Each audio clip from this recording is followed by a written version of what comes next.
so excited and actually order everything.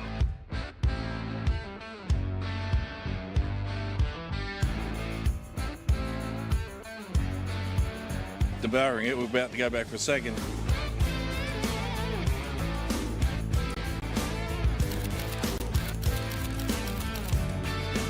As a vegetarian, I got quite a few of the salads, which are phenomenal. It's beer and meat. Seriously, can't get any better than that.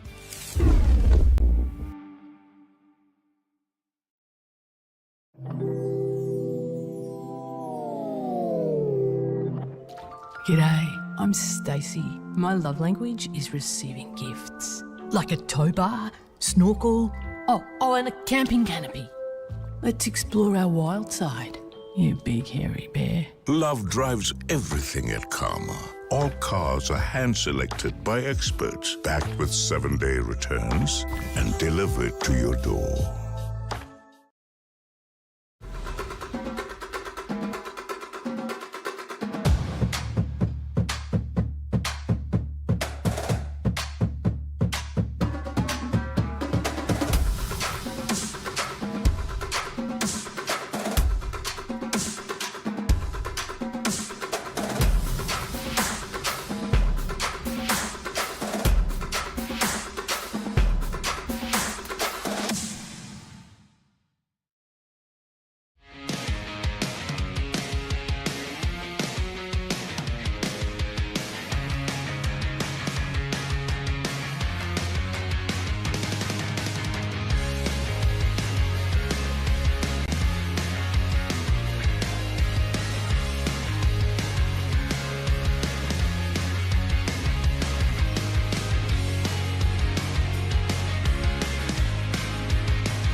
A very warm welcome and good morning from Penrith District Nitro Racing, PDNR, for the Winter Champs on this beautiful Saturday morning. My name's Chris Mitchell. I'm your host for the weekend, and we are getting set for a big day. Thank you for joining us live online, wherever you're watching on Facebook, YouTube, or Live RC. This live broadcast proudly brought to you.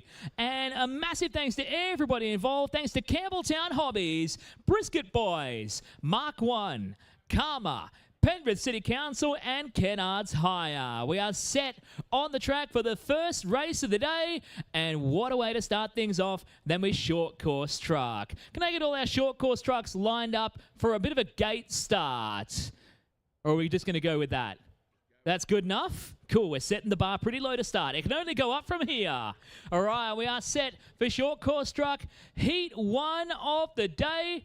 Our camera's looking ready. Marshall's, I hope you guys are looking alive. We're going to go short course racing in less than 5.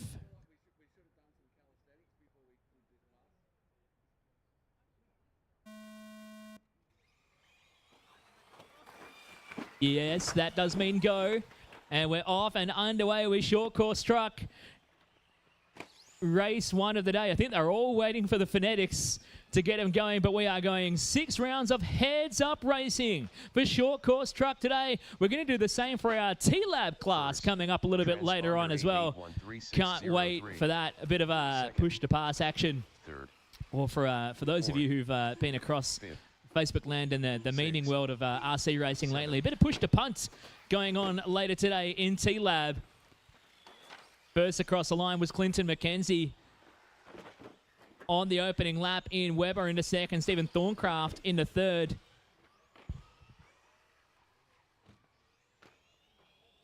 Clint McKenzie, the current Tuesday night championship leader. Ian Lewis just going across the line. I need to assign his transponder. Ian Lewis. There we go. It's actually Ian Lewis who got out in front. So I've done him a disservice already for Ian. McKenzie in a second, Weber into third with a minute down and 4 to go. From Anthony Thomas, Nicole Platts, and Stephen Thorncraft. Now Rochelle Shields coming across the line in P6. Thorncraft losing out here. First. And that's Lewis across the stripe. 130 down. Goes over the the first jump of the fresh lap. Cuts the nose off the chicane. Third. Fourth.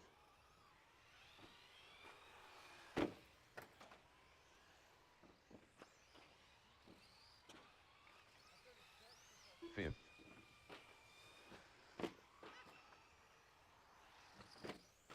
First. Sixth. Second.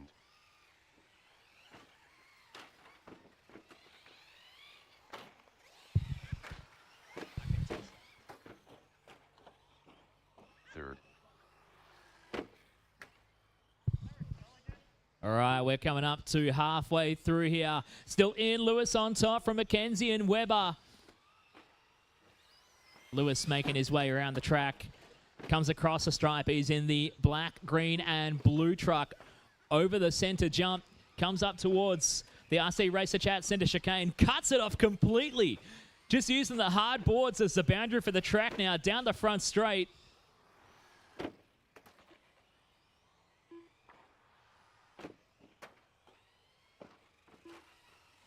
And down the smoke and back straight. Airs it out flat.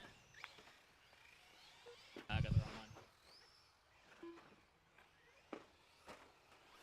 one. 2 minutes to go. 2 to go here for Ian Lewis. He's got that line through the chicane. Nice. I'm going to test that out in touring car tomorrow. Down the front straight. Airs it out. Just puts it down on the nose. Clinton McKenzie behind. Only 2.5 seconds between them. McKenzie is in the hunt at the moment. Trying to chase down Lewis for the lead. They go down the back straight. Lewis airs it out. Big air on the back straight with Pancake the truck. McKenzie in hot pursuit though. He's running the Lucas Oil body. Got some chrome front runners on that. That's very Burnout-esque from the Burnout scene. This is getting close and tight. Oh, no, McKenzie taps out on the front straight. 1.2 seconds was the margin last time by. McKenzie hot lapping with a 28.2. He's chasing him for the lead here. Lewis airs it out down the back straight. Coming up on a bit of lap traffic here. As Thomas and Weber, he gets through nicely as Thomas puts it on the lid. Turtles the truck at the first corner. But it's Ian Lewis down the front straight. 1 minute to go. 1 to go.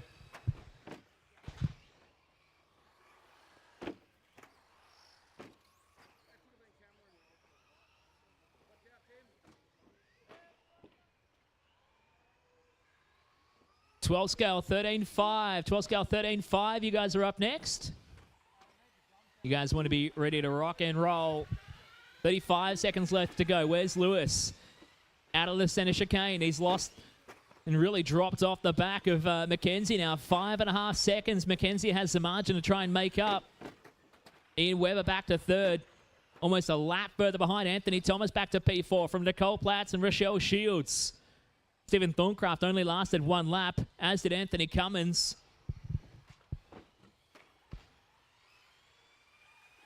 Running it down. McKenzie gets the extra lap. He's going to try and stay in the hunt here. Keep him running to the line. That's everyone got through. That is time. Finish the lap you're on. Race him to the finish as Ian Lewis can stroll on down the back straight. Don't turtle the truck. And race 1 for short course truck going to Ian Lewis getting the win. Clinton McKenzie put up a fight, trying to stay with him, but is going to run it down the line to come home second. Ian Weber coming across the line in third. Anthony Thomas bringing it around. The red and silver truck across the line and does the victory spin across the loop as well. Nicole Platts coming across the line in P5. And did we have one breakage right at the end there? Rochelle Shields didn't quite make the finish. Well, that's the first race of the day done. We're putting the jumps away. Thank you, guys. Short course guys, you want to get your cars put away real quick and get straight out on track to Marshall. 12 scale 13.5 coming up next.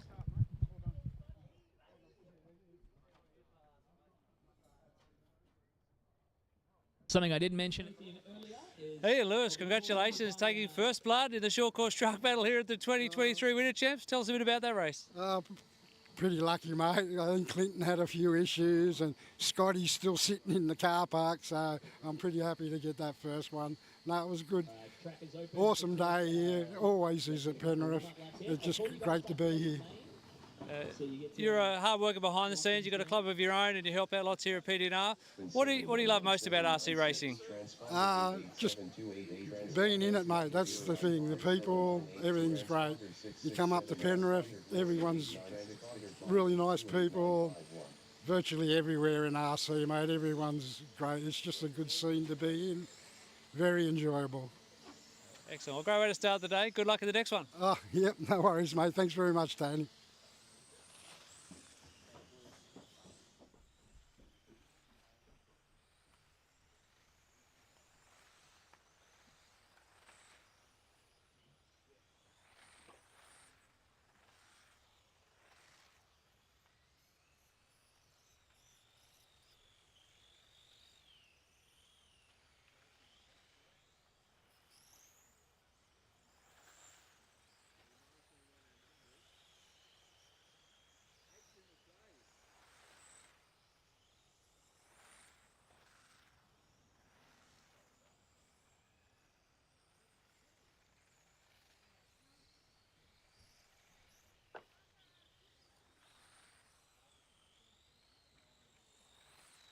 All right, I think we've got sufficient warm-up laps in. I'm just got a couple of missing transponders here, so if I can get everyone to park up a little bit.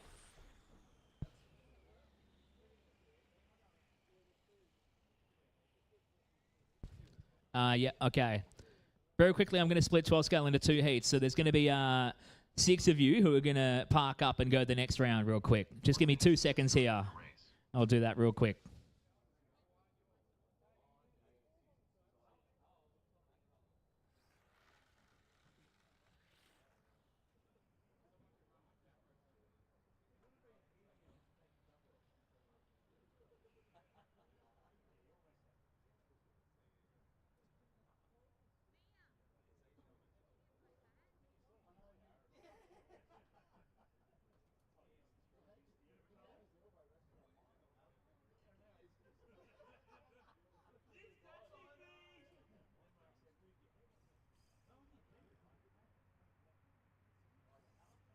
This broadcast of the 2023 PDNR Winter Champs is proudly brought to you by Campbelltown Hobbies, Brisket Boys, Mark 1, Karma, Penrith City Council, and Kennard's Hire.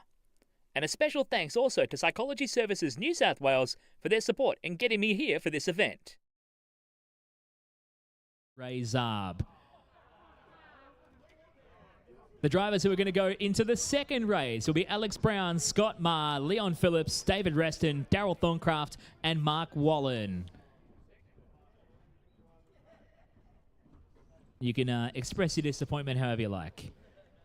All right, can I get everyone who is in this race to do 1 lap and check in over the line? That's a good start for Christian.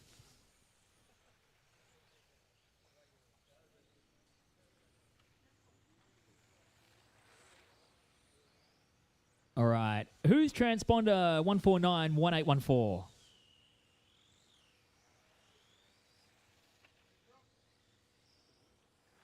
All right. Greg Brooks, is that you?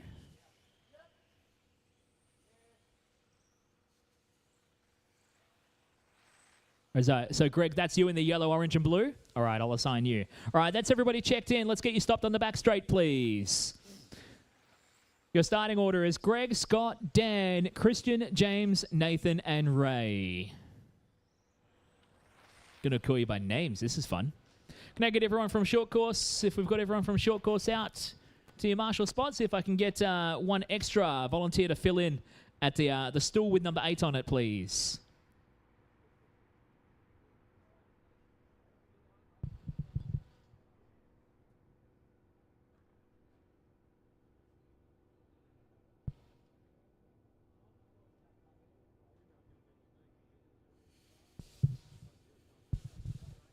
All right, we're going to get one extra marshal on number 8 there. Thank you. We're getting one. All right, we're going to get set to go. We're going to get a move on here for 12 scale 13-5.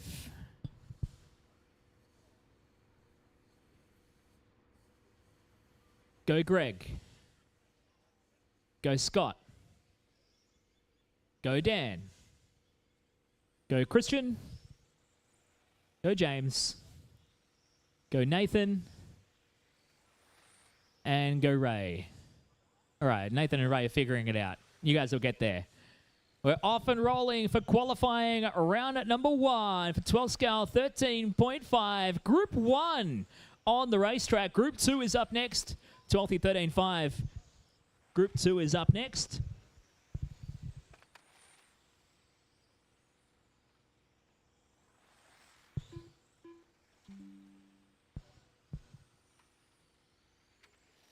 First laps on the board. Dan Ma, 20.409. Nathan Tanti, 20.7.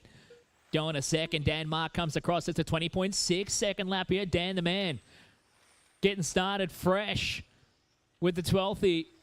Tanti in hot pursuit. Half a second between them as Nathan at the other end of the bus in the all-red 12th. He comes across the line. He goes second. Greg Brooks to third. Ray having a spin just at the loop here for Ray Zarb. And Scott Hill comes across the line. Best lap for him, 21.4. Dan Ma going to 20.001. If only Nathan and Christian had communicated on what body show colours they were going to run for the day. Don't you hate that when you show up on date night wearing the same thing as your date? Dan Ma still rocking this. Greg Brooks in a second. 20.5 for Greg. New hot lap for Greg. Tanti comes across the line. He goes to 20.5 as well, but Dan Ma has the measure of the field on hot lap. He's out to 1.3 seconds a margin now. Greg with a bit of a bobble coming after the loop. Dan Ma coming through into the chicane and out of the middle section to hit the front straight, unleashing all 3.7 volts of battery power as Christian and Nathan getting together on the racetrack. This date night's getting cuter and cuter with the 2 red cars. Nice little date day racing 12th by the lake here at PDNR for the Winter Champs. Tanti down to a 20.3. He's starting to pick up the pace. You can tell Tanti's car has got the black wicker bill on the back. Yeah, T3D special. Oh, Ray's up, getting caught at the loop here. I think that's done a spurgy. Watch it. Yep, pull that off. Pull that car off. Take the car off. Unless Ray really wants to limp it around the track. Just watch out on the left-hand side. There's a marshal on the track. Oh, watch out at the loop too. Better watch your feet, guys. Those 12th doorstops. They're little. And they're fragile too. Nathan Tanti picking up the pace now. He's throwing down. He's going to a 20.1 hot lap for Nathan. So his tyre program's coming in a little bit slower throughout the race so far. As he jumps the curbing after the loop. Dan Ma still on top right now.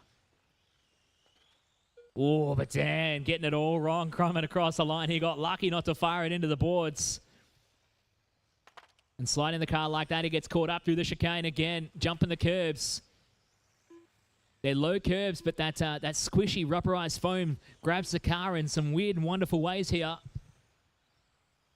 Ma last time to a 20.8. Tanti gave him the benefit of the doubt by making a mistake a little bit earlier. 0.7 of a second the margin. We're going to get Nathan across the line now. Nathan goes to 20.095. Nathan has a bit between the teeth, and he is hunting. A little bobble through the chicane to try and be your round 1 TQ, at least provisionally, till we get into the second group. We're across the halfway point. 4 down, 4 to go. Jeez, I forgot how long 12th races were. They feel like an eternity. I'm an EP on-road racer. I can only last 6 minutes at best. 3 minutes 35 to go. 3:35. Tanti now to the top. Nathan getting a bit of consistency here in the mid part of the run.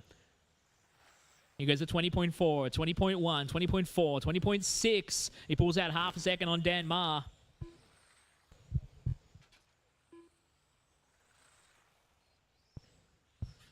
Greg Brooks back there to third. Scott Hill into P4.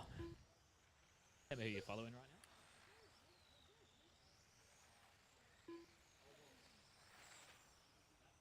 We'll follow along with Dan Ma or Nathan Tanti. Tanti bringing it down the back straight. Your leader on screen right now for those watching live online on the PDNR Winter Champs.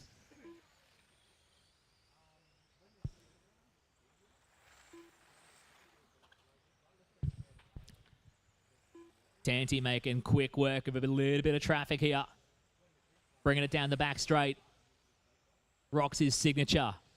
One color rattle can rocket that took him to the podium at last year's EP On-Road Nationals at ACT out in Canberra with a thrilling A3 drive that saw some emotional display that even raised an eyebrow from the one and only Scotty Ernst on the day.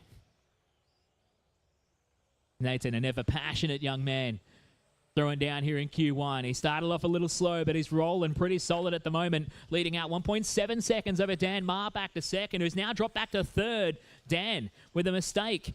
He drops back further. As we follow Dan here in the all-orange. The Schumacher man. Living life large with the 12 scale down the back straight. Is starting to drop a little bit of pace into the back half of the run. 1:35 left on the clock. He does still have the hot lap of the race. 20.001 for Dan Ma. It's a 20.09 for Nathan Tanti. Greg Brooks in a second. Proving consistency will get him done for today. 20.43 for Greg, who comes across the line.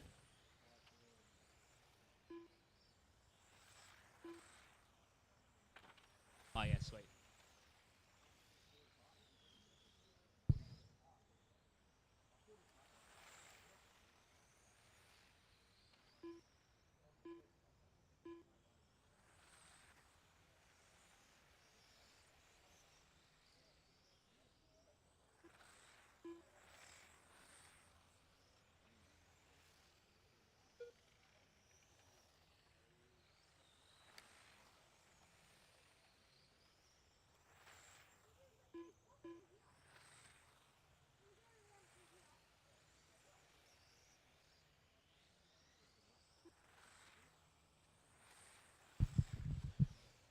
Twenty-five seconds to go. 25 seconds to go here for Q1 of 12 scale 13.5. Tanti still leading the way. Greg Brooks having a nice drive in a second. Greg's actually holding a bit more consistency at the moment. As Greg makes his way around the final hairpin onto the back straight in the yellow, orange, and blue. He's throwing down as we're running it down to time. Keep going till your name's called, guys. Everyone's still going, still going. Everybody's still going here for qualifying. Dan Mar done. Dan is done. Everyone else is still going, still James going. Turner done. Christian Searle James done. is done. Greg Brooks done. Christian is done. Greg is done. Scott Hill done. Scott is done. We're just waiting on Nathan to finish. Nathan Tanti throwing down and picks up the extra right at the end because he started at the back of the bus. He takes the win. Nathan Tanti picks up Group 1, Round 1 of qualifying. It's 24 laps, 8:16.4. Nathan Tanti getting it done by 2 seconds over Greg Brooks in second and Dan Ma in third. Christian Searle coming home P4, Scott Hill P5, and James Turner rounding out your 6. Complete.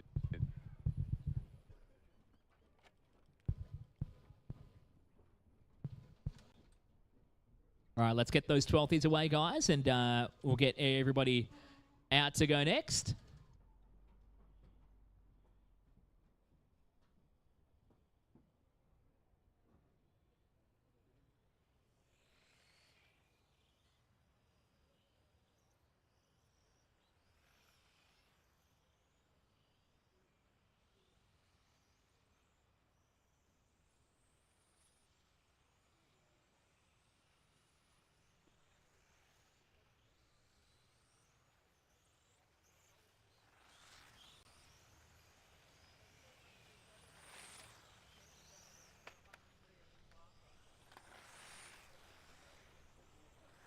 All right. Got everyone checked in except David Reston. David. You're in that dark green thing? To the start Yep. of the race. All right. I'll assign that. And we're good to go. Everybody checked in here. So let's get you guys getting ready to be lined up on the back straight. If I can get everyone from the previous race out to Marshall, please. 45 seconds to the start of the race.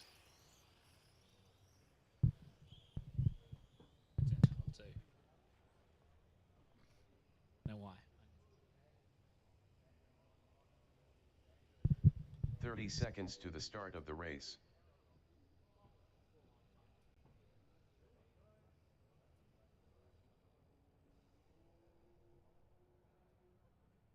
All right, we are set to go. 12 scale 13-5, Group 2 here in qualifying round 1. Starting order will be Alex, Scott, Leon, David, Daryl, and Mark. That's your order. You want to sort yourselves out? Now, Christian, where did you park up for Marshall? You're right there? You good there? All right. All right, we are set to go. Group 2 for 12th in less than 5. Alex. Scott. Leon. David. Daryl.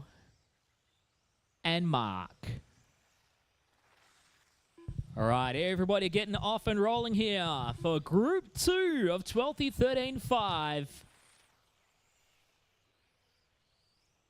Dash TLAB is up next.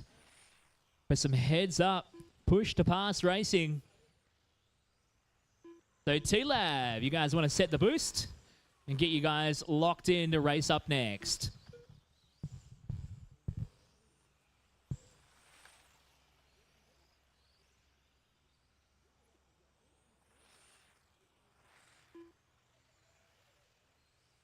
A big thank you to major broadcast partner Campbelltown Hobbies, helping us bring this great live coverage. Thanks to RC Race Media. And thank you also to Psychology Services New South Wales for helping to fly me all the way over across the country to be here this weekend.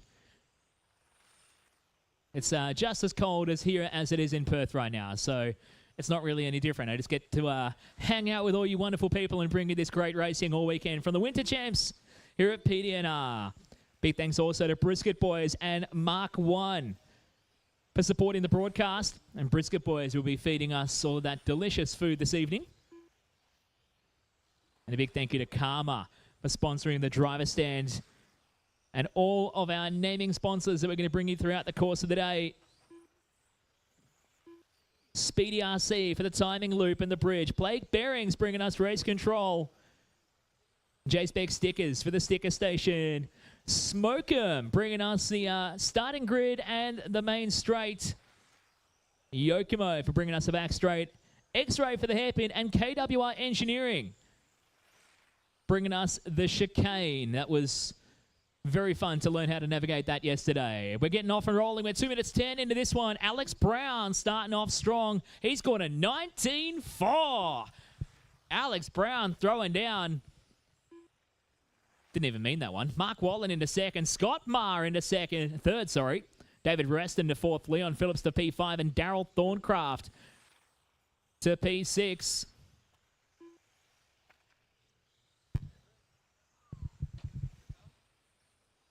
Yeah, mostly.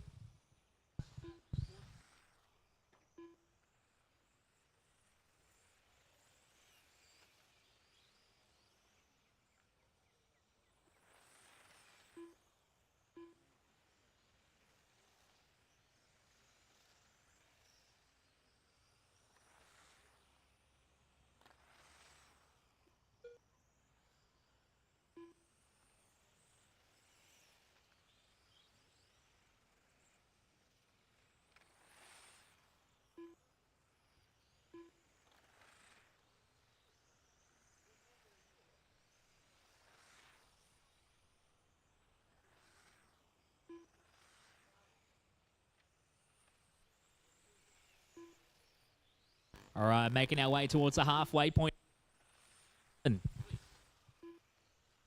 Mark Wallin getting into the lead now. Alex Brown to second. Wallin jumping into the 19. So is Scott Marr as well. So Tanti and Ma with a bit of work to do for Q2 coming up. Wallin leading the way. Your top three at the moment looking like taking Nathan Tanti down to P4 for the round. Mark Wallin, who started at the very back of the bus, going to come across the line this time by. And the lap was at 20.2. 7/10 of a second ahead of Alex Brown in second. Another 7/10 of a second back to Scott Maher in third. As Brown comes across the line with the all-white car.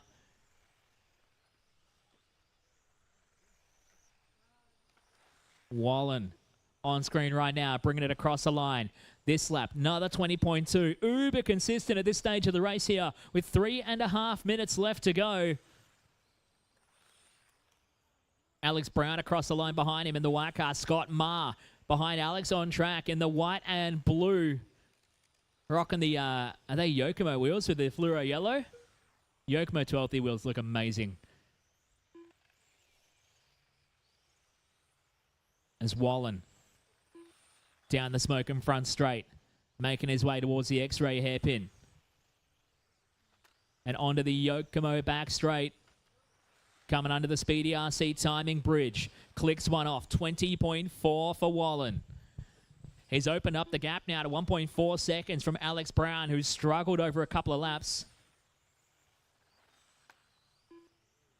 Scott Maher behind in third, now 0.5 of a second the margin. Nothing between them here. There is 1.9 seconds covering your top three on track right now. Wallin with another 20.5. Alex Brown is hunting. He's starting to close up that gap. Brown's going to bring it under the Speedy RC bridge. This time it's a 20.3. The gap comes down again to 1.2. So lap on lap for the last 3 laps, Brown has been trying to close up this margin. Wallin, 20.1. He senses a bit of urgency. He picks up the pace by 0.4 over the lap previous. Brown across the line, under the bridge, 20.3. The gap goes to 1.4 seconds as Scott Maher jumping the curbing at the Speedy RC loop.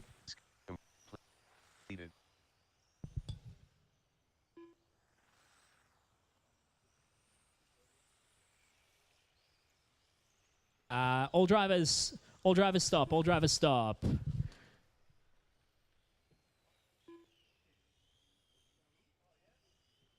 We had a problem. If that wasn't already significant.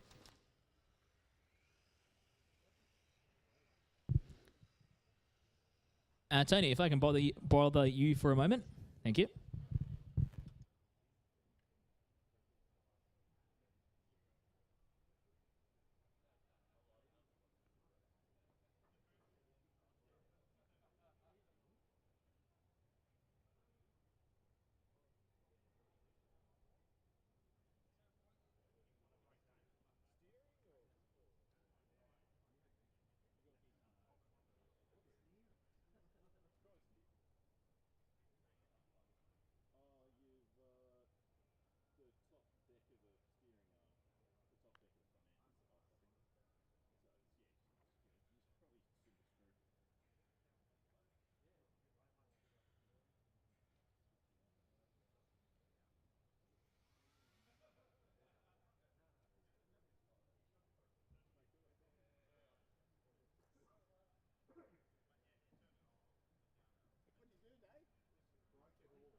All right, so there's this wonderful thing called operator error in 12 scale. I'll make sure you guys all get your results based on your average time to give you points for that round. If anyone does have a significant issue with that, you can come see Tony, and we'll sort out an alternative to sort that one out.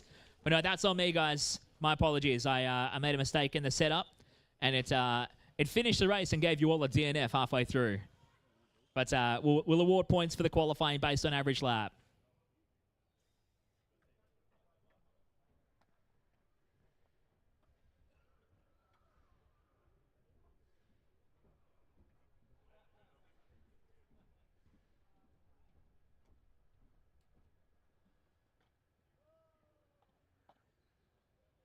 All right, Dash TLAB, Dash TLAB. Let's get you guys ready to rock and roll.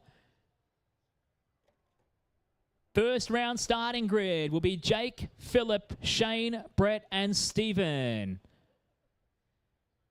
That's your first round starting grid. This is heads up. We're going to use the Smoke 'em starting grid on the pit straight. And a 5-minute race. We got push to pass coming up for a bit of fun here.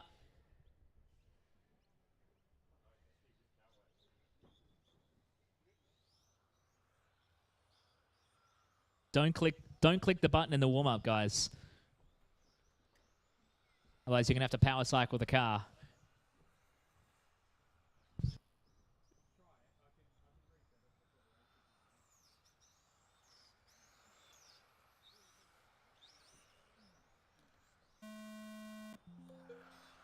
Nah, don't worry about that.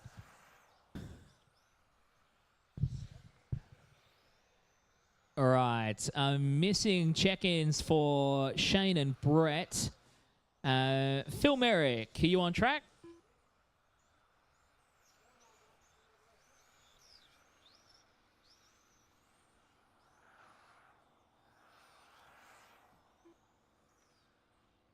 So I've got one missed transponder. That's for Phil Merrick, I believe. The white car with the red wing. All right. Is Shane Norman coming out for this one? Yeah?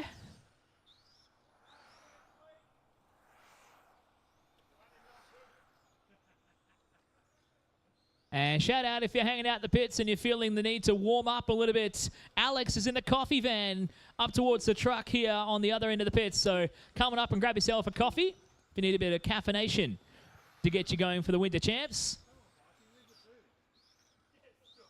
Is Shane coming? Or are we only going to have 4 for this one? Someone just clicked the boost button, didn't they?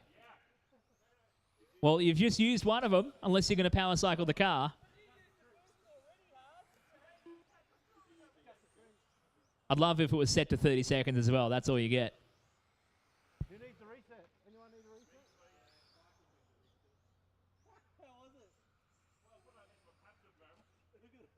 This broadcast of the 2023 PDNR Winter Champs is proudly brought to you by Campbelltown Hobbies, Brisket Boys, Mark 1, Karma, Penrith City Council, and Kennard's Hire. And a special thanks also to Psychology Services New South Wales for their support in getting me here for this event. All right, can we get our marshals out to the middle, please? We're going to need some marshals in the middle, guys. So I got 2 spots to fill at 5 and 7. Thank you, Alex. Yeah, I might need someone at the loop. All right, we're parking them on the starting grid, guys. So Jake is on 1, Phillip on 2, Shane on 3, Brett Wilson on 4, and Stephen on P5. Unless you 3 are just going to gate start it like that. All right, this is heads up racing. Let me just, before we do that, let's just really double check that that is set to heads up.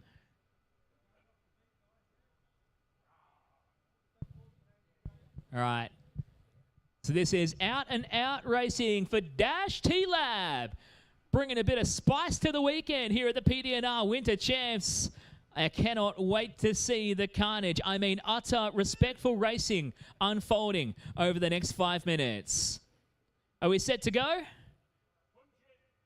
All right. In less than 5.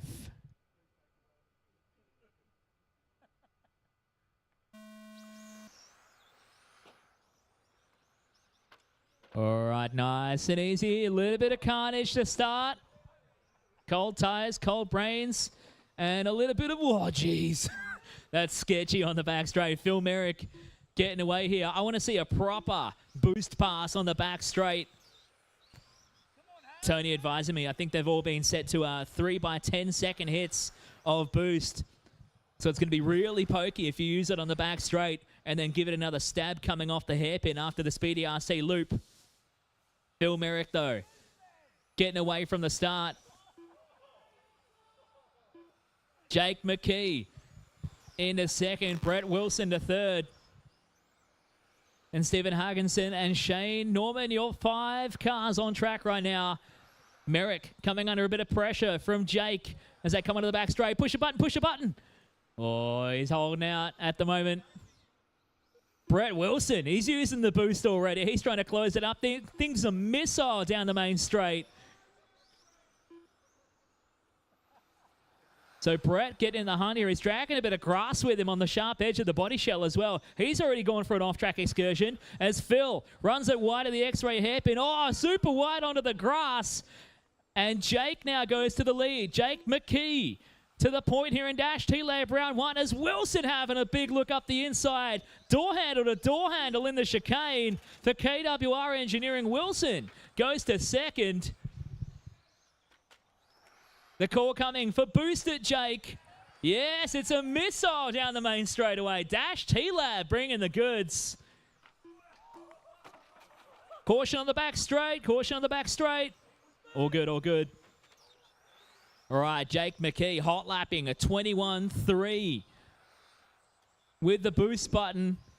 Is getting an itchy finger here down the back stretch. That looked quick again, that lap. 21.5 that time by for Jake. We are only 2 minutes 10 in with 2:50 to go.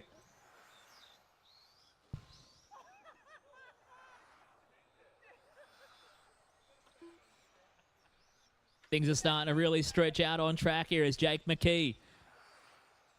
Stretch on the legs. 21.8 that time by Brett Wilson. Coming down the line in second. 3.5 seconds the margin now between first and second.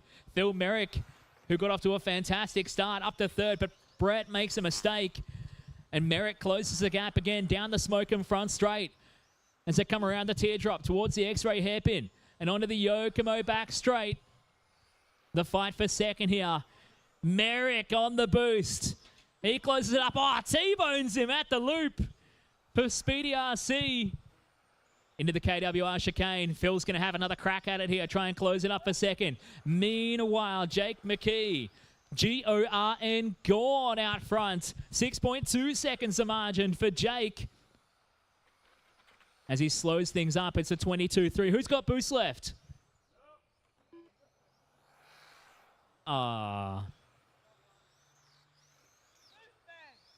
Steven saying, I got one left in the chamber.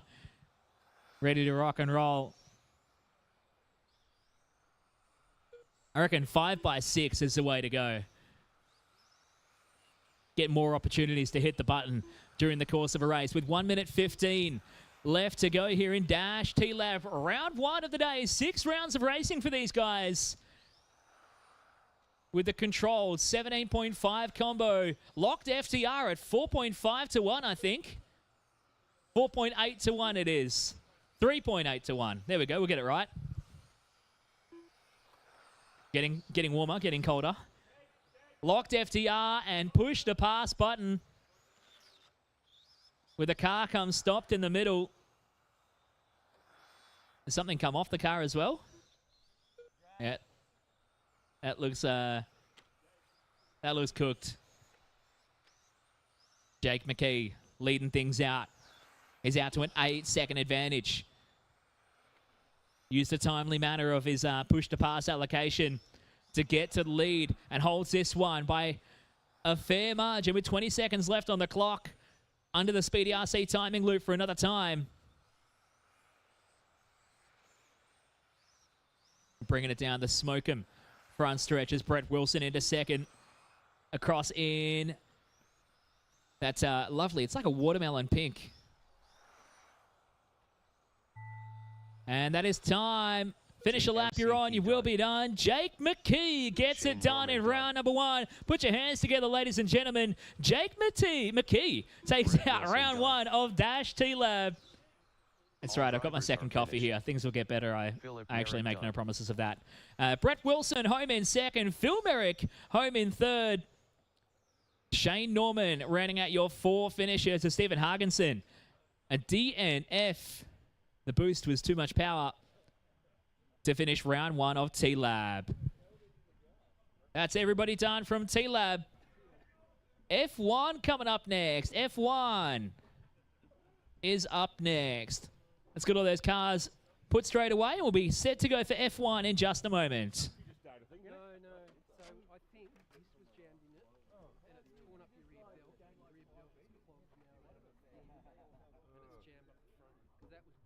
The race. Jake McKee, congratulations taking your first win there in the TLAB class. Tell us about that. It looked like a lot of fun. Yeah, it was a bit of fun, something different from normal 2TC sort of thing, yeah. Tell us how you deployed your 3 hits of boost. Lap after lap. Once hit the lead, yeah. Just use them early on and build that buffer and then held that to the end. Yeah, just build a buffer and just keep with it, like, yeah. Do you think other drivers might adopt that tactic in the next race? Probably. Excellent. Well, yeah, it was a great show, lots of fun, and good luck in the next one. All right, cheers, mate.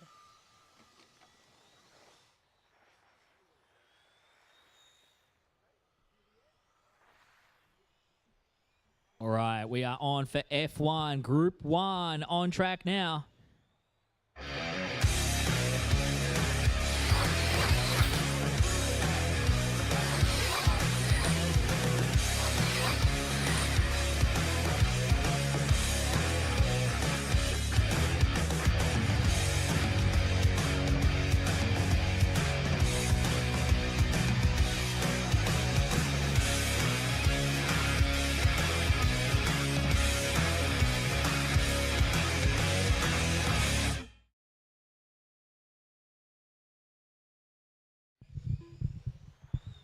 Everyone else has checked in except Ian Turner. I don't even think we...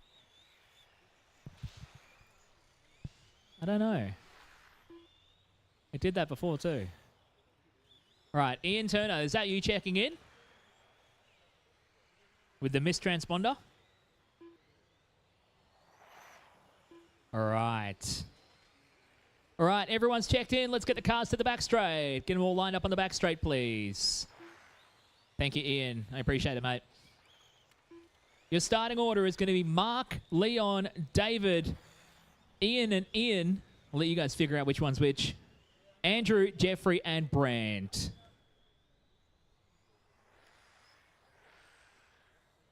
They get them all lined up in a relative kind of order, so you're not tripping over each other when we get to go. And we're going for Formula One, Group 1 in qualifying. Big field of Formula One this weekend for the Winter Champs. This class seems to really taking off in popularity around the country. Even I'm looking at buying one. All right, we are set to go for F1. We're all ready to rock and roll. Just need a marshal or two in the middle. If I can get a marshal or two in the middle, we might need a volunteer or two to help out the TLAB guys. We've only had a field of 5 from the previous round, so if we can get a volunteer or two. I'll start scrolling through the entry list and picking on people otherwise. Thank you, guys. Got a couple coming. Even Brayden Stanley coming out to play. He shook his head. You're marshalling now, buddy.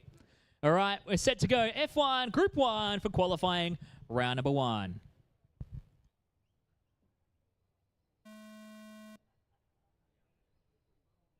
Go, Mark. There we go, third time. Go, Leon. Go, David. Go, Ian 1. Oh, watch it. And Ian 2. You guys can drive together. Why not? Go Andrew. Go Jeffrey. And Brent. Brent Love going to be our last starter with the McLaren livery, who took concourse this morning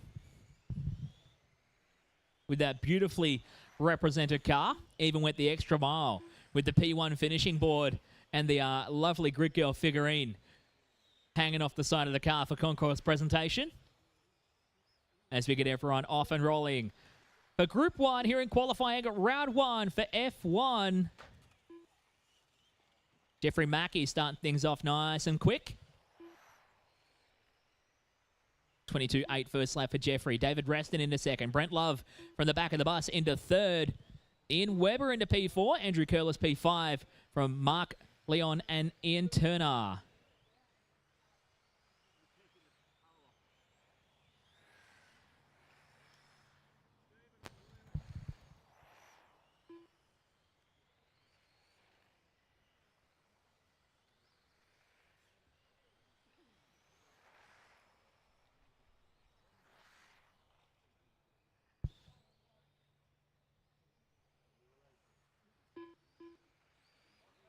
Oh, we've got a bit of a pylon here at the loop bridge.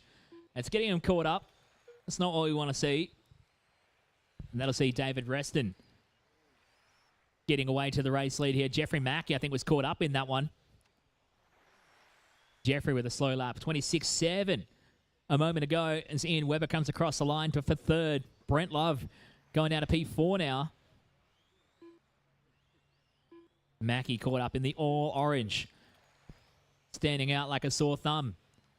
Although choosing an orange body shell on an orange racetrack is a good start to your day. So Mackie back up into the second spot now. Reston still your leader from Ian Webber now jumping up into second. Actually, Webber picks up the pace. Mackie responds with a hot lap of the race. 21.8 from Mackie. The New South Wales-based hot shoe getting some work done here in Formula One, but he's got to close up a 4.2 second margin to David Reston. Your leader right now, Mackie across the line that time by. He lost a little bit more time, 21.9. As Ian Turner is seemingly struggling with that tyre combination. Reston across the line with the old Mercedes livery. The Petronas Mercedes bringing it out of the KWR chicane and onto the smoking front straight. Mackie across the line, licks the curb. New hot lap, 21.7, and immediately goes to the lead by half a second. So Reston had a slow lap a moment ago. As Reston comes across the line and goes P2 by 0.3 of a second. Brent Love going up to P3 here. Brent's having a good run. New hot lap for him, 24.206. But Jeffrey, he is pushing so hard. The buckets of understeer that comes from an F1 when you just snap onto the lock stops on the way to a hairpin is exactly what Jeffrey's doing right now. Just throwing the car in and hoping it all works out as he leads the way onto the Yokomo back straight.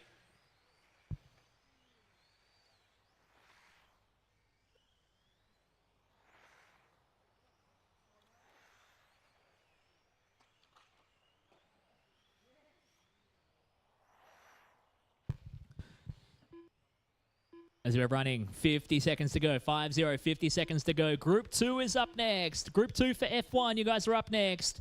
Want to get you guys ready to rock and roll.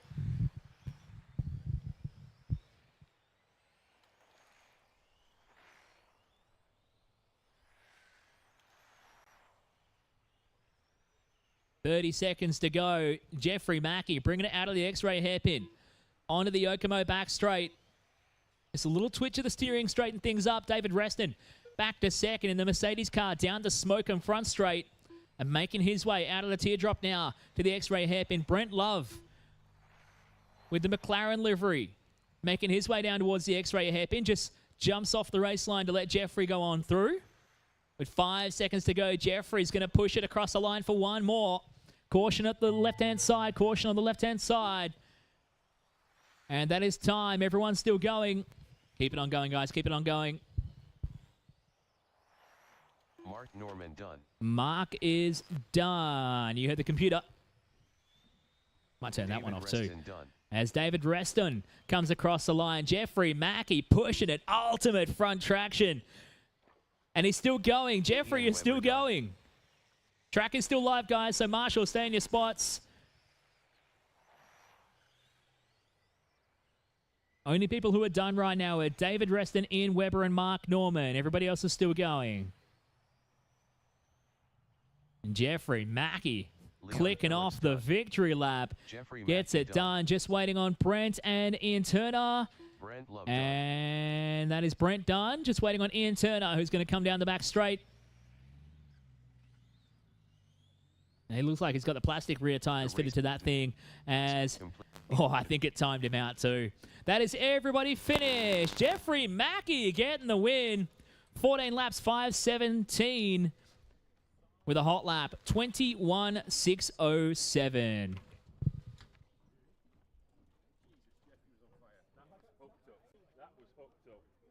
Really well.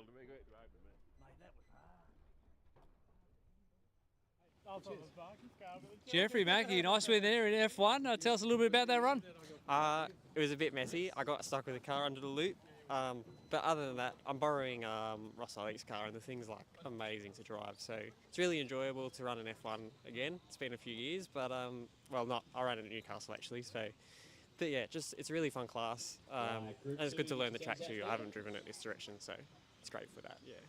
Is there any learning from today that you'll be able to transfer into modified tomorrow? A few things like additive, how they work with the tyre, I'll take that into tomorrow. Driving lines are not too dissimilar between F1 and mod, and it helps being smooth as well. It'll tune you into being smooth, which will help on this track, especially the cold temperature we're at. So yeah, it should be helpful, but yeah, it's a whole new kettle of fish tomorrow, so we'll see how we go. Well, fingers crossed that time. I'll hang on to TQ for round one. Good luck in the next one. Yeah, we'll see. These guys are pretty quick, so I might miss it with that tangle, but as long as we're in that main and got a long main, so we'll be right. Best of luck. Thanks. See ya.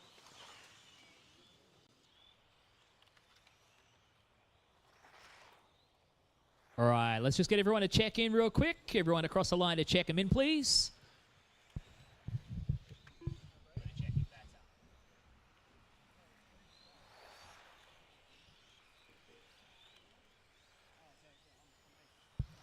Looks like everyone's getting in their marshal positions. I've got a couple of missing transponders here, so I'm going to try and figure them out. Who's in that red car? This broadcast of the 2023 PDNR Winter Champs is proudly brought to you by Campbelltown Hobbies, Brisket Boys, Mark 1, Karma, Penrith City Council, and Kennards Hire. And a special thanks also to Psychology Services New South Wales for their support in getting me here for this event.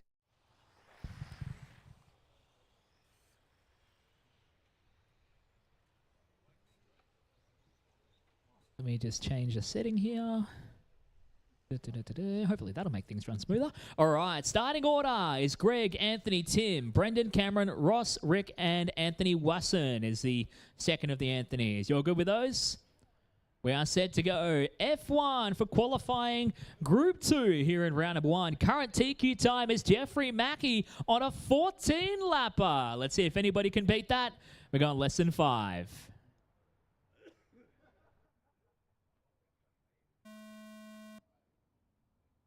Go Greg. Go Greg. Go Anthony. Go Tim. Go Brendan.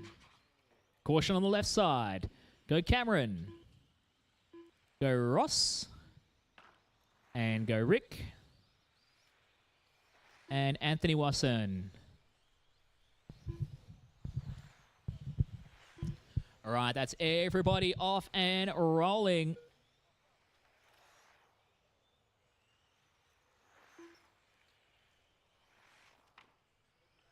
Current TQ time from Jeffrey Mackie, that 14.517.7.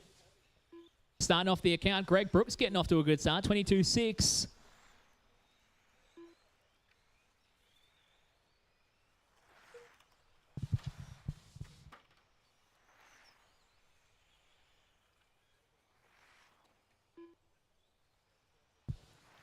$22.4 for Greg now. Rick Seymonsbergen into second. Now goes up to the lead, actually. 21.4 from Rick. He's looking good so far. Greg Brooks into second now. 0.7 of a second between them.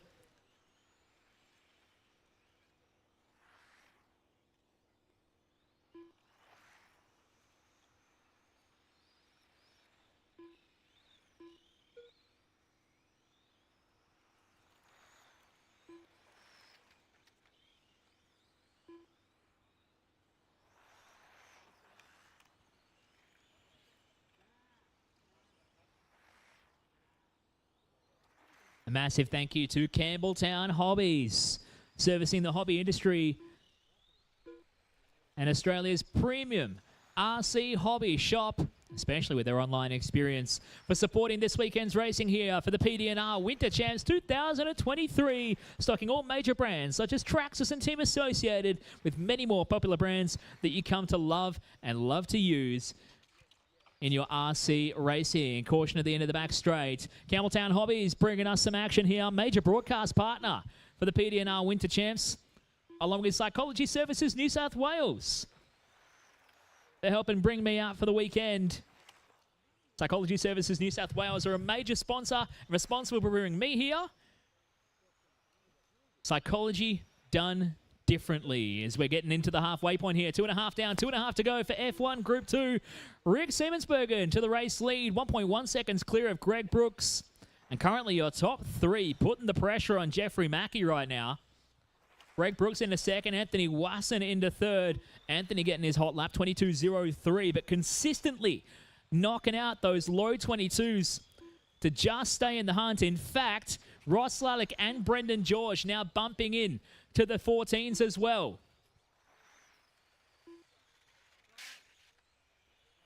So the times are getting a little bit hot here in the back end of this race. 1:40 left on the clock, 1:40 to go. GTE. Group 1 is up next.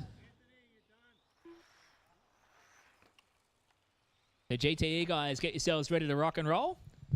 We're going to go racing a V8 supercar in your living room. GTE coming up next.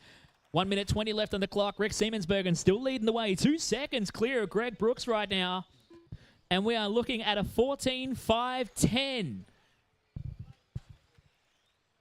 That's what's looking on track for Seymonsbergen. Greg Brooks staring down in the barrel of a 5.12 right now. Brendan George getting a little bit quicker in the back half of the race. He goes to third. And he's staring down a 5.15. 3 drivers now locking into the 14s right now with 1 minute to go here at F1.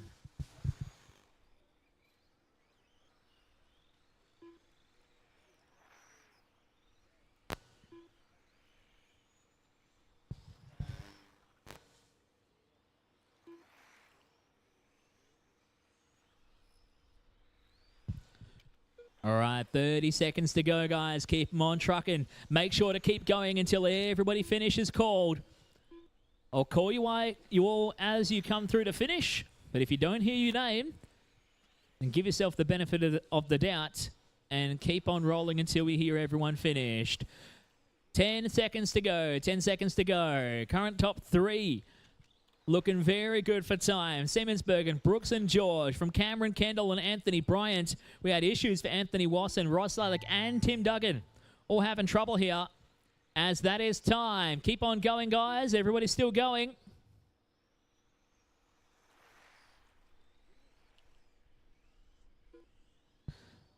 Keep them on going. Keep them on going.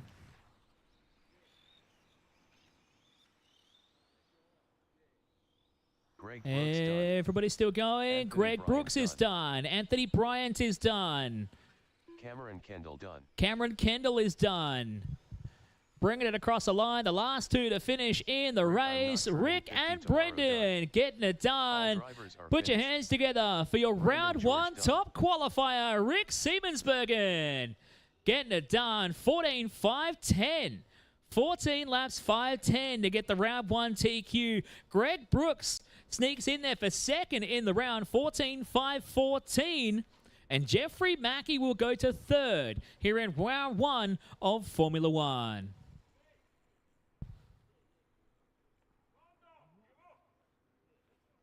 All right, GTE is up next. GTE is up next. Let's get our F1 guys out to Marshall.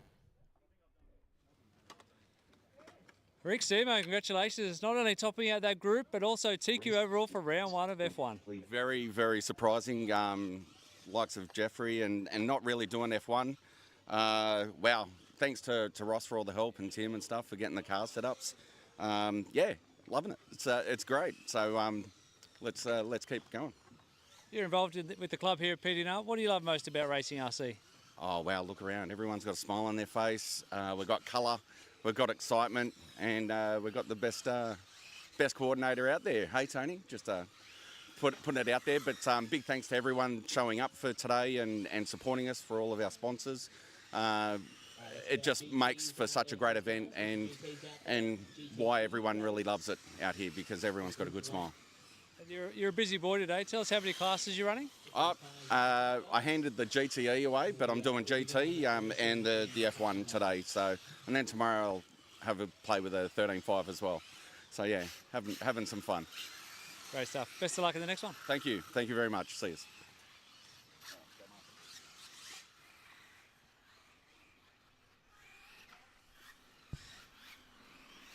All right, let's get everyone rocking and rolling here.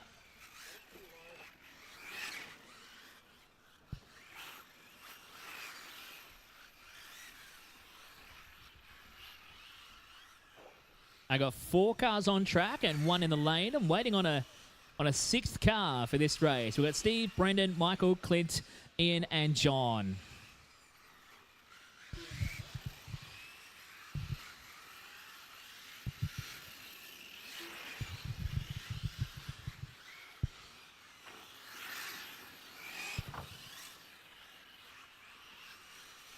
Who's using Rick's transponder in this race? Michael Turner. Thank you. And is Brendan Wade here?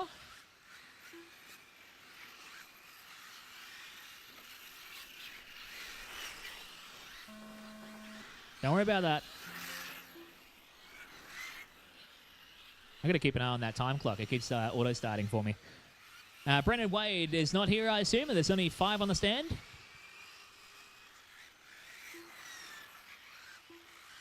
All right. All right, we're going to go with these ones. So bring them to the back straight, please, guys. Park them up on the back straight. Still got a couple of missing guys from F1 at Marshals 5 and 7. Couple of Marshals from F1 at Marshal positions 5 and 7, please. Chop, chop.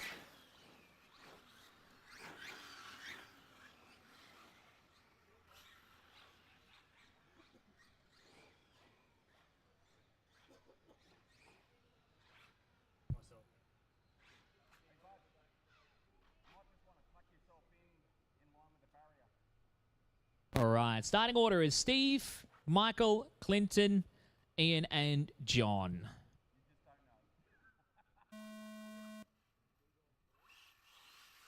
Who's Steve? Or everyone just going at once? Okay. I got to wait a few seconds after the start tone goes for the microphone to come back on. So, but hell, you guys can all start at once. That's fine by me. Just make it your own problem. I like that. That shows initiative. It's number one thing that new employers are looking for if you're in the job hunting market. Initiative. Just do as you're told.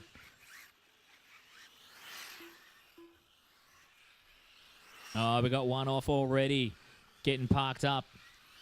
We're down to a field of just 4 here in GTE for Group 1 here in qualifying round 1. I did end up with an extra entry in GT Nitro, so there's going to be an 11-car field for that one. 1 minute down, 4 to go here for GTE. Steve Valletta getting to the race lead. Although I think, is that Steve in the orange car having a bit of trouble? Found the barrier on the way up towards the Speedy RC timing bridge. And lost a bit of time, so we get the marshal out there rearranging the barriers. Just be cautious on the left side, guys. Just careful. You don't have to slow down, but just don't hit the guy. Good job, guys. All right, that was John Lippis actually having trouble there, hitting that barrier on the left-hand side. So Steve Valletta still on top. Michael Turner into second. From Ian Turner in third and John Lippis. Your 4-car field as Valletta comes across the line in the red and black entry. Get a bit sideways coming through the middle into the KWR chicane. Just nice and safe on the power. Down the smoke and front straight. Tap of the brake. Fire it into the left-hander. Trying to get some rotation around the X-ray hairpin and down the Yokomo back straight. Getting it done quick as well. 20.1 hot lap here for Steve. Michael Turner in a second. 20.2. There's only 0.8 of a second between Steve and Michael right now. Steve comes down the smoke and front straight. Michael right behind in that white with the orange and yellow stickers. Ian Turner back there in third. John Lippis in the 4 as we go halfway home. 2:30 down, 2:30 to go here for GTE qualifying round 1. Here 2023 PDNR Winter Champs.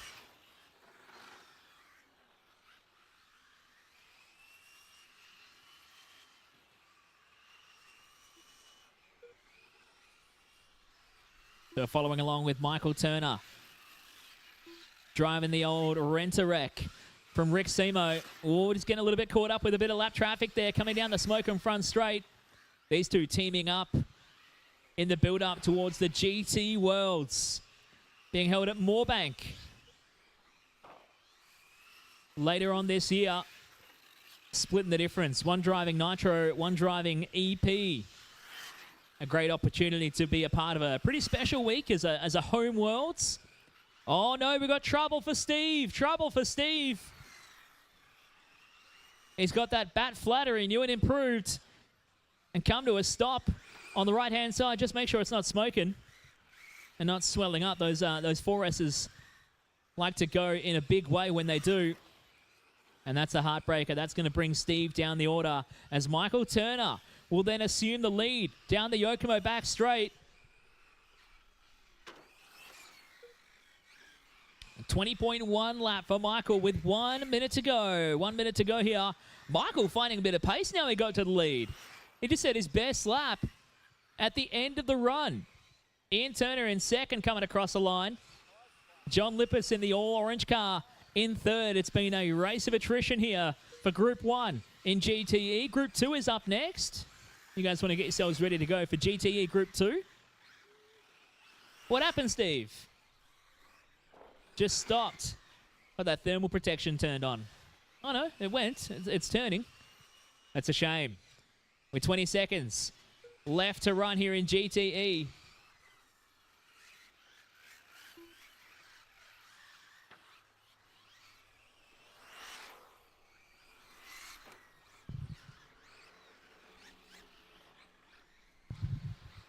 Bringing it down the Yokomo back straight. 5 seconds to go. Michael dipping into the 19s. I couldn't even do that in my touring car yesterday. As he rocks it through the KWR chicane. Onto the Smoking front straight. That is time. Keep going till your name's called. Everyone starting their final lap. But John is now finished. John, you're finished. You'll be done when you hit the line. Michael Turner bringing it across to hold things up and take the win here in Group 1, Round 1. Ian Turner bringing it down the back straight. Rear wing flapping in the breeze. He comes across for second. John Lippis home in third. That's everybody done here for GTE Group 1, Round 1. Group 2 is coming up next. Might need a couple of marshals just to help correct the track barriers.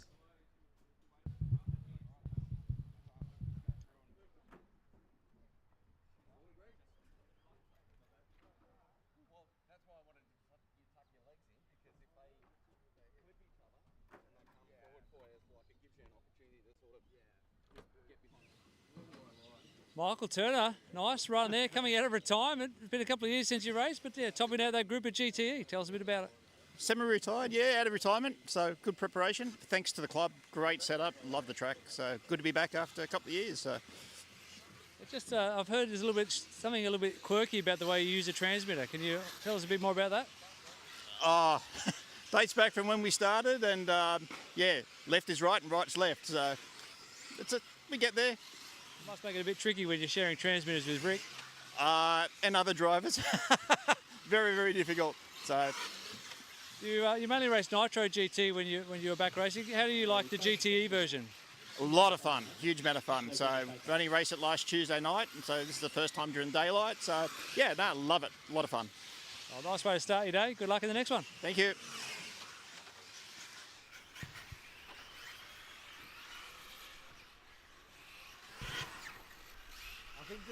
Just cruise speed. Good. I think I'll turn the printer settings just. All right, we are on track with GTE Group 2. Let's get everybody checking in. Everybody checking in here. Second last heat of the round. And we're looking down the barrel of going an hour and a half around. I might speak too soon here, but that's looking pretty good for the timetable we're trying to run today. As I got one missed transponder, that's Ross Lalic. Ross, can you go over the loop, please? Scream when you go over the line. This broadcast of the 2023 PDNR Winter Champs is proudly brought to you by Campbelltown Hobbies, Brisket Boys, Mark 1, Karma, Penrith City Council, and Kennard's Hire. And a special thanks also to Psychology Services New South Wales for their support in getting me here for this event. All right, getting everyone ready to roll. It's Stephen, Cameron, Tim, Stephen Thorncraft, Anthony, and Ross, your starting order. Stephen, Cameron, Tim, Stephen, Anthony, and Ross. All right, everybody off and rolling.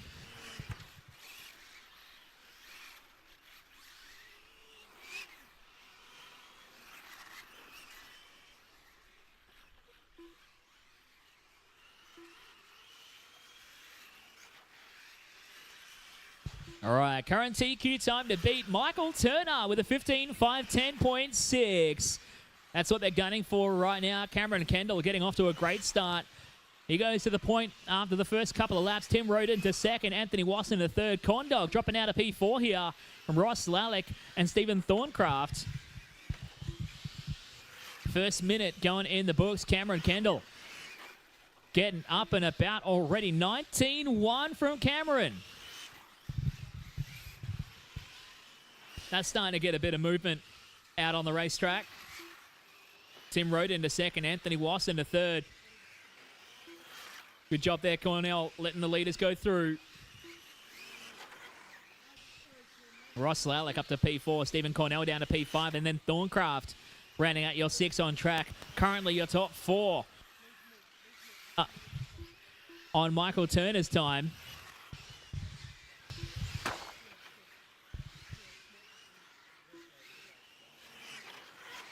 Very intimate. I can hear like a little tip go on in my ears, which is what happens. Like a channel jumper.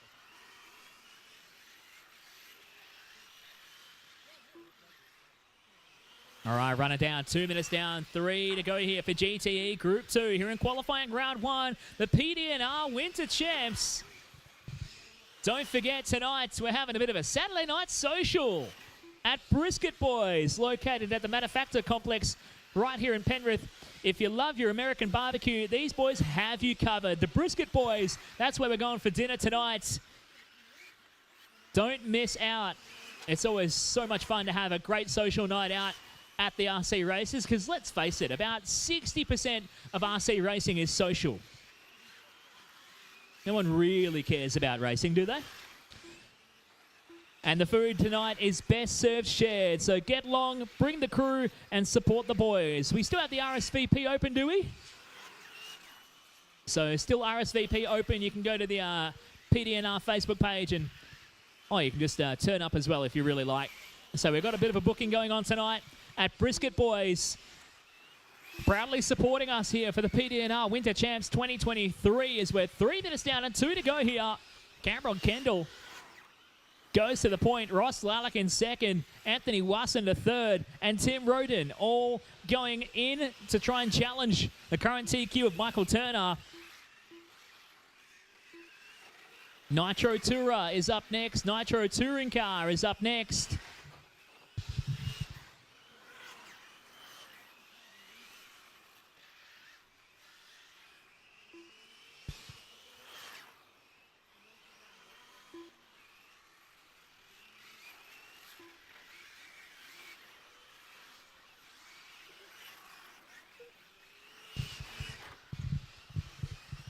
One minute 15, 1:15.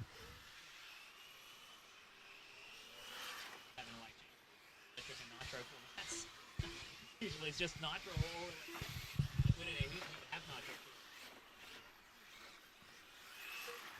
All right, 1 minute to go here. Cameron Kendall still on top. Anthony Wasson into second. Ross Lalic into third.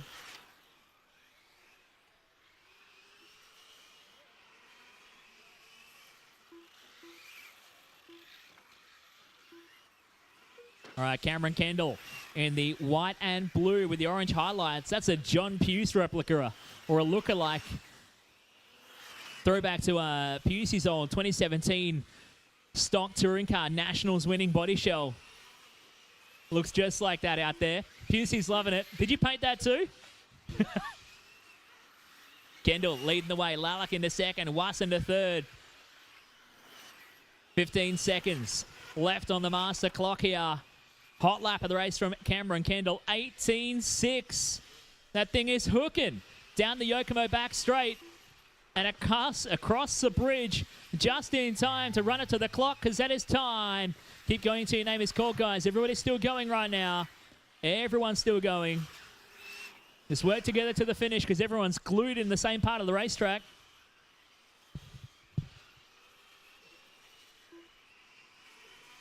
All right, Ross is done. Stephen is done. Cameron is done. Tim and Steve, everybody finished.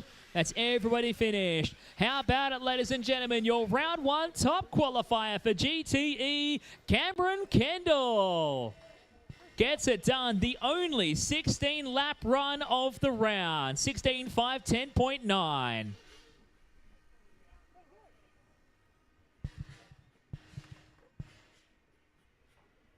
All right, Nitro 2 up next. Cameron Kendall, big smiles there. Great run, topped out the group and took overall TQ. Tell us a bit about it. Yeah, car was good. Finally put some fresh tyres on, so I didn't know really what to expect, but feels good. So 18.6, quickest I've gone around ever, even on a Tuesday night. So yeah, hopefully it stays up and see. Yeah. Do you notice much of a difference racing in the daylight compared to under lights? Oh, it's definitely a bit more grippier with the sun, but other than that, yeah, maybe a bit more visual from the night to the day, but yeah, other than that, not really. So.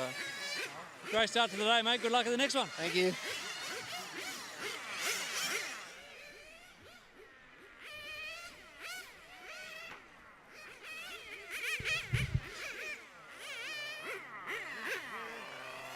All right. We are on board for some Nitro Tourer action. Everyone getting ready to rock and roll in the pit lane.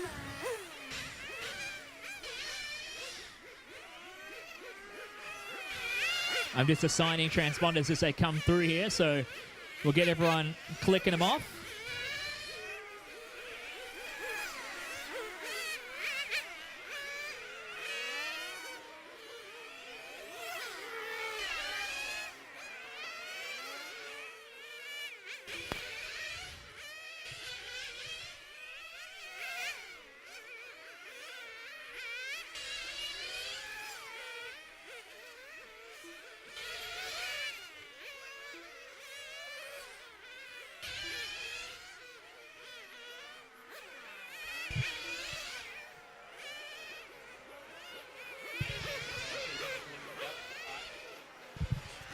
Rainbow unicorn. Love it.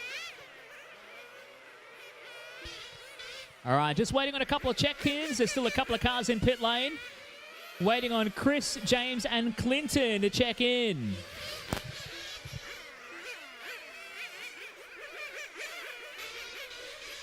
All right, that's everybody checked in. All right, 1 minute. 1 minute till race start. You have 1 minute till race start. 1/10 Nitro Tourer making some noise for your Saturday morning here at the PDNR Winter Champs.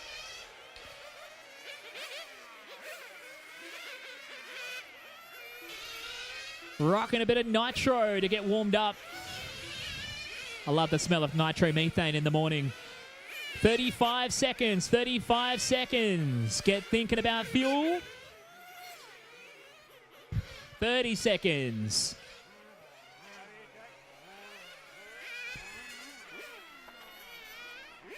Now remember to keep circulating before the start. It's just a loop is live situation. So remember to keep circulating before the start. 15 seconds.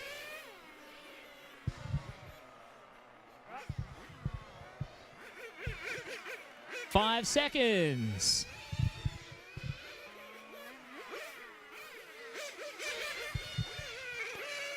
And loop is live. Loop is live.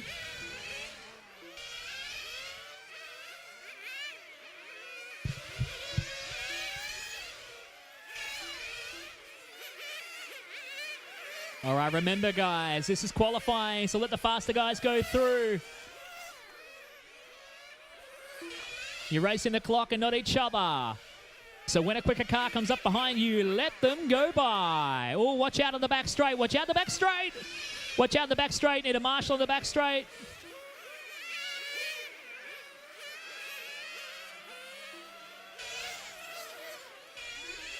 All right, just taking it easy, guys.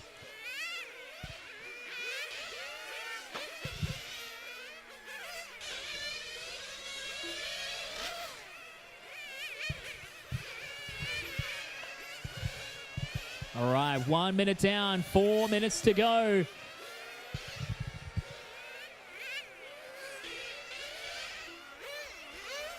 Tate, Firth getting off to a good start here. Brayden, Stanley trying to hunt him down. Nathan Sanderson into third. Chris Newland to P4. But it's Firth and Stanley right now having a bit of a duel at opposite ends of the racetrack. They're fighting for time. Caution in the middle. Got Lexi upside down. Caution in the middle. We've got Lexi upside down. She's all good. Good job, Lexi. Good job. I love it. All right, so your round one qualifying battle so far. Tate, Firth, and Brayden Stanley fighting it out. Tate hot lapping with an 18.1 so far. Brayden now goes to an 18.1 as well. There's 0.2 of a second between them as he leads this one out. Tate coming across the line. The double green entry through the KWR chicane, round onto the smoke and front straight. Brayden Stanley goes to 17.9 now. The green and gunmetal. Tate Firth upside down on the right-hand side. He turtles it into the barrier and gets it going again. Who are we following? Following along with Brayden Stanley right now, making his way out of the first corner. Down through the middle, double right-hander to the KWR chicane. He leads this one now as Tate tapped out a moment ago. Tate onto the Yokomo back straight, but Brayden bringing it up towards the X-ray hairpin. Good job, Lexi, for getting out of the way. She's doing a fantastic job out here, working with everyone on track. The action comes thick and fast here in Nitro Tour. 17.8 for Brayden Stanley, getting a bit of a swap on through the KWR chicane, making his way round to the X-ray hairpin. Plenty of grip on board here for Brayden. Down the back straight. And under the speedy RC bridge, 3 minutes down and 2 to go. Brayden Stanley leads the way here. Tate Firth into second.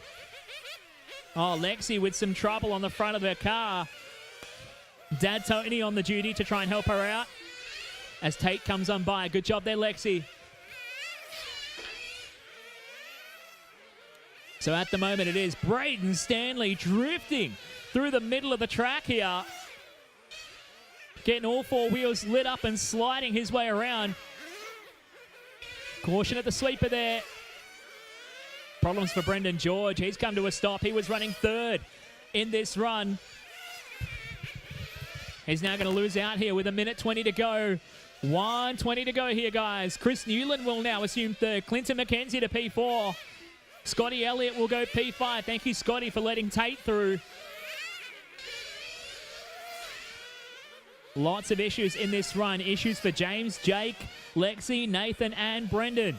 All in this first round qualifier for Nitro Tour. 1 minute to go. 1 to go. GT coming up next. GT is coming up next. As Brayden Stanley making his way towards the KWR chicane. Didn't get so sideways that time around. He works it down the smoke and front straight. As we watch Tate coming across the speedy RC loop. Tate in the double green. Coming out of the KWR chicane. Tags the curb and pulls a wheel stand out of the corner. Tate getting his sprint car yeehaw on this morning as he comes down the Yokomo back straight. 20 seconds to go. Tate across the line. That time by 18.442. Brayden coming up on him now, with the margin out to 5 seconds between them. Watch it in the front straight. Clear with 5 seconds to go. Caution on the back stretch. Caution on the back stretch. Caution on the back stretch. We hit it. Caution on the back stretch. Still there. Still there. Yeah, we're all good. You good there, Lexi? She's rolling. All right, that is time. Issues for Brayden. It stopped right at the end. Run it to the finish. Tate is done. Tate is done.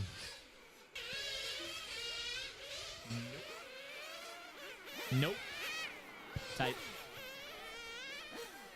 All right, running it down here. And that is everybody finished. Brayden Stanley flaming on the final lap.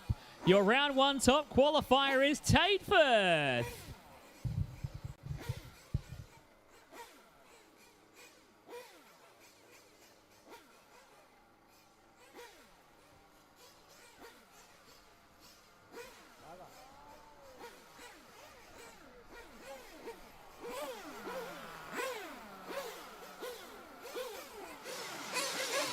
Tate Firth, a bit of an eventual first run of the day. Ended up with TQ after a little flame out from Brayden. Just tell us how the car felt and how are the conditions. Yeah, the car felt pretty good. Still lacking a bit of rear grip, which we'll work on. But yeah, it felt all right. And how long have you been racing RC? Ever since I think I got a car at least at one, so let's just say 16 years. You're actually racing with your sister in Nitro today. How is that RC in the family? Sorry? How is it having RC in the family?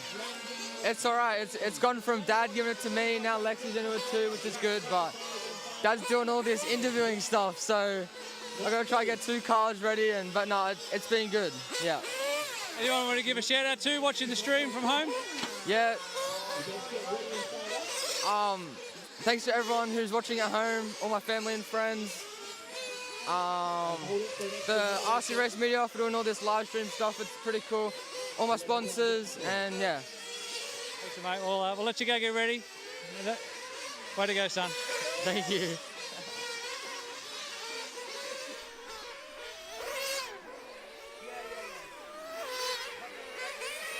We're getting ready for GT on track. There is one heat only. So everybody in GT are going to be on track at the same time. So we're going to just give you guys an extra minute to get fired up here. GT is all in. So excited. I'm going to actually order everything.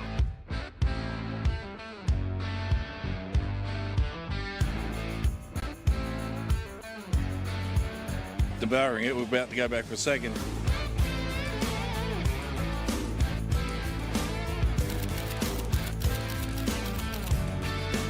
As a vegetarian, I got quite a few of the salads, which are phenomenal.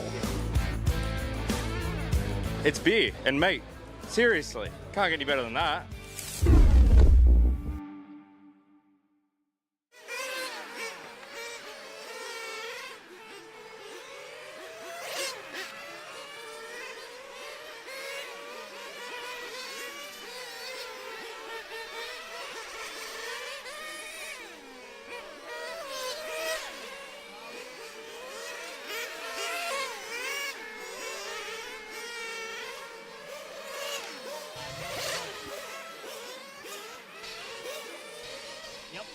Cool. I think I know everybody else. I'm waiting on Steve Valletta, because he didn't know it was one group, so I'm just giving an extra couple of minutes here.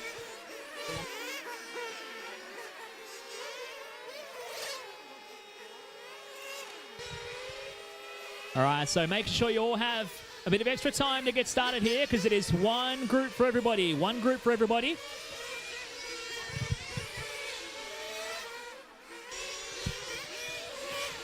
Is Peyton Budden or Barry Gavin here? Peyton Budden and Barry Gavin. Neither of them are here? All right, I think we've got everybody checked in. All right. 45 seconds, 45 seconds. 1/8 GT for qualifying round one. Caution at the loop, caution at the loop. 30 seconds, 30 seconds.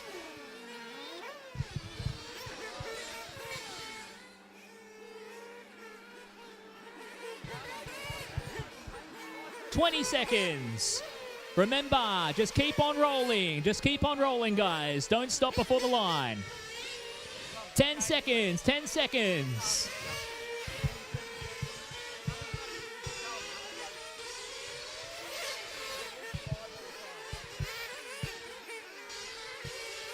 And we are live. Loop is live, everybody. Good luck, everyone. Qualifying round 1 for 1/8 GT on track. Everyone will get a start when they come across the loop for the first time.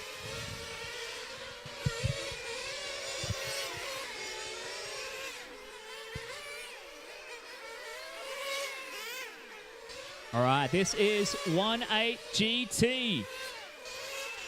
All in one group for qualifying round number 1. Caution in the middle there.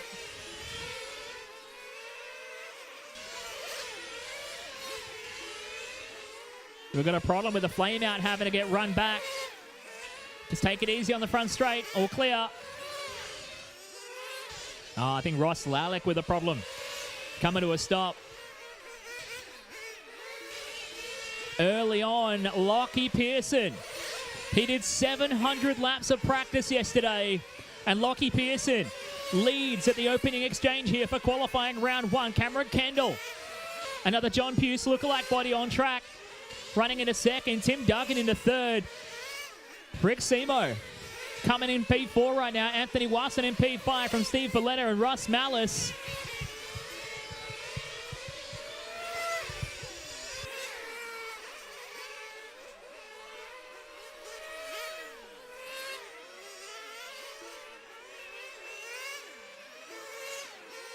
Problems for Clinton.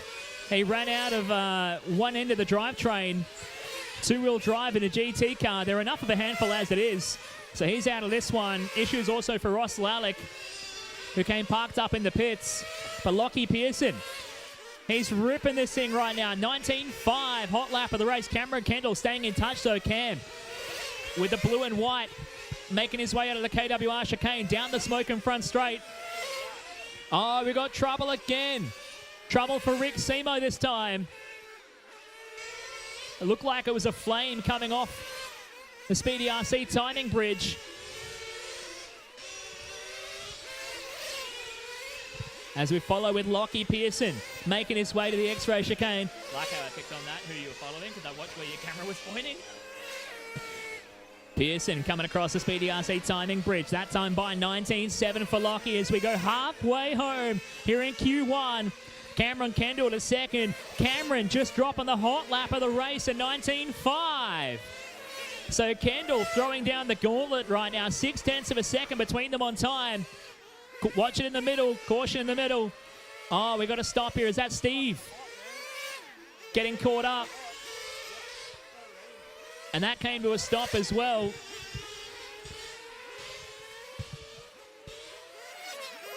This battle between Lachie and Kendall. Lachie and Cameron, nothing between them on time. 19.7 last lap to a 19.8 from Kendall. Lachie had a slow one though. And Kendall was even slower. Tim Duggan now closing up a bit of time. He's about 5 seconds off the back on corrected time though, with 1 minute 40 left to go here. Lachie Pearson down the line. He clicks off his next lap. 19.7 for Lachie. Cameron Kendall bringing it down the line. Picking up on him across the loop. 20.0. The gap goes to 1.2. Advantage to Lachie Pearson right now. As we watch Kendall down the Smoke MRC front straight. Has a little bit of a twitch on the initial turn in. Bringing it around to the Yokomo back straight. He needs to find a bit of time here in the closing stages of the run. New hot lap, 19.4 from Cameron Kendall. 1 minute to go. Kendall is throwing down. Pearson with it at 19.8. The gap goes to 0.8 of a second. Pearson across the line. 19.6 that time by. Kendall bringing it across the line this time around. What's the time? 19.6. It is 0.800 between the top two right now. Kendall on screen for our live streaming viewers, bringing it round to the X-ray hairpin and onto the Yokomo back straight. Pearson that time by 20.0. Kendall has an opportunity to make up some time. It's a 19.4. Oh, but he's lost drive. Kendall has lost drive. The revs go sky high. And it was an epic run, but Cameron Kendall is OUT out of Q1. And that hands it. A golden invitation to Lachlan Pearson here to storm on home. With 5 seconds to go, Rick Seymour got back out on track and running here. But it's a race of attrition with just 4 cars still turning laps, and that is time. Keep on going, keep going, keep going. Everyone's still going here.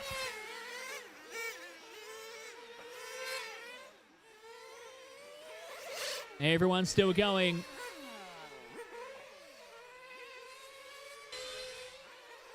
Tim Duggan finished. Anthony Wasson finished. Lockie Pearson finished. Waiting on Rick Seymour. And that's everybody done. How about it? 9 cars started, only 4 cars finished. Lachlan Pearson gets the round 1 TQ for 1/8 GT. Anthony Wasson second, Tim Duggan third. Cameron Kendall still goes P4 for the round after flaming right at the end or losing drive from the car. And Rick Seymour goes P5. Ross Mallis P6, Steve Valletta P7, and Ross Lalic P8. Of only 8 drivers who recorded a crossing across the line for 1/8 GT round 1. How about it, ladies and gentlemen? That is the round done in 1 hour and 45. Lachlan Pearson, congratulations taking out TQ Nitro GT here at the Winter Champs. Tell us about that run.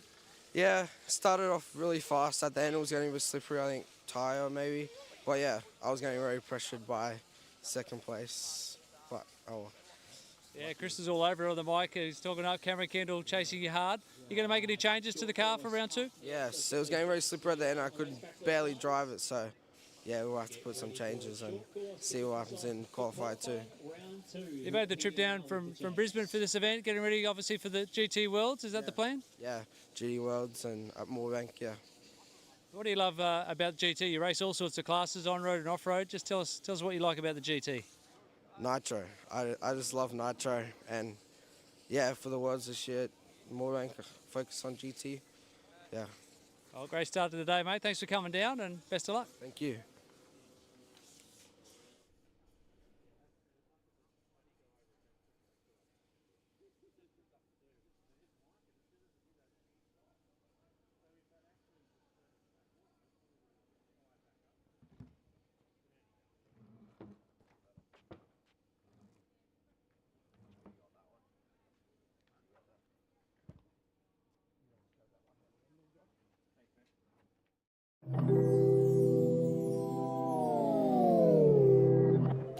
G'day, I'm Stacey. My love language is receiving gifts. Like a tow bar, snorkel, and a camping canopy. Let's explore our wild side, you big hairy bear. Love drives everything at Karma. All cars are hand-selected by experts, backed with 7-day returns, and delivered to your door.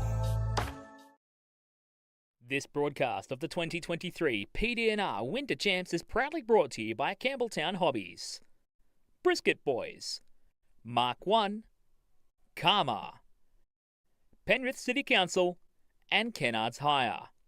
And a special thanks also to Psychology Services New South Wales for their support in getting me here for this event. All right, we are good to go for short course. GT guys, 1/8 GT guys, if you guys can come out and marshal. Get 1/8 GT out to marshal. Short course on track to kick us off for qualifying round 2.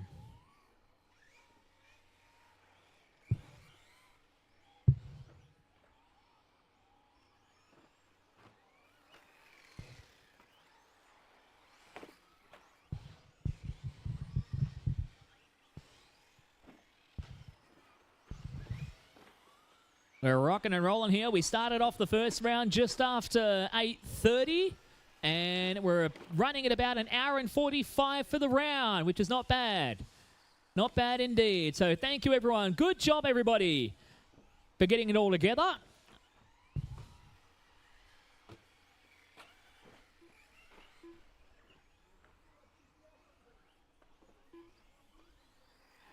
We've had a couple more short course trucks to join the party here for round 2, so that's good to see.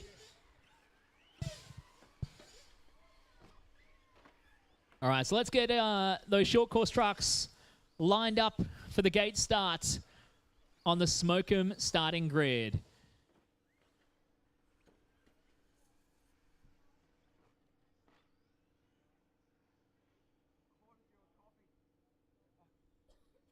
All right, so I've got a total of 10 drivers checked in. Tony, where's your short course truck?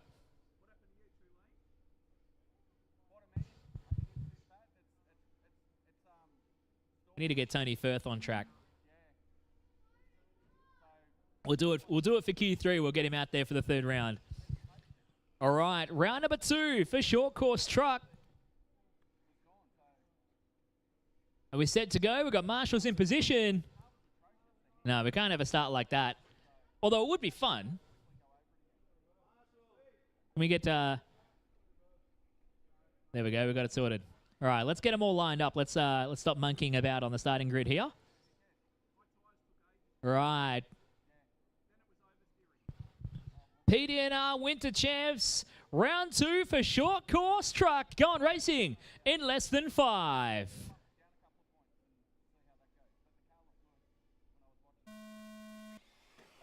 Oh, and it's carnage before even the first jump gets underway. Short course truck getting off to a start here. Last race, it was Lewis and McKenzie having a good old battle here. Looks like it's going to be a repeat again on the back straight jump. Oh, no, caution on the back straight. Ian Lewis gets the advantage here. Anthony Thomas momentarily goes to second, as did Ian Webber, but Clint McKenzie immediately fights his way through and goes back to second here. Yeah, remember short course, guys, you're allowed to cut the chicane wherever there's technically not a barrier is fair game, I'm sure. Caution on the back stretch as look at this. The battle on for the leaders. More carnage on the back stretch. Clint McKenzie and Ian Lewis through the middle. Ah, Lewis 2 wheels it off the jump and gets turtled, gets a marshal. So it's McKenzie getting out front now.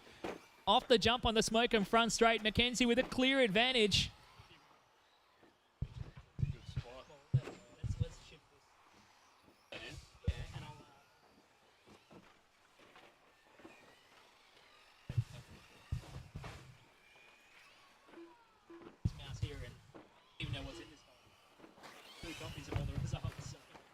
I'm not keeping them.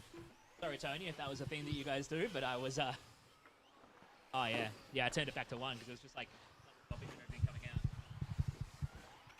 So rocking it out with your race leader at the moment, Clint McKenzie. Hot lapping 28.009 as he comes through the midsection. Just nice and conservative on the jump. Pulls a little wheel stand coming off the back of it. Shortcuts the chicane nicely and onto the Smokem front straight. Scott Marks going up into second now. Ian Webber into third. Following with Alex Marks here in the white with the red and blue stripe. One of the juniors here at PDNR ripping around. Gets a nice shortcut through the chicane. That's the short course line. That's how we get it done here. Young Alex Marks, P6 on the racetrack at the moment. With Scott Marks going a second in the all-orange truck. As Alex on screen at the moment brings out of the X-ray hairpin.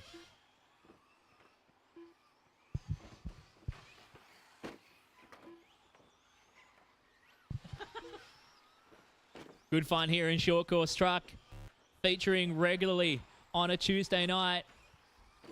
Following the orange of Scott Marks, currently second on track here. He's about 6.5 seconds off the back of Clinton McKenzie, your race leader.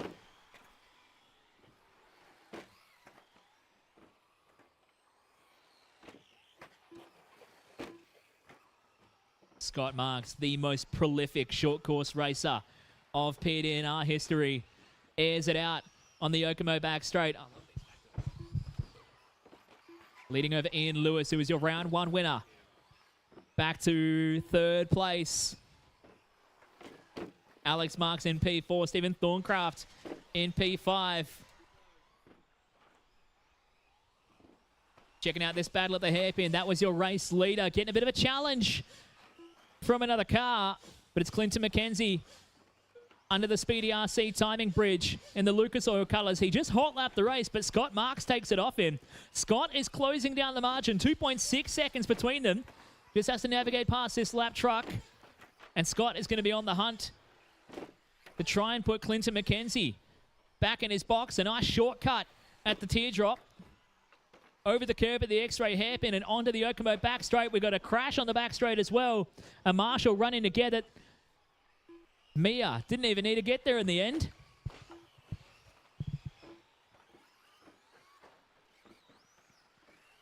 Scott Marks trying to close down that gap. He's starting to run out of time, though. He needs Clint to get caught up with a bit of traffic, but it's not to be. Alex Marks getting caught up with a little bit of traffic. Here comes Scott on the way through. He's getting caught up with Anthony Thomas as well, coming onto the Okomo back straight as Clint McKenzie doing wheelies off the jump on the back stretch. 15 seconds to go for Clinton McKenzie. 3.4 seconds is the margin. Scott Marks trying to close down the gap here. Whoa, Scott up on two wheels trying to catch him. Your leader, Clinton McKenzie, with 2 seconds on the clock. That is time. Race him to the finish and you will be done. And he goes conservative over the back straight jump. That's not how winners do it, but Clinton McKenzie gets the JOB here in round number 2 of short course truck. Scott Marks across the line in second. Who's it going to be for third? Ian Lewis sprints it to the line for third. Anthony Thomas across the line in P4. Alex Marks in P5 from Stephen Thorncraft. Ian Webber and Nicole Platts with Anthony Cummins rounding out your 9 finishing drivers. That's short course. Round number 2 in the books. We're going to put those jumps away real quick. And we're going to be getting to go in. Clinton McKenzie, congratulations. Taking an exciting win there. Tell us a bit about that run. It was pretty fun, Tony, as per usual, as short course always is. So, yeah, really good fun. You're definitely putting it on for the crowd, a few wheelies and stuff. You got Chris, the commentator, pretty excited. Yeah, I try my hardest. I'm trying my hardest. It's just a bit chaotic out there sometimes, but yeah, we'll just keep on seeing. We keep on going today. So You love all forms of RC, 10th scale, 5th scale. What is it that just keeps you addicted, or the love of RC? I don't know if it's an addiction or a drug. I don't know. I'm still trying to work that out. I'm not sure why, but yeah, it's just great fun, easy to maintain, well, to a certain degree. But yeah. All good fun, so. Well done there. Keep up the good work and good luck in the next qualifier. Thanks, Tony. Thanks a lot.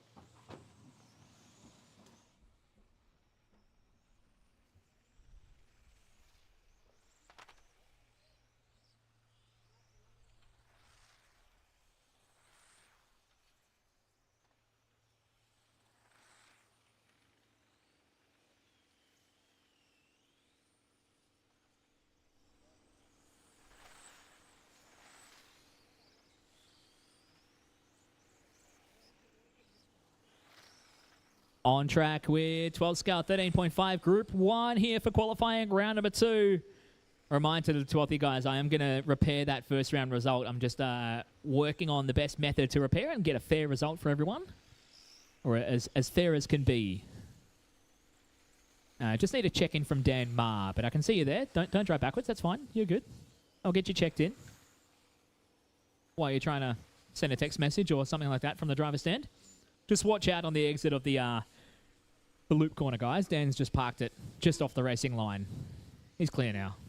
All right, let's get everyone from short course out to Marshall, please. Everybody from short course out to your Marshall positions. We're getting set to go for 12 scale for qualifying round number 2.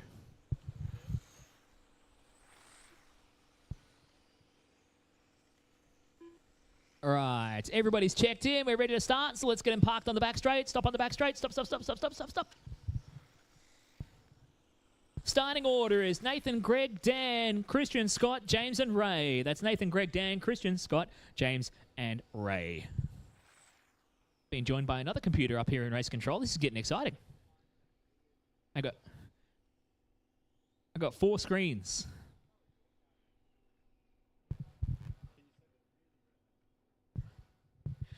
All right, short course guys. I know you guys cut the track in the middle, but 12th you don't. So I need marshals at 5, 7, and 8, please. primary spots, 5, 7, and 8. We had enough drivers, so we should have enough marshals.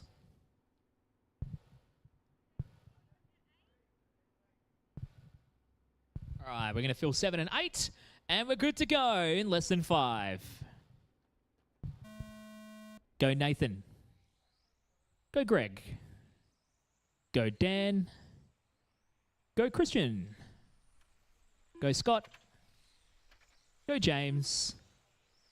And go Ray. Nice and smooth. That's how we get it done. 12 scale, 13.5. Group 1 here for qualifying round number 2 on track.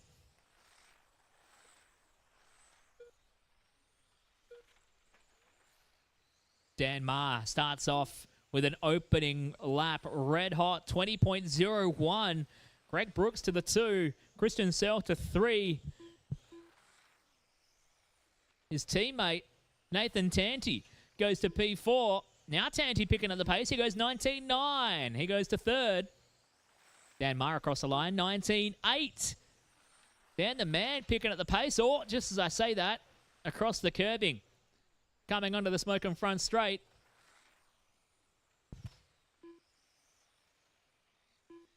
As I think we follow with Greg Brooks at the moment. Yellow, orange, and blue. Making his way to the KWR chicane. Round onto the smoke and front straight. Greg now down to 3rd. Just behind Tanti, who's picked up the pace. A 19.89 last time by for Nathan Tanti. He goes to 2nd. Dan Ma still your leader. Right behind him on the racetrack on the Yokomo back straight. So your top 3 together on the racetrack at the moment. But in a bit of a jumbled order. It's Ma, then Brooks, then Tanti. Now Christian Searle actually splitting the top 3. So Christian, the odd one out. He's a bit further back on track, but running very nicely on corrected time. Just gets caught up trying to get the JOB done on Ray Zarb there. As we follow with Dan Ma now. Making his way through the right-handers. Into the KWR chicane. Dan Ma dropping down to 2nd by 1/10 of a second. We'll get more specific. 95 thousandths of a second. Separated the top 2 at the turn of the previous lap. Greg Brooks goes to the lead. He's closing the gap up onto the back of Nathan Tanti. And now Dan Ma goes back to the lead. It's super tight. 39 thousandths of a second separates the top 2. Tanti getting caught up there. Good job, Nathan, from not spearing into the side of Greg. Or I do think that was more arse and class there for Nathan Tanti. He goes to 3rd. Just fending off his teammate Christian Searle behind in P4. Greg Brooks to the point. 0.4 of a second separates Brooks and Ma right now. Coming onto the Yokomo back straight. Tanti, the meat and the sandwich, as they come out from underneath the loop. This time by 0.8 of a second separates them. We're 3 minutes down and 5 to go. Group 2, you guys are up next. 12 scale 13.5. Group 2, you guys are up next.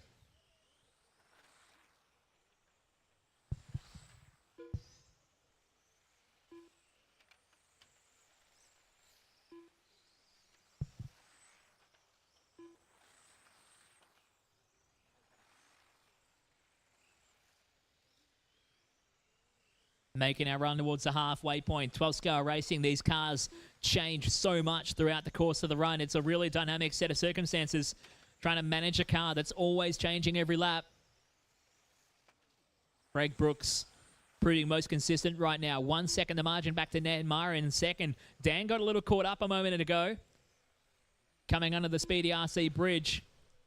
Caught it up going over the curbing. And lost a bit of time. Nathan Tanti now picking up the pace. Tanti that time by a 20.3. Greg Brooks 20.2. Dan Ma 21.1. So Dan lost a bit of time there. But it holds on to that 2nd spot. Christian Searle further behind in P4. Scott Hill in P5 from James Turner and Ray Zarb. Tanti finding pace at the end here. Oh, that's brutal. Greg Brooks catching another car. Sent it flat spinning through the air.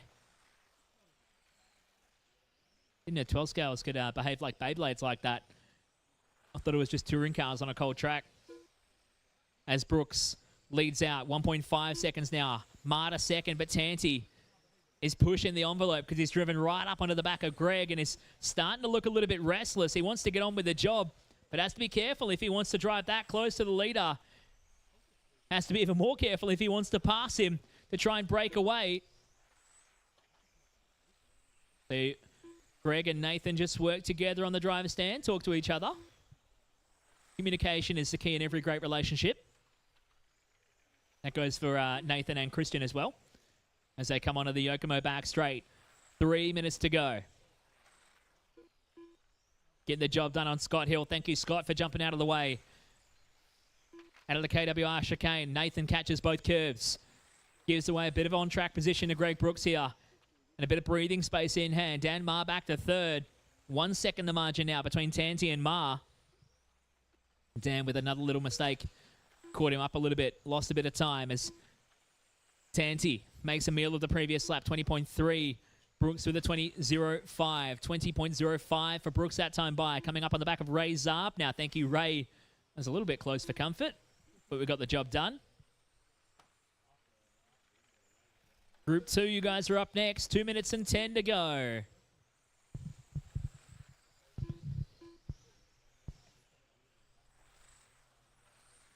Special thanks to all of our sponsors putting on PDNR Winter Champs for 2023.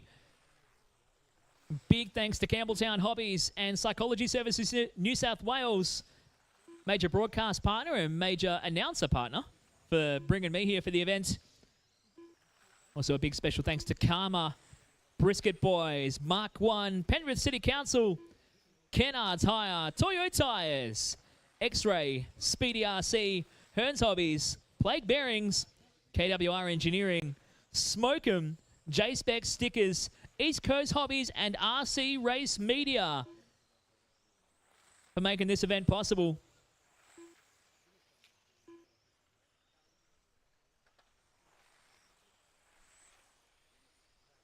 As we're running down the final minute and 10 here in 12th, 13.5. Nathan Tanti's pick.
All right, let's get all those 12-scale guys from Group 1 out to Marshall, please.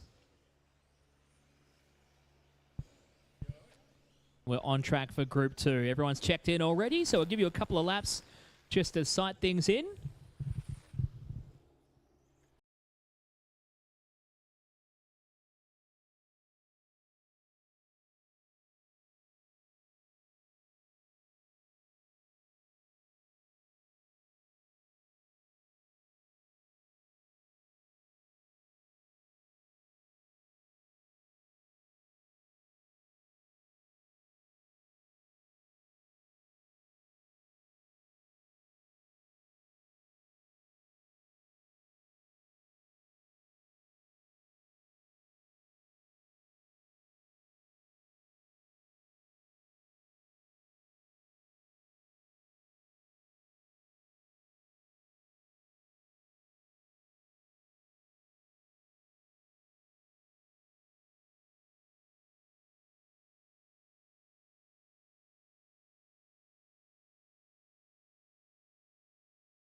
First round, Alex Brown. Goes to third right now. David Reston into P4. Leon Phillips P5. Daryl Thorncraft into P6.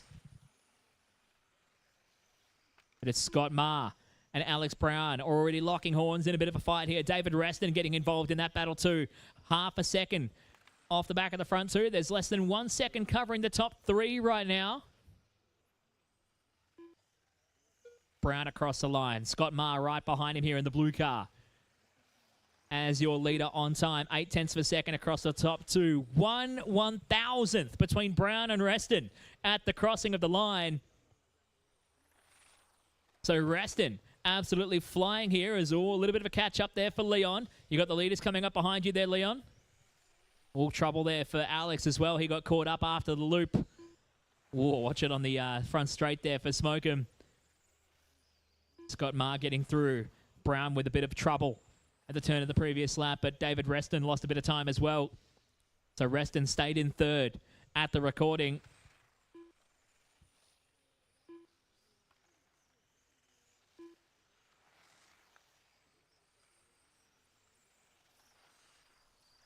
Scott Marr with a big lose that time around, a 23-1.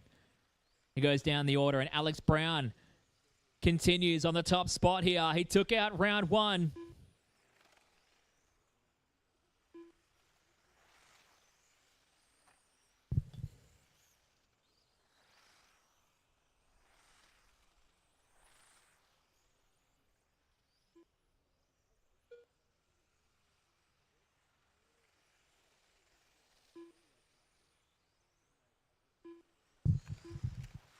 Three minutes down and 5 minutes remaining.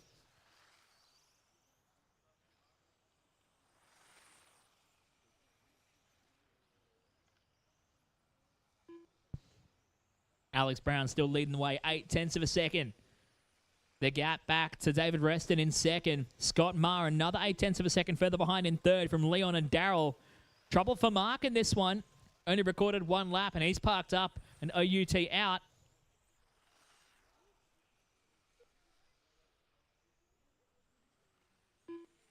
Checking out the previous run. Alex Brown had it in control.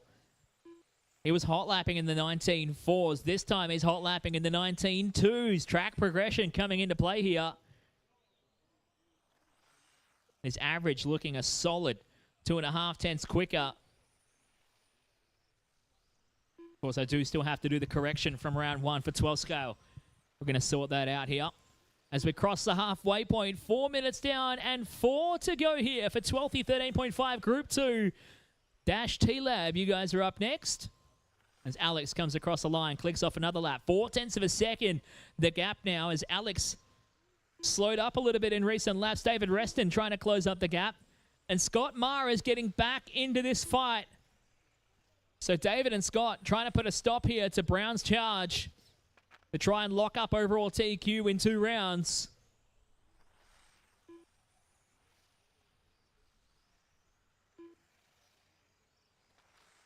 Reston across the line, that time by 20.26. Brown with a 20.28. Scott Marr, 20.15. 1 second covers the top 3 once again here in the second half of this race. Brown this time by 20.3. Marr, 20.2. Reston across the line, 20.1. He goes the quicker of the top 3 that time by, and the gap for the top 3 continues to close up. Mark Wallin back out on track there after he missed 4 minutes of the race, but it's good to see him back circulating again. Or at least he didn't score for 4 minutes of the race. As Reston comes across the line, he was the slowest of the top 3 that time by 0.4 of a second between Brown and Reston. 0.4 of a second again between Reston and Marr. With 2 minutes 30 left on the clock. This is anybody's game yet here for round number 2.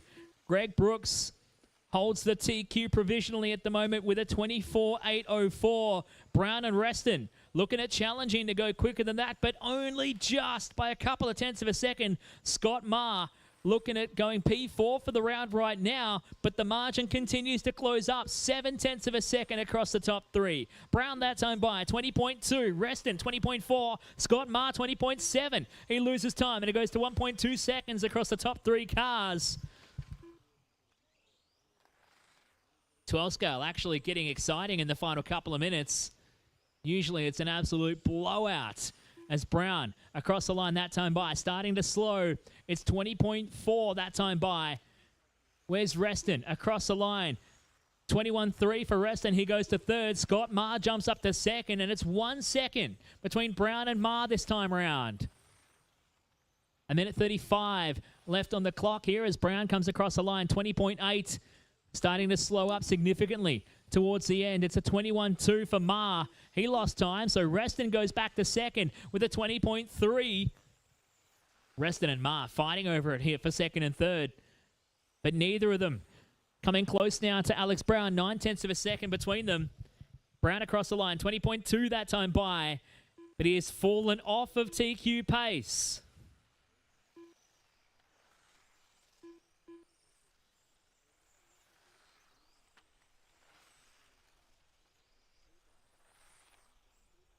$50 seconds to go. Alex Brown needs to find some pace here. He's 0.3 of a second off of TQ pace right now for Greg Brooks. Was 24.804.6. David Reston 1.4 seconds further back. Scott Marr another 0.2 of a second behind. Nothing in it here for the top few spots for qualifying round two. Brown that time by 20.2. It's getting harder and harder to close down that time. He needs a couple of miracle laps. He's currently 0.3 of a second off of TQ here for round number two, and it throws it wide open for round number three coming up later. 10 seconds to go.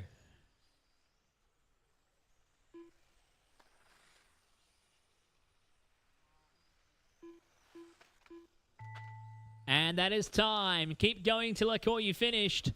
Everyone's still going at the moment.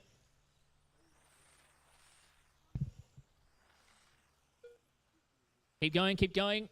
Oh no, Alex is done. Alex, you're done. Scott, you're done.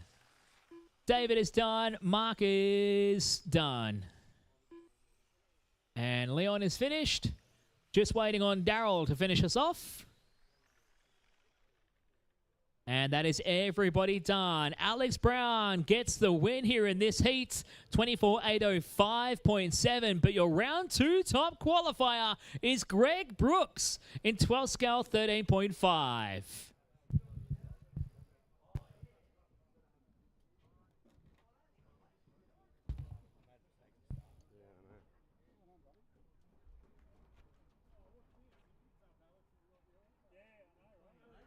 All right, Dash TLAB. TLAB is up next. Let's get you guys out on track. Get our 12 scale guys out to Marshall, please. That was nice, mate.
Because that's 11.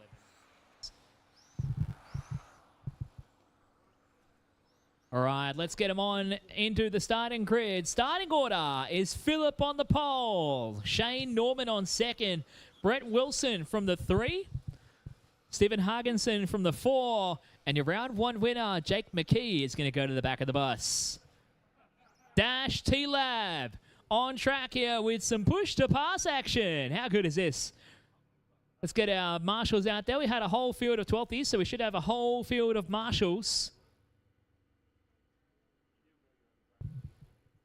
Back here, Brett Wilson was second from 4th on the grid in round 1. He goes now to 3rd on the grid. Phil Merrick started 2nd, now gets himself a pole start. Shane Norman started 3rd and finished 4th. He goes to 2nd on the starting grid.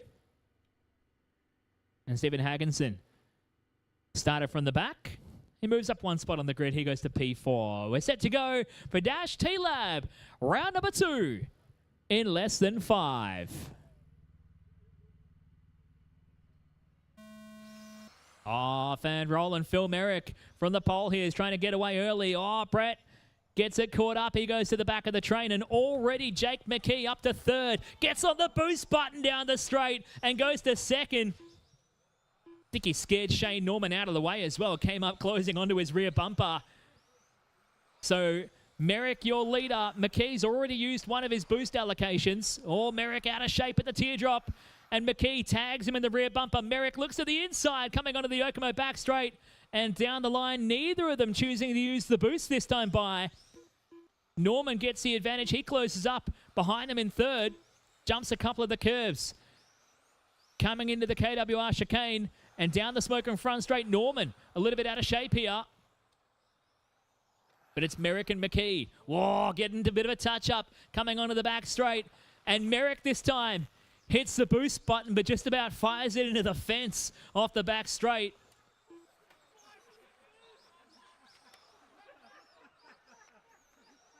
Who got caught up at turn 1? Oh, no. It's all laughs and all fun here with TLAB. And Stephen Hagenson getting a bit caught up there. Check out this battle for the race lead, though. Merrick and McKee. I think it's 1 apiece for boost usage now. Are we still on 3 by 10 seconds?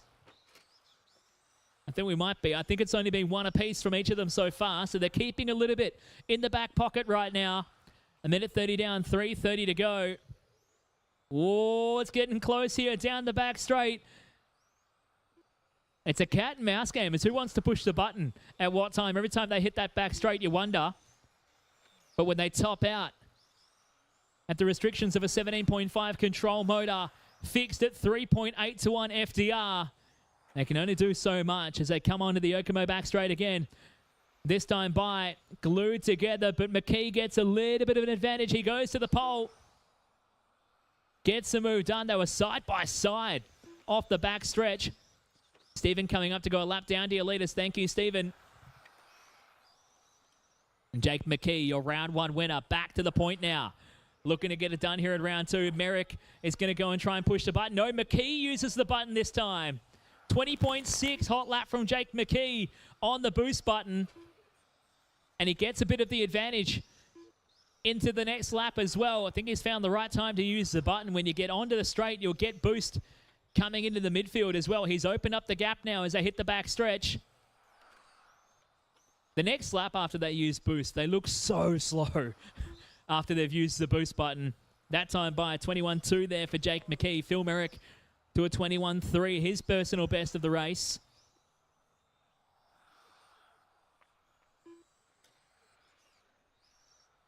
Onto the back straight. 2 minutes to go here. Merrick needs to get a move on if he wants to close up this margin. It's 1.7 the previous lap, now out to 2.9, the gap between them.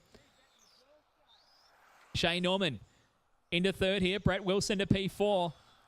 Stephen Hagenson going to go P5 here in this round. Margin now, 3.5 seconds the gap. We need another 5 cars on track.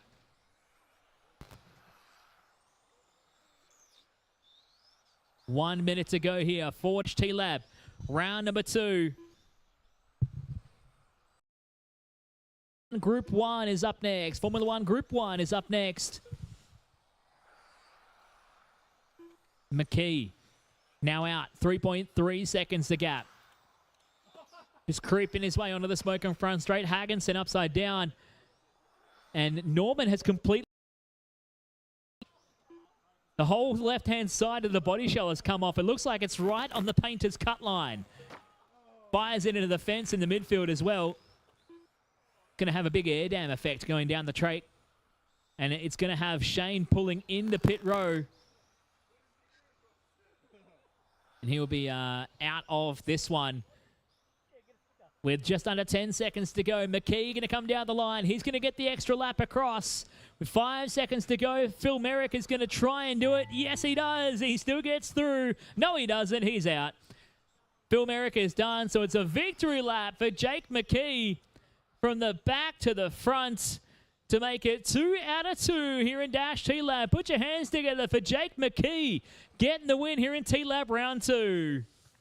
Phil Merrick home in second. Brett Wilson gets third at the expense of Shane Norman and Stephen Hagginson, who both DNF here in race 2. So we're going to keep this pattern going here, and the next race we're going to start Jake on the exit of the chicane. He's still going to go to the back, but we're going to give everyone else a bit more of a chance. We're going to push him all the way to the back of the bus for the next round. Right, up next, Formula 1. Formula 1, Group 1 here for qualifying round 2. Tony's going to do an interview. Oh, if he finds his interviewee. Phil Merrick, get yourself in front of the driver's stand to talk to Tony. And we'll be back with F1 in just a minute.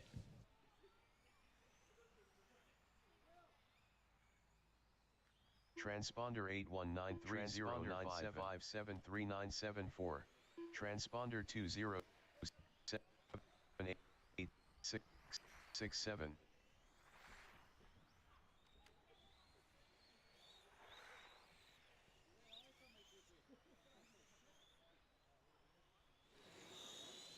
Phil Merrick, nice run there, taking P2 in the Dash TLAB class. Yeah, tell us a bit about the class and how much fun you're having today. It's a whole lot of fun. It's a whole new experience. Having that extra power come in 3 times during the run.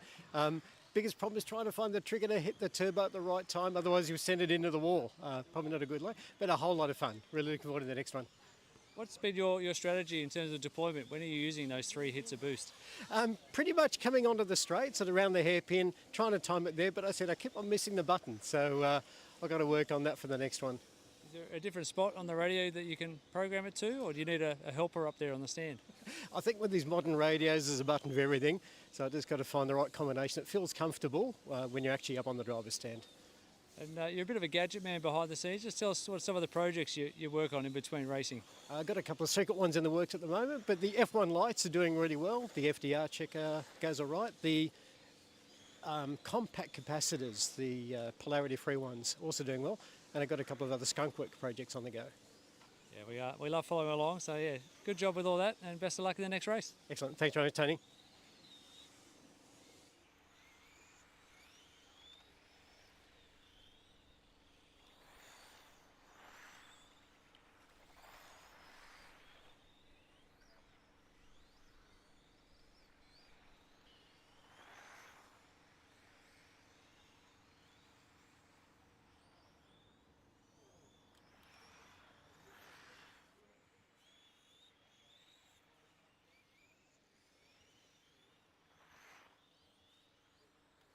All right, drivers, if you want to line them up on the back straight this time, please. Line them up on the back straight. We'll get this one underway. Okay.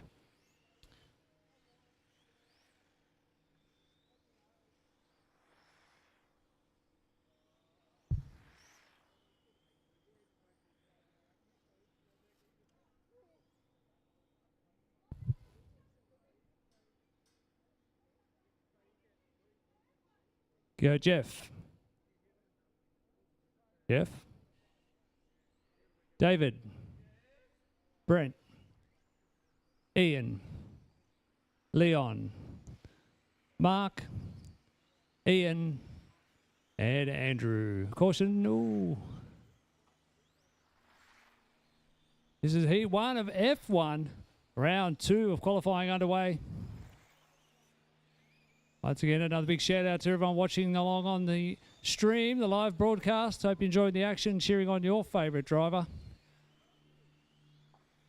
Trouble early for Leon, brings it into the pit lane. Looks like it might be a radio adjustment. No intervention needed by the pit crew. Maybe just giving himself a voluntary stop-go penalty. Having too much fun.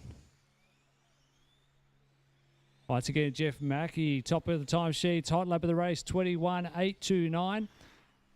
David Reston sitting in the 2 spot, followed by Brent Love, our concourse winner. Ian Webber sitting in 4, Andrew Curlis 5, Mark Norman in 6, Ian Turner 7, and Laughing Leon Phillips in 8.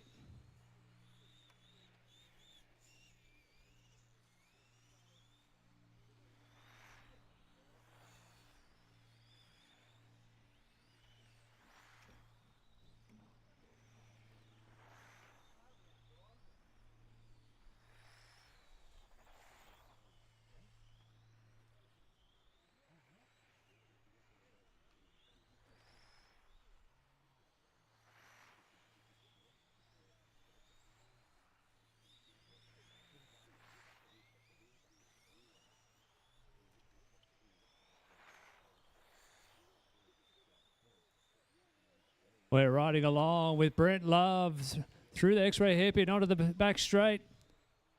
Awesome liveries done on that F1 car based on the sponsorship with his name, believe it or not, Brent Love. And he couldn't believe it when an F1 car had Love as a sponsor. It was meant to be.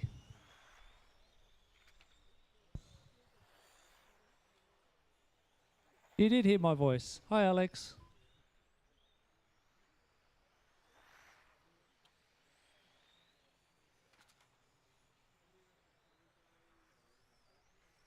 Exciting format we've got for F1 today, running a bit of a mini endurance bump-up format. So these drivers will qualify top 7, will go straight into the main. And then the other drivers will bump up. A 15-minute final. We'll be waiting for our A finalists. Andrew Curlis finding some pace. New hot lap PB for him, 25.2.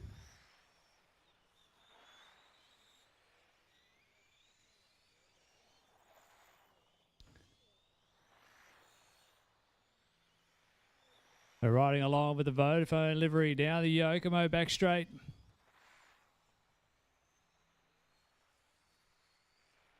Ian Webber behind the wheel of that one. So helpful when drivers put a number sticker on their car. I love you, Ian. Thank you for doing that.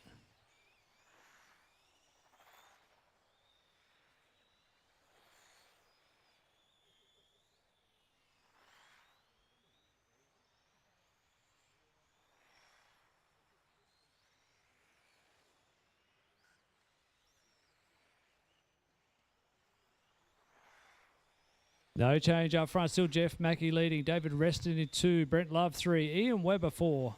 Andrew Curlis in 5. Ian Turner in 6. Mark Norman in 7, just under the bridge. Through the centre chicane.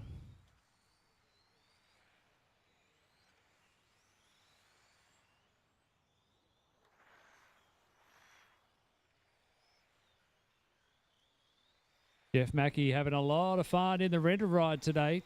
Ross Lalic, always very generous, offering up people to have a steer of his F1 cars. The drivers always have plenty of fun behind the wheel. And Jeffrey showing it's a quick machine, although Jeffrey can drive anything fast. You could give him Lexi's 10-year-old V1S3 and I reckon he'd put it on TQ.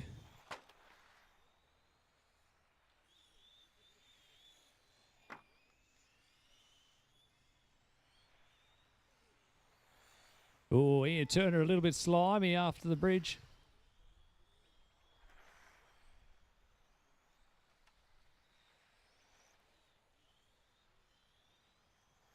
Oh, the grass.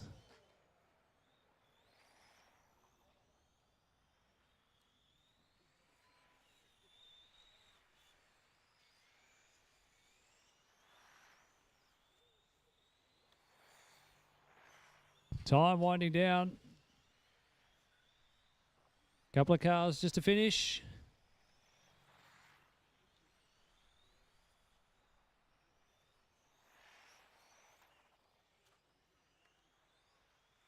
Just waiting on Mark.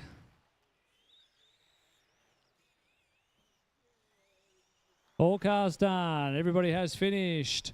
Jeffrey Mackie sitting at the top there. 14 laps in 5:05. Hot lap 21.3. David Reston 2. Brent Love 3. F1. Thank you, drivers. Thank you, marshals. Let's keep this show going. We'll need to hustle a little bit. Try and make a bit of time if we can. So make sure the following race is ready to go. So F1 Group 2. Track is yours.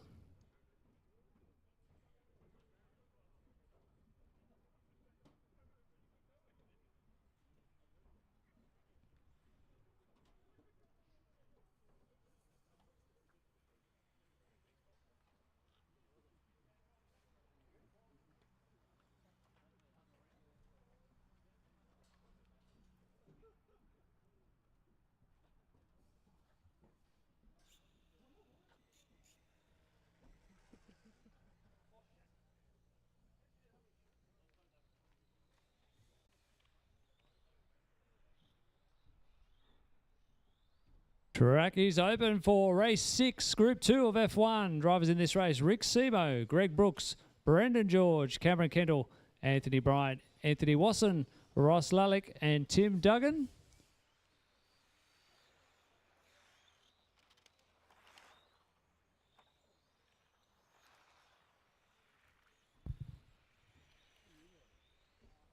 Need our drivers from the last race out to Marshall, please.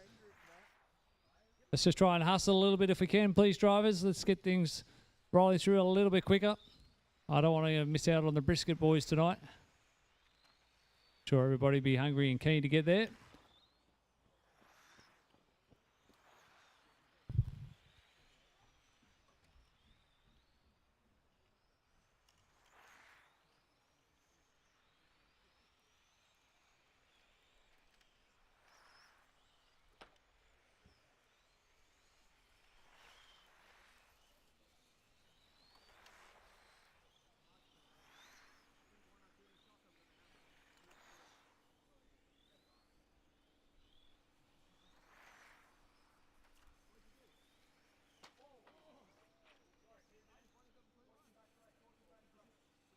All right, let's line them up on the back straight this time. Let's get this show on the road. So Rick Semo will be first away. Line them up on the back straight, please.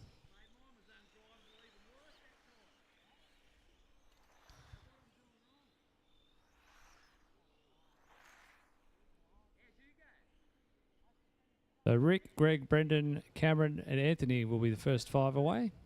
That's Anthony Bryant. All right, drivers, what's your cars? Go Rick, Greg, Brendan, Cameron, Anthony, Ross, and Tim.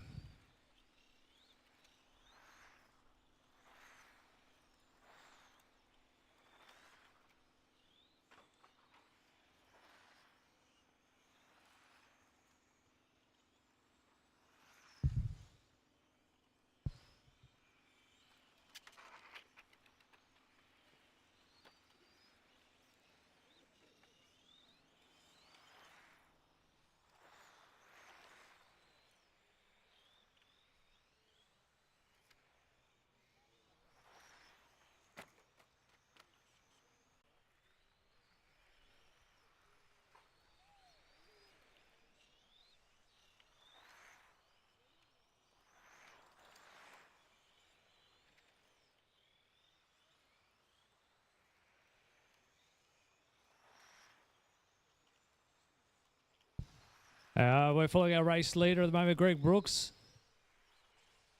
in the McLaren livery. The old McLaren. Everyone's favourite McLaren livery. Pretty tight battle in round 1 of qualifying between Greg and Cameron. Cameron sitting in P2 at the moment. Brendan George in 3. Drivers in the next race, GTE Group 1. Race 7 drivers in GTE. Can you be getting ready, please? Your race is up next.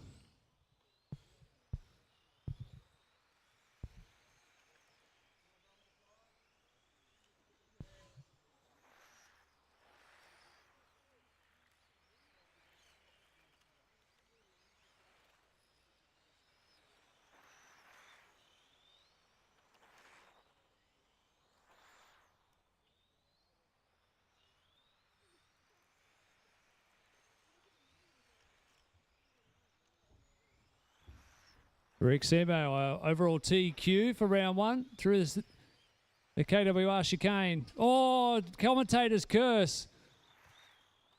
Bins it. Sorry, Rick. Sorry, not sorry.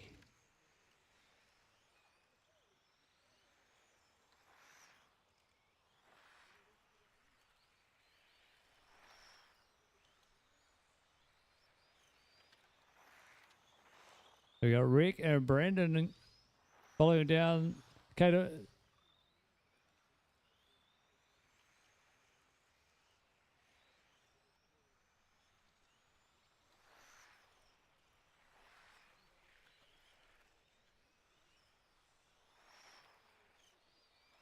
Looking at the projected merge results, Jeffrey Mackie holding on at the moment to the TQ spot. Cameron Kendall's gone to the top of this group by a narrow margin. 2 seconds ahead of Greg.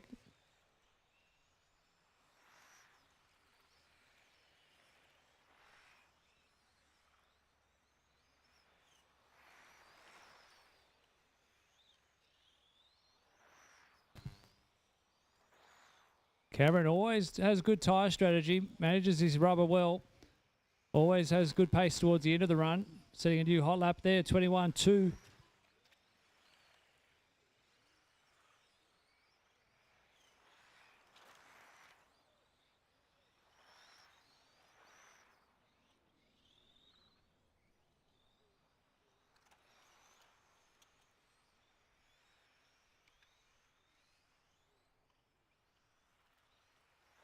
Yeah.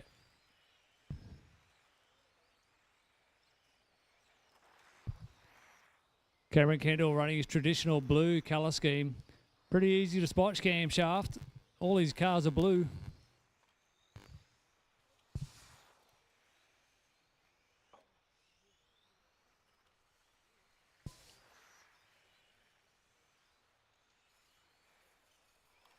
Down the smoke of straightaway. Cameron Kendall, new hot lap of the race, 21.233. Certainly got it working well now with just seconds remaining in this run. This might be his last lap.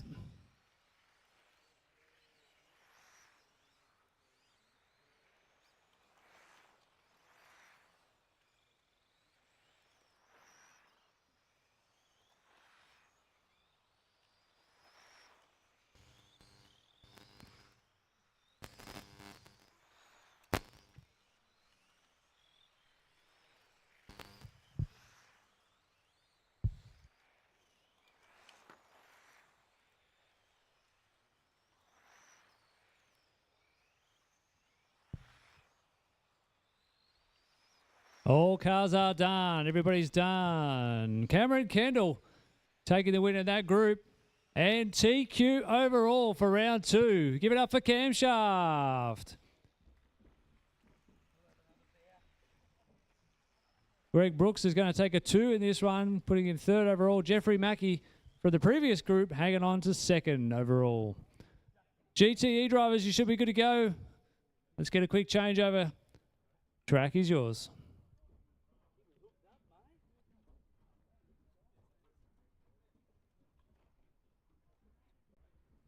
F1 drivers, if you just dump your cars at the scrutineering table and head straight out to Marshall, we need to just get the changeovers happening a little bit quicker, please. So GTE Group 2, you can start getting ready.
We are set to go for GTE. Let's park them up on the back straight. Park them up on the back straight. F1 guys, out to Marshall, please. We've got everyone for F1. Formula. It's dangerous watching more of these racing here because I want to buy an F1 now. All right, starting order is Michael, Ian, John, Steve, and Clinton. That's Michael, Ian, John, Steve, and Clinton. We're set to go. GTE Group 1 in less than 5. Go Ian. Go John. Go Steve. And go Clinton. We are underway. Group 1 for GTE here in qualifying round number 2. The 2023 PDNR Winter Champs on this beautiful Saturday morning. As Tony said before, we are running a little bit longer in these heats than we want to be. So if we can get everyone to be a little bit quicker on getting ready for each round and a little bit quicker in packing them away, we can turn these races around a little sooner and try and close up a little bit of time throughout the day.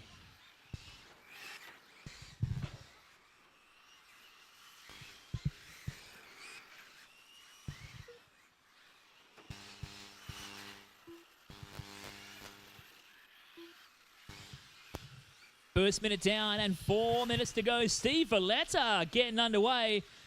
Steve and I having a chat here before he got underway with this race. One of the veterans of the club and of the sport here in New South Wales. Steve was around before GTE even existed.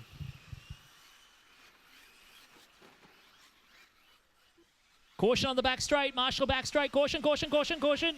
Go wide on the back straight. Go wide on the back straight. All clear. All right, that was risky for Steve there. All good. So Steve leading the way. Michael Turner in a second. Turner rocking the EP here. In a joint drive, having a bit of fun. Clinton McKenzie into third here. Ian Turner in fourth. John Lippis rounding out your 5 on track. That's 2 minutes down, 3 to go. 2 down, 3 to go. Quick lap of the race from Michael Turner, 19.7. With these GT vehicles proving plenty of fun. John Lippis must have the drift tyres on that thing because that has gone backwards through the middle of the track. We caught that too, didn't we?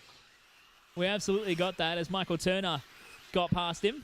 Steve Valletta still leading the way. 1.5 seconds the margin here as Turner brings it down the Yokomo back straight underneath the Speedy RC bridge and up into the midsection of the racetrack into the KWR chicane.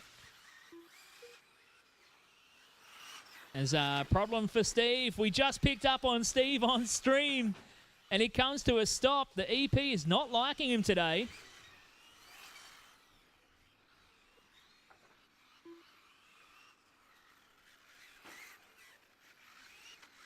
Steve Valletta coming to a stop after the loop. Must have too much power in it.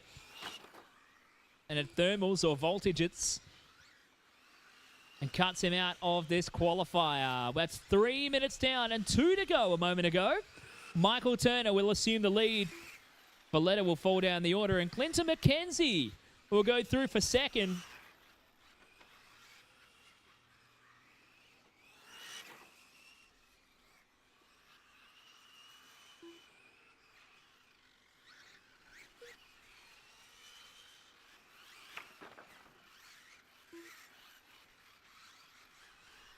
Last round, Clinton McKenzie didn't record after just 1 lap, so he's looking for a much better run here in qualifying round number 2. Michael Turner had a pretty solid run. That gave him P4 for the round. That was a 15.510. He's on track at the moment for a 15.508 for Michael with 1 minute to go. Michael out of the teardrop and heading towards the X-ray hairpin. Looking to try and improve a little bit. A 5.08 would have still kept him in 4th from round 1. He had about 5 seconds to chase from the back of Anthony Wasson, who's in the second group coming up in a minute. So group 2 for GTE. You guys are up next. John Lippis still backwards through that centre section. That car looks how my touring car felt yesterday in practice, and that was a fun time. I'm sure I'll have it sorted for tomorrow, I hope. 20 seconds left on the clock. Turner still circulating. He's just lost a bit of time, just dipped into a 15.509 predicted, but he's the only one looking at a fifth lapper at the moment. Group 2 coming up in just a moment.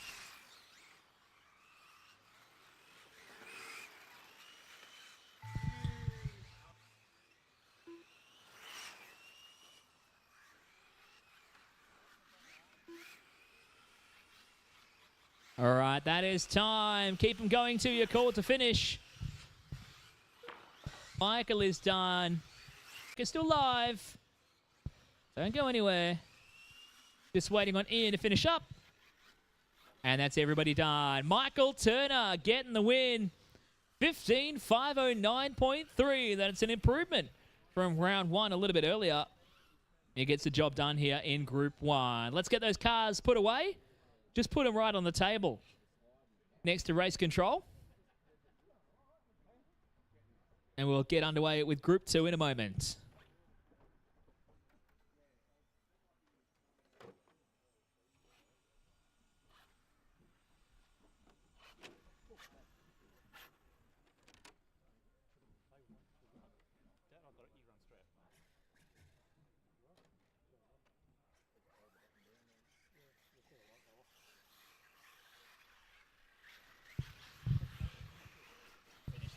Go straight into it.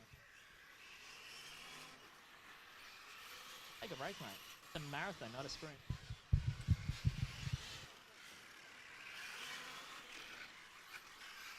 All right, we are on track for GTE Group 2. GTE Group 2 coming up.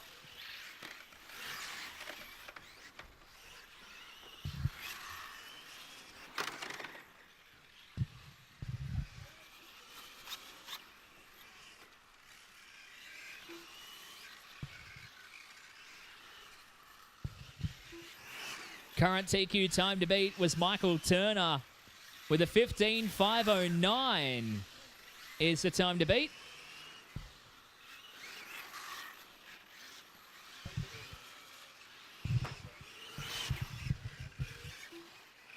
All right, starting order is Cameron, Ross, Anthony, Tim, Cornell, and Stephen Thorncraft. All right, Anthony. Go Tim, go Corndog, and go Stephen. All right, everyone get underway. Corndog really ropping the Pusey livery this time. I'm going to call him Stephen Puce for this one. Everyone getting off and rolling here for Group 2 of GTE. Michael Turner has the current round TQ 15.509.4. That's the time to beat. Your round 1 top qualifier, Cameron Kendall, ran a 16 lapper. He's looking to try and lock it up in 2 straight runs here. Anthony Wasson and Ross Lalic both ran 3 and 2 respectively in the first round. They're running together on the racetrack right now, so Anthony and Ross just work together, guys.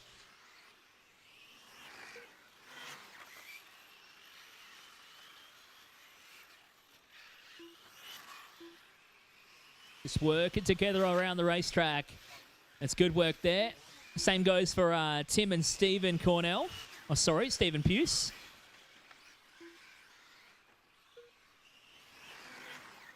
Watching on with Anthony Wasson. Down the Yokomo back straight. Underneath the Speedy RC bridge now making his way towards the KWR chicane. Oh, Corndog and Tim. Come on, guys. Work together. Don't fight over it. It's qualifying. As Wasson underneath the Speedy RC bridge. That time by his hot lap of the race. A 19.5 for Anthony. He's second in this run, looking to go in P2 for the round so far. Down the Smoker main straight. Around the teardrop to the X-ray hairpin. Get some rotation out of the thing. And down the Yokomo back straight to unleash a bit of 4S of fury. Meanwhile, Cameron Kendall, your leader.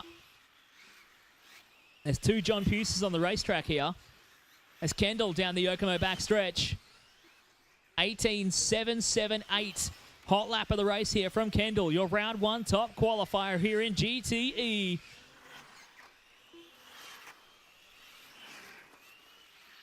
Still watching on with Anthony Wasson, though, in the all-green machine. He holds 6 seconds over Ross Lalic back there in second. So Wasson down the Yokomo back straight, using every inch of the racetrack very wisely. A bit sideways coming off the Speedy RC loop. And now onto the Smoke'em front straight. Got that thing squatting to create some rear traction off the corners.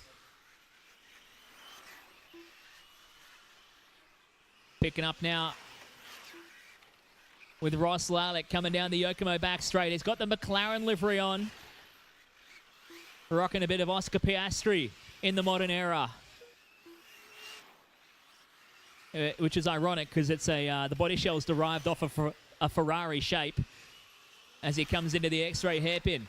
And onto the Yokomo back straight. Ross currently dropping down to P4 as Corn Dog displaces him to P3. So Cornell having a good run here. Stephen Cornell was P6 in round 1 as he just drops his best lap of the race as we pick up on the race leader now. Cameron Kendall with 1:15 to go. Kendall hot lapped again last time by 18.7. He's hot lapping at the end of the race. How good for this? Bit of Nitro touring car coming up next. 1/10 Nitro Tourer.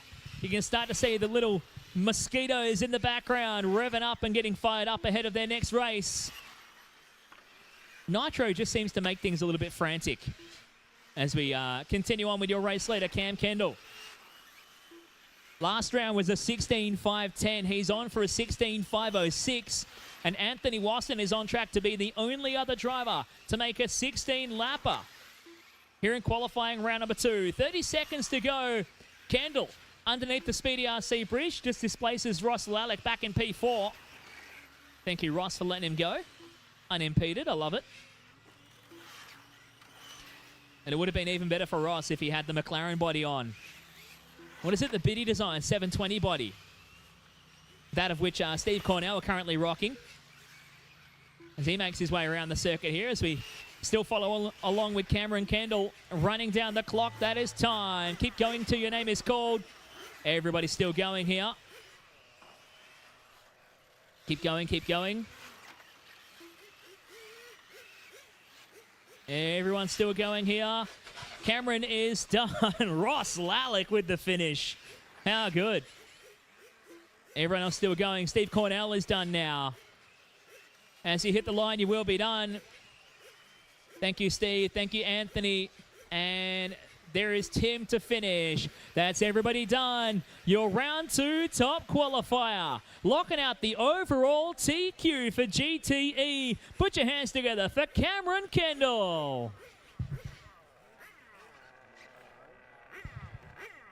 Nitro Touring Car coming up next.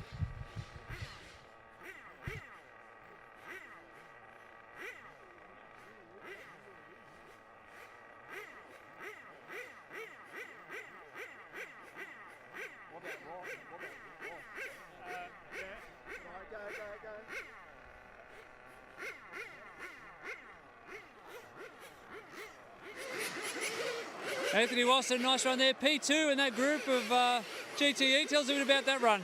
Yeah, car's feeling really, really good at the moment. Probably a touch rotation, but after getting used to it for a bit, I've managed to use it.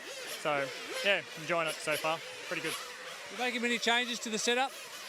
Nah, it's just pretty much the same setup around here every Tuesday night. So, nah, pretty much just running a bit of a slightly softer tyre.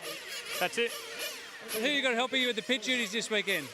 Pit duties, I got one of my friends from school, Alyssa's helping out, and then I got the Thomas family helping out with marshalling duties as well. So thanks to all of them. Excellent, mate. Good job. Best of luck in the next one. Thank you. Cheers.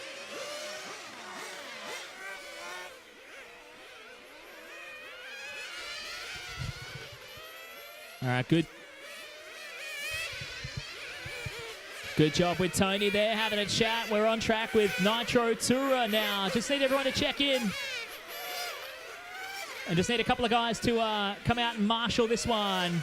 Still need a couple more of our GTE guys to come out to marshal, please. Come on, guys. Let's speed it up with these turnaround times. I know we all love a lazy Saturday at the racetrack, but we've got to do better. As it looks like Brayden Stanley found a mechanical issue in the warm-up. He's sprinting to the driver's stand to make the start, though. 30 seconds, 30 seconds. Can I get a marshal to go to 7 or 8, please? Marshal to 7 or 8. Here for qualifying round 2 of Nitro Tour. Your round 1 top qualifier, Tate, Firth, looking to try and get things done here. Brayden Stanley is screaming around. He just made it onto the driver's stand in time to make the start here. He's looking to try and stop the charge of Tate Firth, but he's out of drive again. And he's rolling to a stop. And it looks like Brayden is DUN done here in qualifying round 2.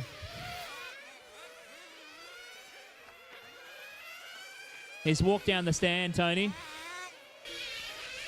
So Brayden Stanley not off to a good start here today.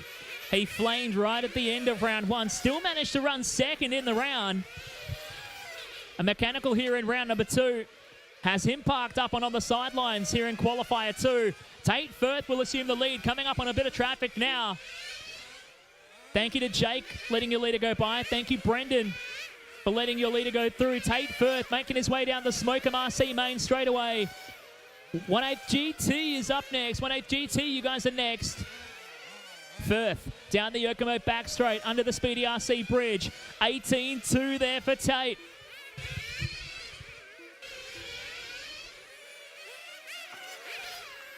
Scotty Elliott into second place. Nathan Sanderson to third here. Lexi Firth doing a great job getting around the track by herself at the moment. She's got a nice bit of clean air for Lexi. Chris Newland in P4. Brennan George to P5. Then James White, Jake Edwards. Issues here for Clinton McKenzie and Brayden Stanley. Both of them out of this race. As I think that's Jake in for a bit of a touch of fuel here. Watching Tate on his way onto the Smokem RC main straight. 17-9 a moment ago for Tate.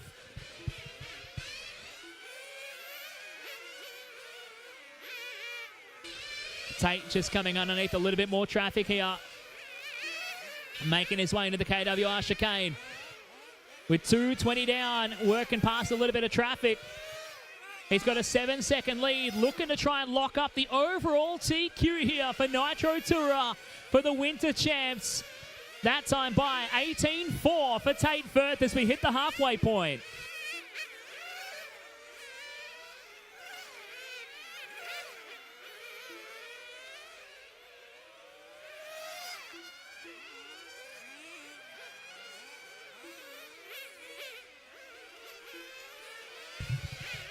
.205 left in this race. 2 minutes and 5 left in the race. Good job, Lexi, letting them go by. Great job from Lexi Firth. She knows the score. She knows what she's doing out here as Brayden Stanley has rejoined the racetrack. He's looking to drop a couple of hot lap bombs at the end here and see if his car's actually working as intended. Oh, a bit of carnage at the X-ray hairpin. We're following along with Brayden Stanley in fluoro green. Looking a bit loose at the moment, a bit taily. And issues again. He's out again on the right-hand side of the track for Brayden. Yet to complete a full lap. As we follow along, 1 minute 15 left to go. Down the Yokomo back straight. Tip it into the first turn. Nathan Sanderson. Into the KWR chicane. Making his way down. And we're now going back to Brendan George in the all-yellow machine.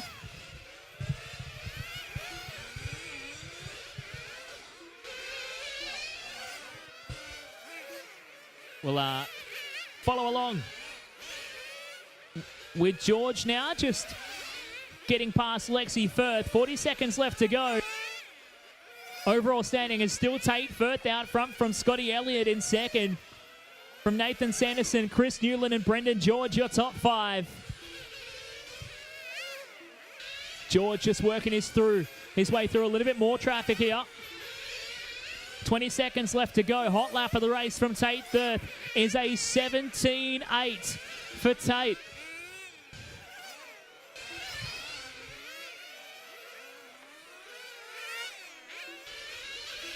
As we follow some more, James White working his way around the track here in the closing stages, as that is time. Keep going to your name to call to finish. Keep going, keep going, keep going. Nathan is done. Nathan Sanderson, you're done. Just jump out of the way for James, please, Nathan. Thank you, mate. Tate, you're done. Chris Newland, you're done. Jake Edwards is done. James White is done. Scotty Elliott is done. Lexi is done. Good job, Lexi. And Brendan George, did he run out of fuel? Oh, Brendan not getting to the finish. Put your hands together, ladies and gentlemen. Your overall top qualifier for Nitro Tour, Tate Firth.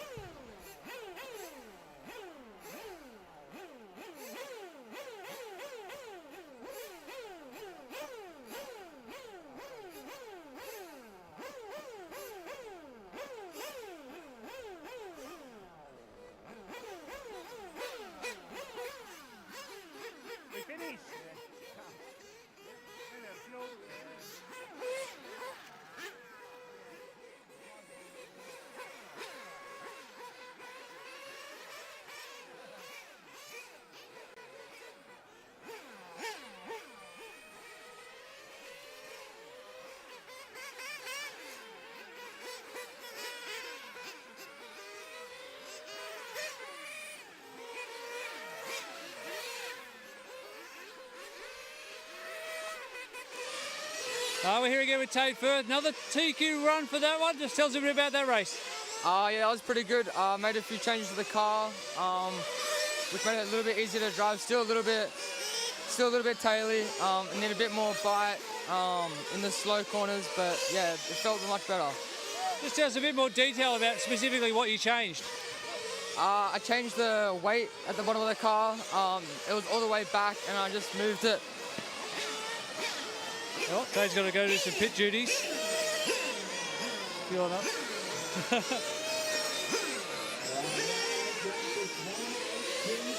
All right, so congratulations. That seals the deal for TQ.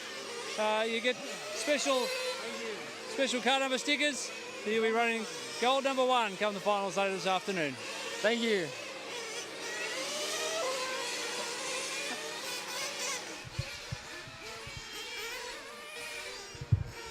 Sorry, Tony, I thought you were finished, so I transferred to the next race.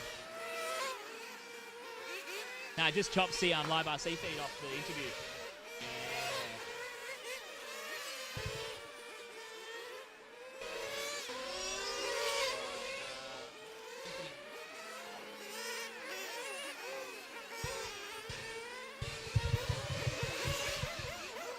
All right, 45 seconds, 45 seconds.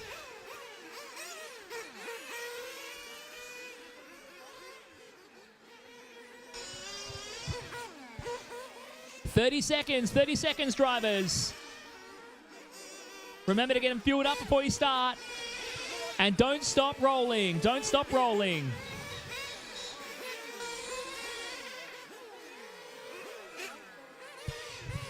$15 seconds.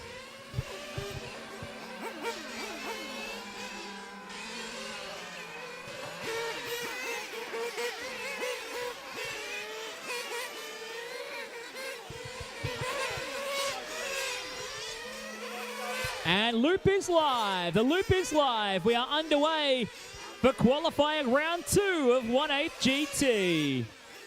Your round 1 top qualifier, Lachlan Pearson, looking to start off the account with a good run here to take the overall TQ.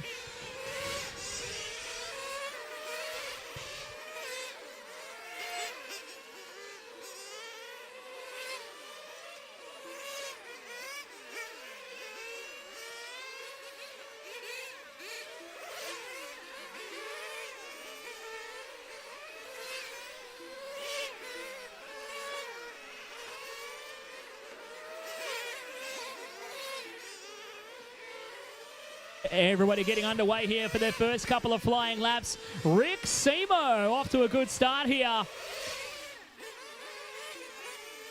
We follow along as we pick up a couple of cars. We're following Anthony Wasson. Now we change gear and we're going to pick him up. Rick Seymour coming down the Yokomo back straight. Watch it on the back straight. Caution on the back straight. Run it in. I think that's Russ Malice, is it? Oh no, Steve Valletta getting caught up. Steve with another problem. Oh, it's running. Okay.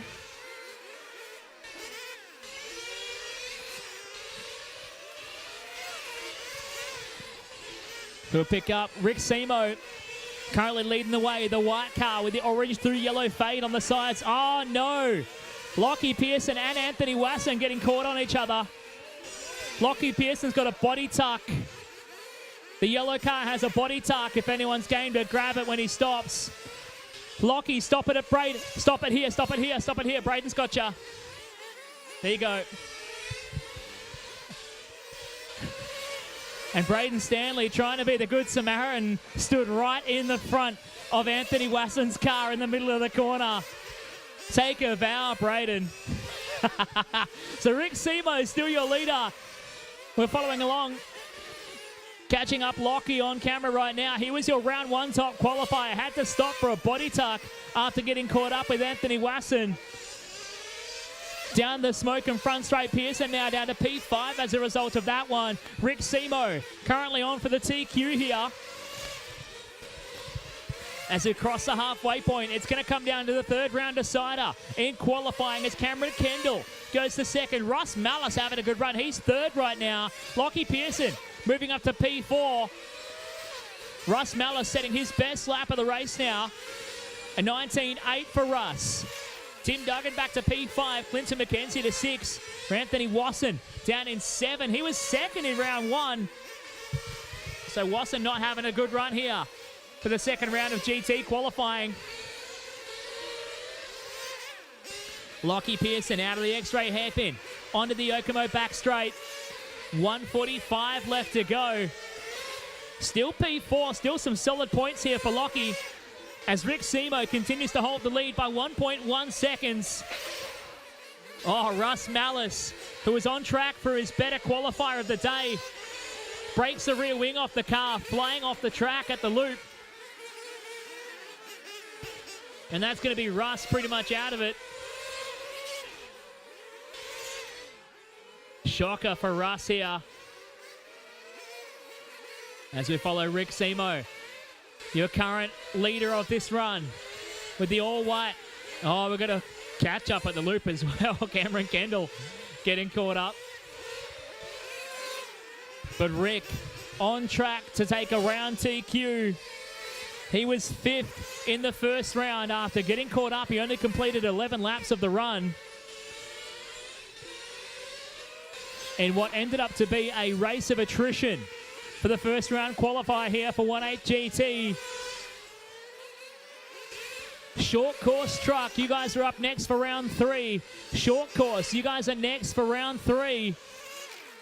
35 seconds to go here. Rick Seymour comes his way down towards the KWR chicane. Good bit of turn on this car, just looking nice and comfortable on track. Out of the teardrop and into the X-ray hairpin. Seymour's going to get the extra lap here. Might even get an extra one in hand across the line at the Speedy RC timing bridge. He leads away by 4.5 seconds over Cameron Kendall. Kendall had a 4 from round 1. So he's looking to improve here in the second round.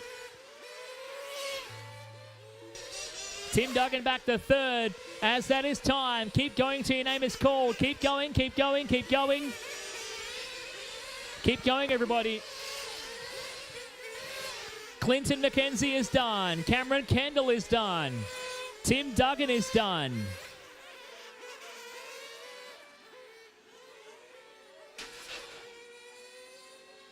Russ Malice and Anthony Wasson are done. Rick Seymour is finished. And Ross Lalic comes across the line to finish us off. That's everybody finished. your round 2 top qualifier and the only driver to make a 16-lap run, Rick Semo, gets it done in round 2 for 1/8 GT.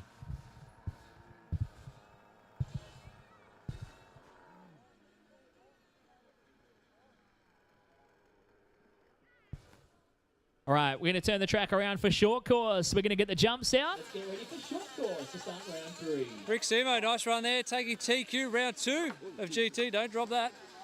Yeah, tell us a bit about that run. Wow, shaking like a leaf.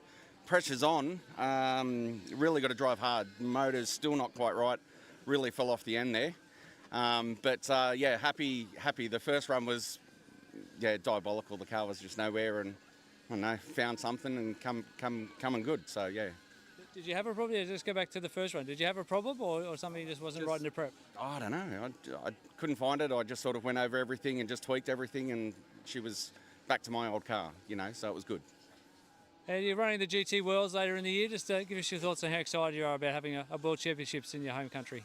Look, being able to sort of run hard with these guys, and then sort of with Michael on board now, like having a good pit crew is going to be gold. But just put yourself out there against the other people in the world and just sort of truly see where we're at here in Australia. So yeah, I'm going to love it. It's going to be great fun. Best of luck in that, and good luck in round 3. You've taken it to a decider. No worries. Awesome. Well, hopefully I can get TQ. Good luck. Thanks.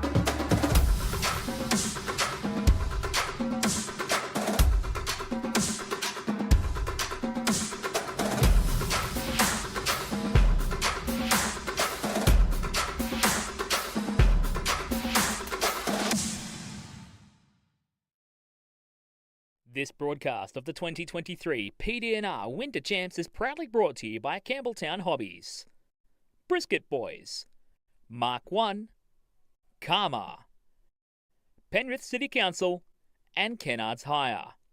And a special thanks also to Psychology Services New South Wales for their support in getting me here for this event.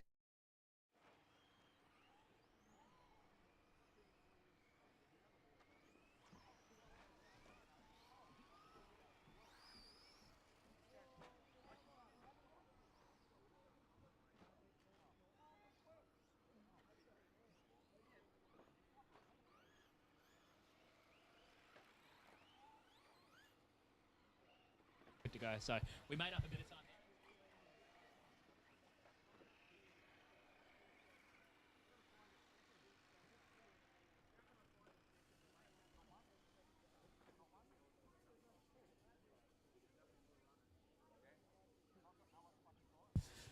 there. All right, we are set for short course truck. Got everyone set for a gate start here. Are we going to start 3 trucks glued together? How good. All right, ladies and gentlemen, come on out, light the fences. Let's get set for some short course truck action. Want to see you all banging on the boards and cheering on for the most ludicrous racing you will see here at PDNR for the 2023 Winter Champs short course. Are we happy with the marshals? Because this might be sketchy.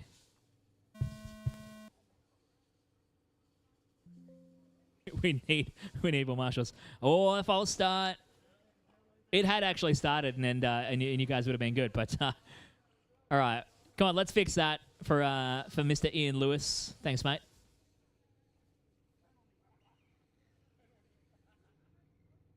GT guys, you're meant to be up here marshalling. Come on, guys. Tim Duggan, Cameron Kendall, Ross Lalic, Ross Malice, Lockie Pearson, Rick Semo, Steve Valletta, Anthony Wasson, and Clinton McKenzie. I seem to still be missing 1 or 2. Thanks, Russ. All right. All right, we're actually going to go this time.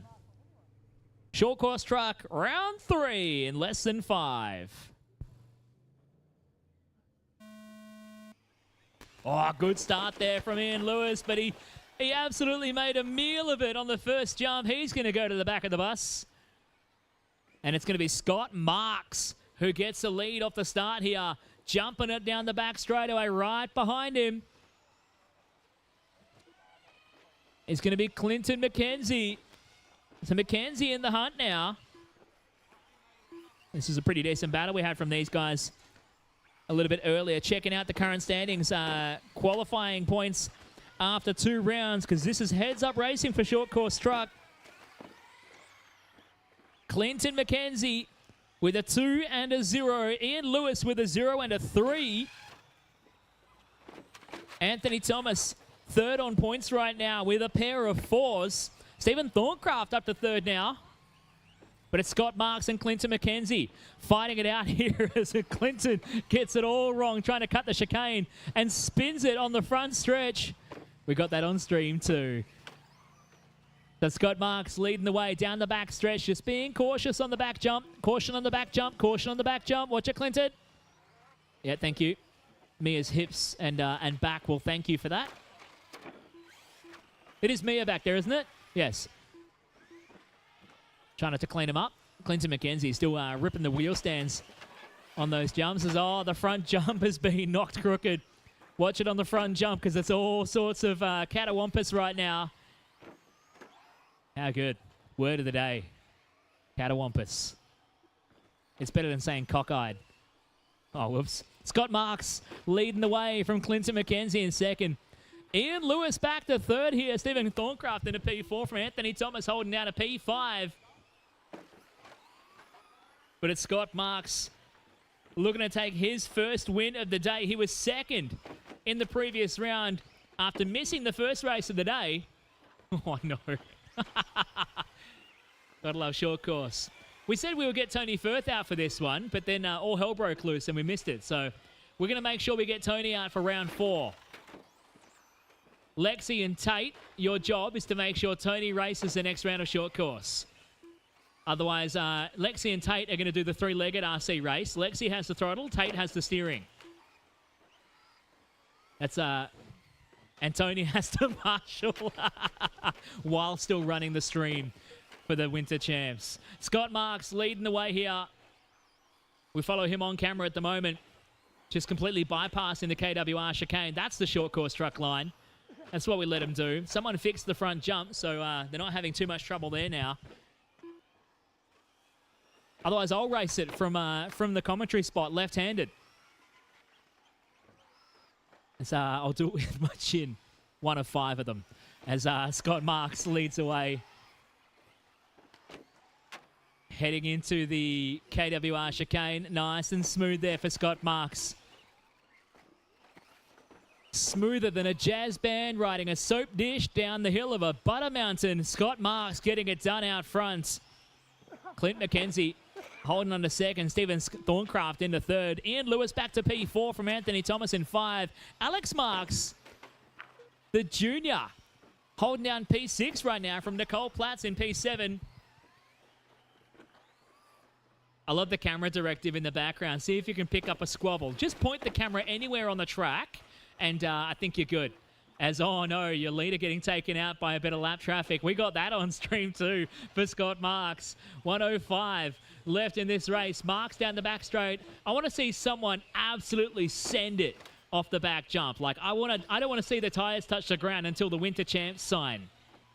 The second one. Clint McKenzie, I'm calling you out to absolutely send it off the back jump.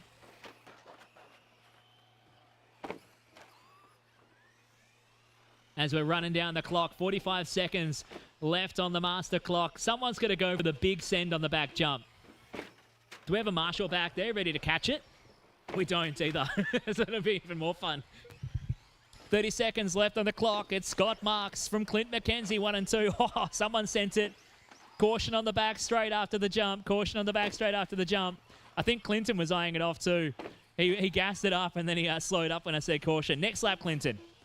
15 seconds to go.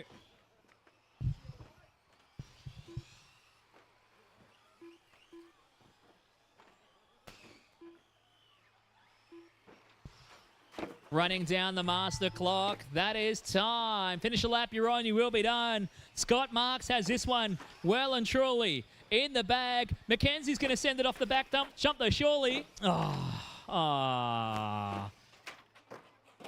We were ready for it and everything. Clinton McKenzie comes across the line in second. Everyone's racing it to the finish here. Stephen Thorncraft across the line for third. Ian Lewis comes home in fourth. And for the third different race, we have a different race winner. Scott Marks takes the win. Just gets smacked by Alex Marks right across the loop as well. As Rochelle Shields comes across the line to finish us off. That's everybody done for short course. We're going to pack the jumps away. Tony's going to have a chat. And we're going to be on in just a moment. Good job to the 12 Scout guys. Keeping an ear out and listening as well. Good to see people follow instructions. 12 Scale, 13.5, Group 1 is up next. Scott Marks taking the win there in short course truck. Just tell us how much fun that is out there. Oh, it's good fun. It's good fun. Very busy, very busy. You've just got to make sure that you stay smooth and try and stay out of all the drama. But yeah, no, it was good. The truck still handling all right, so haven't touched it since the last meeting. That was about a year ago, right? No, longer than that, this one, I think. You were trying to dodge us earlier and you said you weren't going to win one so you could avoid the interview. Why did you change your mind? I don't know, just the way it happened. You wanted to show off your motor, everybody? Pardon me? You wanted to show off your new mo to everybody? Something like that. It's making a return as well. Yeah. What's the best thing about RC for you? Well, look, my son and I, we do a lot of RC together, so it brings us, it's something we can do, and it's very good for the family and that sort of thing. So that's pretty much my motivation. A lot of work, especially running 2 short course trucks, but the touring's tomorrow, so yeah, hopefully we don't break too much stuff. But we end up, as long as we come away with cars that run, we're happy. Keep having fun, and yeah, thanks for the chat. No worries, thanks mate, cheers.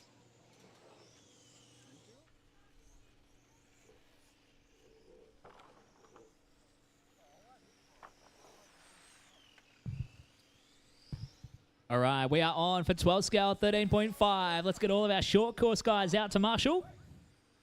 Thank you, Scott.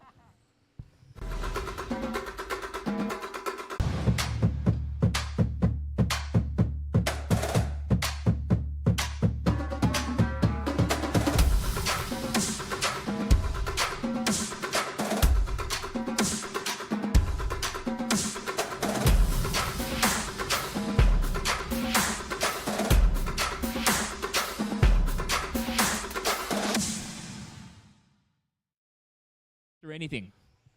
So new transponder or no transponder? You better sprint. Because now we're holding up even further for Dan. Did you forget to plug it in? I don't know. Alright, don't listen to the tone, guys. We're being very kind for Dan here.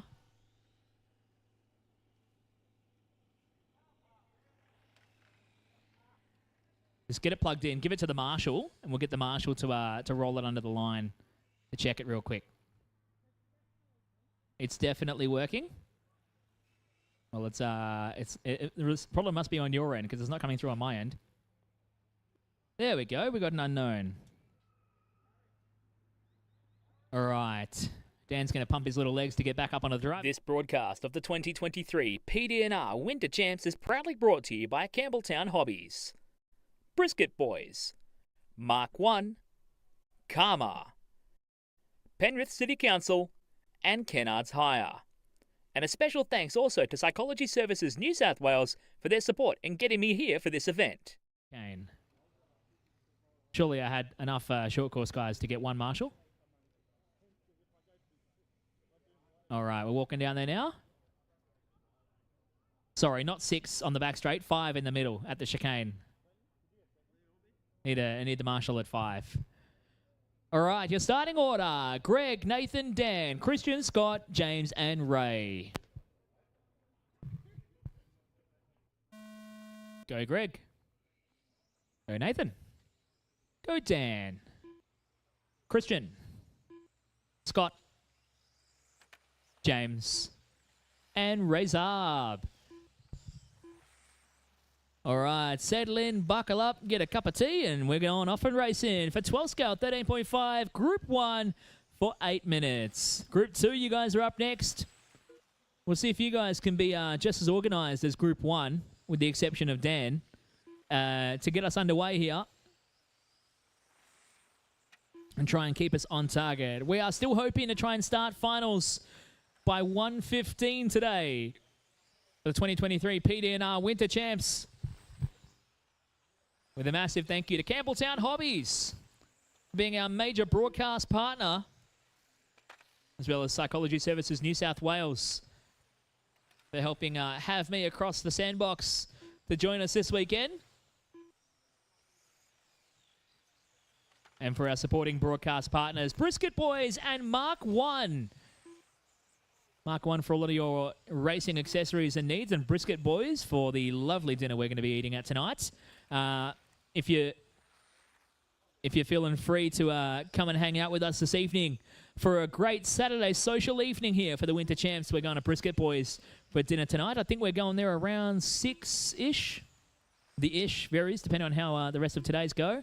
Big thanks to Karma being our driver stand sponsor. The lovely big pink stickers on the Karma driver stand. Speedy RC bringing us our timing loop and bridge. Blake Bearings bringing us Blake Bearings race control. Is that where I'm hanging out? Or is that where the cameras are hanging out? Oh, so I'm in Blake Bearings race control. Okay. J-Spec stickers bringing us the J-Spec stickers station. We'll be dishing out all the car numbers for finals later on today. Smokem RC bringing us the Smokem pit straight. Yokomo bringing us the back straight.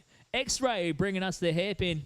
And KWR Engineering bringing us the chicane in the middle of the racetrack. Yes, that chicane that we saw all the short course guys cutting off. Yep, that's the one. Big thanks also to Kennards Hire and Penrith City Council for proudly supporting the 2023 PDNR Winter Champs.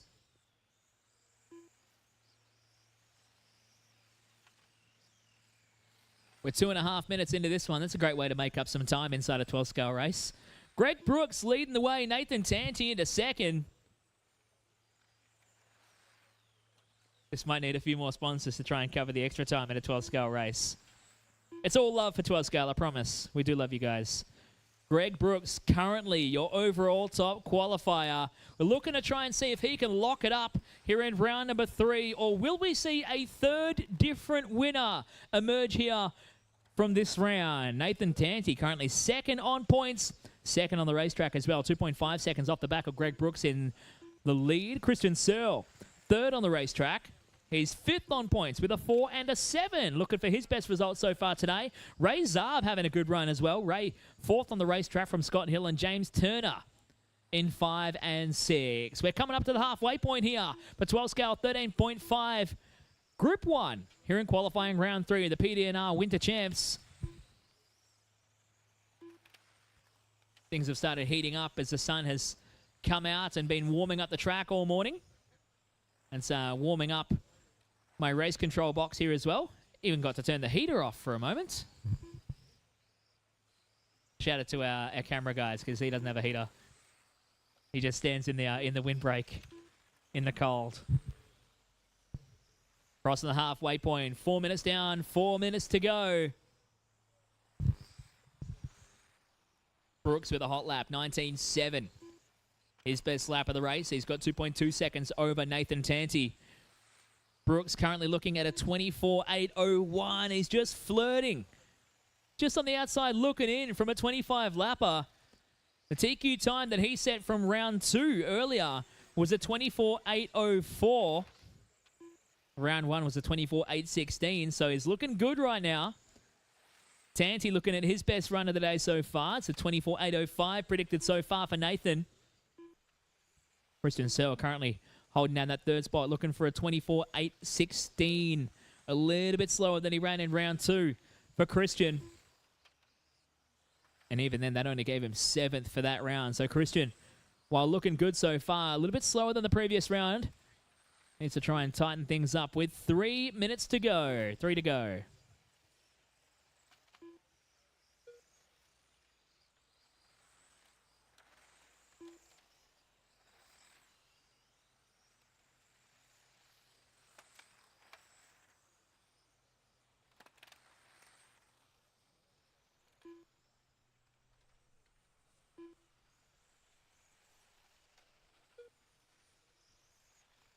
2 minutes and...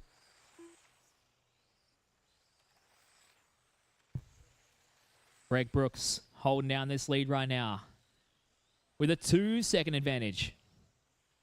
Down the back straight, orange blue.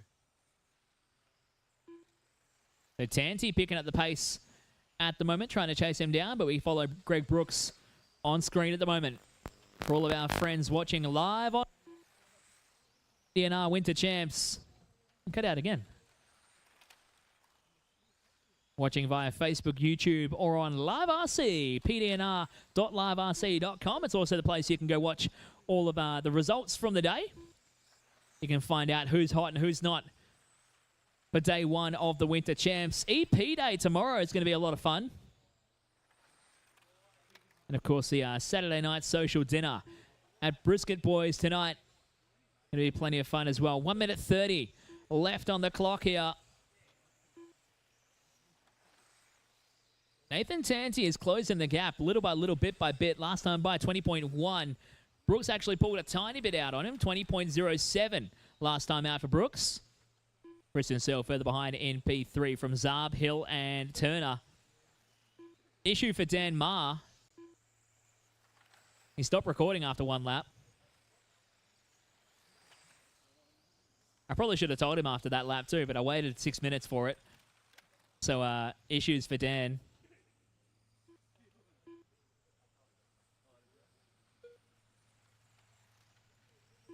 He recorded one.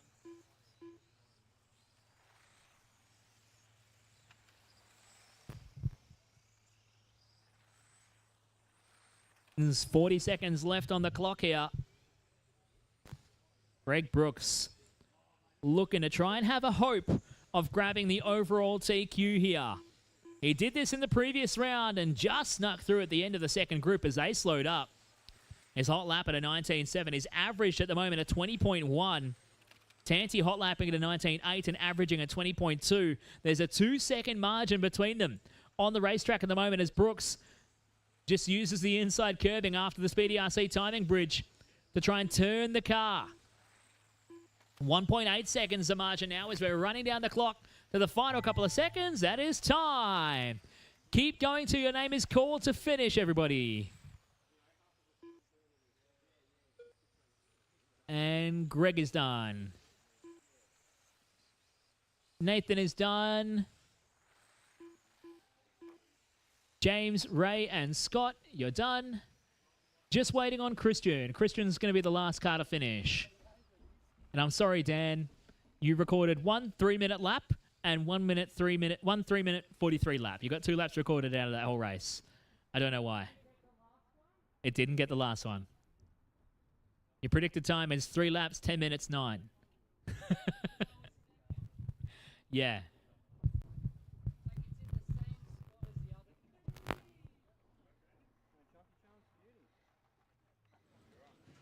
Greg Brooks, nice job there, taking the win in that group of 12 scale. Just tell us a bit about that run.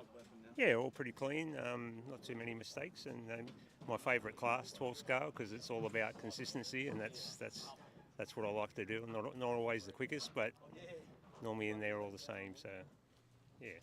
You've been racing RC quite a while, probably back to the days where batteries were the important part of 12 scale, yeah? Yeah, pretty much. It's great to have something that you're not worrying too much about the battery anymore. You used to have to conserve battery as well as being consistent in the old days, but now it's just hammer down. So, yeah.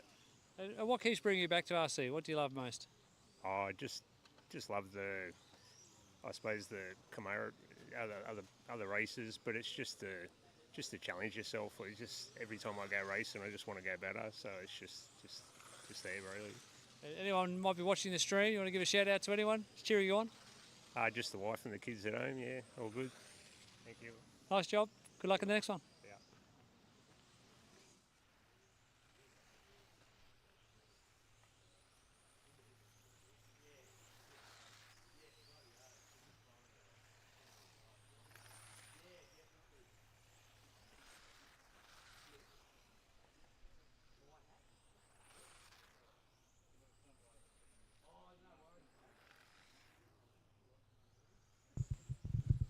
All right, we are on track with 12 scale 13.5. Group 2. Group 2 on track. Shout out to any of the spectators hanging around. If you're watching on, you're more than welcome to come poke around the pits, talk to the drivers, check out the cars, have a little bit of a sticky beak, and ask any questions if you'd like to be part of the awesome hobby of RC car racing.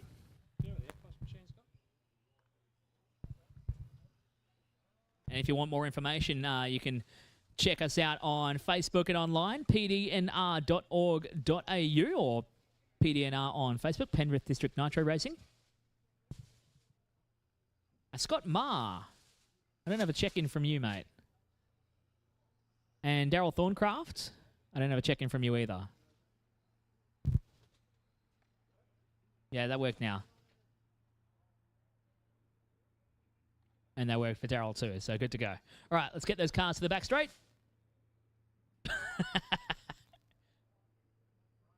Just do it again, Daryl. Ah. All right, starting order: Alex, David, Scott, Leon, Daryl, Mark.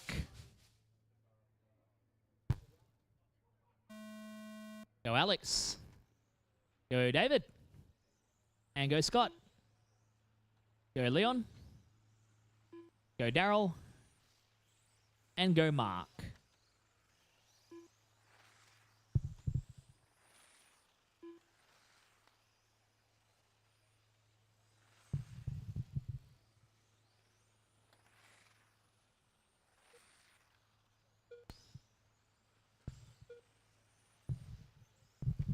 All right, we are off and rolling here. Group 2 for 12 scale.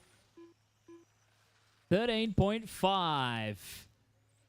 Tony Firth is floating around on the inside of the fencing that bounds our track.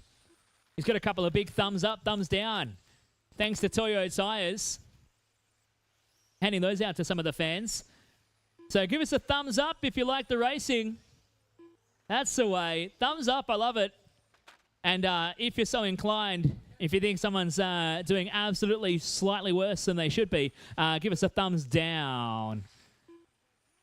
Thumbs up if you love RC cars.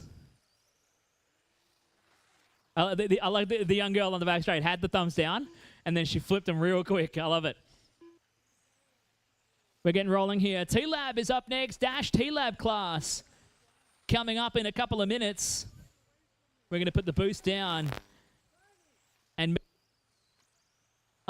at the very back, that's James McKee, is going to start at the very back of the bus.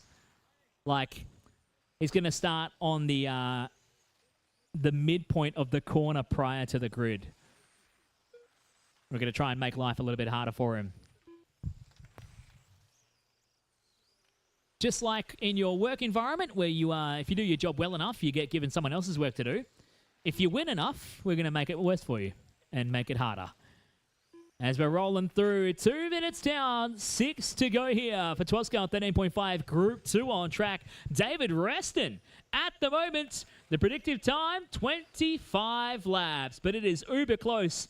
There is a grand total of 2.5 tenths of a second, less than that now, 2 tenths of a second, covering 3 cars. David Reston, Mark Wallin, and Alex Brown. David Reston looking at his absolute best run of the day. If he does this, he will go into 3 points and take second overall in qualifying. And Greg Brooks would be your top qualifier. I'm doing the very quick mental math right there. Mark Wallin on for his best run of the day. Mark, I think he's yet to actually finish a full run. He was 9th in round 1, 13th in round 2. He's currently looking at P2 for the round for Mark Wallin.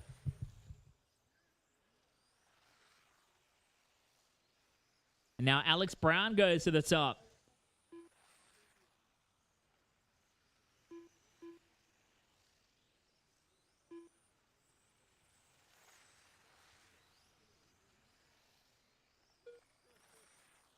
Still going to do all the calculation for the points from round 1 of 12 scale yet. So that's going to make my life really fun in about half an hour's time. And Mark Wallin climbing to the top of the pops now. He's looking really good in this third round of racing.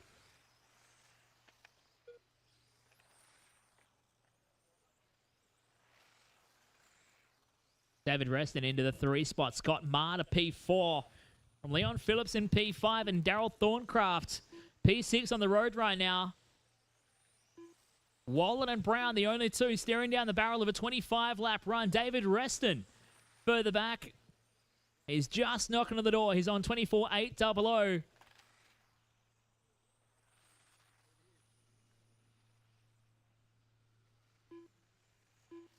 As we follow David Reston and Leon Phillips coming into the KWR chicane. I think we're following David at the moment, who's third on the racetrack. Bit of purple with a lane flake through it. Rocking on the body. And our cameraman following the car, despite not being able to see it properly. He's been steering at 8-scale GT cars for too long. Like that optical illusion where you stare at the dots and then they all disappear. Stare at the big cars and the little ones disappear into thin air. So Reston's holding on to second now. He's picked up the pace and he's fallen off the 25 laps. In fact, everyone's fallen off the 25 laps as the times continue to slow throughout the course of this run. They start off really fast, and then as the motors heat up and the battery voltage comes down and the tyres start to lose their stiction, yes, that's a word, the times do start to slow throughout the course of an 8-minute heat. Tony's still getting around with more of the Toyo tyres thumbs.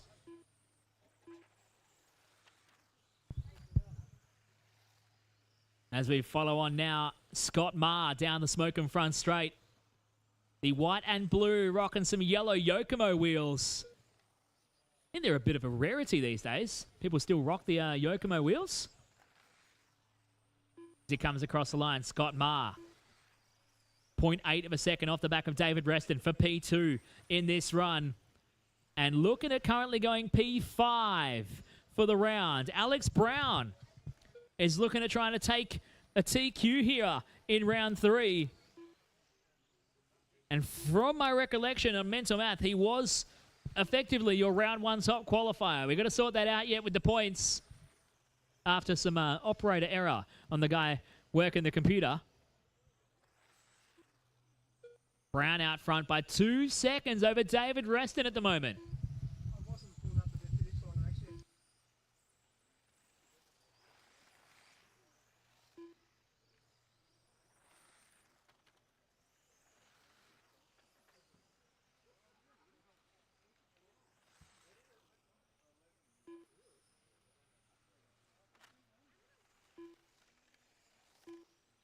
So Scott Marr still holding on to second at the moment on screen. Alex Brown going to the top now. 2.3 seconds to gap. Brown looking to try and knock out the overall TQ for the round, but Greg Brooks looking to try and challenge that because the times are slowing and there's only 1.13 tenths of a second separating 1 and 2 on overall time for the round.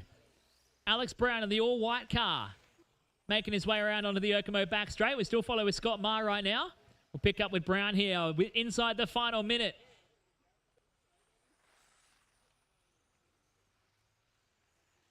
As Brown coming out of the KWR chicane onto the Smokin' Front straight. 40 seconds to go here for Brown, and he's dropped off. He's gone to a 24.803. Greg Brooks is looking to throw it all down as he currently sits as your provisional top qualifier overall. With 25 seconds to go. Coming out of the first group of 12-13-5. Brown doing everything he can, but he just slows so much in the back end of the race. He's got crazy pace at the start of the race, hot lapping at a 19.3. Brooks was only hot lapping at a 19.7.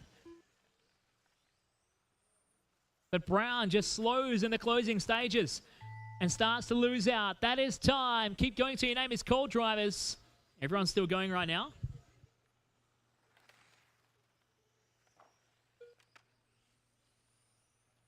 Alex Brown is done. Alex, you're done. David Reston is done. Scott Marr is done. Everyone else will finish when you hit the line. We're just waiting on Leon to finish up. And that's everybody finish. How about it? Alex Brown gets a win here in Group 2, but your third round TQ and overall top qualifier, Greg Brooks.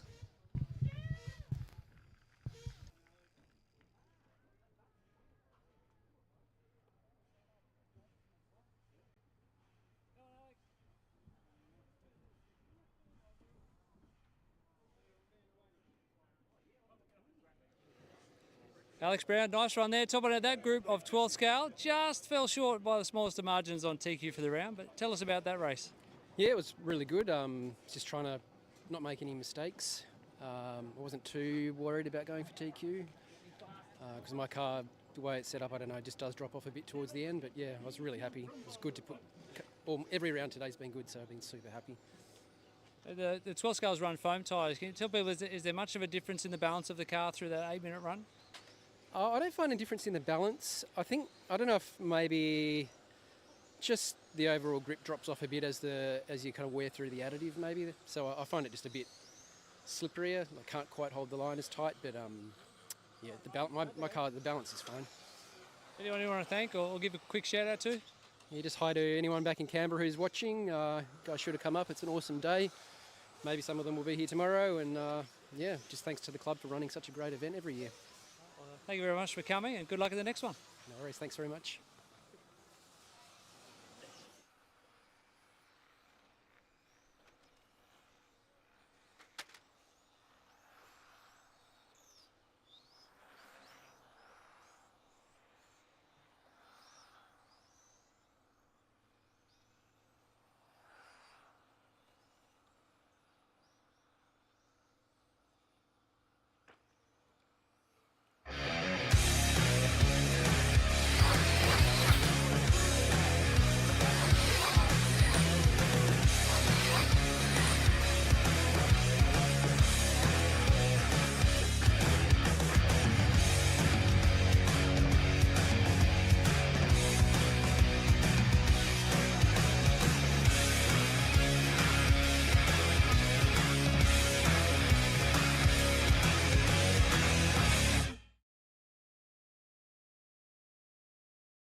This broadcast of the 2023 PDNR Winter Champs is proudly brought to you by Campbelltown Hobbies, Brisket Boys, Mark 1, Karma, Penrith City Council, and Kennards Hire. And a special thanks also to Psychology Services New South Wales for their support in getting me here for this event.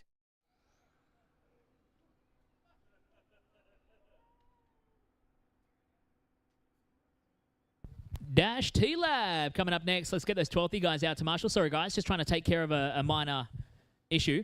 Can we get all our marshals in? Looks like we got most of them. So, Jake McKee, yep, you're going to start back there. Brett Wilson is going to be on the pole for this one. Stephen Hagenson from 2. Phil Merrick from 3. Shane Norman from 4. And Jake McKee going to start last Thursday.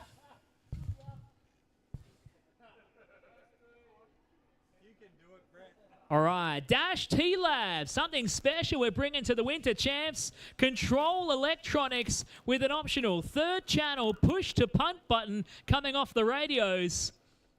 They get 30 seconds total of boost. Are we still set to 3x10? Still 3x10 for everyone. So they get 3 push-to-pass buttons to use throughout this 6-minute race. Use the power wisely. All right, we're going Dash TLAB racing in less than 5.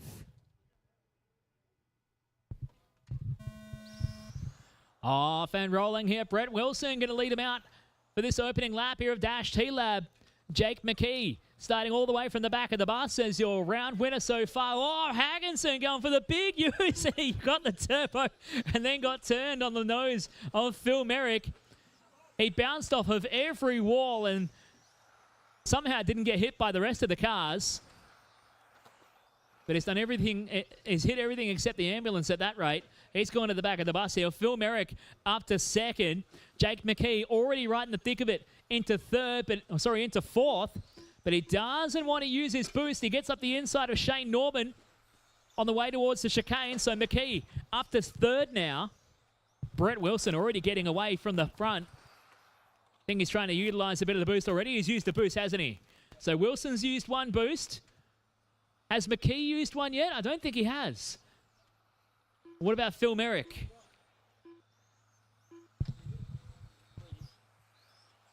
So you only get 3 uses of the boost button the way these cars have been configured right now. The Dash TLAB, an optional program from AI Dash-powered electronics. An extra module you can use. It lights up with a little LED inside the body of the cars. Or Jake. Now, how's this for sportsmanship? Jake McKee turns over Phil Merrick and then waits for him. That's good sportsmanship. That's going to hand the lead to Brett Wilson by a huge margin. And we've got an issue for Phil Merrick. The battery's out of the car at the chicane. A shocker there for Phil, unfortunately. With 6 rounds of heads-up racing for your Dash TLAB class today, this is the 3rd round of the day. Currently, Jake McKee won the first 2.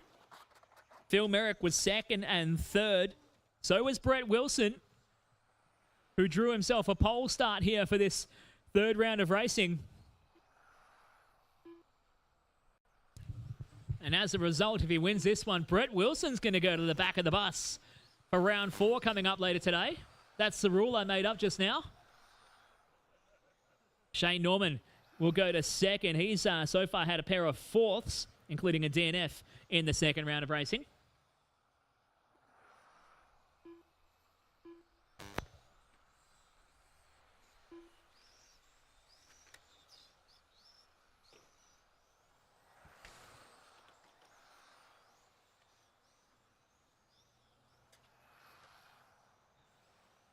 Dan Maher, if you want to come to race control, we've got some paperwork for you.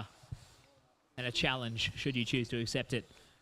Rocking it down. 2 minutes to go here in Dash TLAB round 3 for the day. Brett Wilson, Gorn, gone out front. 10 seconds to margin back to Jake McKee in 2nd. So Wilson in the fuchsia, pink, orange, whatever it is. Papaya, is it almost? Who cares? He's leading the race by a huge margin at the moment. From McKee back there in 2nd. He started all the way down the back of the bus. And got caught in an altercation with Phil Merrick, but still holds on to 2nd. Merrick, unfortunately, went down to the back after the battery came out of the car. Shane Norman into 3rd. Stephen Hagginson into 4th at the moment with 1:20 left on the clock. Big thanks to Hearns Hobbies and Dash hooking us up and helping us out with these TLAB products. It's a control speed control, a control motor, and the controlled 3rd channel module available for the TLAB product. And TLAB is an acronym, stands for Time Limit Activation Boost. Allows these cars to have the push to pass, as we talked about it, as we saw from Phil Merrick there, just having a bit of fun down the main straight. Brett Wilson's having an awfully quiet race. He's even been awfully quiet on the driver's stand. He's got laser focus right now. As I think Hagginson's been broken. As Phil Merrick and Hagginson got a bit caught up there at the chicane. And Hagginson, unfortunately, going to be out of the race. He's parked up on the infield. 20 seconds left to go for Brett Wilson, who got given the huge gift to lead away from the start, and is absolutely maximized on that. Jake McKee's tried his best to close down the margin as we're running down the final couple of seconds. Wilson gets through for an extra lap. Jake McKee coming down the line is going to miss out on the extra. McKee comes across the line for P2. And Brett Wilson gets himself a victory lap. And Phil Merrick's battery came out of the car again. He's going to record the L. Shane Norman comes across the line for P3 here. Here's his best result of the day, as Brett Wilson takes the win here for round 3 of Dash TLAB. Nicely done for Brett.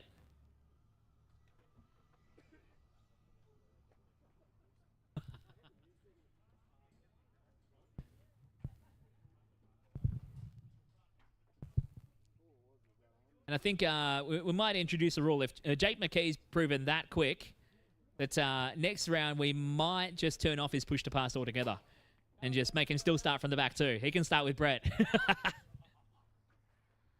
So congratulations to Brett Wilson getting it done here in round 3 of the Dash TLAB class.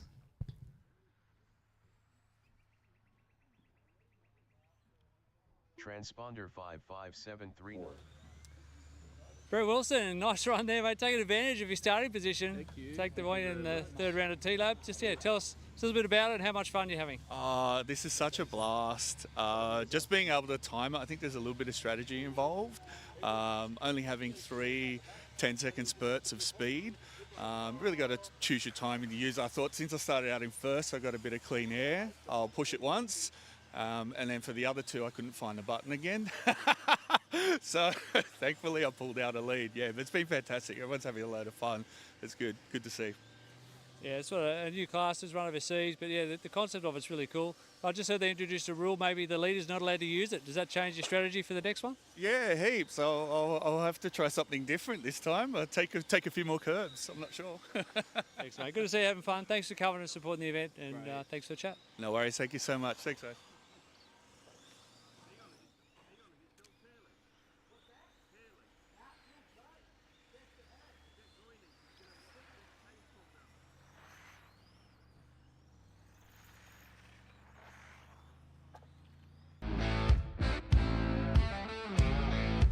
So excited, I'm actually everything.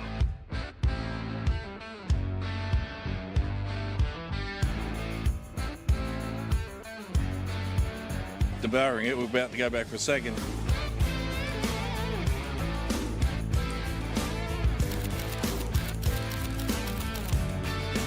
As a vegetarian, I got quite a few of the salads, which are phenomenal. It's beer and meat. Seriously, can't get any better than that. This broadcast of the 2023 PDNR Winter Champs is proudly brought to you by Campbelltown Hobbies, Brisket Boys, Mark 1, Karma, Penrith City Council, and Kennard's Hire.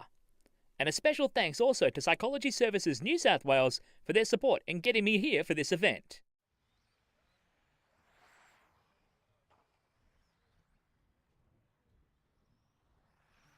All right, Mark Norman not in this race? No, yes, no? No? And we've got another car broken already? We're good, bad, or indifferent? Can I get a couple of volunteer marshals to help fill in as well? I've got like 4 people out here from TLAB, but I need some help to marshal these F1 cars. Chop, chop, if I can get a couple of people to help out, please. We're going to go racing for F1. Qualifying round 3, Group 1. It's Jeffrey, David, Brent, Ian, Andrew, then Ian Turner, Mark, and Leon. Jeffrey, David, Brent, Ian Webber, Andrew, Ian Turner, Mark Norman, and Leon Phillips. All right, everybody off and rolling for Group 1 of Formula 1. The final round of qualifying on track right now. 2023 PDNR Winter Champs. Rick Seymour on top from qualifying so far. Jeffrey Mackie looking to try and chase him down. He's at a 3 and a 2. A 2 and a 3 for Greg Brooks, going tied with Jeffrey here on 5 points apiece. Cameron Kendall with a 6 and a 0. He'll be coming out of Group 2 coming up in a moment. We'll see if the camshaft can find himself a solid spot in qualifying for Formula 1.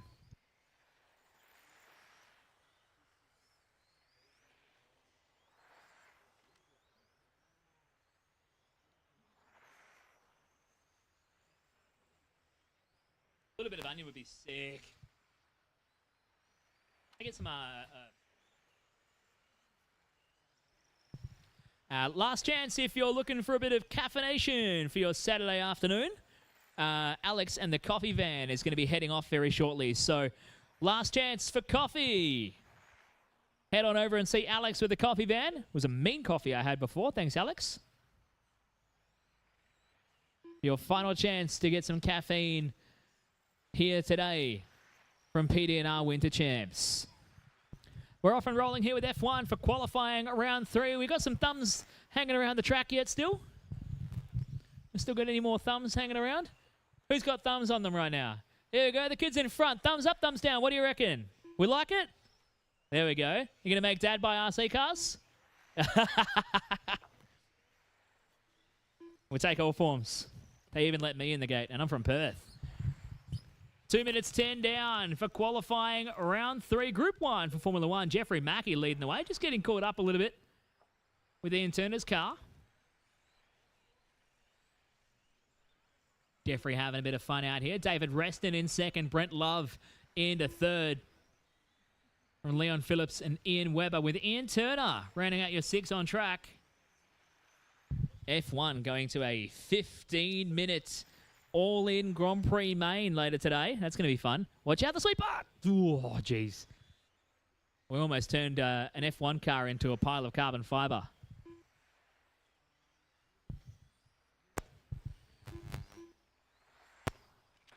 Uh,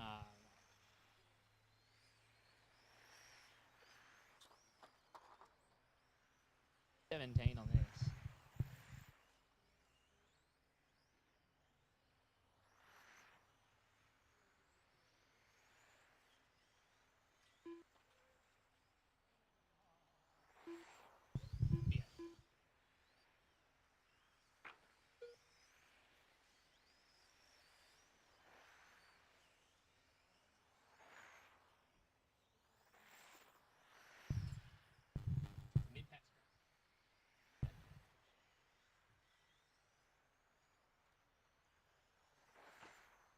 One minute 21, 20 to go on the clock here. We've got 16 entrants in F1 with a shorter duration B main or a last chance qualifier to make the starting grid for the 15-minute Grand Prix coming up later today. Then we'll take the, is it top 10? And top 7 from that race will go into the A main. Oh, top 7 qualifiers will book their spot directly into the A main. And then we take top 3 only from the B main will qualify for the A main Grand Prix race. That's how it's going to shake out for F1 today here at the Winter Champs. I should have read the rules. As Mackie leads away with 30 seconds left on the clock. He's on his best run so far. And looking at actually going quicker than any of the TQ times so far. So Mackie putting himself in a good position. He's already punched his ticket directly into the A main today. Qualifying inside the top 7. But now looking to maybe force a chance to challenge the top 1 or 2 spots on the starting grid. 5 seconds to go here. As David Reston clicks off a lap. So does Ian Webber in the mid-late 2000s McLaren livery. Let's see Vodafone McLaren car. As Jeffrey Mackie is done. Race him to the finish line. Keep going till your name is called, guys. Caution on the back stretch. Oh, no. Caution on the back stretch. So Jeffrey's done. David is done. Brent is done. Leon, Ian, and Ian are done. And Mark Norman only did 1 lap. That is everybody finished for F1 Group 1. We've got Group 2 coming up next. Jeffrey Mackie getting the win, 14.500.2. He just missed out on the 15 lapper to be the first one to do it today. No one's gone better than 14 laps so far in qualifying. We're going to find out if that's about to change.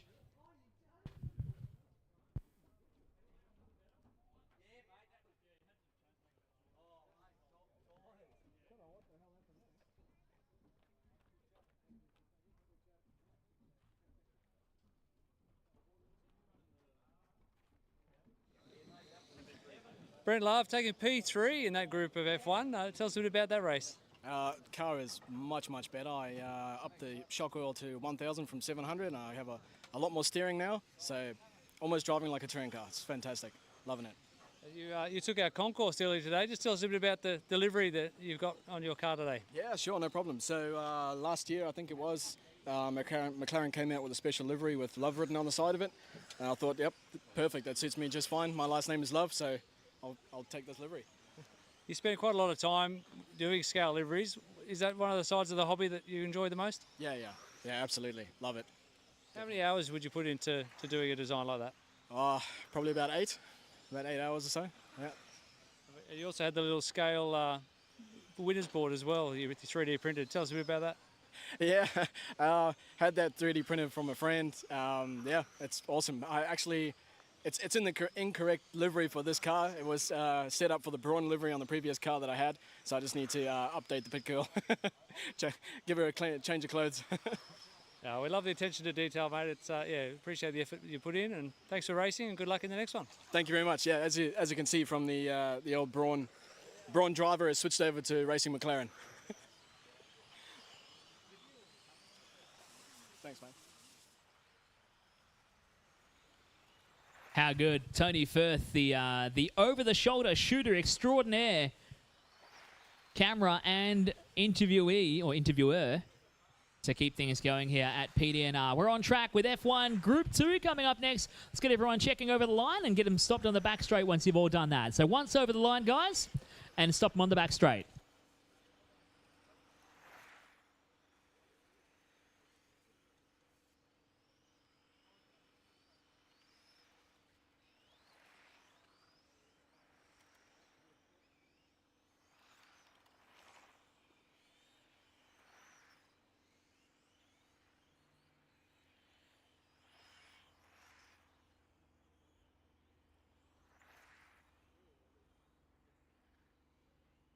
Let's get everyone stopped on the back stretch. Your starting order going to be Cameron, Greg, Rick, Ross, Brandon, Anthony Wasson, then Anthony Bryant, and Tim Duggan. That's your starting order. Make sure everyone else from F1 is out of marshal. We're still missing a couple of spots in the middle. I got Jeffrey, David, Brent, Leon, Ian, and Mark should all be out there.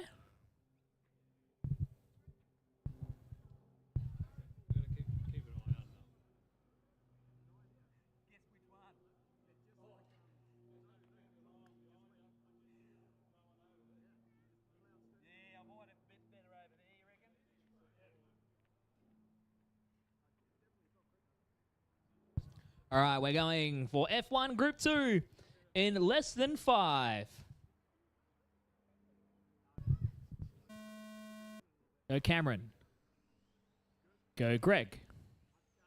Rick Seymo. Ross. And go Brendan.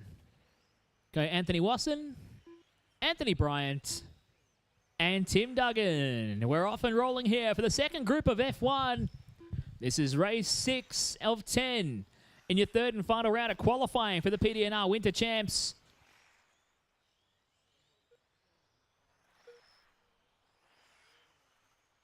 We're hoping to be starting the finals around about 1:15. Dan Marr, I'm still hopefully looking for you to come and help sort out that 12 scale issue, so I can assign the points and get that sorted out before the finals.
Working our way into the final minute, well and truly here for F1. Sorry, just had to eat my snag. Had to be done. Greg Brooks leading the way here.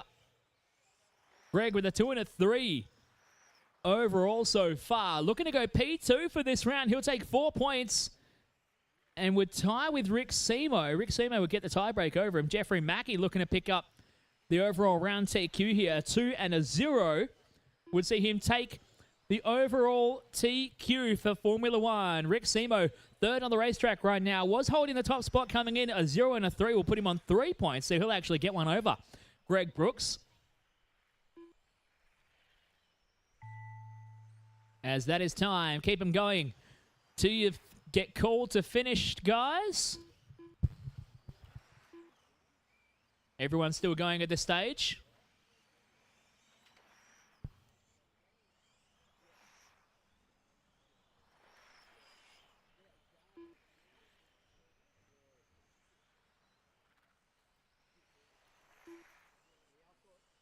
So Greg Brooks is finished. Cameron Kendall is finished. Rick Seymour is finished. There's Ross Lalic. Tim Duggan, that's everybody finished. That's everyone done. Thank you, F1 drivers. Greg Brooks gets the win in this race, but Jeffrey Mackie takes the round TQ and provisionally will be your overall top qualifier in Formula One for Jeffrey Mackie.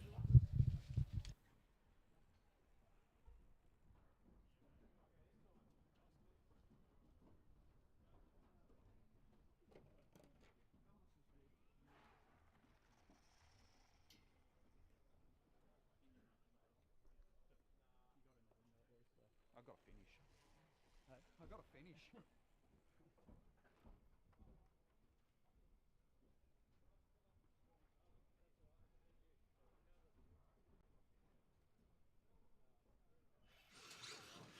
Ross Lalic, nice run there in the F1 class. I think he came third in that group. Just tell us a bit about it. Yeah, it was a good run. Yeah, the sun's on the track now, so yeah, the tyres that we know and always run are coming alive. Track sugared. Yeah, it feels like you're driving a tour out there, but on 2 wheels. So just got that little bit of skiddiness to it if you push it too hard, but keeps us honest and makes wheel to wheel that much more fun for the finals. We've got another car from your stable out front with Jeffrey Mackie behind the wheel. Just tell us a bit about how that deal came together. That's the car that I've been running for about 2 years, and it had that many broken parts on it over the years. Just a bit of slop here and there. Bought us a second kit about a year ago now, and just kind of run that for club days. And then the new car comes out for me on these days, and it's still well and truly a worthy race car. So Jeffrey jumped on it, and obviously he's got the skills to put on TQ. So, well, yeah, best of luck this afternoon in the finals. Hopefully you get a 1-2. Thank you very much.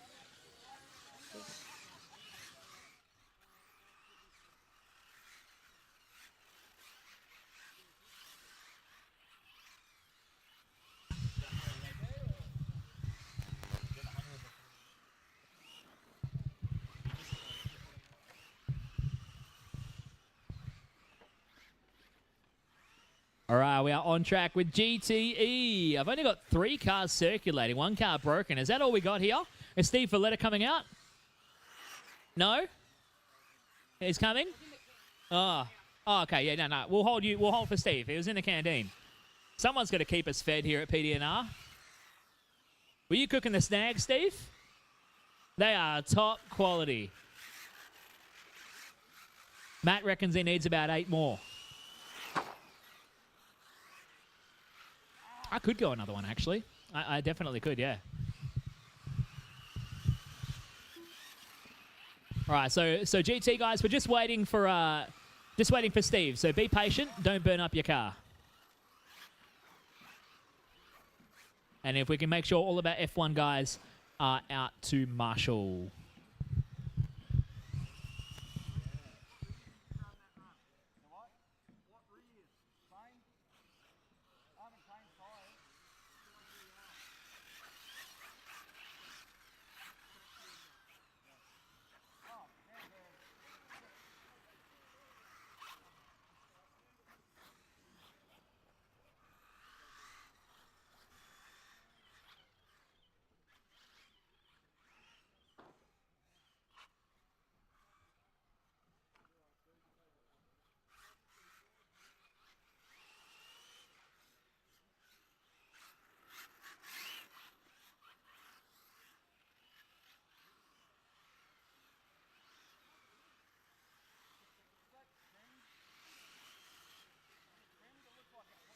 Steve is on track now. He's checked in, so we're good to go.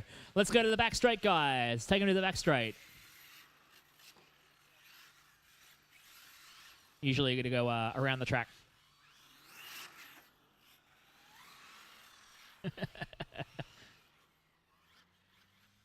Did we lose a car again?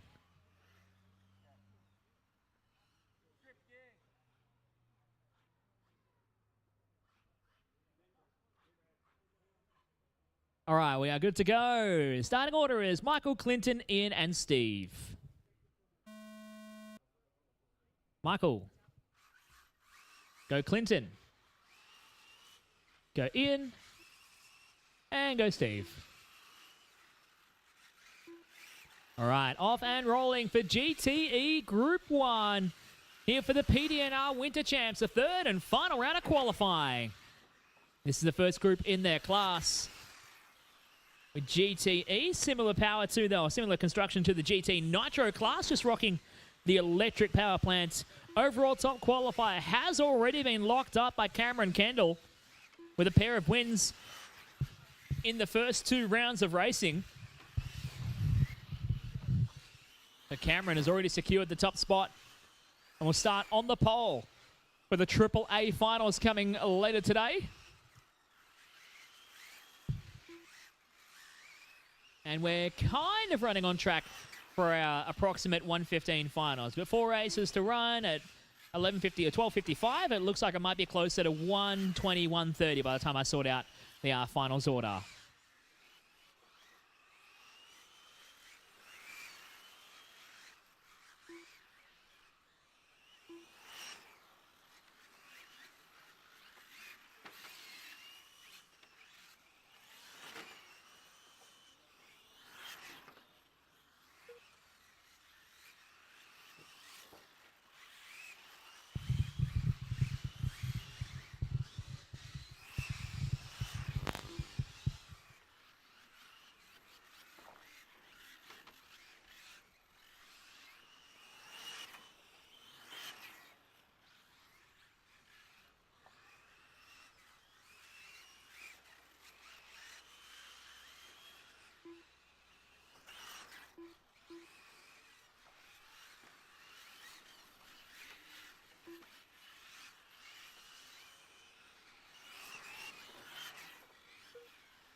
Working our way through here. 2 minutes 20 down, 2:40 to go.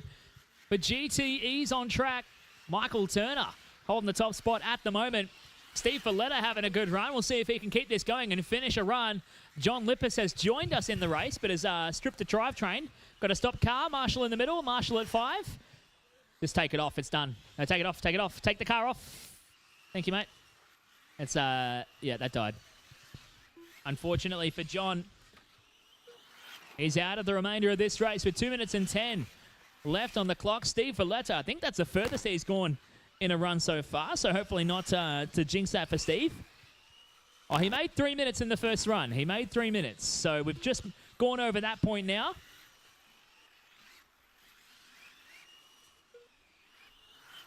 As Steve Valletta down the line. He's only 6.8 seconds off the back of Michael Turner, your race leader.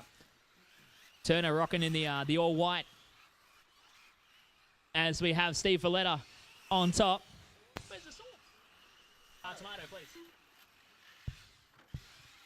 1 minute 30 left on the clock here. Steve has managed to go the furthest in a qualifier he's done so far. Thought I might have put the commentator's curse on him before, but he's still rocking around the track right now here at PDNR. Coming up to the final minute of the race.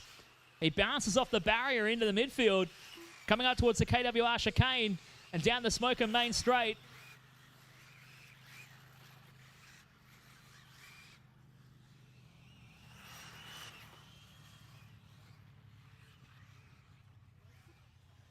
Inside the final minute, Steve Valletta just puts his fastest lap of the race in, a 20.1. Michael Turner leading the way with a 19.1 hot lap, rocking the all-white car. We'll follow along with Steve Valletta on screen at the moment. For our live stream viewers on Facebook, YouTube, and pdnr.liverc.com. Thanks to RC Race Media bringing us the broadcast, and our broadcasting partners, Campbelltown Hobbies and Psychology Services New South Wales.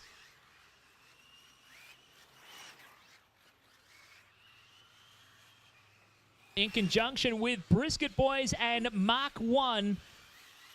As 15 seconds to go comes up. Steve Valletta feeling a little bit nervous right now, standing right on the Karma driver's stand. Would be getting shaky, thinking, finally, I get to the finish of a race, as that is time. Keep going till your name is called, drivers. Keep going, keep going, keep going. Everyone's still going here. There might be only a few cars on track. Clinton McKenzie, you're done. But how about it? Steve Valletta makes a finish of a qualifier. He gets it done. Michael Turner comes across the line for the win.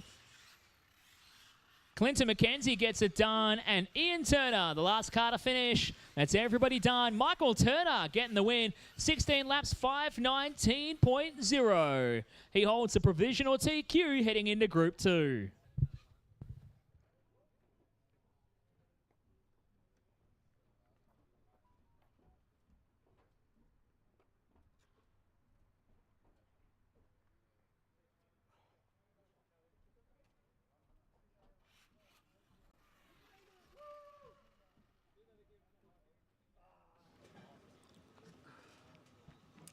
Steve Valletta, P2 in that run. Finally, finally he had a bit of luck. Just tell us about that run and what's been happening today. It's just grab screw come undone on the pinion drives a couple of times, which caused the car to stop, obviously, in drive. But anyway, we've got it fixed. I've got Cameron to have a look at it, and while I was fixing the Nitro car, because it hasn't been all that good either today. So, but anyway, we've put one on the bank, so see what happens a bit later on. Well, the president here at PDNR, it's always a bit of a juggle at these big events. You know, sharing barbecue duties with wrenching on cars, but just tell us how it feels to have everyone here for such a big event. Well, as president of this club, there's no prouder moment to have so many entries here today and enjoying what we call our annual Winter Champs. It's been an annual event for putting up the last 15 years now.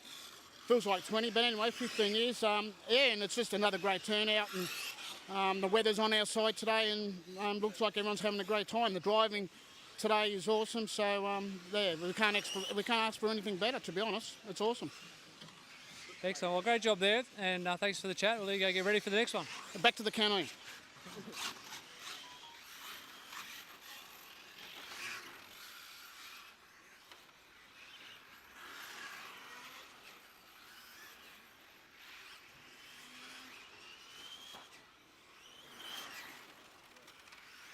All right, we are on track with GTE Group 2. Let's get everyone over the line once, and then he can go stopping on the back straight. Still waiting on Cam's not going to run this one. He's already locked up TQ, so he said, buggier, I'll watch from the pit lane. Waiting on Corn Dog to come across, and we're going to go stopping on the back straight. Thank you, Cornell. All right, starting order is going to be Anthony, Steve, Ross, Tim, and Stephen Thorncraft. Thank you, Michael. All right, we're good to go for GTE. Let's rock it. Group 2 here in the final round of qualifying at the Winter Champs. Go Anthony. Go Cornell. Go Ross Lalic. Go Tim. And go Stephen. That's everybody off and rolling.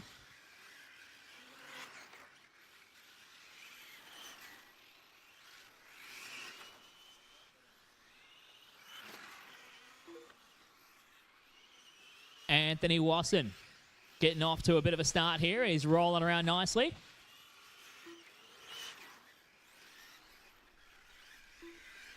Wasson currently a 2 and a 3 for his results so far. Looking to see if he can pick up a 1 here in the final round and put himself second on the grid with just 2 points. At the moment, he's second on points coming into this round with 5 points total, counting 2 of 2. Ross Lalic behind him in second on the racetrack would be looking to go P4 for the round. Ross ran second in the first round, 4th in the second round. So a P4 would match his second best. He would go to 6 points to seed into the A main. Stephen Cornell looking for a better run here. Last round he was 3rd. He finally found a bit of pace on that thing. Cornell coming into this round sits P4 with 9 points, a 6 and a 3. Another 3 for the round here, or something better would help him, and would put him probably inside the top 5. Here's starting grid for the GTE mains. Ross Lalic pushing hard at the moment. He's 3rd on the racetrack. Tim rode in 4th on the track here as Anthony Wasson continues to lead the way through the KWR chicane.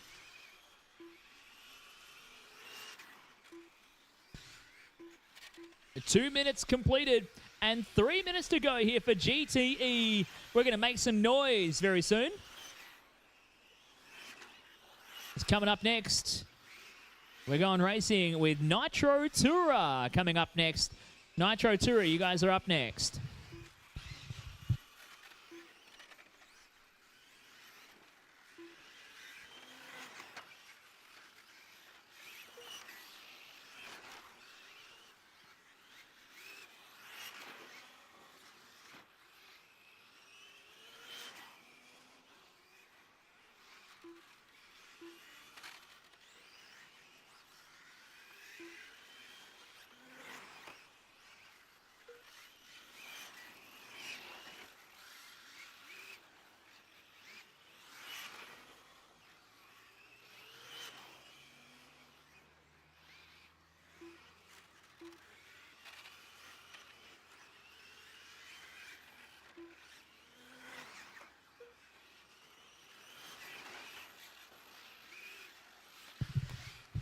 Well inside the final 2 minutes here. Anthony Wasson still leading the way. Looking to try and take the TQ here. To go second on the starting grid. Right behind Cameron Kendall for the A mains. Tim Rodin up to second. Steve Cornell down to 3rd. Currently looks like Michael Turner will pick up P2 for the round. He'll take a 4 and a 2 to give himself 6 points. Anthony Wasson will go to second on the grid. Ross Lalic will go tied with Michael Turner here with 6 points apiece. Turner on track for a 16-lapper. Would beat Ross Lalic out for points. Steve Cornell currently 3rd on the racetrack. Looking to go in P4 would go 7 points. So he would go to P5 on the starting grid. With 1 minute to go. Tim Rodin 3rd right now, looking to go, second right now, looking to go 3rd for the round. Would go to 8 points. He'd be in the A main, but outside of a top 10 run. Well, outside of a top 5 starting position. With 40 seconds to go, 40 seconds on the clock. 35. It's the count now as Wasson brings it around. We follow along. And we follow Steve Cornell down the Yokomo back straight. With the colour scheme so popular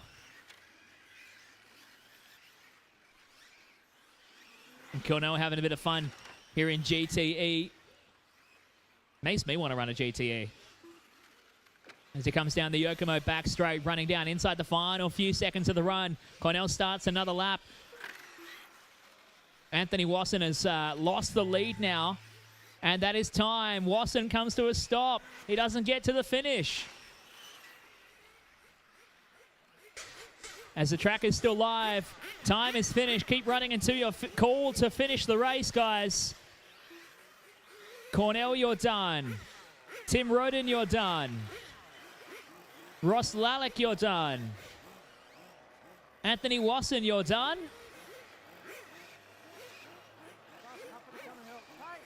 And Stephen Thorncraft, you're finished.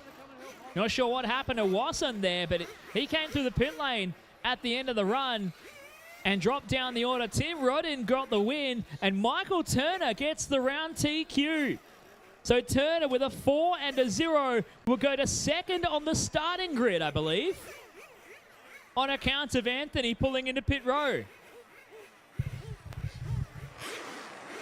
Steve Cornell, nice run there. P3 in GTE. Just tell us how much fun you're having driving these cars this weekend. It's awesome. It's a lot different driving a little mod car, but it's all fun and games, so it gives me something to be honest. What's the main difference you're finding between the 10 scale and the 8 scale?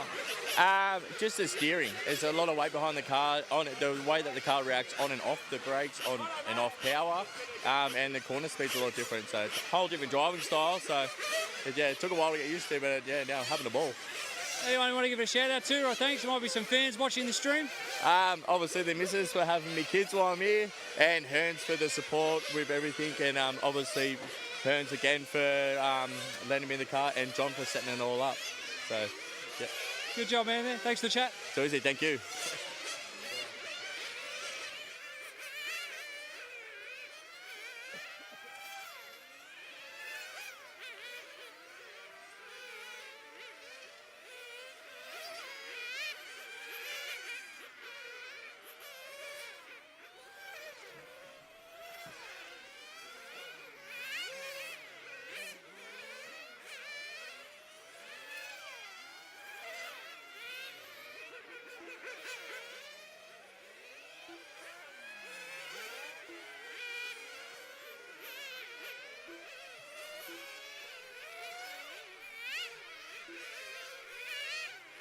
Seconds, 30 seconds, 30 seconds. Bring them in for fuel. What do you want, Chris?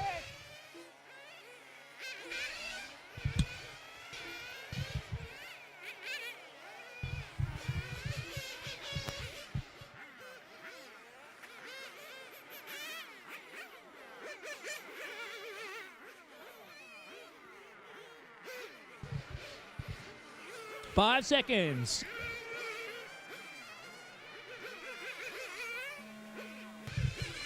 All right, the loop is live. Loop is live.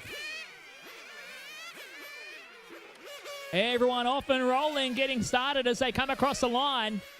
We had a couple of flames and a couple of guys in pit lane before we got to the start here. Nathan Sanderson was the first one to come across the line as soon as the buzzer went. So Sanderson getting off to a flying start here. Tate Firth has already locked up your overall TQ here in Nitro Tourer after taking the first 2 rounds of qualifying. Scotty Elliott coming into this round was second on points, tied with Chris Newland.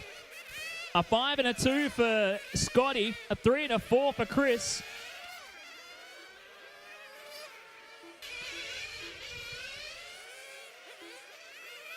James White got off and rolling, but I think he lost a bit of time there. Brayden Stanley getting caught up again. 3rd round in a row with problems here for Brayden. He said to me last night he was feeling confident. Yeah, I didn't do any practice. I still got to put a motor in my car, but we'll be right, he said. Meanwhile, he's failed to make it past the first minute of each of the 3 qualifiers so far. And it's going to have a very hard task this afternoon. Tate Firth goes to the top now. Nathan Sanderson goes to 2nd. Clinton McKenzie in 3rd with Scotty Elliott P4. followed by Brendan George and James White, 5 and 6. Jake Edwards, Chris Newland, Lexi Firth getting around there beautifully at the moment in P9. But it's Tate Firth, your overall top qualifier. Oh, watch it on the back straight. Watch it on the back straight. All clear. Brendan George went for a wild ride. He got out of shape and caught the grass, I think, and went flipping and cartwheeling down the back straight. Good job, Lexi, for getting out of the way.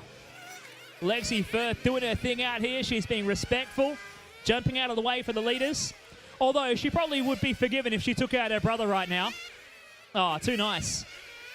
As Tate Firth gets on by.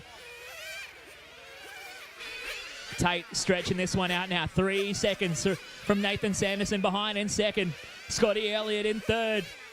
The action gets frantic as soon as you bring out the Nitro cars. Jake Edwards P4, now James White P5. As we cross over the halfway point here, we have 2 minutes and 20 to go. Love the smell of a bit of nitro.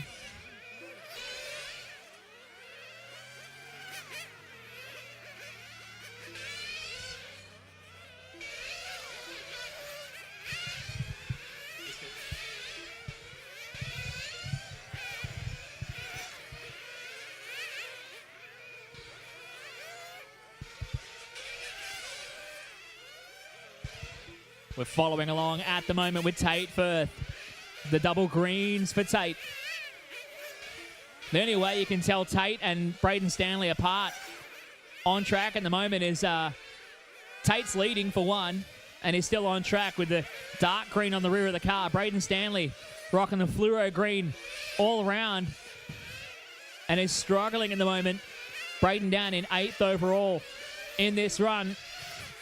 He's going to have the tough task ahead of him. Seemingly to finish the A main, let alone progress forward in the standings. So Brayden with a lot of work to do this afternoon here with 1:10 on the clock. Tate Firth still leading. As we follow along with Brayden Stanley making his way onto the Yokomo back straight, around the sweeper and underneath the Speedy RC bridge. The Infinity vehicle. Now Brayden up to P7 after spending 1.5 minutes on the sideline.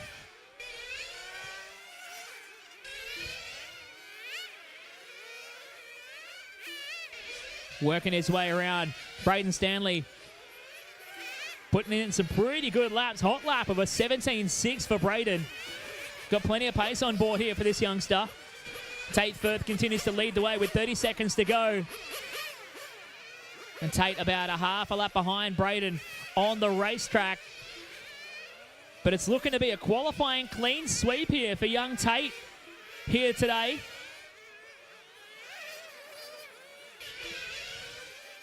Ten seconds to go. Nathan Sanderson having a quiet but a solid drive in second. He had a third in round 2. A second here in round 3 would help him get onto the front few cars for the A main. As that is time. Keep going till your name is called. Everyone's still going, still going. Nathan Sanderson, you're done. Nathan is done. Scotty Elliott, you're done. Jake Edwards is done. Tate is done. Brendan is done. Brayden is done. Brayden Stanley is done. Chris Newland is done. James White is done. And Lexi is done. That's everybody finished, I believe. And how about it? A clean sweep of qualifying to take top honours and start on pole for the final. Tate Firth here in round 3.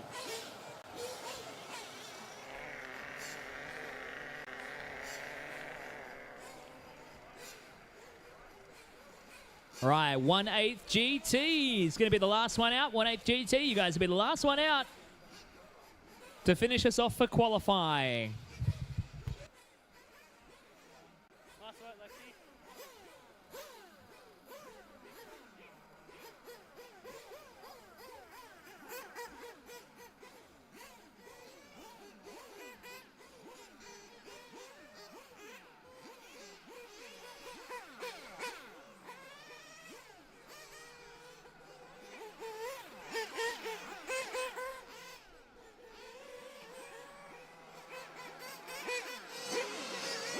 Jake Edwards, nice run there in Tira, mate. Just tell us a bit about that run. That was my best run.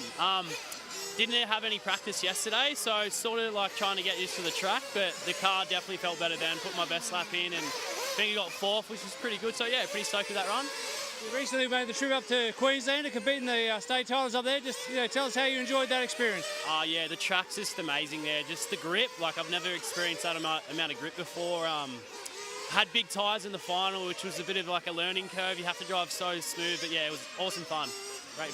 You're rooming with Australia's best, Brayden Stanley. Tell us, did you learn much over the weekend?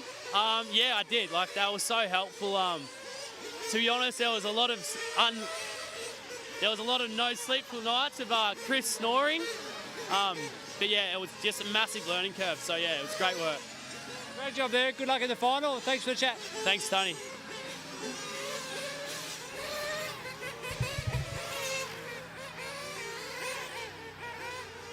All right, we are on for 1/8 GT. 1/8 GT on track now.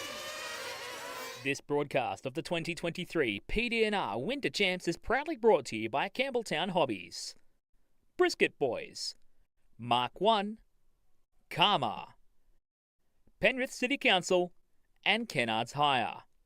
And a special thanks also to Psychology Services New South Wales for their support in getting me here for this event. 1/10 Nitro Tourer guys out to Marshall, please. Nitro Tourer guys, we need you out to Marshall. Thank you, Brayden Stanley. And 30 seconds, drivers.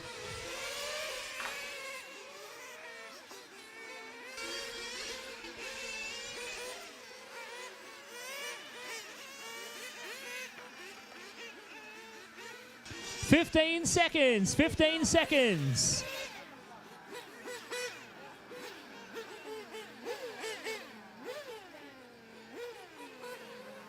5 seconds. Keep rolling.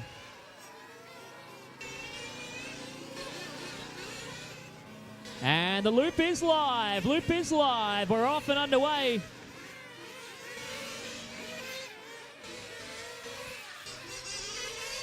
We are rolling for 1/8 GT on track. Qualifying is wide open here. So far, Rick Seymour holds the top spot on points. Lockie Pearson took the first round earlier today.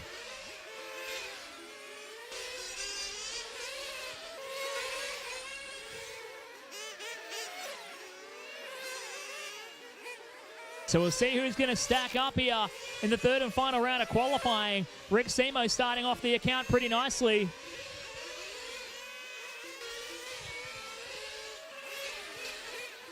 Russ Mallis in a second, Cameron Kendall in the third. I don't see Lockie Pearson out there. So Lockie not taken to the track here for the third round of qualifying.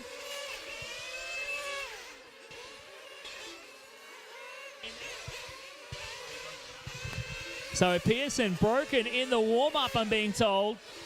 For the guy who was in the box seat to challenge the overall TQ. Currently now that's Rick Seymour leading the way. Cameron Kendall in a second. Kendall has a 4 and a 2. If he can be the third driver to TQ around, he would take the overall top spot. Even as it stands at the moment, if he gets another 2, he would take overall TQ without winning a single round. He would go to 4 points and take the top spot for the finals. Rick Seymour with a 5 and a 0. If he gets another round, he'll take the overall. But if someone else were to win here that's not Rick Seymour and Cameron was to stay in second, then he would take the overall TQ. That's how the numbers are going to pan out right here. Tim Duggan with a pair of 3s. He's had a shocking start. He's down in 8th on the racetrack right now. And Steve Valletta out of the race once again here for Steve. He's had a bit of a shocker.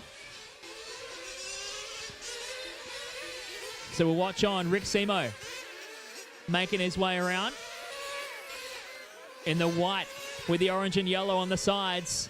We follow him onto the Okomo back straight. Rick Seymour currently in charge at the moment. Halfway home here. 2:30 down, 2:30 to go. He's got 1.8 seconds in hand.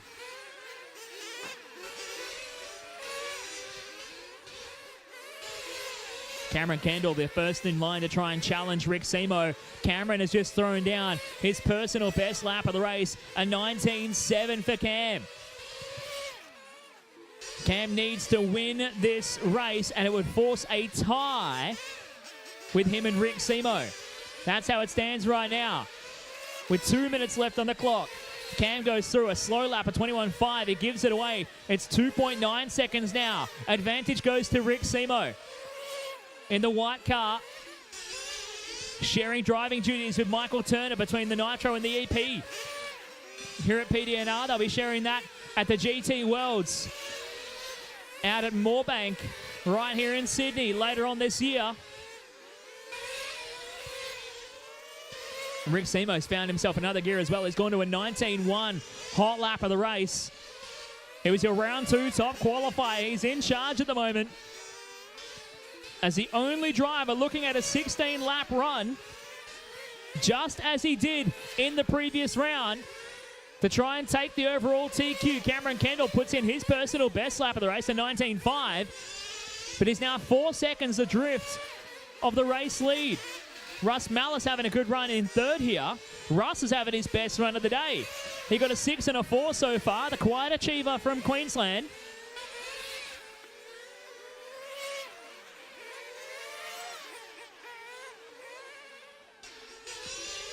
Russ currently third here. That'd be his best run of the day. With a 4 and a 3, we give him 7 points. And he would probably go to P5 or 6 on the starting grid here.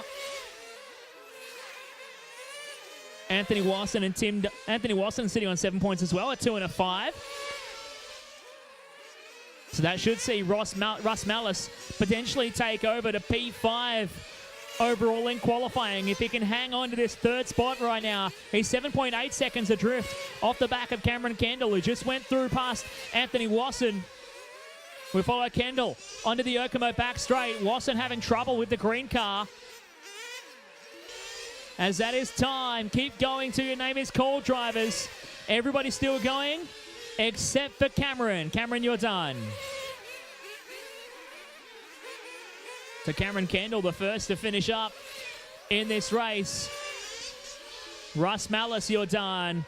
Ross Lalic, you're done. Cameron Kendall is finished. You'll finish as you run into the line, guys. Tim Duggan and Rick Seymour are done. Clinton McKenzie going to come across the line. And how about it? Your overall qualifier, top qualifier for 1/8 GT, Rick Seymour gets it done here in the final round. Cameron Kendall challenged him hard. He'll go to second on the starting grid with 4 points.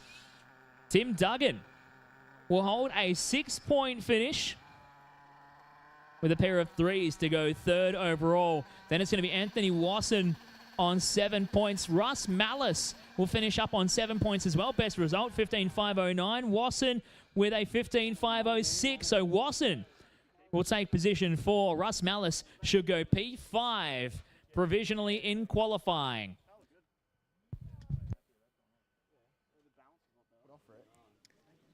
Rick Seymour, congratulations. Another top run there in that group gives you TQ overall for Nitro GT. Tell us how that feels. Yeah, awesome. I've got to put a big shout out to Tim. In that last run, I actually cooked the motor, and he threw me another motor, and it was a weapon. It was a really, really good motor. So the car's feeling really good. The Serpent SRX8 2023 version is just, yeah, it's hooked up. It's going really neat. It's easy to drive, and it's good on the tyres at the moment. So, yeah, love it. And what do you think of the competition for the final coming up this afternoon? Who you got your eye on? Cameron, 100%. Lockie, when he's on fire, everyone's going to be quick. And, it's racing. In the finals, it's very different. It's always going to be a challenge to stay clean, especially when you're starting to come through a lot of traffic. So, yeah. Well, congratulations on the TQ. You can grab those special stickers, turn around and show us. You get the gold number 1s on your car. So go get the car ready for the final, and best of luck. No worries. Thank you very much.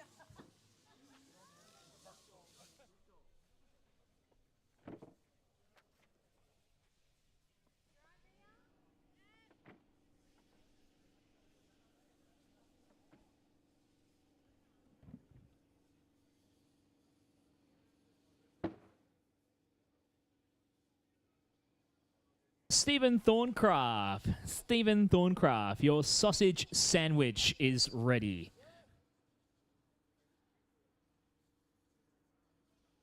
All right. I'm just getting the finals listing together at the moment. Short course, you will be up first, seeing as you've already put the jumps out. And I'm just trying to sort out the finals ordering and fix the 12 scale result that I screwed up.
Attention, Nitro GT drivers. Nitro GT drivers, just to clarify, there is no rulings around when you can do your fuel stops.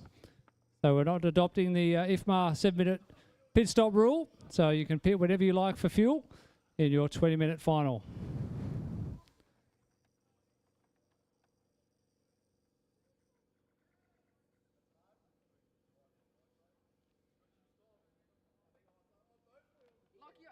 Lucky I tested it for him. No, the wheel came off.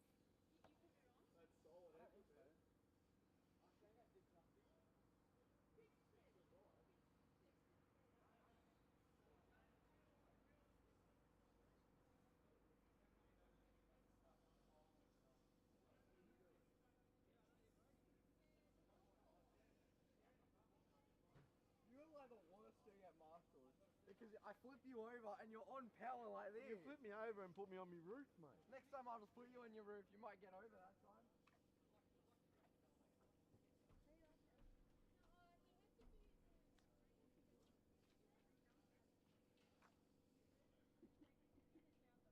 That's it. So are you a pack supporter or are you a pack follower? Sorry? Are you a pack performer?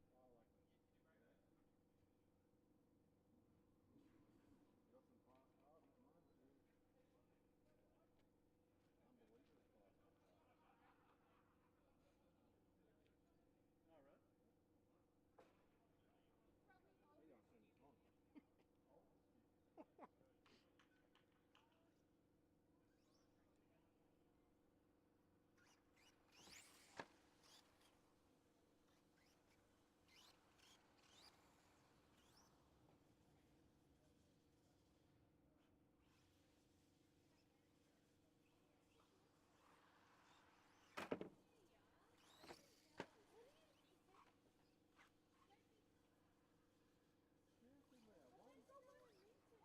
time.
You'll be right.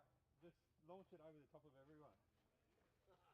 Don't encourage them. Full throttle on the jump.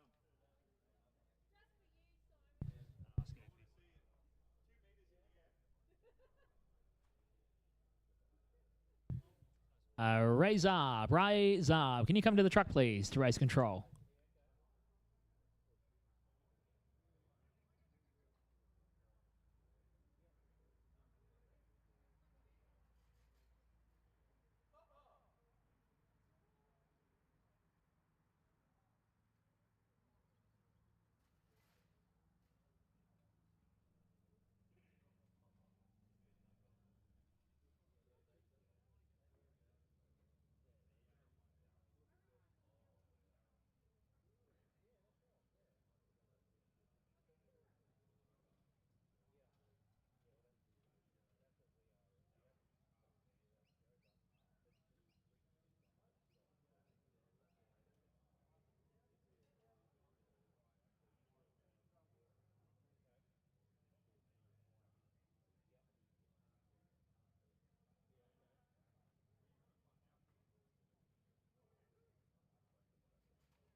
And ladies and gentlemen, I've finally finished all the qual points and mains set up. So listen up for a preview on how the timetable is going to look. At the top of every round, we will run short course, followed by dash TLAB. So short course is on track now. Dash TLAB will be up next. Then we'll go through the round as per the order. It's going to run 12 scale A main, then the F1 B main, GTE A main.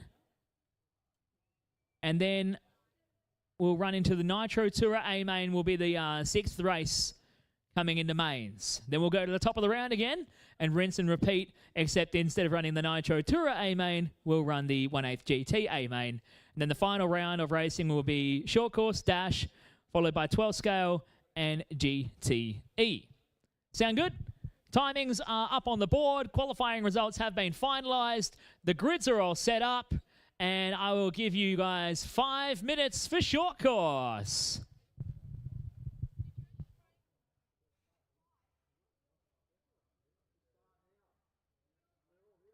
I want 5 minutes. I don't care where you are.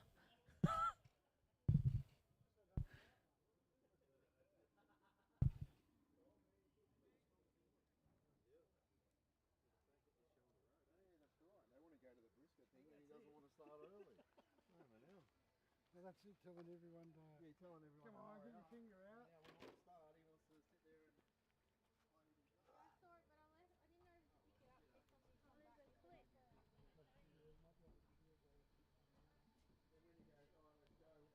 World scale is a single A main race, or one single heat for AAA mains.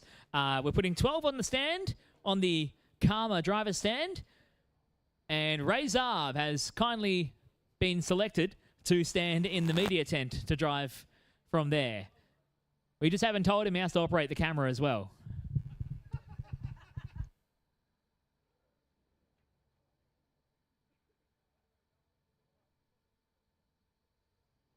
So, short course, 4 minutes till race start. You have 4 minutes till race start. Tony Firth is going to race in this one, I believe. Unless Tate broke the car again.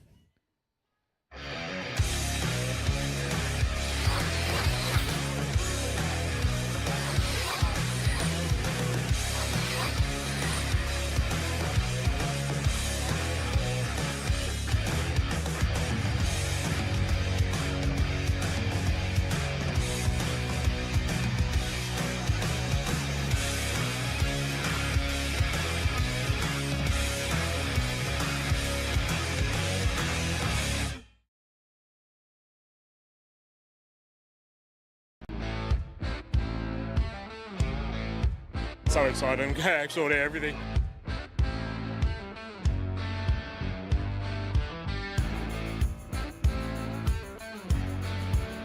Debarring it, we're about to go back for a second.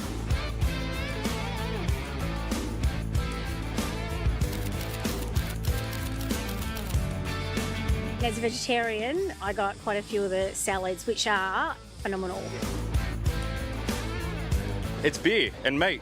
Seriously, can't get any better than that.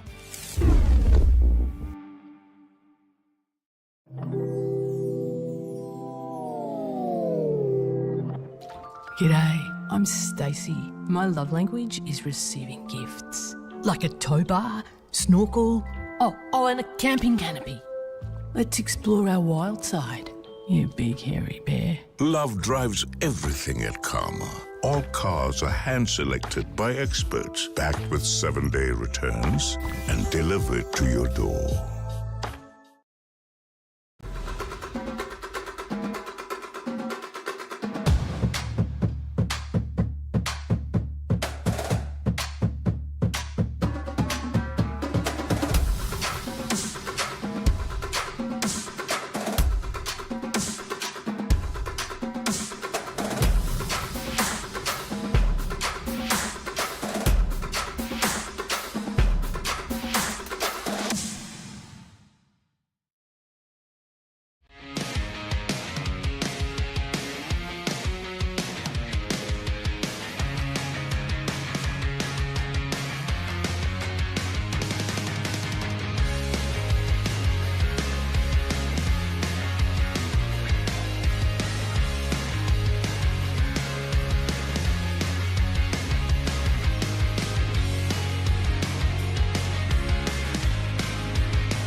All right, for the first time today, please welcome to the racetrack, Tony Firth.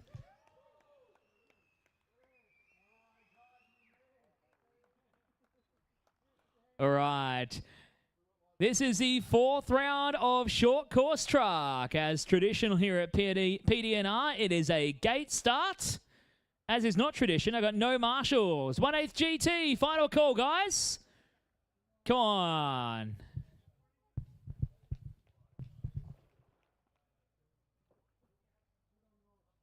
All my 1/8 GT drivers. Need you out there to marshal, please, guys.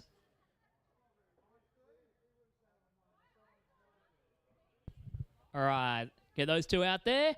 And we're set to go for short course truck, round number 4.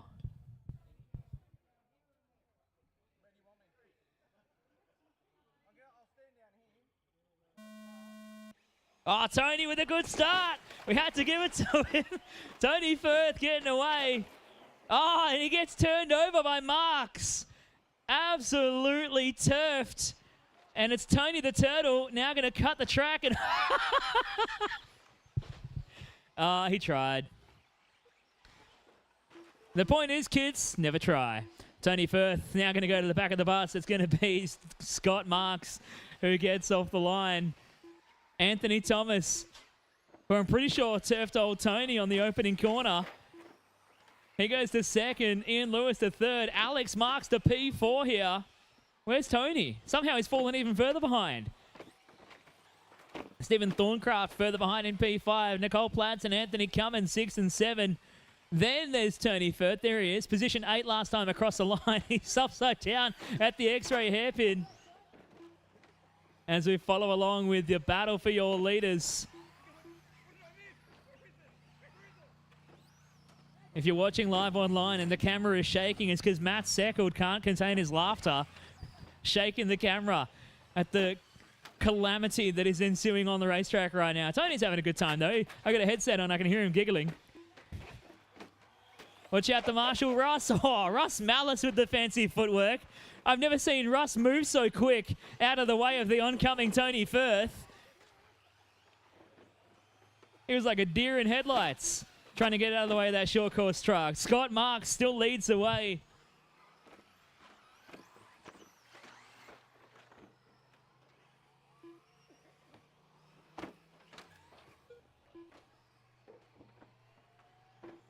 So Marks continues to lead this one out in short course truck. He's at a 9th, a 2nd, and a 1st. From the first 3 rounds today, we had 3 different race winners in short course. Ian Lewis back to 2nd. Ian was your opening race winner of the day here in a 6-round heads-up racing format. Oh, as Ian Lewis gets absolutely pummeled by the Traxxas truck onto the Yokomo back straight. I think we're still following along with Tony Firth, who somehow found himself cutting the track on the back straight.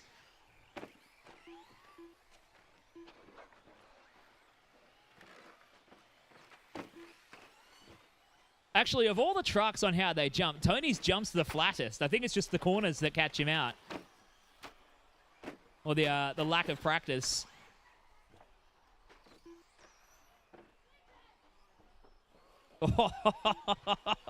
Tony gets absolutely pummeled by it. Was that Rochelle that cleaned him up? Whoever they are, they're waiting for him. How kind of them. Tony taking the option line around the back jump. And he somehow dodged, or almost dodged, Rochelle and Alex Marks getting caught up and trying to help Marshall Rochelle. Is it Rochelle that he's actually racing with? No, it's Stephen Thorncraft. My apologies. Stephen Thorncraft cleaned him up, waited, got cleaned up again, and Tony came through and marshalled for him. Tracks that way, Tony. As we follow this along, it's still Scott Marks and Ian Lewis, 1 and 2. Clinton McKenzie back to 3rd. Anthony Thomas, P4 from Alex Marks in P5. Then Thorncraft, Cummins, Nicole Platts, Tony Firth, Rochelle Shields, and Steve Tyler. Your race leader, by the way, if you weren't following, you'd be forgiven for that. Scott Marks in the orange truck coming down the smoke and front straight over the Toyo Tires jump.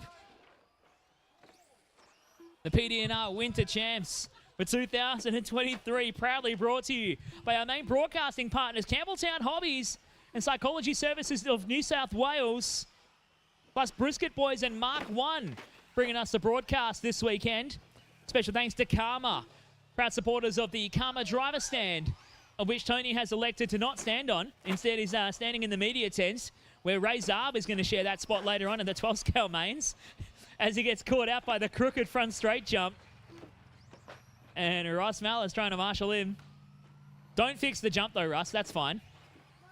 No, actually, don't fix it. That's what I mean. Yeah, don't touch it. It's more fun. Tony Firth is cowering underneath the steel stool. Oh, Alex Marks out of the race, unfortunately. Something ran wrong for him. Special thanks also to Penrith City Council and Kennard's Hire, as that is time. That came through quickly. Race into the finish and you will be done. Where's your race leader in all this? There he is. Scott Marks comes across the line and gets it done. Clinton McKenzie comes home, or will be eventually coming home in second. Tony Firth has taken the scenic route. He's going to end up in the middle of the regatta centre soon if he keeps this up. He'll be facing the other way, driving the truck out into the lake. McKenzie comes across the line in second. Ian Lewis in the third. Anthony Thomas P4 from Stephen Thorncraft P5. Nicole Platts and Rochelle Shields. Tony's coming, folks. Here he is. Bring him home. Tony Firth gets it done. A very solid showing in 9th place. He finished ahead of Steve Tyler, who sat still for a minute and a half, and Alex Marks, who broke 2 laps ago. That is round 4 of short course truck in the books. We're here with Tony Firth. You made a cameo short course truck race, and you're gone from in front of the camera now. How was that race? Yeah, lots of fun. Short course is great. We started it a few years ago just as a fun class to get people into RC. It's one of the classes that you're allowed to crash. It's okay to crash, and it's a lot of fun. So thanks to my kids for getting my truck ready, and yeah, got out there for race 4 and just mucked around it. So this was a bit of a big deal, you doing short course now, because normally you're not doing the racing scene and you're doing something else. What have you been working on lately? Yeah, I've retired from racing seriously. I've become a full-time pit dad. My son Tate got quicker than me, so forced me into retirement. So now I pit for him, and also getting into the media side of things. What are the long-term goals of this media platform? Don't really know yet. We're just having fun, enjoying it at the moment, take it as it comes, and just wanted to do something homegrown to help promote RC and expose what we do. And yeah, more people get involved, the better. So if you see anything, like it, share it, subscribe to the YouTube channels, and yeah, keep growing RC. That's great work, and everyone's really been enjoying the live coverage from all the events that you and the other guys have been doing. Any last thank yous or comments? No, just thanks to everyone. Thanks to the club, the committee, all the racers for the support, even the people who aren't here. Lots of messages and encouragement along the way. So yeah, just thanks to everyone who I've crossed paths with. Well, thanks, Tony, and we look forward to seeing you in the short course, maybe in the next run or up in the media shed. Yep, I'll be back over that microphone off you straight away. Thank you.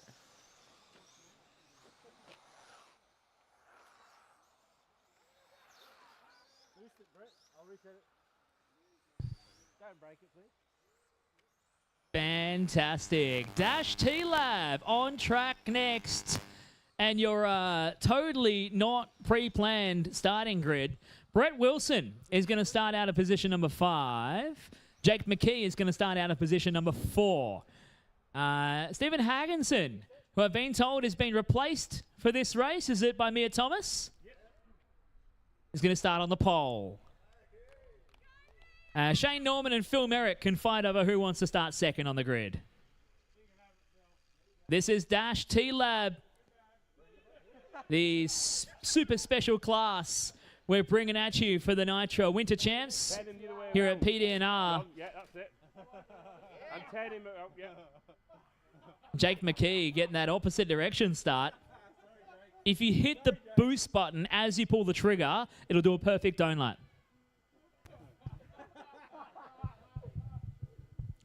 Can I just get a couple of guys from short course? Like everyone who just raced short course, with the likely exception of Tony, can we get you guys out to Marshall, please? We did have a solid, 9, 10 drivers out there, so should be having a full complement of Marshalls.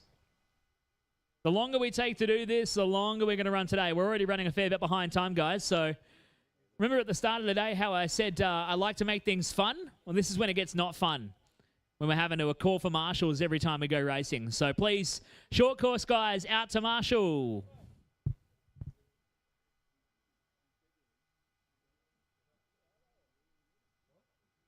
So I had a whole field of people from short course that should be out there to Marshall. All right, we are good to go. Dash TLAB, round 4 of the day. On deck here. Brett Wilson, your last out winner. Going to have to do it from the back. Jake McKee has to do the U-turn to join the field to go racing in less than 5.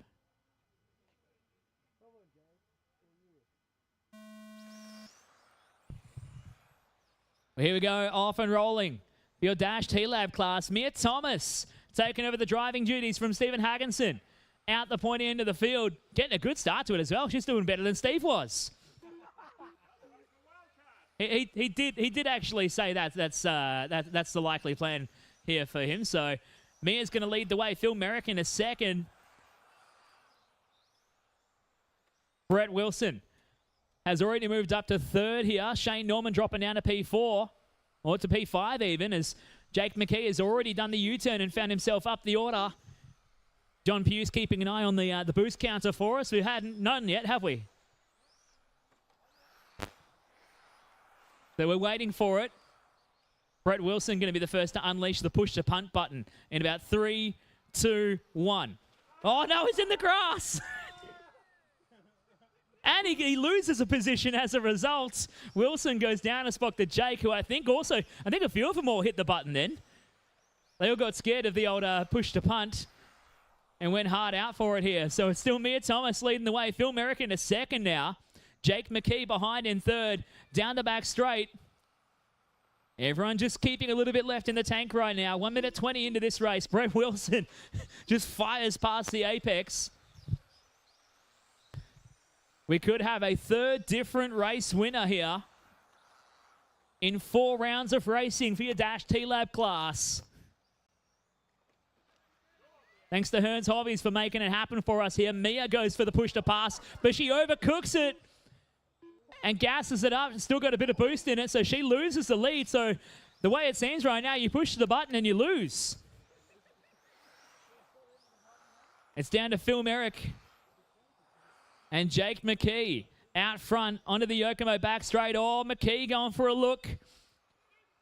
He saves it, though, keeps a bit off the button, saves it for longer in the race. We're 2 minutes down. Actually, 2:50 to go here.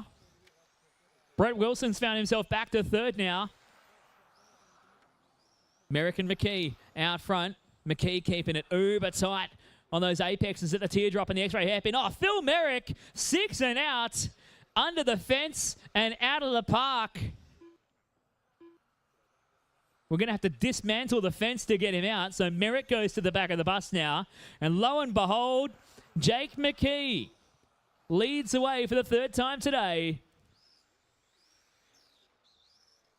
Onto the Yokomo back straight. He opens up the taps. So does Brett Wilson. Now they're using a bit of horsepower here. I think that was a click for each of them. So if my count's correct, I think they might have one more click of the TLAB activation left under their belt with 2 minutes of racing to go here.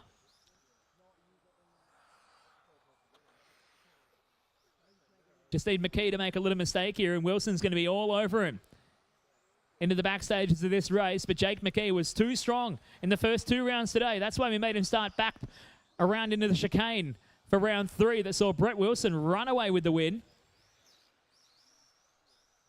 Mia Thomas just quietly ticking some boxes in 3rd right now, having a very solid run. I think she got on the boost a bit. As now the boost activation calms down and the car falls back to its original pace with a 17.5 control motor. Love this format of racing. All objections to writing a petition to RCRA to create a class for these can be kindly forwarded to Tony Firth, because I don't want to hear them. As we run down inside the final minute. McKee leads away from Wilson second. Out of the X-ray hairpin, onto the Yokomo back straight. All of that 17.5 horsepower getting thrown down here with a locked off drive ratio. And Jake McKee well and truly out front from Wilson. They're doing a fantastic job. She led in the early stages of this race from the pole. With 20 seconds left to go, finds herself back there in third at the moment, just running it to the finish here to get the job done. And a very solid drive. Boost it, Mia, is the call. Don't do it mid-corner, though. It might not be that fun. 5 seconds to go. McKee's going to run time. Brett Wilson comes across, but he finishes the run. Mia's going to bring it across the line. And that is Mia finish as well. So Jake McKee is going to not even finish his final lap. McKee's still going. Doesn't matter, he had the victory lap. He's cool with that and takes a win without actually finishing the race. Brett Wilson home in second.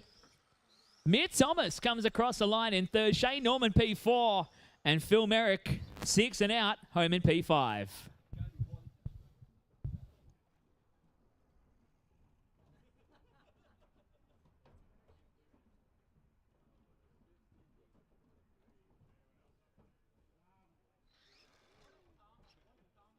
So 12 scale, 13.5. You guys are up next. 12 scale, 13.5. A main leg number 1 is up next.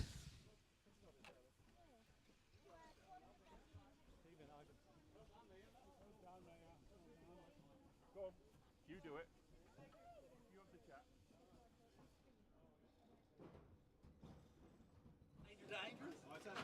Mia Thomas, nice run there in the TLAB class. A bit of a sneaky entry for you. Just tell us a bit about that. It was good. He said, do you want to go? And I said, yeah, I'll have a go. It looked fun. Yeah, the TLAB class, an exhibition class at this event. Just explain how it works. When did you use your boost?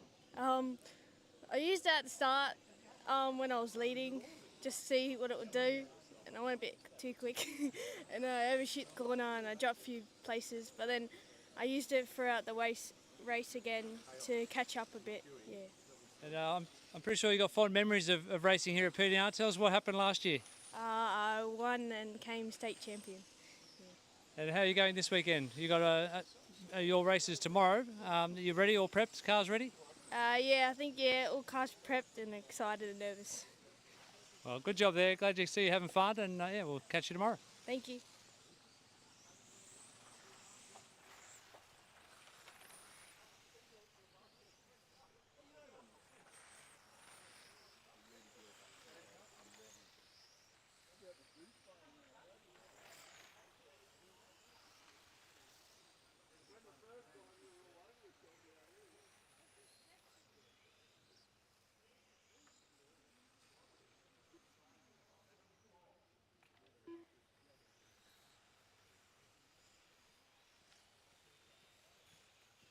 Let's get our TLAB guys out to Marshall, please. TLAB guys, let's get you all out to your Marshall positions. This is going to be a busy one. This is an all-in 12th scale A main. Now, due to my operator error, I had to manually organize some of the gridding results here. So we got it sorted. Greg Brooks, your top qualifier, is going to start on the pole from Alex Brown and Nathan Tanti on positions 2 and 3. Scott Marr and David Reston, 4 and 5. Dan Marr from P6. Christian Searle and Mark Wallin on P7 and 8. Leon Phillips from 9 with Scott Hill and Ray Zarb, who's especially driving from the broadcast tent because there's not enough spots on the driver stand. Daryl Thorncraft will line up on position number 12, and James Turner from position number 13. All right, we certainly don't have enough marshals. I'm missing a whole complement of marshals in the infield, so if I can get some volunteers to help out real quick. It's 8 minutes of sunshine. This broadcast of the 2023 PDNR Winter Champs is proudly brought to you by Campbelltown Hobbies, Brisket Boys, Mark 1, Karma, Penrith City Council, and Kennards Hire. And a special thanks also to Psychology Services New South Wales for their support in getting me here for this event. So we can get someone else. We need at least one more in the midfield, guys, before we can go with this race. Anthony Thomas coming out. Alrighty. Just go there. All right, are we happy with that, drivers? All right, the first main event of the day. A-main leg number 1 for 12 scale, 13.5 in less than 5.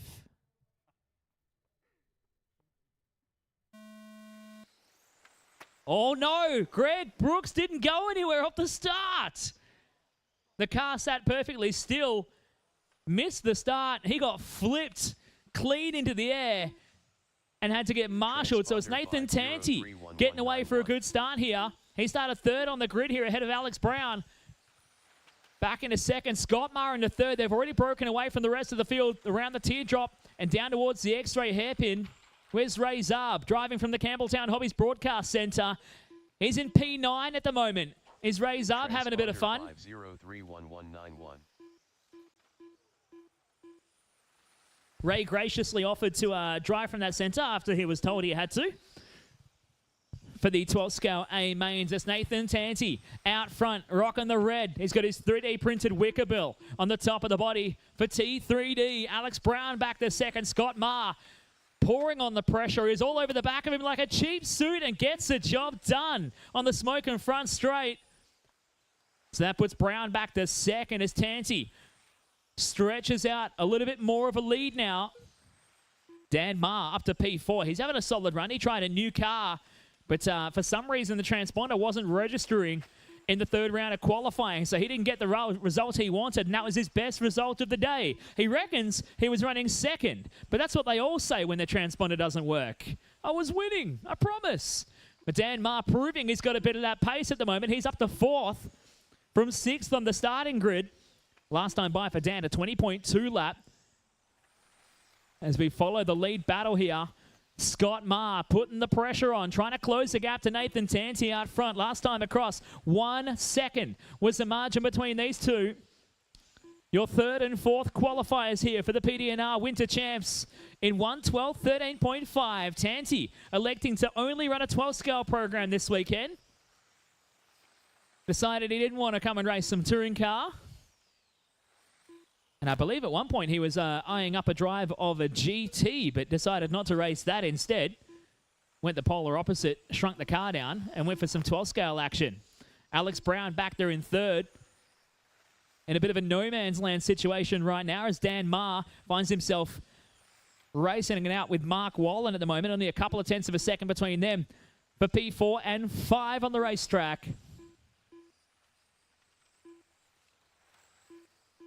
Tanti hot lapping into 19.550 was his third lap in this A-main leg number 1. They get 2 more 8-minute races after this to decide the overall standings.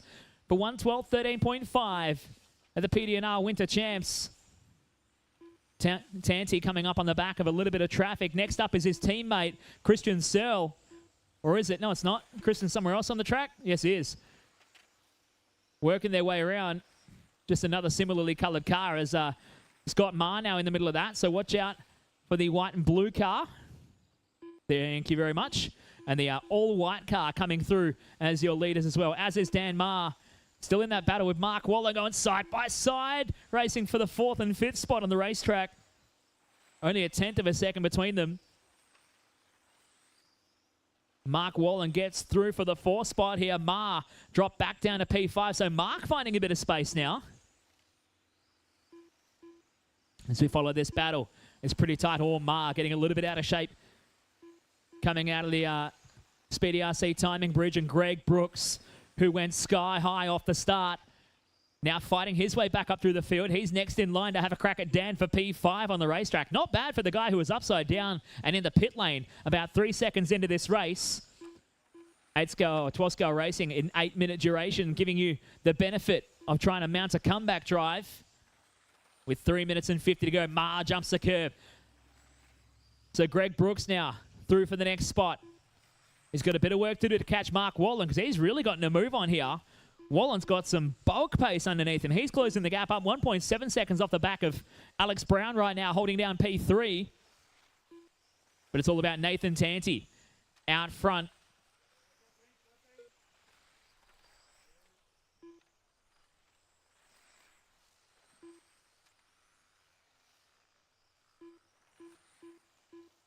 Mistake there for Mark Wallin. Drops him down to P5 again. Greg Brooks now up to P4. But a huge margin to try and make up to your race leaders as Nathan Tanti makes his way to the KWR chicane right in the middle of the racetrack. The all-red car now coming into the right-hand side, leading the way over Scott Marr in second, Alex Brown in third. We follow Tanti onto the Yokomo back straight with 2 minutes and 50 left on the master clock. He's stretched out the lead to 3.2 seconds over Scott Marr now. Tanti comes alive for the finals. We saw that at the Australian Championship at Canberra ACT November last year, where he mounted a charge in the third and final A main to put himself on the podium at his home nationals event. He knows his way around and getting the job done right now here in A main leg number one. He took advantage of a couple of front runners, notably your number one qualifier not going anywhere off the start and probably now trying to drive the remainder of the race with a damaged vehicle.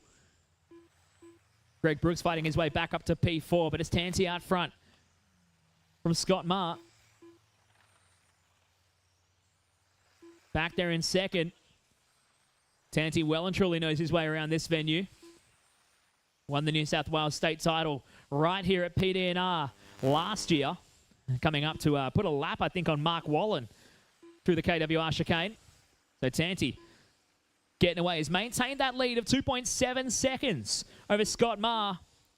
And 2.5 back to Alex Brown in the third spot.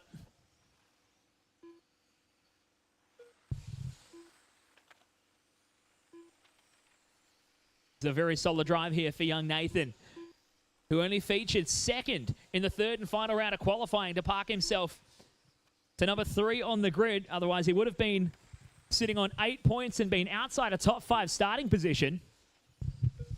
With 1 minute to go. 1 to go here. Greg Brooks has been slowly but surely reeling in a top 3 once again here. He finds himself up to P4. He's holding about 0.3 of a second over Mark Wallin, who's been finding a bit more pace in the closing stages here.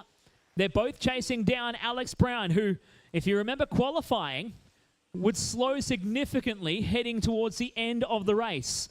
So that's the hurt locker right now for Alex Brown as he's starting to slow up in these closing stages.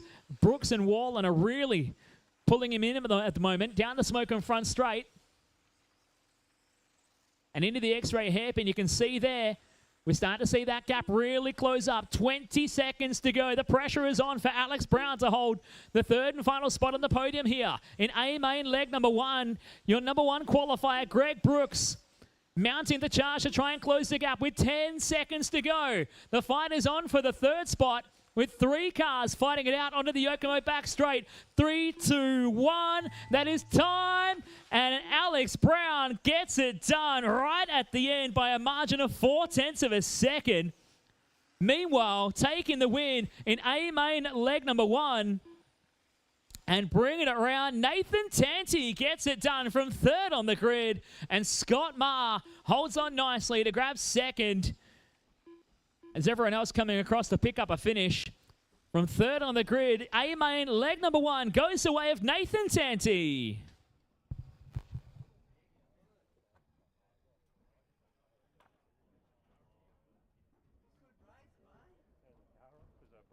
Scott Marr coming home in second from Alex Brown, just holding on for third. Greg Brooks and Mark Wallin all finishing within half a second of Alex Brown in the fight for third.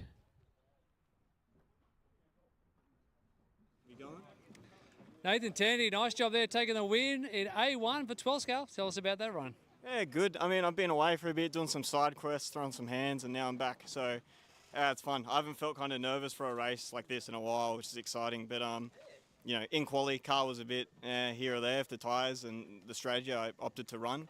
But in the race, obviously, it's come good. So, excited for the next two. It's a tight field here. And to my family at home, hey, I'll see you soon. I love you guys, and enjoy.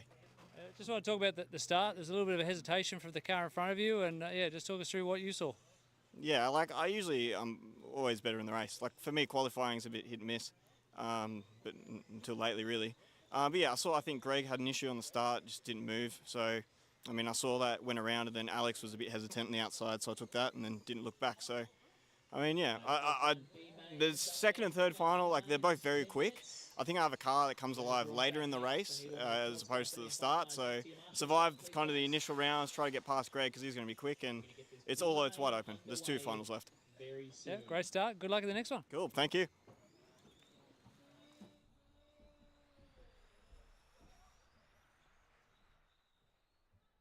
F1 B main on deck next. 9 cars enter, only 3 cars will leave. 10 minutes in duration.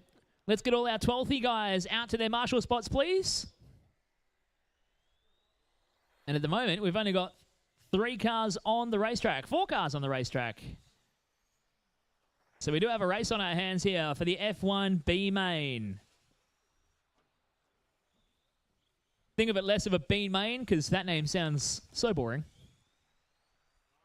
This is a mid-pack scramble, a last chance shootout. 10 minutes to win your way into the 15-minute Formula One Grand Prix. Here are the PDNR Winter Champs. Still need check-ins from Ian Webber, Leon Phillips, Anthony Wasson, and Mark Norman coming in. Come on, guys. Chop, chop. Is there anyone else coming, or is that it?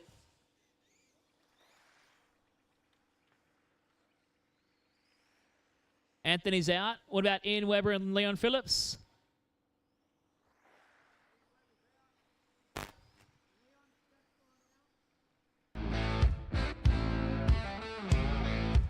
So excited. I'm actually everything.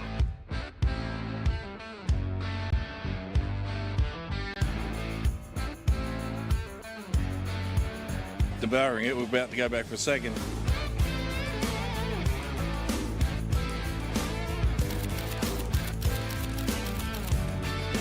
As a vegetarian, I got quite a few of the salads, which are phenomenal. It's beer and meat. Seriously, can't get any better than that.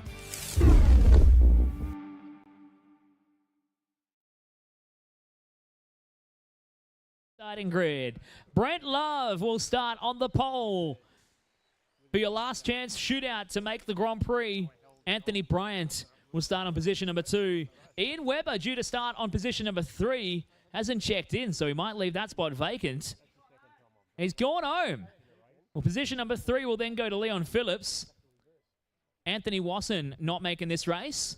So Tim Duggan will assume position number 4.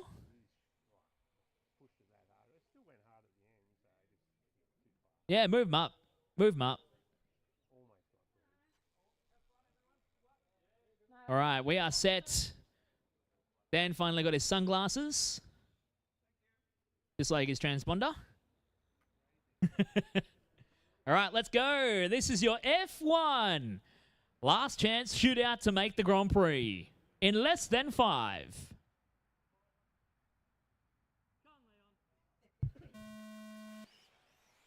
Little bit of a twitch off the start there. Ian Turner did the full donut off the starting grid, facing the wrong direction. And it's going to be lap 1 going in the books to Brent Love, getting away early. Tim Duggan slotting into second off the start here. Oh, Tim getting out of shape, heading to the infield. He fires it into the barrier and rejoins. He's in a fight side by side, fighting for second and third. Andrew Curlis now going through to second. Tim Duggan losing out. He goes to P4. I think it's Anthony Bryant tucking in there into third now. While Brent Love in the new age McLaren livery leads the way here. Andrew Curlis in a second, then Anthony Bryant to third. from Leon Phillips on the outside looking in at the moment. In a race where only the top 3 will transfer, no one wants to be 4th. Currently, that's Phillips looking in here as Brent Love is just escaping from this field. Check out this battle for the remaining placings, though. We're focusing on the bubble at the moment on stream. 2nd, 3rd, 4th, and 5th, all in this battle. Oh, jumping the curb to make the move. That's the short course line. And we didn't need to submit it to the FIA stewards because it kind of took care of itself, didn't it?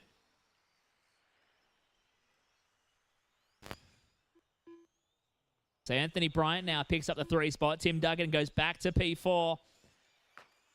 Leon falls back to P5. Oh, Duggan gets caught up. Jumps the rope and rejoins this race. So it's a race in 2 for 2nd and 3rd.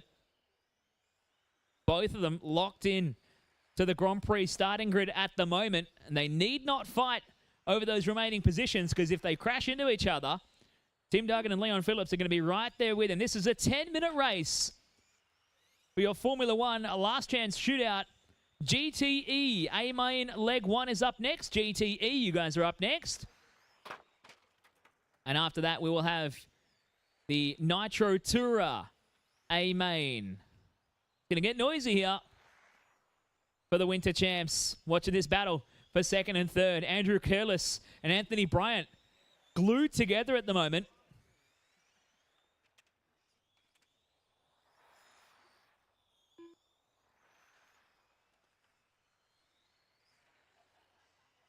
I love the old Renault livery for Bryant. Is it the Fisichella era? Because it looks fantastic in the afternoon sun. I know anyone who ever did a livery like would never say that it's a Giancarlo Fisichella car because they'd always say it's an Alonso car, and I understand that. Bryant puts it up to 2nd now. Curlis dropping down to P3. Poor Giancarlo Fisichella. Always lived in that shadow. Leon Phillips on the outside looking in to P4. Tim Duggan P5. This Brent Love is dominating this last chance shootout race right now. He's coming up to put a lap on Leon Phillips right now. Love took out the Concourse Award this morning. Ironically chosen by yours truly. But he went the extra mile with the presentation. And a beautiful looking car to start with as an F1 representation. 6 minutes and 15 seconds on the master clock here for your last chance race for F1 here at the PDNR Winter Champs.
All right, we are across the halfway point here for your F1 last chance shootout race to make the Grand Prix. 3 cars will transfer into the A main of 15 minutes this afternoon. Brent Love. He's doing what McLaren can't right now and dominating this race by a margin of 18 seconds. He's almost got a pit stop in hand.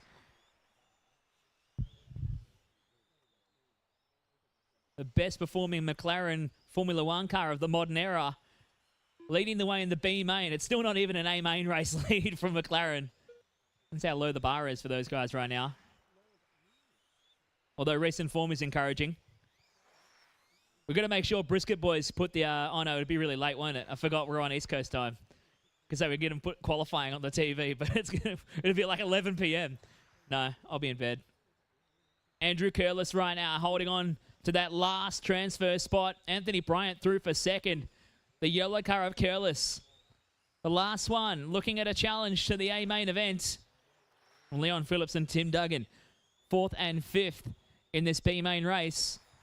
With 3 minutes and 35 left on the clock. I'm hearing reports from FIA Race Control that Tony Firth is going to bring out the safety truck, and they will have to form up behind for a last-minute dash.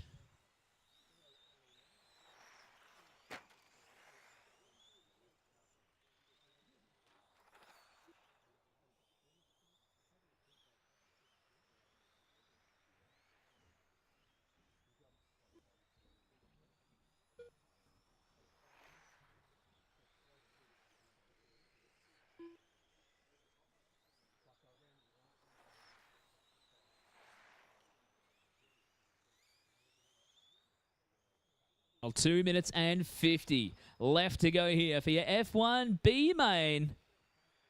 This is turning out to be just as exciting as a regular F1 Grand Prix is of late. Wake me up when there's 5 laps to go.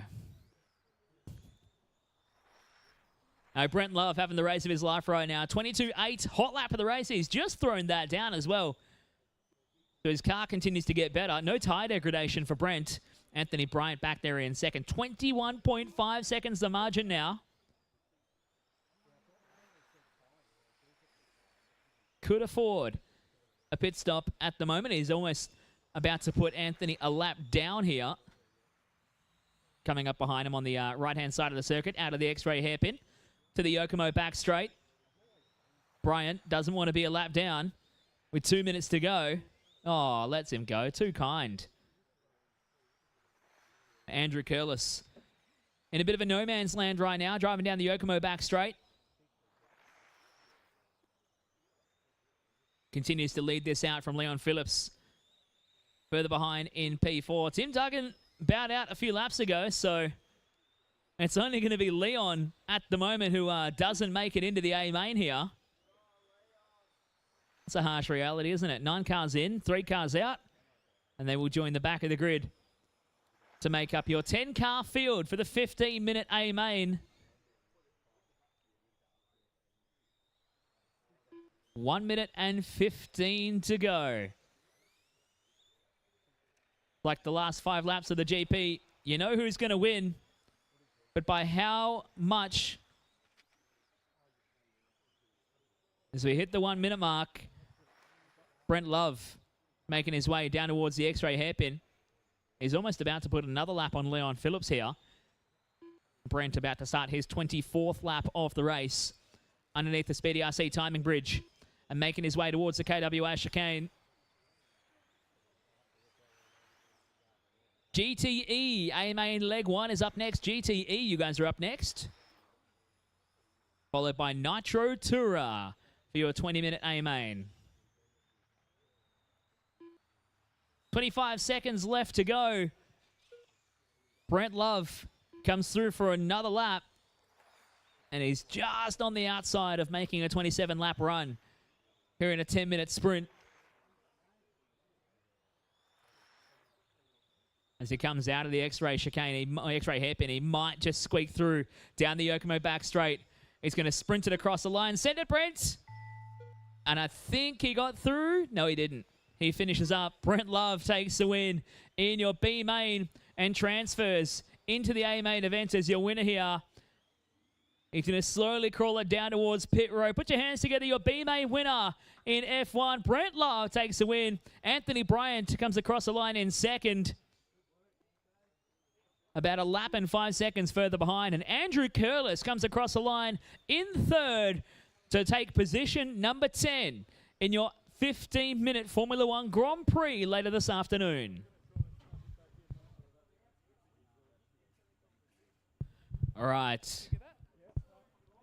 Let's get that. Let's get all those cars away. And if we can get 1 or 2 volunteers to help out marshal the next race, GTE, A main leg 1 is up next. GTE, you guys are up next.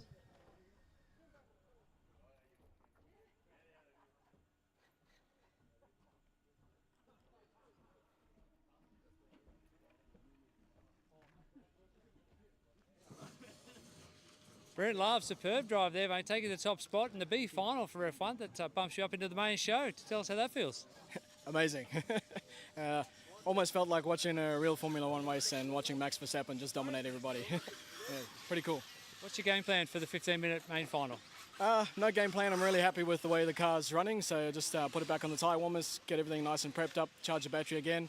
Probably just check my pack and make sure I've got enough to run for 15 minutes. All right, well, let's go get ready. Well done, and yeah, good luck in the final. Thank you very much.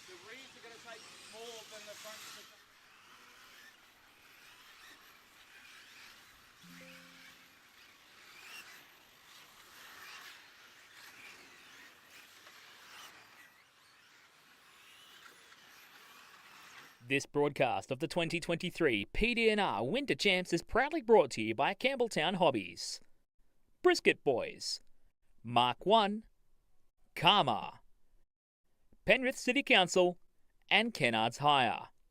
And a special thanks also to Psychology Services New South Wales for their support in getting me here for this event.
Just waiting on 1 or 2 more check-ins from Ross Lalic, yep.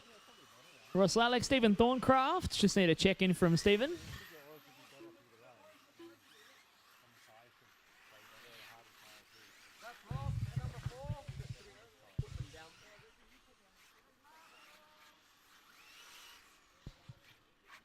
Still looking for marshals from F1 B main. Still looking for my marshals.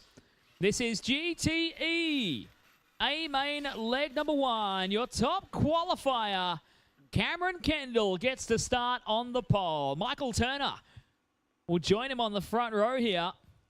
Anthony Wasson and Ross Lalic on row 2. Tim Roden and Stephen Cornell on row 3. Stephen Thorncraft will join Steve Valletta on row 4 with Clinton McKenzie and Ian Turner rounding out your top 10. Still looking for a marshal at 7 and a marshal at 8, please, guys.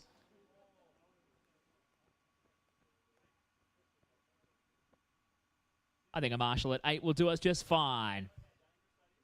We're set for your GTE A main leg number 1 here from the PDNR Winter Champs in less than 5. Underway.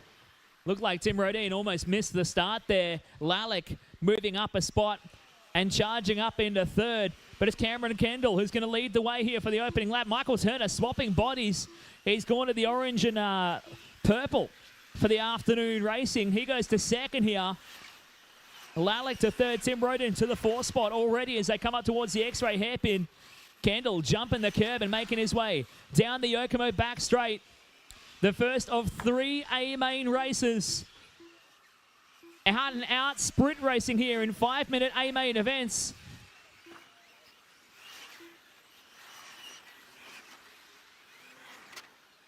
Michael Turner now falling under pressure as Lalic gets underneath him. Tim Rodin has a crack as well. in that newly painted body shell. He loses a couple of spots now. He goes down to P4. Lalic in the McLaren colours goes to second. Tim Roden sideways through the double right-hander in the midfield.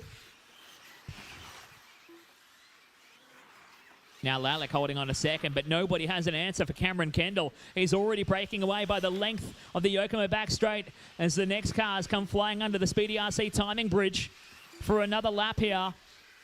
Nitro Tourer, you guys are next. Nitro Tourer, you guys are up next. I believe Brayden Stanley is currently trying to organise the starting boxes for our Nitro A main. 130 down, 3:30 to go here. Kendall with a solid lead, but Ross Lalic is coming for him. Oh, we've had a couple more crashes. Tim Roden has crashed, and I think he crashed again after that. He's dropped back a couple of spots now. And Michael Turner will now go through for third once again. Lalic is trying to click off those hot laps, but Cameron Kendall responds. A 19.024 for Kendall. 2 minutes down and 3 to go here. Kendall making his way down the Yokomo back straight. We're looking at second place at the moment. Ross Lalic in the McLaren colours on the Ferrari body. Or not technically a licensed Ferrari body, but what it's meant to look like in 1.8 GT form. All pulled to be wider and shortened to be fitting a shorter wheelbase with bigger tyres and a big wing hanging off the back to create some downforce to make these big, heavy brutes of RC car racing handle somewhat like they should.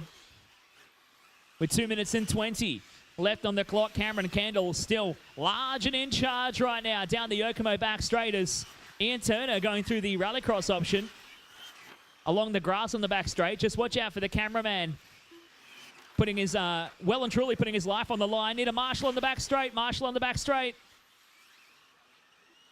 As I say that, good old Colin decides, I might just hide behind the fence here.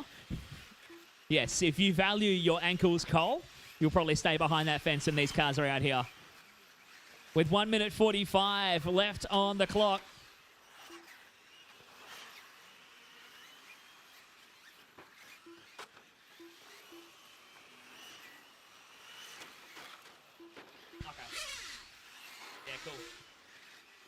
So Nitro Tourer, you guys are up next. Nitro Touring Car is up next. 1 minute 20 left on the clock here. Cameron Kendall, your number one qualifier, looking to take it to the A mains with a solid run here in leg number one. Ross Lalic right behind him, ripping down the Yokomo back straight. Anthony Wasson has fought his way up again. He was third on the starting grid, got caught up in the opening laps, and now fights back to third. Steve Cornell from sixth on the grid. He's up to P4. Michael Turner getting caught up after he rolled on the back straight. He's dropped all the way down to P7. Tim Roden, who was inside the top four for a little while earlier. I think he was third a little earlier in the race. He's now back to P6. Clinton McKenzie to P8. Ian Turner to P9. Stephen Thorncraft down to P10.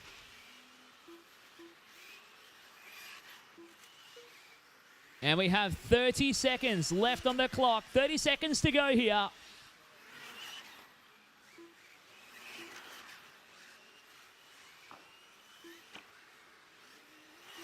Cameron Kendall leading out. 15 seconds to go. He's going to start his final lap of the race underneath the Speedy RC bridge.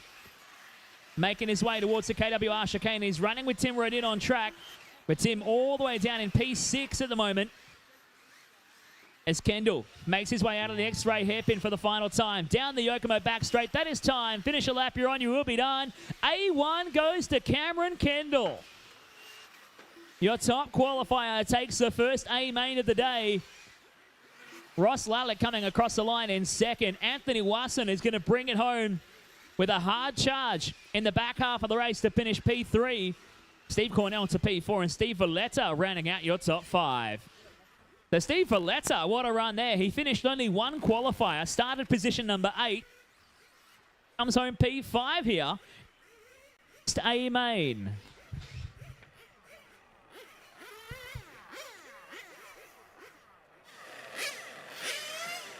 Okay, covering Kendall. Congratulations, taking the win there. GTA final number 1. Big smile on your face. Tell us how that feels. Yeah, good. Finally, car's still feeling great, so hopefully I can transfer it into the next 2. Other than that, yeah, I'm happy with the car. So, yeah, thanks Jay and thanks Serpent, and yeah, thank you.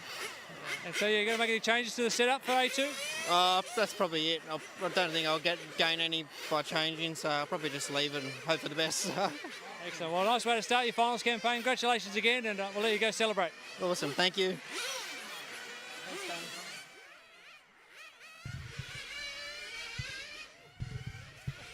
All right, we are on next. But Nitro Tour coming up. Do you have to do something with the track there, Tony? You have to do something with the track now, do you? Oh, yeah.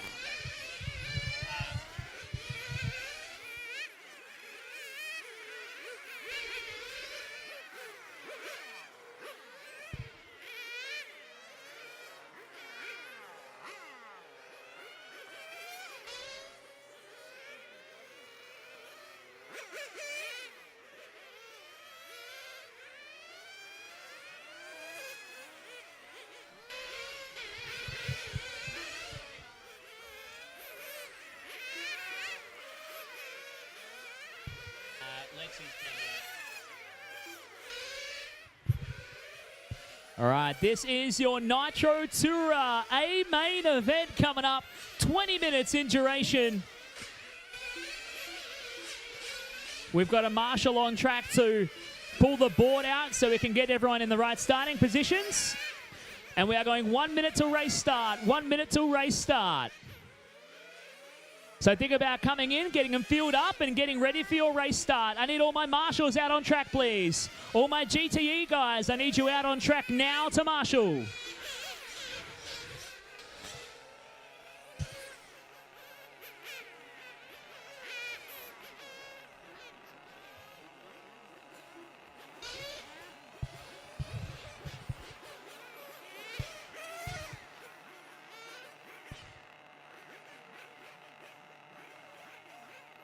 All right.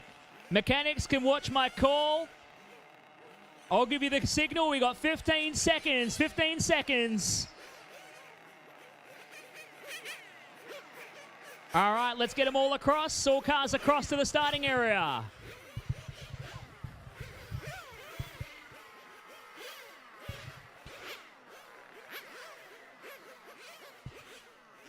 Everyone across. It's a Le Mans start. It's a Le Mans start. Bring them over here to the line.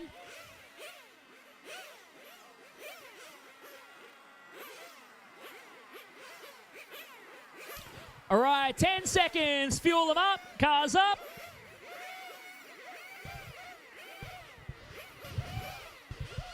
Cars down.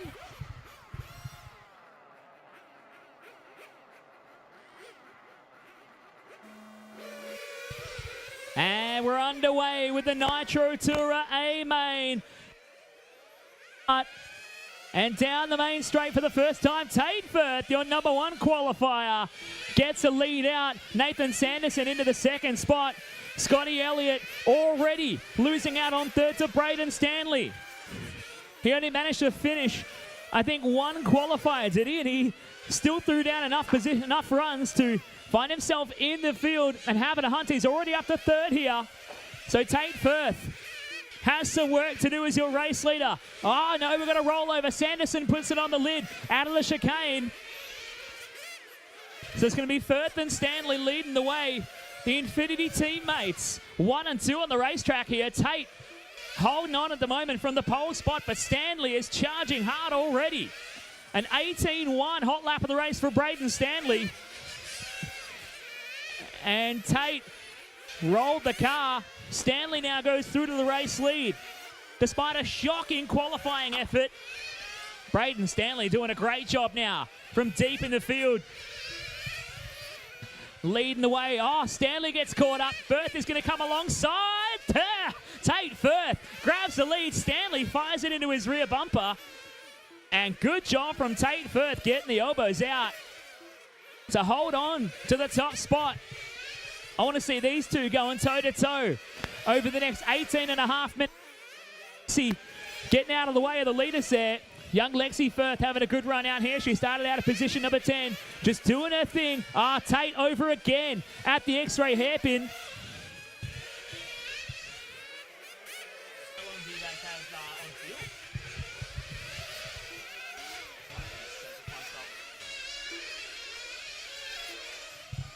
Oh, yeah, I thought 10.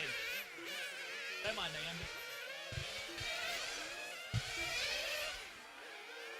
With an approximate 5-minute fuel stop on board. They need a couple of stops to get them home to the finish here. To stop on fuel. Oh, another one over for Tate Firth. He's pushing too hard and continues to give away time. He had himself a tiny little margin though. As he brings it across the line, still holds the lead.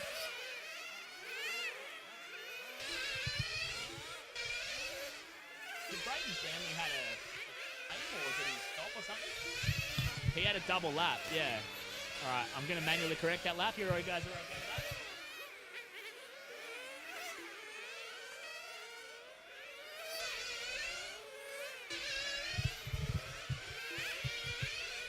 So as it stands, 3 minutes into your 20-minute A-main for Nitro Tour. Tate Firth continues to roll it over and give away time.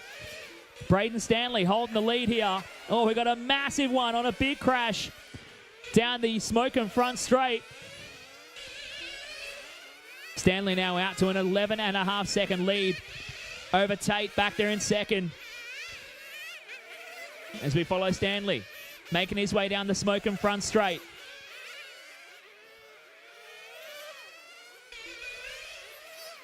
12 seconds now.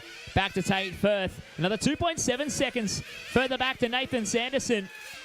And then Jake Edwards in the white and orange entry just going a lap down to Stanley. So young Brayden making a hard charge in this race already. 3:45 into this one. And Jake Edwards having a flame out rolling it into pit lane at 4 minutes. So he's already either pushing fuel or had a mechanical issue that brought him unstuck so early in the race here as we're 4 minutes in. Stanley coming in early for the fuel stop. So Stanley going a bit shorter on fuel here at the 4 minute mark. We'll have to potentially go the extra stop over Tate. 5, 10, 15, 20 brings him home for Tate Firth. 4, 8, 12, 16. For Brayden Stanley is the order of the day here. So Stanley with a fuel stop. He comes across the stripe. We did have a minor timing issue for Brayden a moment ago. He missed a lap, but we manually corrected. So we're going to keep an eye on your race leader here, Brayden Stanley. As Tate Firth yet to come in for fuel. Will be due to come in very soon, as he's been told he's about to come in. So Tate Firth making his way right up onto a bit of traffic as well, is about to come firing into the pit lane. The double green car. Car number 1, your top qualifier, Firth, in the pit lane. Gets a fuel up from his dad, Tony, on the gun. And rejoins the race. A masterful pit stop for Tate Firth here. His pit lap only giving away about 4.5 seconds. His pit lap was 0.8 of a second quicker than Brayden Stanley's. So the Firth team absolutely missile fast in the pit stops. But he still has 12.3 seconds to give up.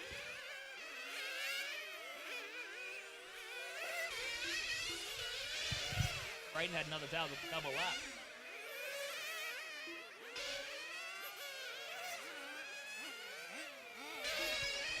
Yeah, okay. I manually corrected it again. Yep. So Stanley leading this one out now by 12 seconds the margin. We're about 1.5 minutes away from seeing Brayden back in pit row. And it's all going to come to a head when we hit that final pit stop. Realistically, with the pit stop being only worth about 7 seconds, Tate Firth needs to stop making mistakes and stay within about that margin to Brayden if he wants a chance at winning this race. Currently the gap 12.3 seconds last time across the line hit between Brayden Stanley and Tate Firth. Now it's out to 14.5 seconds between the two of them. Stanley that time by a 17.9. Both of them has hot lapped identically at a 17.847. Your first and second cars on the racetrack have done identical hot laps in this final. 7 down and 13 to go. With a car stopped on the back straight. That was Jake Edwards getting caught up there. So Edwards came to a stop a little while ago in the race too, and it stops again a few minutes later. I think he ran out of noise at about 4 minutes. And the car stops again at the 7-minute mark. As Tate Firth makes his way around the track, we follow with Brayden Stanley here, the all-green Infinity, making his way to the X-ray hairpin and onto the Yokomo back straight. Stanley across the line, that time by 17.980. 14.4 seconds of margin back to Tate, holding on to second. Nathan Sanderson doing a nice job holding on to third right now from second on the starting grid.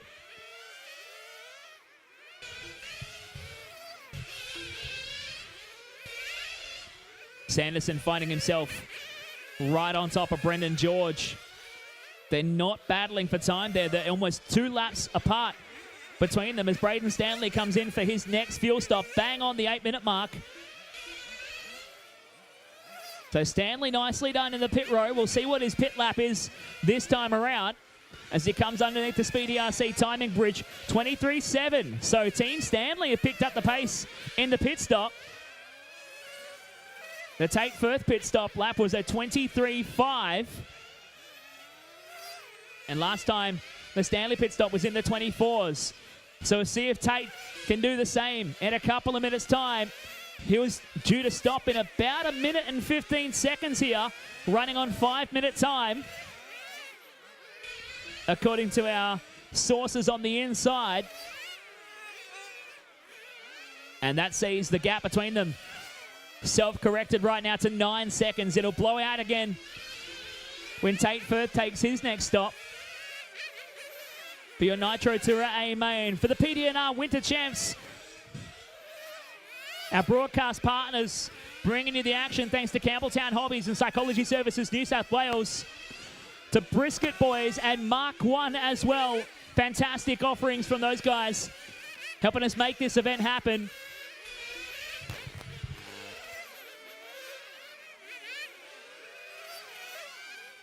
And Karma, of course, bringing us the Karma driver stand as we run it down 9.5 minutes into this one. We've got problems here for Lexi Firth, just getting caught up on the wrong side of the Speedy RC timing bridge. As we approach the halfway point here, coming up on 10 minutes, Tate Firth is going to go another lap around here. He's going to push it. It's going to go out to about 10 minutes and 5. It's going to be his next stop here for Tate Firth. So he's building himself a little bit of a safety margin to make the pit stop and make it fit within the 20-minute race. Firth bringing it down. Oh, he gets it caught up on the pipe. Your second-place driver, Tate Firth, in the pit lane for a fill stop. Has to deal with a little bit of traffic on exit. Has he given away more time in the pit lap here? Because he's almost now about a quarter of a lap away from going a lap down to Brayden Stanley. 23.7 for Tate in the pit lane. The gap sits at 15.3 seconds for Brayden Stanley out front. So nicely done here from Brayden Stanley. Nathan Sanderson having a quiet race by himself. The 2-car making his way around. We follow young Tate holding down second in this Nitro Tour AMA down the Smoker main straight.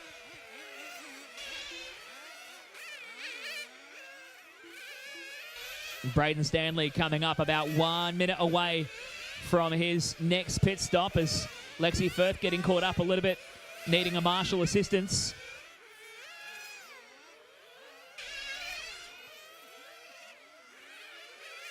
So we're about 45 seconds away from seeing Brayden Stanley, your race leader, come in for his third pit stop of this race. He'll need one more at the 16-minute mark.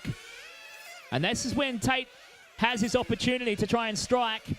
He only needs one more stop to make 3 stops at the 15-minute mark of this race. And as it stands right now, Stanley needing 2 more to bring it home. As young Lexi brings it into pit lane, gets her fill up on fuel as well from the Firth family racing team.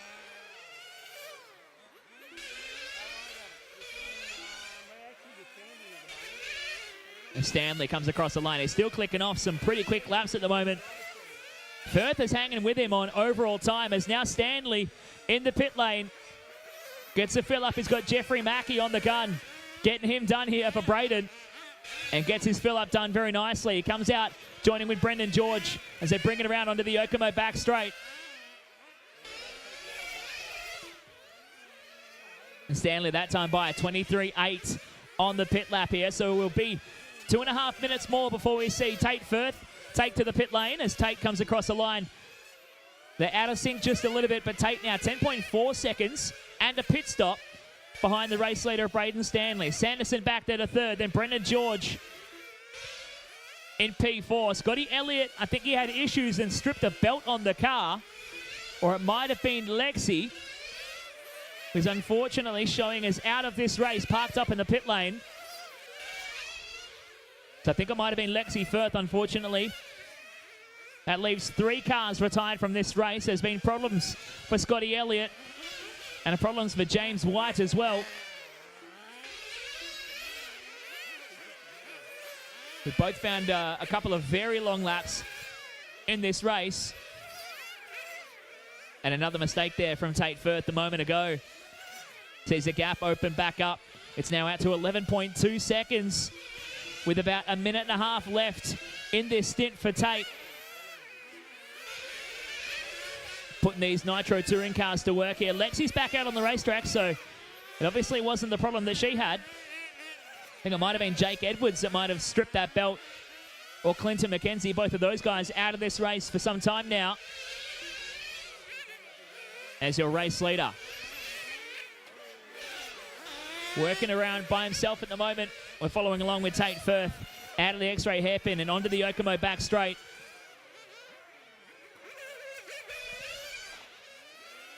He makes his way around, that time by an 18.0. Lap on lap, he's circulating a little bit quicker than Brayden Stanley at this stage of the race. Tate due to come into the pits in about the next 3 or 4 laps here and take his 3rd and final stop of this 20-minute Nitro Tourer A main. As Brayden Stanley comes across.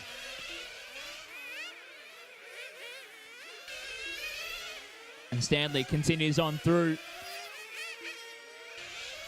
Tate not too far away here, back there in second from making his 3rd and final stop. Going on that 5-minute fuel stop, so he goes past one more time. We expect him to come into the pits on the next lap as Brayden Stanley puts down his best lap of the race, a 17.68 for Brayden. Your race leader throwing down here. He's put in this at work at the moment to try and cover off the time he's going to lose. And Tate Firth actually going one more lap even on fuel here. So he's got himself a nice healthy buffer into the closing stages of the race to keep that 5-minute time running nicely. And realistically run the car to 5.5 minutes without too much problem, or at least that's when you start to stretch it real thin here. Firth in the lane. So Firth now comes out right on Brendan George, and not far behind is Brayden Stanley to put a lap on him. But they've gone to match pit stops now. So both cars on 3 stops. Brayden Stanley not too far away from having to make his 4th stop to make the finish of the race here. As we come up to a little over 4 minutes to go.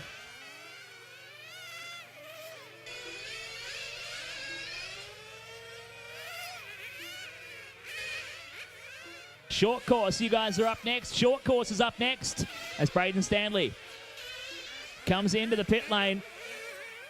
And now a little bit slower through the pit lane that time by for Brayden Stanley.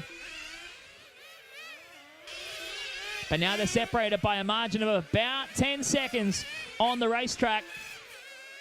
With 3.5 minutes left to go, it's all just right now for Brayden. Stanley has to maintain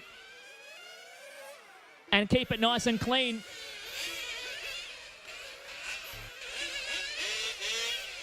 Oh, Lexi Firth, unfortunately, breaking the car off the... And young Lexi's going to be out of this race here. She drove well, keeping control of the car and staying. 3 minutes left to go for your Nitro Tour A main. For who? Oh, no, yeah, it's good. Yeah, it's still working. So 2 minutes 45 left in your Nitro Tour A main here. It's a blowout for Brayden Stanley. 12.5 seconds of margin. Back to Tate Firth, your number one qualifier. Holding down second right now. Nathan Sanderson has been holding on to third for quite some time.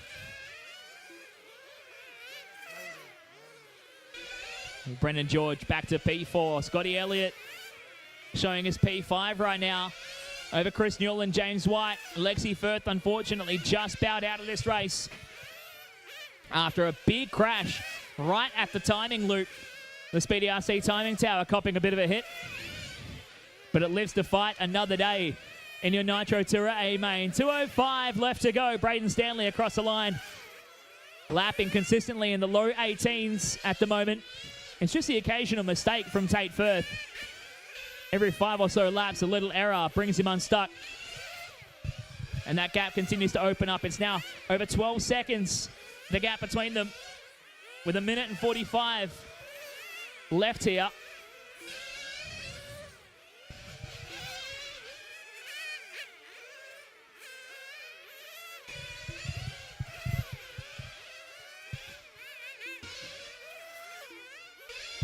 We'll follow Brayden Stanley, rocking his Infinity vehicle. Driving a superb race here on home turf for the PDNR Winter Champs. His mate Tate took the top qualifying spot and led the field away for the opening lap, while Brayden got to work in charging up to his mate. And after 20 minutes of racing, it's going to come down. There's 1 minute to go. 1 to go here in your Nitro Tour A main. Brayden Stanley could afford to stop twice and still hold on to the race lead here. Maybe even 3 times and be marginal.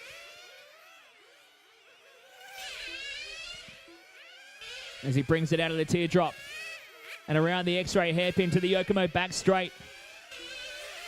With a couple of laps left to go, he starts his 64th lap of the race with 30 seconds left on the clock here for Brayden Stanley. Gets a bit loose offline down the front straight for Smoker Marseille and almost throws the car into the barriers right at the very end of the race. As he starts now what will be his final lap with 15 seconds left on the clock. Stanley in control. As soon as he got to the front, he managed the pace and drove superbly here for the Nitro Tour A main with the final few seconds left to go. Tate Firth starts his final lap, and that is time. Brayden Stanley, ladies and gentlemen, put your hands together. He takes out the Nitro Tour A main after starting 5th on your grid this afternoon. And your top qualifier, Tate Firth, is going to bring it around to take 2nd behind him. Nathan Sanderson drove a clean race and brought it home to be on the podium here in 3rd. Brendan George home in P4. Chris Newland rounding out your top 5 with James White in 6.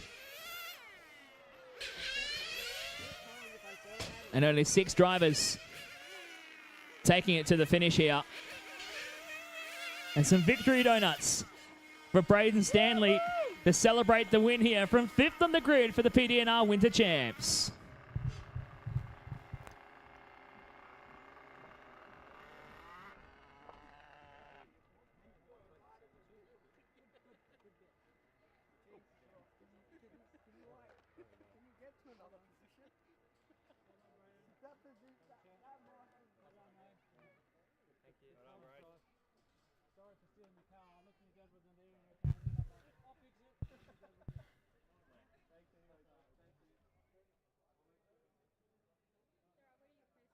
All right, so short course is up next if we can get the guys to put the jumps out. Short course. Phillip, you guys are up next. Brayden, Stanley, congratulations taking the win in the Nitro Tour final here at the 2023 Winter Champs. Hey, you had to work hard today. Qualifying didn't go to plan. Just talk us through your day and that 20-minute final. It was pretty good. We got back from Queensland about 3 days ago. I was pretty buggered and I didn't prepare the car at all. It was the new Infinity i15-2, and after a couple little issues throughout qualifying, I started 5th on the grid, so it was pretty ordinary, but sorted it out. Managed to get the car really good towards the end. It was really easy to drive, so yeah. With a fuel stop in hand, you're doing 4-minute runs to Tate's 5. Were you worried at any point that the fuel strategy might make it a closer battle? I was a little bit before the race, but once I saw Tate made a couple mistakes, we had that gap, so there was no need to risk it. I'd rather run a safe run than run out of fuel on the back straight, have to get carted all the way around, so just play the game safe and do it properly. And who would you like to thank? Infinity, Creation Mall and SMJ, new Infinity i15-2, undefeated in the country so far. So Kabuto, SMJ, Mob Boss Designs, Energy Fuel, Matrix Tires, Samwa, J-Spec, oh not J-Spec, RC Maker, yeah. So, yeah.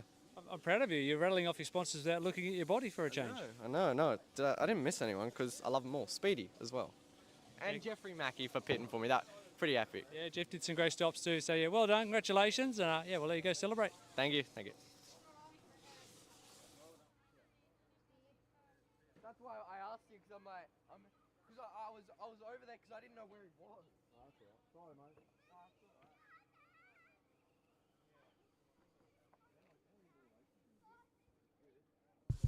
Hey, Mr. Supercars, Colin. Yeah, want to have a skid in this one or what? Oh, I'll film this one, he says. All right, Matt's up then. All right, short course. Short course truck is up next. This time, Tony duties. Tony's going to give up the driving duties here, and Matt Seckold. Oh, no, hang on. Colin's been instructed that he has to drive. Good on you to Tate Firth with some stern words to Mr. Supercars.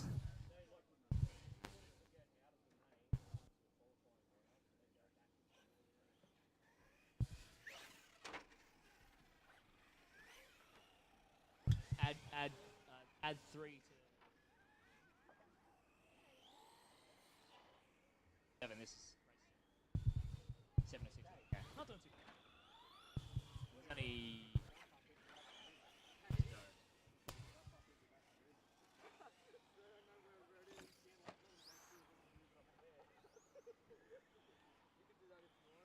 all right, so joining us on your short course truck starting grid for this one is a man who's spent most of his life behind the camera. We're going to embarrass him a little bit here because I can. This man has put a lot of effort now behind the scenes at Supercars Media, and since moving from Perth to Sydney, has started joining the ranks of RC car racing. A few of you, if you race out at Sydney RC Club at Ride, might know him already. But he's jumping in. Is Colin Balshaw. He's jumping in behind the Firth truck. And he's going to have a skid. And he's the man behind the scenes who made the latest ad for Campbelltown Hobbies. And some of the great camera work that he's been posting to Sydney RC Club. So he's the man who's been wandering around here with the uber expensive camera, pointing that in various directions. And he was risking his life in the GTE A main by actually kneeling down on the grass on the back straight, putting his body on. But he's going to have a skid here. And have we told Colin that it's a gate start? Yeah, he's used to a gate start. So I'm expecting a whole shot here from Colin Balshaw. All right, let's get these trucks all lined up. Oh, yeah. Oh, we won't tell him. Okay. He'll figure it out. All right. All right, let's line them up here for short course. This is round number 5 for short course here at the PDNR Winter Champs. Can we get our touring car, Nitro Tourer, guys? Nitro Tourer. This is getting a little bit long in the tooth, please, guys. You all just race. You know what you do after your race is you go out and marshal. The fact that most of you are out there in the pits flapping your gums is not great.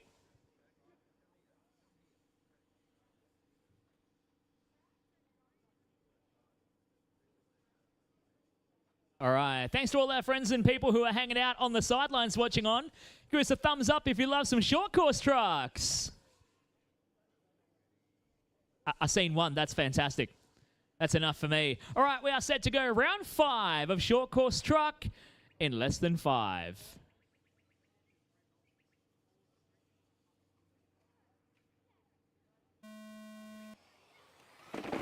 Oh my God. It never gets old. Oh, jeez.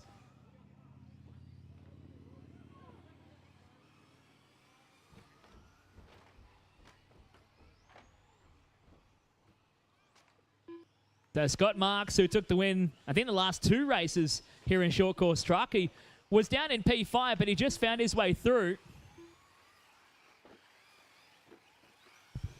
Oh, Colin missed the bridge. That's all right. I'll give him a lap for that. There we go. And Colin now showing on your timing screens as your race leader because he had 1 lap in 0 seconds. So Colin's having a fantastic run. When should we tell him? So Colin may not have figured this out yet, but in a second we'll let him know. And what he's probably already realised is all these guys are cutting the track, guys. Well you're allowed to cut the chicane, Cole. So use the truck's off-road capabilities to your advantage and just cut the chicane right there at the edge of the board. There you go. There you go. Colin's on the job. Oh, no, he tipped it over. Oh, come on, Brayden. Oh, I've got to keep the Macca's cup upright. Can't spill the purple drink. And you can cut the full inside of the teardrop right here, Cole. Just go around the board. There you go. He's figured it out. Scott Marks leading the way here in your short course truck race. Round number 5. 1 to go at the end of this. I think Matt and I are going to flip a coin to decide who's going to race it. Stephen Thorncraft into second. Clinton McKenzie into third. Clinton McKenzie's got that thing figured out because he's got like uber hard plastic tires on it, so it actually slides instead of gripping and rolling over. Whereas the Firth truck just seems to be made of marshmallows and rolls itself over. If it's a Kyosho truck, how old is it? It was probably made before sway bars existed on RC cars. As Scott Marks continues to lead this way, I think he's pretty much wrapped up, or all but wrapped up the overall here in the short course truck standings as Colin turns it into a Tony Firth family turtle truck after the Speedy RC timing beam. The Turtle Firth truck. Stephen Thorncraft back to third here. Anthony Thomas into P4 from Ian Lewis in P5.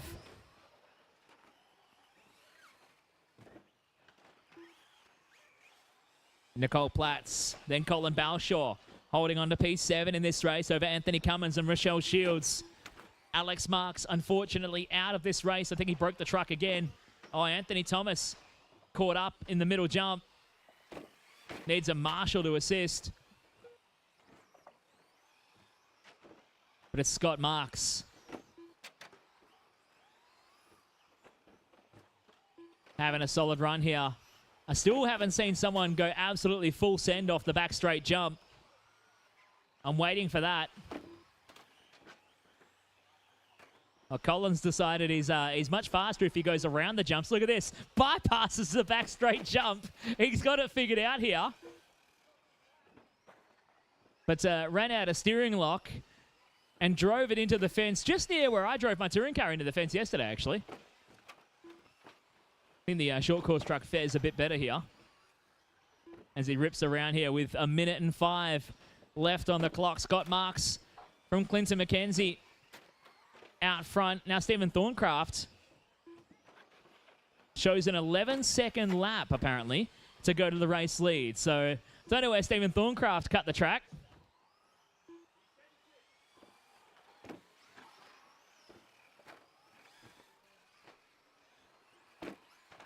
I think he's crashed, and Scott Marks has gone past him anyway. Clinton McKenzie showing back there in third right now. We'll level that out with 30 seconds left on the clock. That's real short course racing. You cut the track blatantly to get the job done.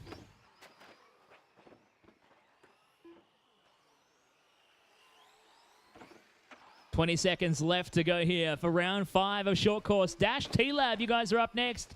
Dash TLAB class is up next. And then we'll go back into the regular mains for 112 13.5. A main leg number 2 coming up soon. And that is time. Finish a lap, you're on, you will be done.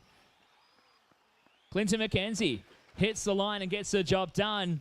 The system still showing Stephen Thorncraft as your race leader. As Scott Marks has really lost out on the race lead here. So that cut lap, a master stroke of pure genius from Stephen Thorncraft. And that's going to allow him to come across the line and take the win here in round 5.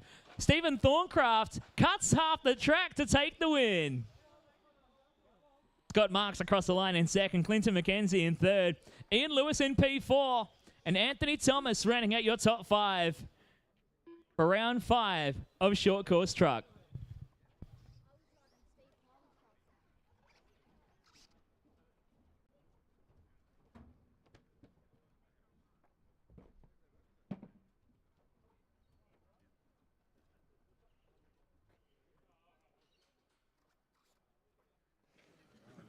Stephen Thorncraft taking an unexpected win there in race 5, a short course truck. Yeah, just tell us, is that an accurate result? Clearly not. There's probably an extra lap in there that probably should be deleted, but you get that. Short course was a short little accident over the back there, so I just went around and we got another lap. Just give us your reflections on this class here at PDNR or the winter champs. You know, short course being orientated around fun and it's okay to crash, but yeah, just give us your thoughts on that class. Yeah, no, good fun class and yeah, giggles and laughs and yeah. Shortcuts? Shortcuts, yes. You want to give a shout out or any thanks to anyone who might be watching the stream, cheering you on? Just everyone who's watching at home, mum and dad and whoever else, and yeah, anyone from Newcastle, from the club. And you're pretty active on socials. You're always supporting people's posts and sharing. How many times have you shared our live stream today? Oh, should be half a dozen at a minimum. We appreciate the support, mate. Thanks for coming down and being part of this event, and good luck in the next one. Thanks for having us.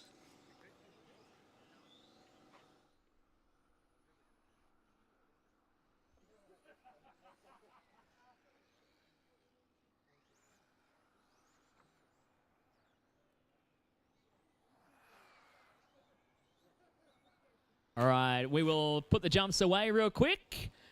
And we're into round 5 for Dash TLAB coming up next.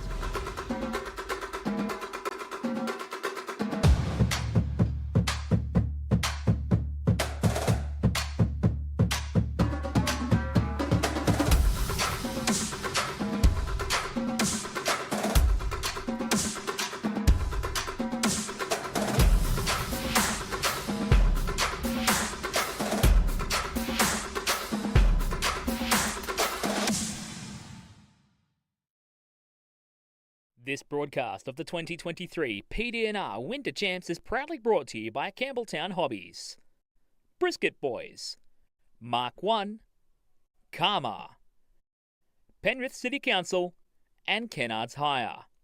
And a special thanks also to Psychology Services New South Wales for their support in getting me here for this event.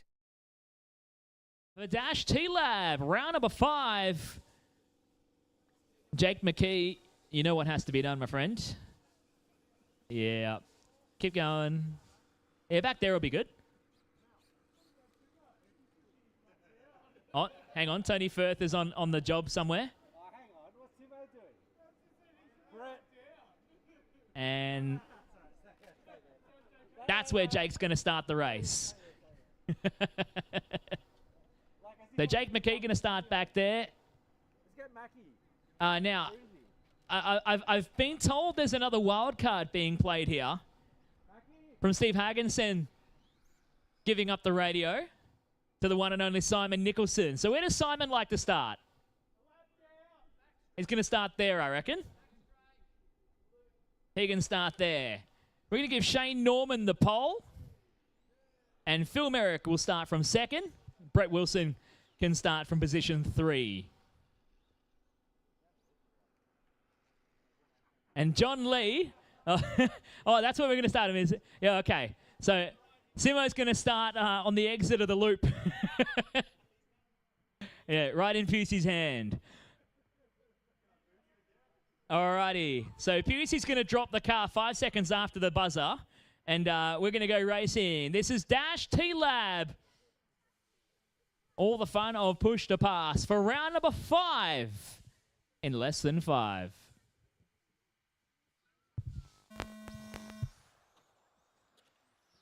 Off and rolling. When should we put Simo down, you reckon? Yeah, I reckon about now. You're putting it back there as well. Yeah, chuck him on. Simo's going to go for it.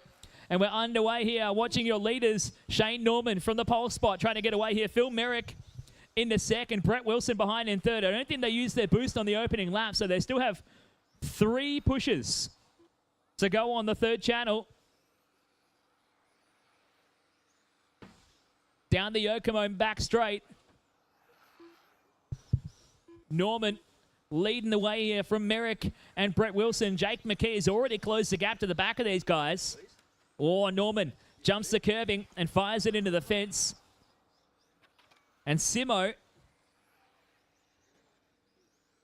clicks his first flying lap off. He's putting down, at the moment, 2 seconds quicker than the leaders.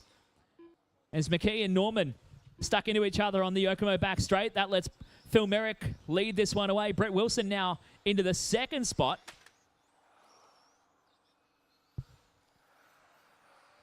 And Simo, I think, used the first of his 3 boost activations a moment ago. Put down a 20.5 early hot lap of the race here as he brings it onto the Yokomo back straight. That's another click of the boost there. A 20.7 that time by for Simo. He's now closing up to the first of the cars he has to try and race against. Although I think Pusey might have penalised him a little bit far off the start there, because I don't know whether he's going to find his way to the front with 3 minutes and 10 to go. Last time by 22-1 for Phil Merrick. 21-3 for Simo. He's 7.2 seconds off the race lead. So theoretically possible. Problems for Shane Norman, who pulls in to pit row. We're getting some predictions from the background that we think Simo might be on here for a run to the top. Well, Phil Merrick will be starting to feel a bit nervous here. 5.7 seconds is the margin from front to back.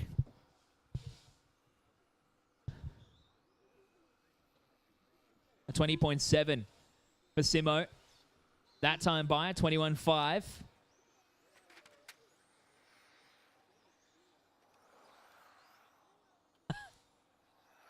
Has Simo used all 3 of his boosts now?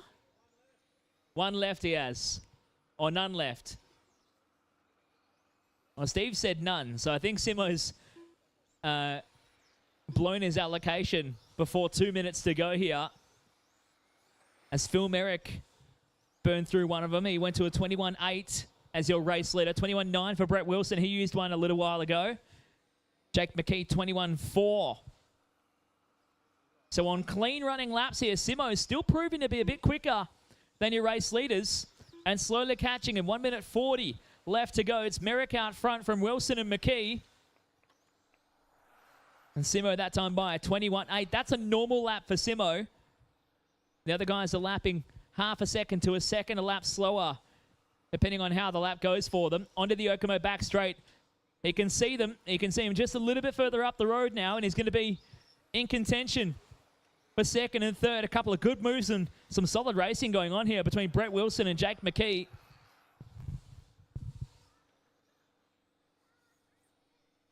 And Simo now closing the gap, slowly but surely, closing up to these guys. I don't think he's going to be in the hunt. And Brett Wilson, 6 and out for Brett. Didn't even have to challenge for Simo. He handed it to him as Jake McKee throws down a 21.0 boost lap. I think McKee's used his allocation now. And he's a sitting duck for Simo, who's trying to close down the gap. 35 seconds to go. Phil Merrick, your leader. McKee trying to hunt him down. Now, I wonder if Phil has any more boosts left. I think he might have used them all. After 12 laps of racing, Simo's getting awfully close to threatening these guys here. This will be fun here for TLAB. With 10 seconds left to go, they're not going to make it around any more laps here. And it's going to get close, but no cigar. Phil Merrick is going to get the job done, bringing it down the Yokomo back straight and racing it to the line over Jake McKee home in second. And if Pusey had to put him down 2 seconds earlier, it would have been a different story. Simon Nicholson coming across the line in third. Put your hands together, ladies and gentlemen. How good is Dash TLAB racing? It was almost just right, almost.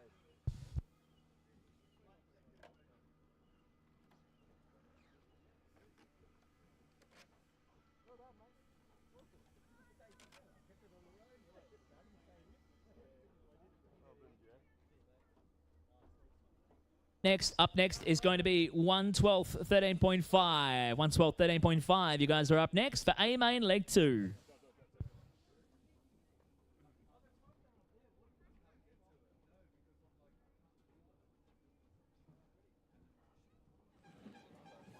Simon Nicholson just couldn't get the job done there. A bit of a handicap start for you as a cameo drive in one of the TLAB cars. Just give us your thoughts on that class and yeah, that race that you just fell short on.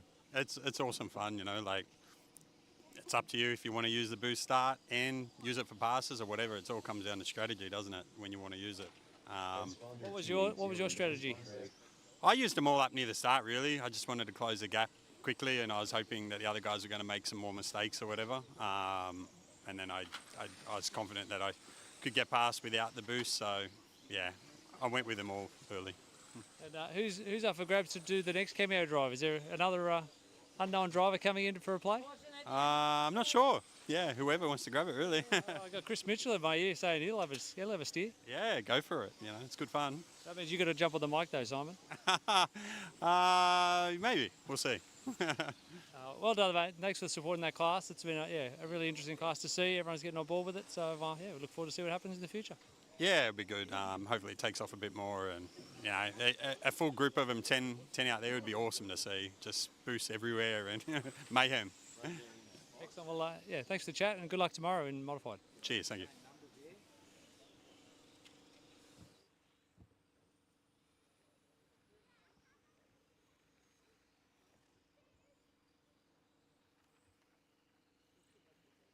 We are back on deck with 112 13.5. A main leg. Ready to rock and roll. That cut out again. Can I get all my TLAB guys out to marshals, please? And 1 or 2 extra marshals. All my TLAB guys and 1 or 2 extra volunteer marshals, please. 112 13.5. A main went the way of last year's New South Wales champion, Nathan Tanti, getting the job done in the first leg. Here he has the opportunity to try and lock up the win here for the PDNR Winter Champs. Your top qualifier, Greg Brooks, after a shocker to his start earlier, he's looking to see if he can deny that opportunity. Scott Maher and Alex Brown, 2 other cars inside the top 2 rows of the starting grid, looking to make their mark on the A-mains. David Reston and Dan Maher, P5 and 6 don't go. It's not going to do that. Christian Searle starting out of P7. From Mark Wallin, Leon Phillips, Scott Hill, Ray Zarb driving from the Campbelltown Hobbies Broadcast Centre with Daryl Thorncraft and James Turner lining up at the back of the bus. All right, how are we looking for marshals? Now, Colin. No, you're good there, but just be aware, the pole sitter stalled last time, and that's where his car landed.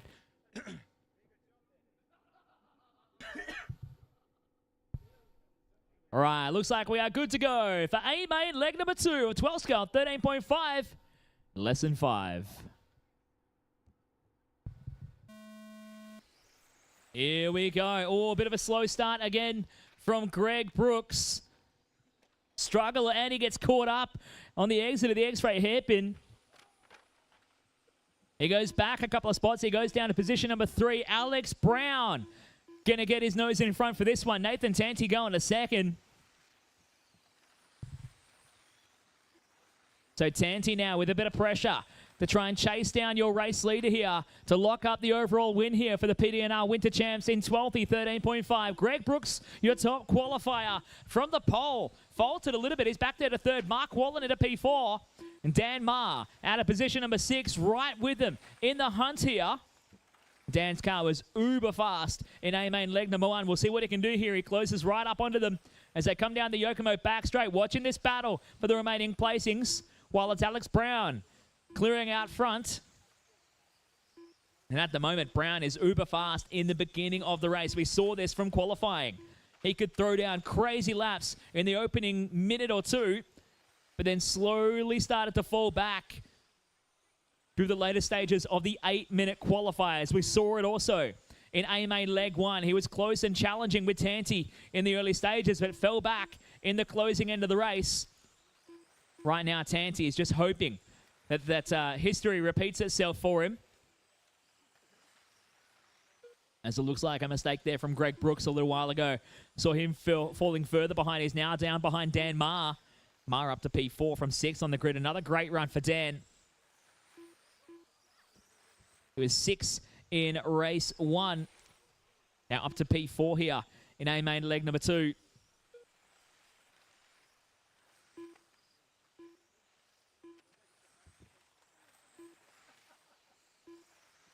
An uber-tight battle starting to form for second here. A couple of mistakes from Tanti. And he loses out. He goes down to P3 now. Oh, mistake on the back straight. Is that Mark Wallin in the grass after all of that? He just hands it back to Tanti. No, he is right on there with him. So there was someone else in there. My mistake.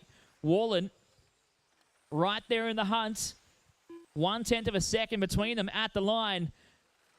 Dan Marr not much further behind as well here as they come down the Yokomo back straight. 2.8 seconds is the margin here for Alex Brown. He's in one of those white cars out front, just making his way through a bit of traffic down the Smoker main straight. For this battle for second and third, Tanti, then Wallin. And then fourth there of Dan Marr getting involved in that argument. P5, Greg Brooks, your top qualifier, sitting there at the moment down the Yokomo back stretch.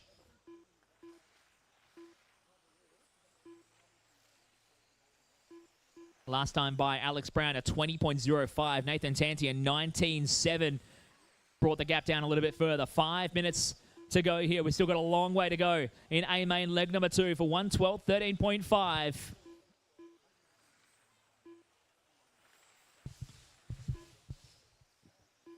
Your Formula 1 A-main is up next. Formula 1 A-main. Your 15-minute Grand Prix coming up next, guys. Mark Wallin that time by. He put down his personal best of the race here for Mark. He's trying to close the gap to the back of Tanti, who's trying to close up this huge margin to Alex Brown out front. Oh, a couple getting caught up right in front of second and third. They just get through out of the way. So Brown with 2 seconds in hand. That time by 19.7. Tanti on a 19.7. They're lapping the same at the moment. And Tanti trying not to think about having to go defensive here because Wallin is right on him. 1.5 seconds to gap now. Brown had a slow lap at 20.6. Gives him a bit of time. Mark Wallin could be the pickpocket here from third right now. If they close the gap to Alex Brown, Wallin has a chance of winning this A2 race and forcing it to a third round decider. He keeps looking tighter at the right-hander after the Speedy RC timing bridge. Little lick of the curb there for Tanti.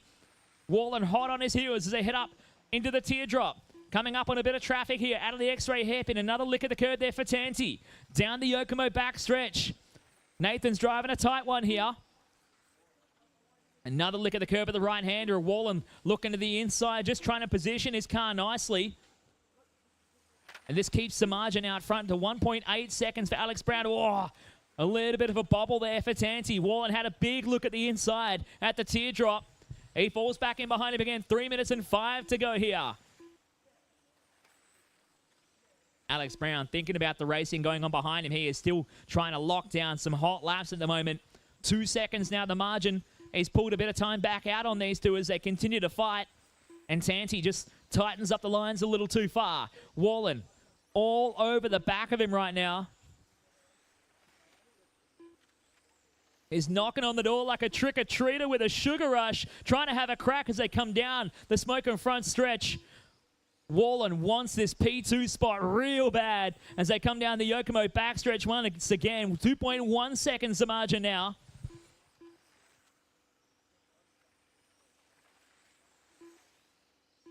Bit of lap traffic now separating your leaders.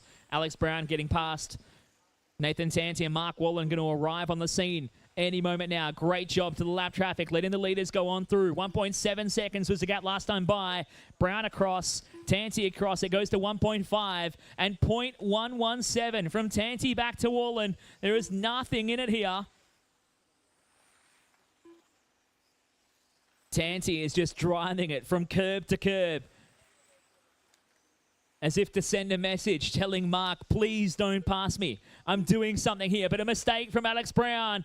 And it's on for young and old now. Brown is under a huge amount of pressure. Oh, Tanti licks the curb at the chicane. Almost gives up the spot to Mark Wallin, who's driving the long way around. And Wallin gets it done for second. A fantastic move. And now Mark Wallin in the box seat. 1 minute 25 left to go. Nathan Tanti just has to accept he's got tickets to the show right now to watch this battle for the race lead. Alex Brown holding on to the lead here to try and keep the hopes alive of taking this through to the third and final A-main decider. Mark Wallin wants to tip his name into the hat here. And all Nathan can do is just watch right now and try to get onto this battle and see if he can get lucky at the end. 1 minute to go. Wallin is driving like a man possessed right now. He's closed right up onto the back of Brown. Down the Yokomo backstretch. 45 seconds to go across the line. And Wallin is now within 1.5 tenths of a second, driving the race of his life here in 12th 13.5. A-main leg 2 for the PDNR Winter Champs. Up towards the teardrop. Down through the X-ray hairpin. Wallin much tighter on the apex of the hairpin. Gets a great amount of speed coming onto the Yokomo backstretch.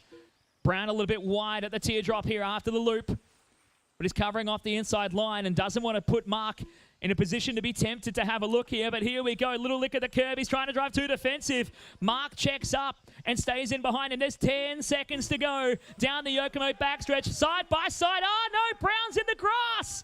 Oh, Brown tried to be conservative and put it in the grass. And that is time. Finish a lap here on. You will be done. Keep going, Alex. You're still in it. But how about it for Mark Wallin? What a drive he has driven to the Yokomo back straight for the final time. Put your hands together, ladies and gentlemen. 12 scale racing at its finest. Mark Wallin takes A-main leg number 2. Nathan Tanti home in second. And a brilliant drive, but ultimately not to be. Alex Brown across the line in third. Greg Brooks, your top qualifier to P4. And Dan Marr rounding out your top 5. What a race. And it goes down to A3 later this afternoon.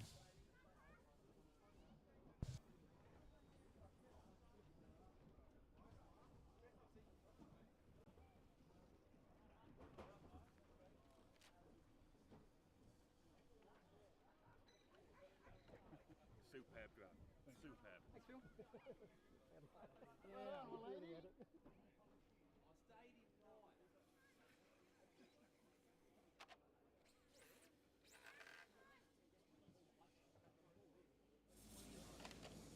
Mark Wallin, what an absolutely thrilling race there. Can you sum it up for us? Oh, let's see. I caught up to Nathan and I sat on him for however long I sat on him. And half an hour? Half an hour, it felt like it, yeah. And then, I just found a gap through and got into second and was surprised I could pull a gap on him as quick as I could. I knew Alex would slow down a little bit towards the end of the race. I didn't expect him to go bush for me though, so absolutely stoked with that result. Did you make a drastic change or something? Where did that performance come from? Just in there. No changes to the car at all, just driving it. Any shout-outs or thanks you want to give to people watching the stream? Absolutely. My wife at home, Warren at Essential RC for the car, Christian and Alex for being the best guys in the pits to hang out with.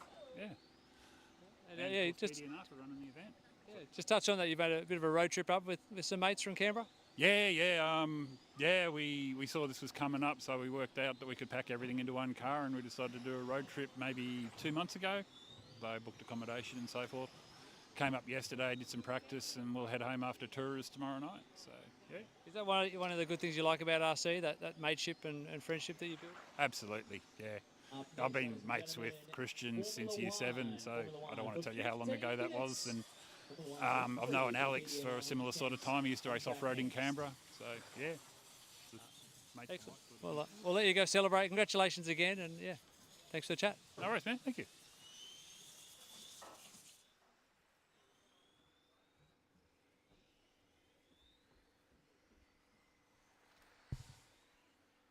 All right, it is time. Let's get our 12th guys out to their marshal positions. All the 12th guys, let's get out to your marshal spots. Formula One, we had your 3 drivers that transferred out of the last chance race. Brent Love, Anthony Bryant, and Andrew Curlis joining the A-Main starting grid for the 15-minute Formula One Grand Prix.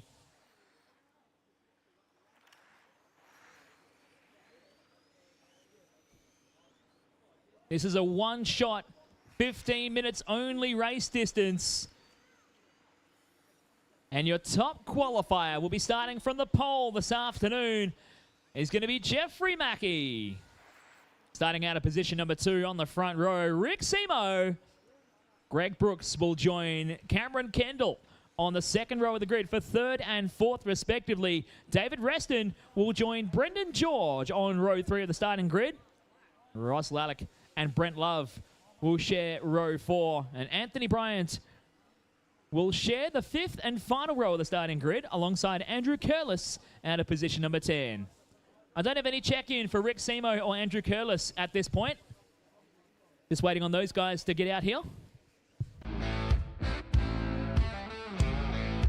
So excited. I'm going to actually order everything.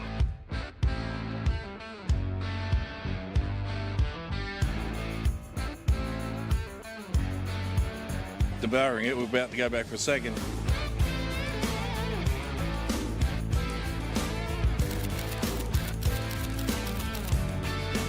As a vegetarian, I got quite a few of the salads, which are phenomenal. It's beer and meat. Seriously, can't get any better than that. This broadcast of the 2023 PDNR Winter Champs is proudly brought to you by Campbelltown Hobbies, Brisket Boys, Mark 1, Karma, Penrith City Council, and Kennard's Hire. And a special thanks also to Psychology Services New South Wales for their support in getting me here for this event.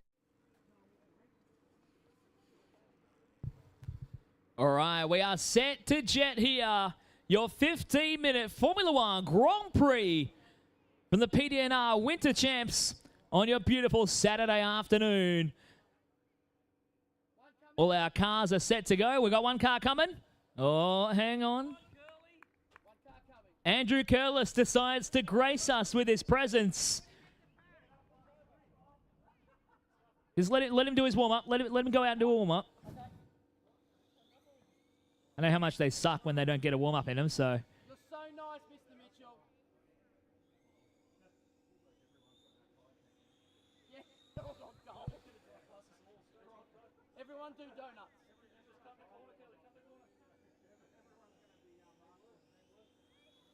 Come on, Curly, podium.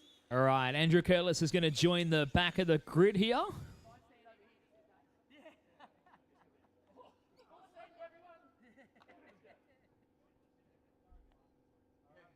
Alrighty, we are set to go for the second attempt here for the 15-minute Formula One Grand Prix in less than 5.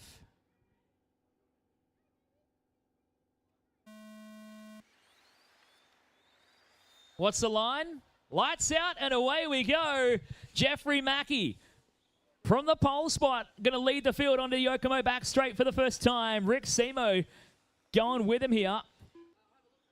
And Semo's fallen way down to P6 on the opening lap. Caught the grass and fell back through the field. It's Greg Brooks Pushing up into second here, Cameron Kendall. Oh, we got a problem here. Mackie gets caught up. Greg Brooks tried to find a way around him. He ran off the road at the X-ray hairpin as they come down underneath the Speedy RC timing bridge. David Reston now up into second. Cameron Kendall back to P3 here. Greg Brooks and Brendan George, they're all getting in a fight about it. And banging wheels down the Smoke front straight. They're swapping positions like crazy as they come out of the X-ray hairpin. Don't know who's going to end up where at this rate. But Jeffrey Mackie with a mistake as well. That sees David Reston in the Mercedes Petronas livery. Move up into the race lead here. Mackie back to second. Then Camo Kendall back into P3. Rick Seymour to P4. Ross Lalic up to P5 now. Greg Brooks into P6. Brendan George, Brent Love, Anthony Brighton, and Andrew Curlis making up the rest of the field here. So out front from position number 5 on your starting grid, Dave Reston. Trying to do it the easy way and have a margin that can be untouched by the rest of the field. He stretches the legs onto the Yokomo back straight. Continues to lead things out here.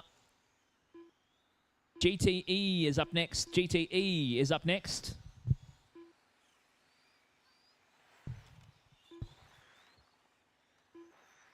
After GTE will be the 1/8 GTA main. That'll be after GTE.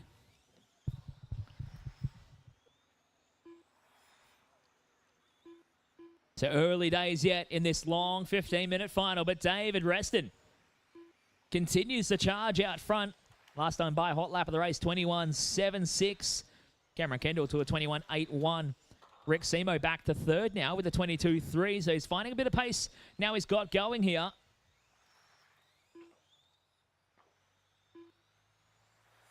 Ross Lalic now coming through to third here. Rick Seymour losing a bit of time. Drops down the order. Jeffrey Mackie down to P5 from the pole in this race.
Four minutes down, 11 to go. We've got David Reston in the lead with the hot lap of the race, 21.7. Cameron Kendall in second, 3.8 seconds back.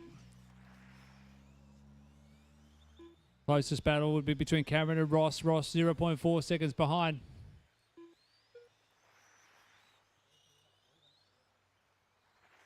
Oh, big hit for Ross at the bridge. That'll hurt. What's the saying? That'll leave a mark.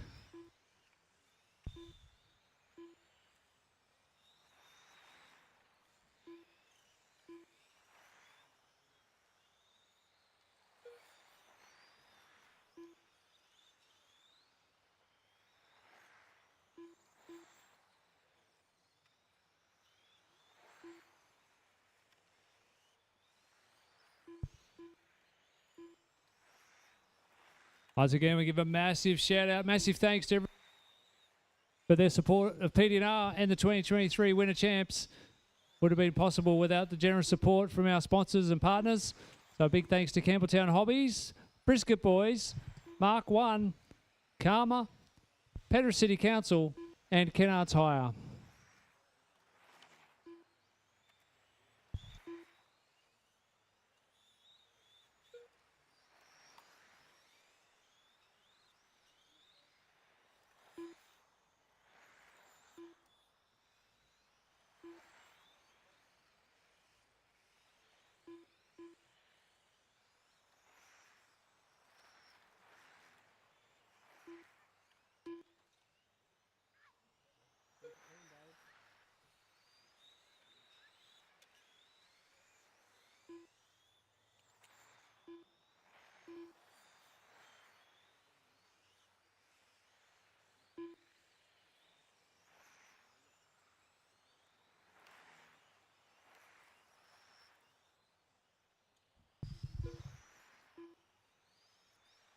Closest battle on track between Rick Simo and Jeffrey Mackie.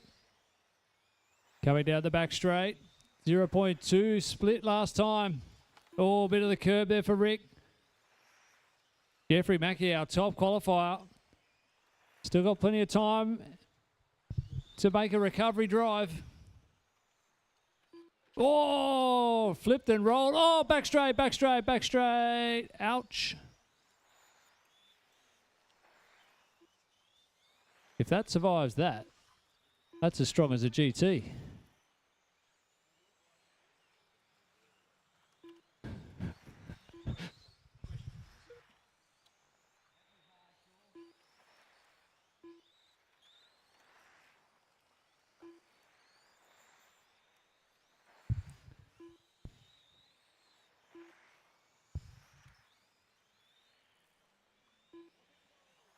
As we approach the halfway mark of this 15-minute F1 final, still David Reston out in front, Ross Lalic in 2, Greg Brooks 3. Jeffrey worked his way back to 4, Brendan George now up to 5 after Rick's little excursion. Brent Love in 7, Cameron Kendall 8, Anthony Bryant 9, and Andrew Curlis 10. Oh, Cameron's off the stand. Broke. Oh, another big hit. Oh, that didn't hit the camera, did it? Hope you got the shot. Gotta get the shot, right? Ouch.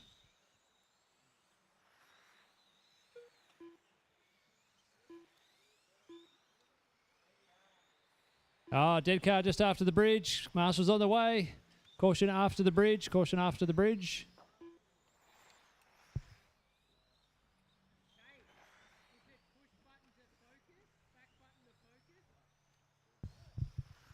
Ah, trouble for Greg Brooks.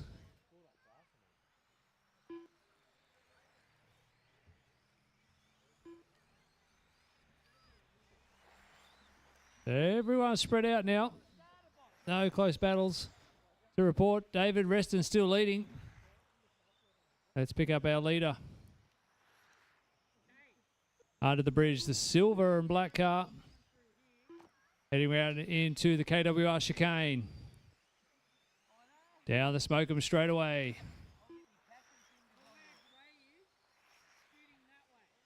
Through the X-ray hairpin and onto the Yokomo straight. Got a 3.2 second lead over the F1 expert that is Ross Lalic. And if you're enjoying your time today, make sure you keep an eye on socials for Ross's post-race report. They're always well and truly worth a read. Lots of good, interesting data and analysis.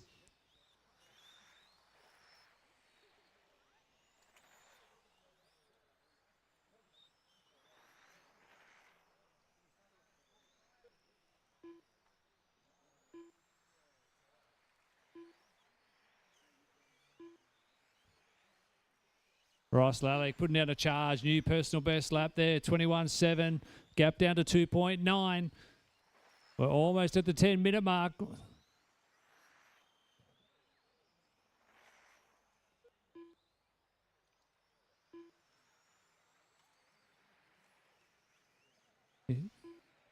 Some of these drivers may not be used to it, but the endurance style race, a lot of EP racing, 5 or 6 minute duration. So throw a 15-minute race into the mix. That does bring the Nitro drivers into the battle.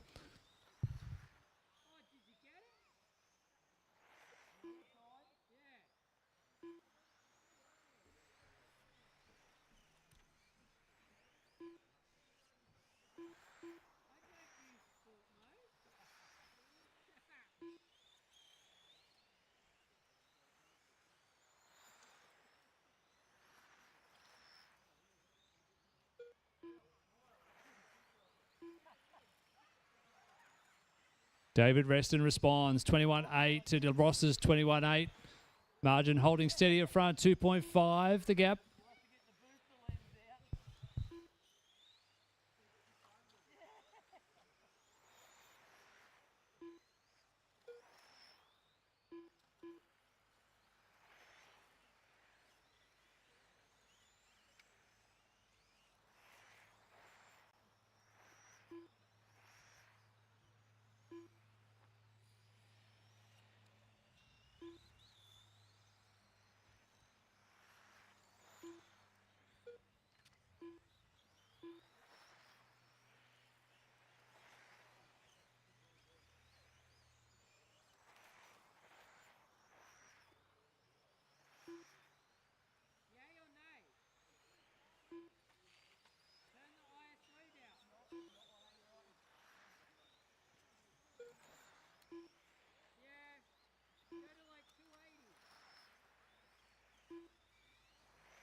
Greg Brooks is back out there.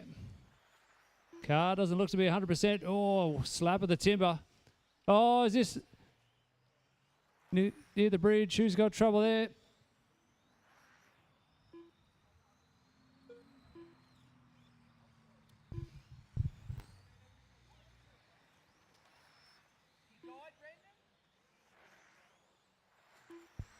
So the battle just closed a little bit. 2.4 the gap. 2.5 minutes to go, drivers. 2.5 to go.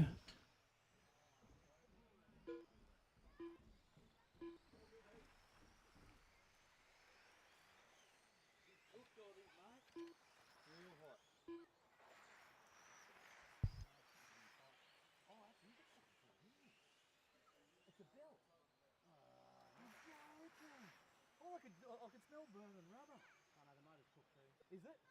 Oh no. Motherfucker. Bugger.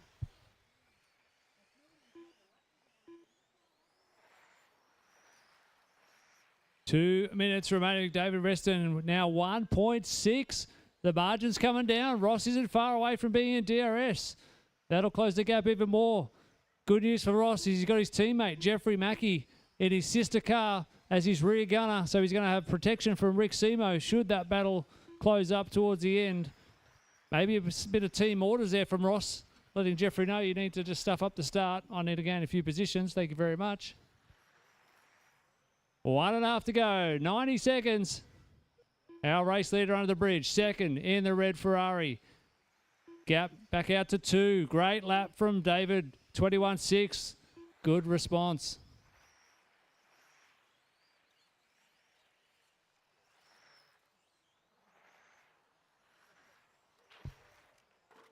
Oh, one of the cars was to have a rest on the marshalling stool.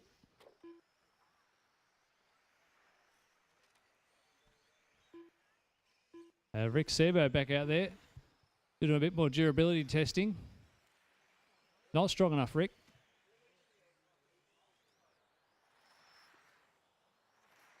Got some serious anti-squat going on that car.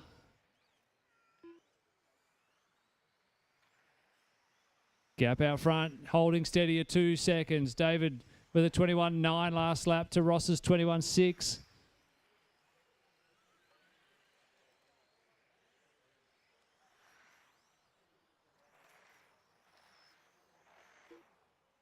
Thank you, Rick. That's our leader. Gap out to 2.4. Another good lap. New PB for David Reston. 21.555. He's pulling away. He saved a bit of speed in his pocket. Lewis Hamilton style. Never in doubt. You got to make it through for one more.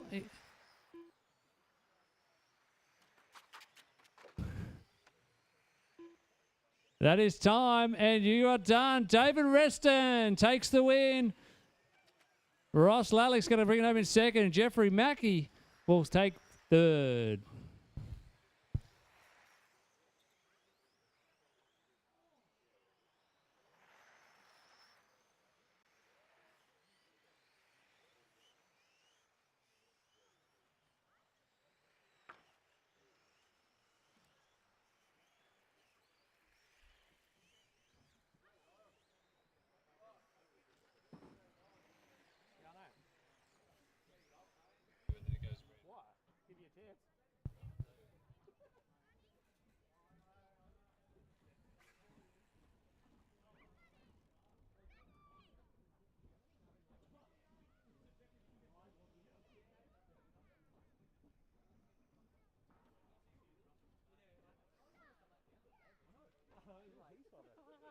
Your left one's not going to be enough.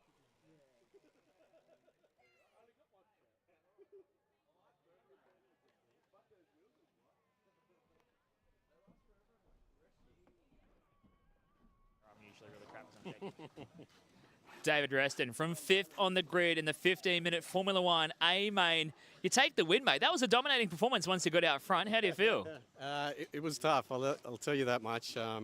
15 minutes becomes a long time, let me tell you that. A few pins and needles in the feet, a couple of mistakes. Yeah, but the car's been good this afternoon. A lot faster than this morning. I was nowhere up the front. So turned it on and got the win. You say turn it on like it was that easy. What did you do to unlock the pace in that thing to make it go that quick? Because from 5th, man, that's a long way. Yeah, all tyres. I changed the tyres, changed a bit of the setup, tightened the diff, tyres, and just pushed. It was still loose. It's still hard to drive. It wasn't super stable, but loose is fast. How good is it to have a 15-minute Formula 1 main? Do you reckon that should be a mandatory thing for all the F1 racing? Because it's something different. I like it. I just did the 12 scale before that, so it was good 23-minute run for me. But no, the 15 minutes is good. You do have time to claw something back, so yeah, it's good fun. Well, congratulations and best of luck for the rest of the event. Cheers, mate. Thanks.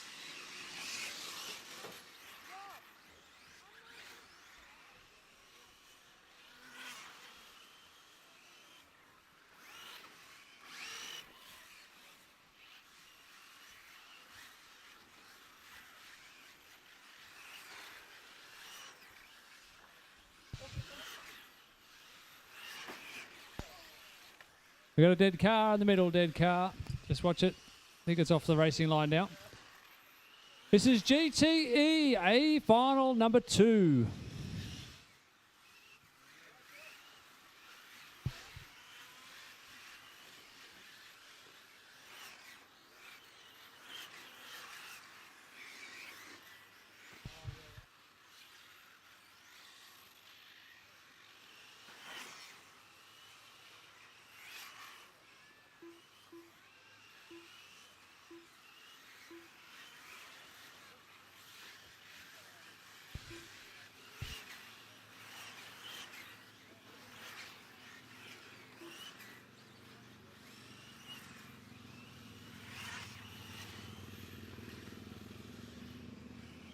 No transponder check yet from John Lipus or Brendan Wade. Are we waiting on those two?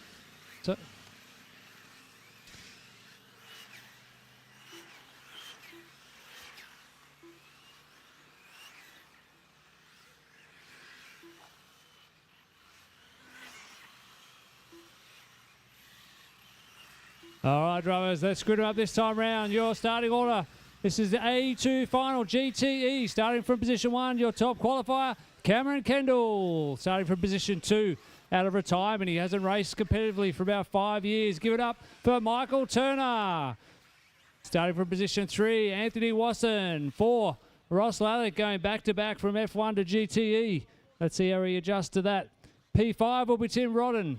6, Steve Cornell. 7, Steve Thorncraft. 8, our club president, Steve Valletta. Position 9, the man that races in every single class, Clint McKenzie. And rounding out your 10-car field, Ian Turner.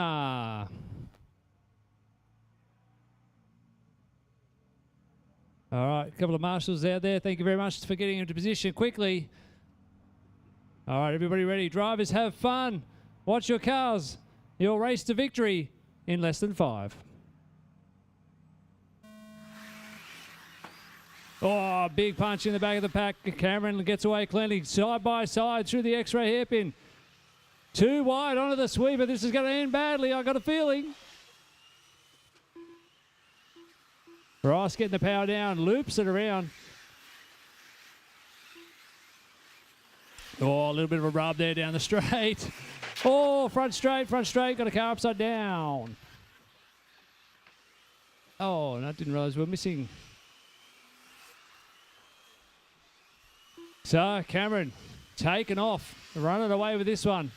Battle on for second, though. Michael, Anthony, and Tim. Oh, big slide and a save from Anthony Wasson. Tim Rodden looking for a way past. Oh, nice move up the inside there from Tim. Moves up to second. Michael just maybe waiting, biding his time, using that year's worth of experience. Caution ahead, Cam. Caution, Cam. All right. Oh, got someone stuck on the KWR chicane timbers. All right, track is clear. Good job, marshals.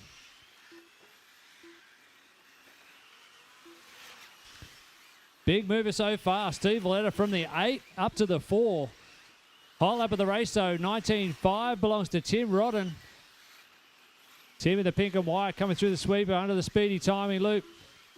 He's got pressure from Anthony Wasson in the all-green machine. Michael Turner had a moment. He's dropped down the order.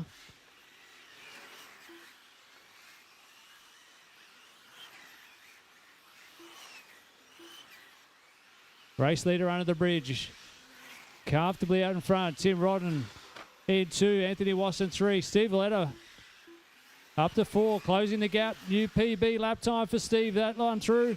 20.0.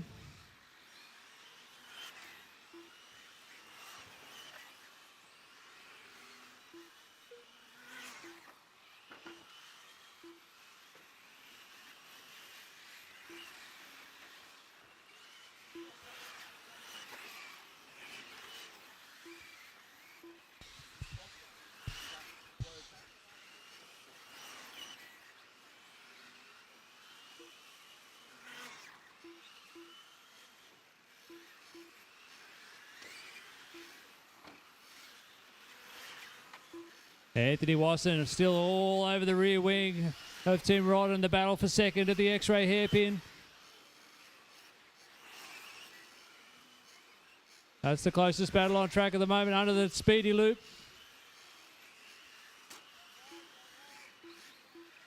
Traffic doing a good job keeping it clear for our battle. Oh, another big lose there for Anthony. Saves a drift style. Cameron, though, cruise mode out in front, sets a new PB lap, 19.3. Only a couple of hundredths off the fastest lap of the race. So Cameron Kendall, he's set the cruise control. He's on his way to victory. He might even call in for a cup of tea and a biscuit. We've got 90 seconds to go.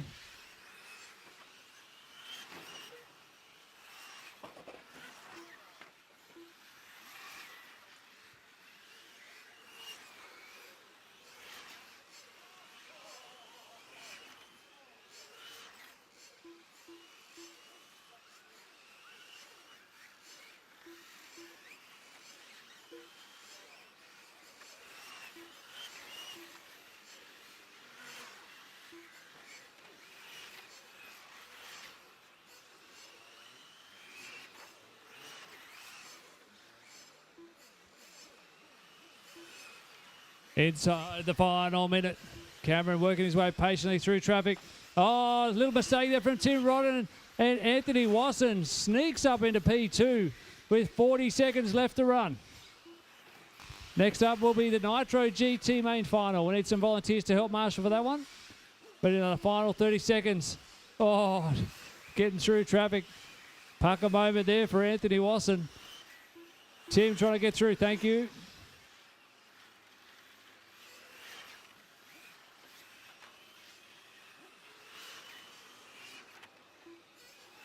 Just watch it after the bridge. Driver's got a marshal on track after the bridge. Caution after the bridge, Cam.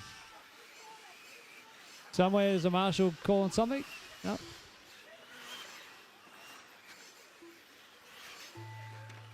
That is time. A race to the bridge. Finish the lap you're on. Oh, Steve upside down. Finishing in style. Doesn't help him move up a spot. Kendall, Cameron Kendall comes through, taking the win there. 16 laps in 5:10. Anthony Wasson going to hold on, take second from a very close battle with Tim Rodden finishing third. We need the Nitro Tourer drivers to help do another marshalling stint, please. Nitro Tourer drivers, if you could help marshal this one. We don't want to make GTE marshal 2 long races. So we'll get Nitro Tourer and some volunteers to help marshal for this next race, which is a 20-minute Nitro GTA final.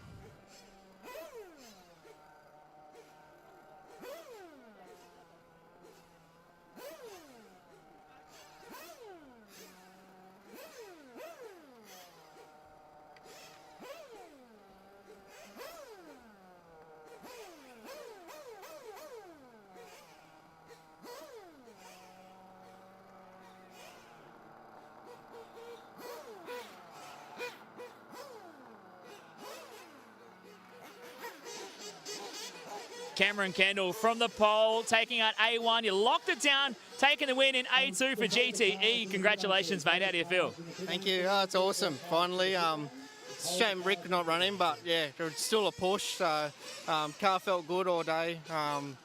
Just what I ran on Tuesday nights, pretty much. Just bolted some new ones on and hope for the best, and obviously worked. So thanks to all the competitors for coming out and having a good run, and yeah.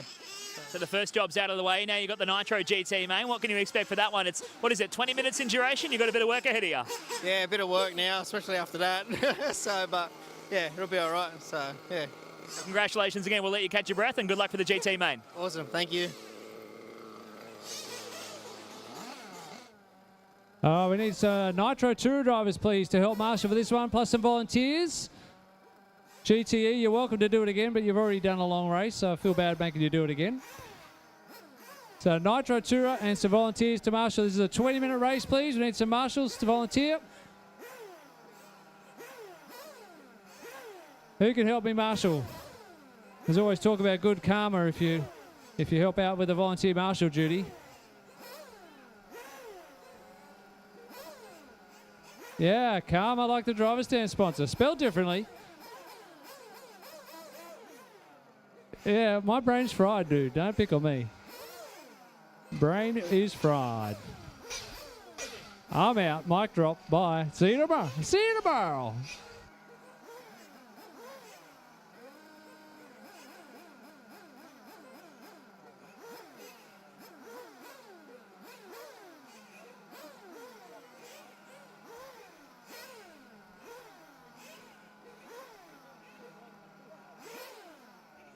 To your regularly scheduled programming, we still need some drivers from Nitro Tourer. Can I get the Nitro Tourer guys to help out, help fill in a few of the gaps as well?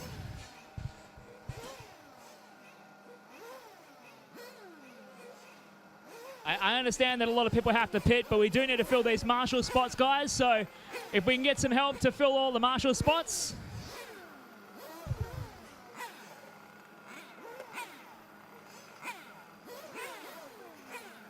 It's only a 20-minute race. It'll be nice and cruisy. Just 20 minutes nice and cruisy. We are going to do a Le Mans start, so we'll get a marshal to pull the pin and take the board out when we go to do the start. So for all the mechanics, it will be a Le Mans style start. And you'll go along the back wall. The marshal's taking the board out now, so don't shortcut it during the warm-up. And I still need one or two more marshals in the middle, please.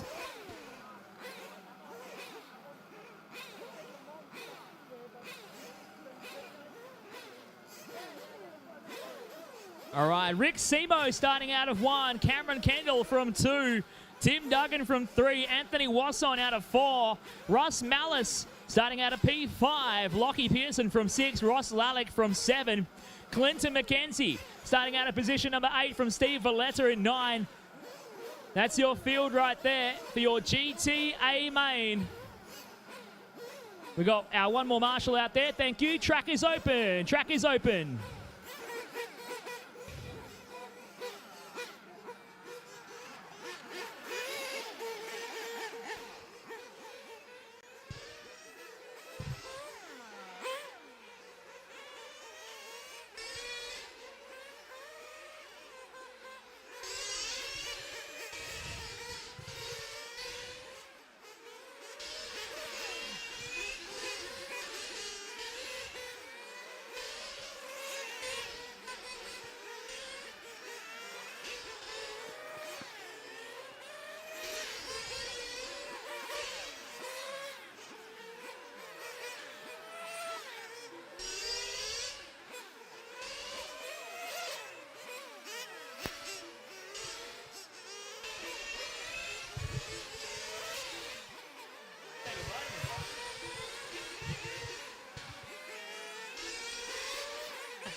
This broadcast of the 2023 PDNR Winter Champs is proudly brought to you by Campbelltown Hobbies, Brisket Boys, Mark 1, Karma, Penrith City Council, and Kennards Hire. And a special thanks also to Psychology Services New South Wales for their support in getting me here for this event. Just hold the cars. All right, let's get all the cars to the starting area. Cars to the starting grid.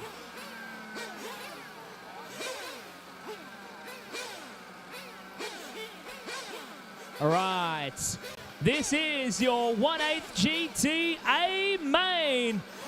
Ready to go for the PDNR Nitro Champs. 10 seconds, fuel them up. Cars up, cars up. Cars down, cars down.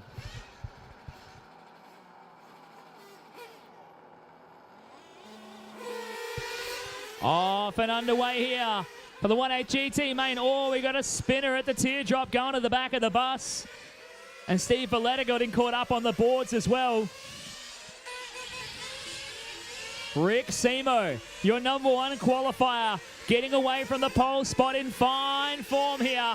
He's going to lead things out for this opening lap. Cameron Kendall, running 3 classes today, straight off the back of wrapping up the GTEA main. He goes to second here, Lockie Pearson from 6th on the grid, already challenging with Cameron here. Pearson's going to be the wild card. After being an early top qualifier, he got broken in the 3rd round where he had the opportunity to try and challenge the overall during qualifying. Oh yeah, I can see that. Yeah, on the inside of the back straight. It should be fine there unless.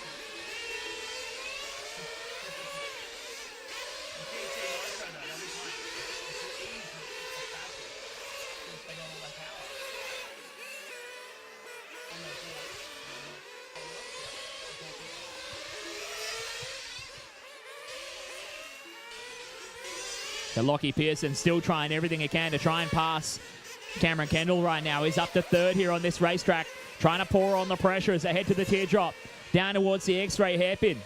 Watch out on the main straight, watch out on the main straight. We had a car on the main straight, unfortunately, getting caught up there. Tim Duggan going to the back of the bus as a result of that. Oh, someone hit the banner. Only just after we talked about it. So out front, early days yet, is Rick Seymour. The marshal's going to fix the board on the back straight. Caution on the back straight and the sweeper. All clear. There's another bit of banner on the next board closest to you guys from the one that's off. There's another thing hanging off the edge there. I can see it. Yeah, track's falling apart, mate. What's the fucking pit stops on these guys? Like 6 minutes, 7 minutes? They'll do 7. It'll be just 7:14 stops.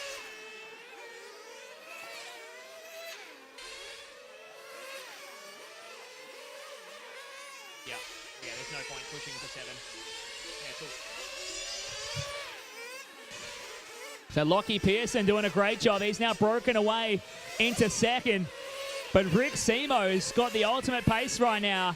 He's on the 19.6s in this early stage of the race, and Seymour breaking away by a healthy margin. Lockie Pearson making his way underneath the Speedy RC bridge. Ross Lalic now up into 3rd. He's put Cameron Kendall down a spot.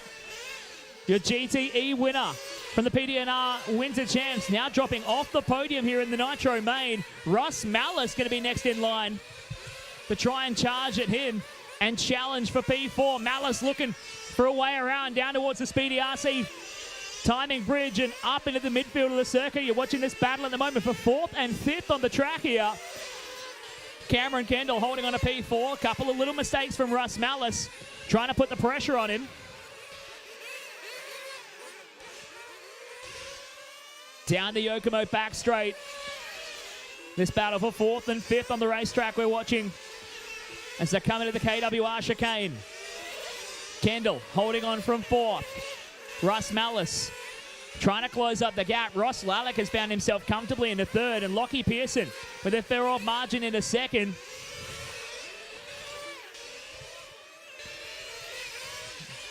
There's a big crash at the end of the main straight through the sweeper.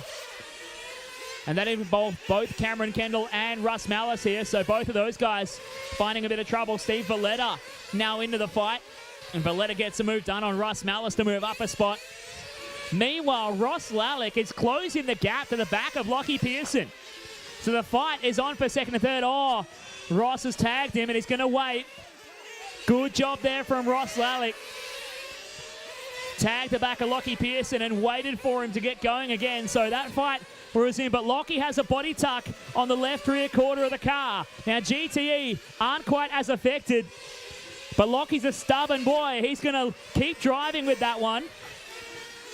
And maybe Ross Lalic might dislodge it here and put the body back to normal. This brings Cam Kendall back into the fight for the top three now. He's right on the back of these guys. We're 5 minutes in. Lockie Pearson still driving through the body tuck right now. Like I said, they don't affect the GTs just as bad as they do a touring car, as Cameron Kendall dislodges the board at the chicane. And Lockie Pearson continues to try and hold on to that spot and try and drive through the body tuck. Ross Lalic drives into it and half dislodged it. It didn't fully fix it. It looks like it's pretty much good to go now, but Lockie Pearson's body tuck woes are far from over. He'll be hoping that next couple of minutes passes before he gets to the pit stop. And Mal Pearson can get on the gun and try and unhook the body from the left rear of the car and try and fix it for Lockie. Looks like it's a lot more drivable right now. That's one good thing to go with him. As we're 6 minutes down, 14 to go here. 6 down, 14 to go. Rick Seymour.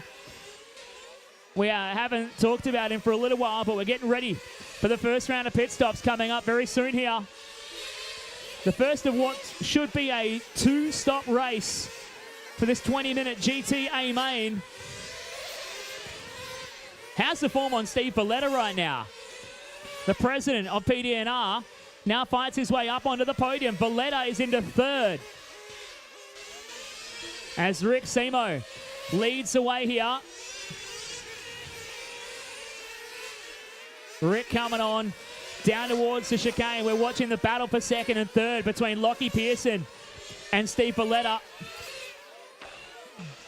As Lockie Pearson brings it down under the Speedy RC bridge.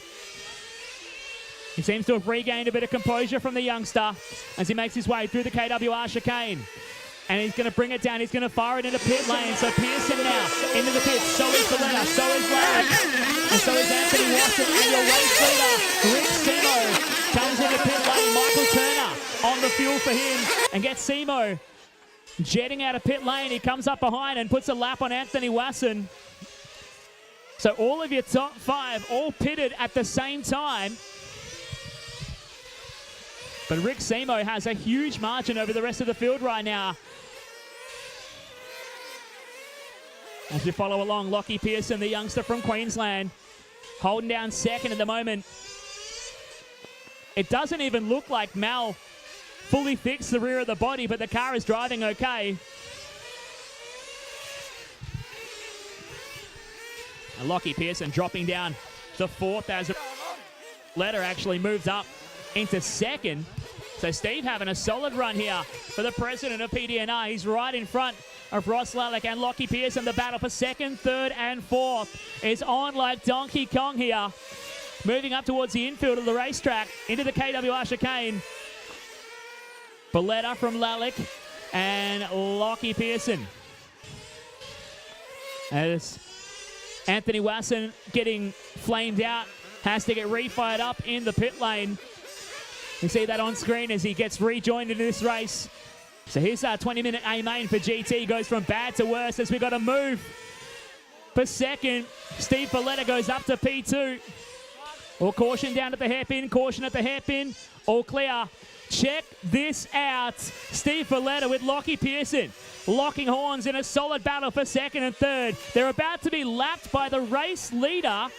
Rick Seymour is coming up to put a lap on the whole field. That's the margin he has right now. He is on another planet in this Nitro GTA main. Lockie lets him go through. Nice and respect from the youngster. As Steve Valletta holding on to second, almost cleans up Rick Seymour, your race leader. Oh, Seymour fires it off the barrier. Lockie takes advantage of it, and Ross Lalic gets in there as well, as does Cameron Kendall. Oh my goodness. Kendall getting involved in that battle too. This is a fantastic fight. 4 drivers fighting over second, third, fourth, and fifth in your Nitro GTA main, and we're yet to even hit the halfway point. 10 minutes and 25 to go on the master clock here at PDNR for the Winter Champs. Anthony Wasson finding more trouble, and he gets parked up on the exit of pit row. Another flame out here for Wasson. So Rick Seymour has control of this race well and truly. He's got a mortgage on this thing, but it looks like Cameron Kendall has started coming back to life. Not sure what he changed in the car or if he changed something in the setup, but from a car that looked absolutely diabolical earlier on in the race, he is now in the hunt to challenge for the podium places. Fresh off the back as he looks for an inside move, he gets it done on Lalic. So Ross Lalic now goes down to third. Next in line is Lockie Pearson. And Cameron Kendall means business. He closes right up onto him, tags him. He tagged him on there. And Cameron, you're going to have to wait for that, mate. I'm sorry, you're going to have to wait. It's a huge wait, I know. So Cameron's going to do the right thing and wait for him, and he knows why. And that releases the other two out into the battle.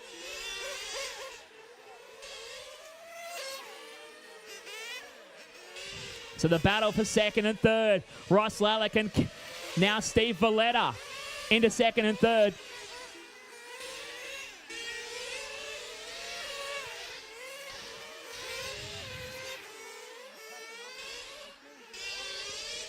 With 8 minutes and 50 left to go. Cameron Kendall comes into pit lane, so he gets his second stop of the race. He pits kind of out of sequence here.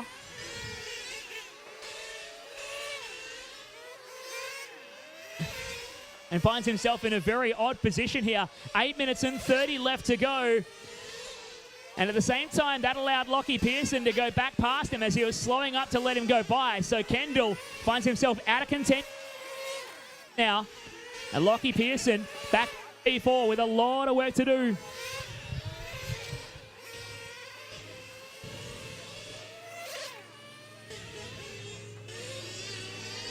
Mate, I'm not even watching it.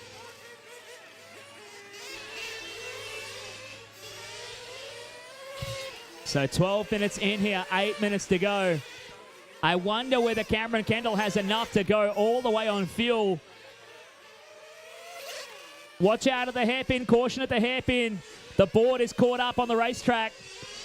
Thank you to those who have got out there and fixed it. Quick smart, still caution at the hairpin, guys. Tony Firth even on the JOB there, while holding the roaming camera setup. Helping these guys get it sorted out as the battle is still on for second and third. Ross Lalic and Steve Valletta fighting it out with 7 minutes 25 left to go. Second round of pit stops are coming up soon here. And Rick Seymour getting the call to come in for fuel now. So your race leader making his way down the Yokomo back straight. He's got a whole lap on the entire field right here in your A main. And Rick Seymour coming out of the KWR chicane. Gets a bit of a swap on the exit. Now comes in the pit lane. So race leader coming in for fuel here. Gets the fuel up from Michael Turner and gets sent back out on the racetrack. He gives back the lap to the second and third place cars. But he'll get that back in a moment when they come into pit here. Ross Lalic back into second. Steve Valletta to third. Lockie Pearson now right with these guys. Back there in P4. Steve Valletta now, the president of PDNR, comes in for fuel. Great stop on the fuel guns. And that gets him out onto the racetrack. The second round of pit stops well and truly among us here. That puts Lalic into second. Lockley Pearson into third as now Ross Lalic in for fuel. So is Pearson. Here we go.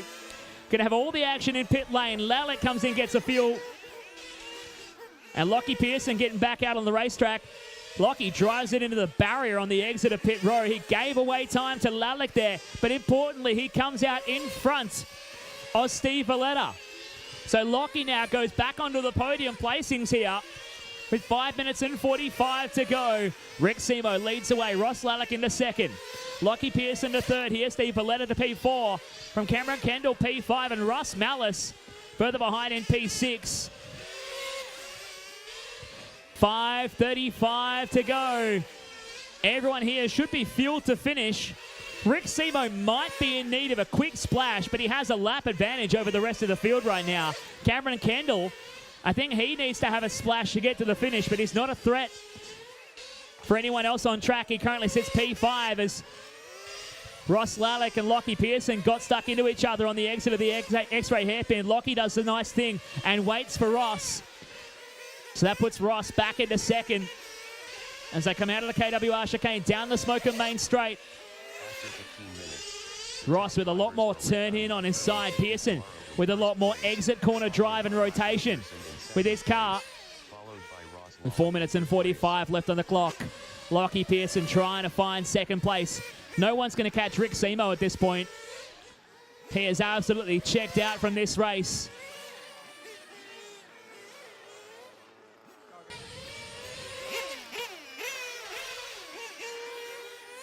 With 4 minutes and 30 left to go. This battle is going to go on all the way. Lockie Pearson jumped it over the boards, trying to fight to the inside of Ross Lalic. Ross wasn't having any of it and just parked it on the apex of the corner, holding him up here and keeping him back there in third. Steve Valletta has had issues. I think he had a flame out. He's dropped back to P5 now. That does put Cameron Kendall back up into P4, but he's not a threat to these guys.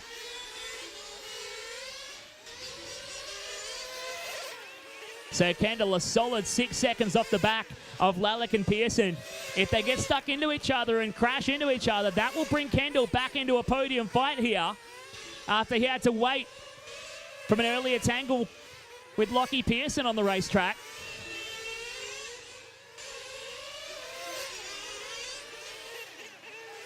Oh, and Lockie and Ross Lalic are in each other. Now Lockie's got another body tuck, and it's a lot harder. They're getting together down the main straightaway. Now it's the opposite side here for Lockie Pearson, the right-hand side of the vehicle. He'd be better served if he were to stop it and repair it, but I don't think he's going to do that. It's going to try and drive through the pain. It looks like it's actually corrected itself, so he's all good now. It must have let itself go while he was going through the KWR chicane, and that puts Lockie back in the hunt, but now he has some work to do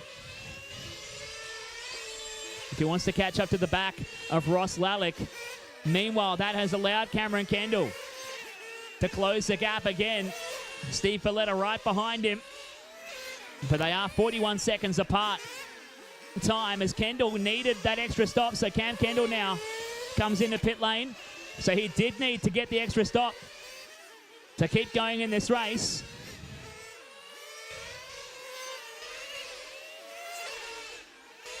Two minutes and 30 left on the clock here. Rick Semo still leading it out. Ross Lalic to second. Lockie Pearson to third. From Cameron Kendall and Steve Valletta.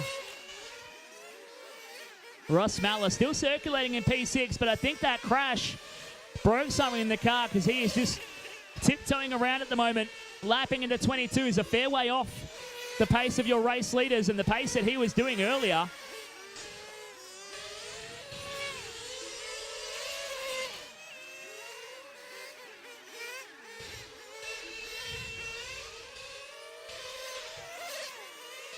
With 1 minute and 50 to go. 1:50 to go. Lachlan Pearson doing everything he can right now to close the gap to the back of Ross Lalic in a race of what could have been. I don't think he had the pace to match Rick Semo, but he'll always be wondering here. Oh, look at this to the inside. Pearson. That is textbook slingshot to the apex of the next corner. And Ross Lalic responds by driving through the grass on the back straight, thanks to Yokomo.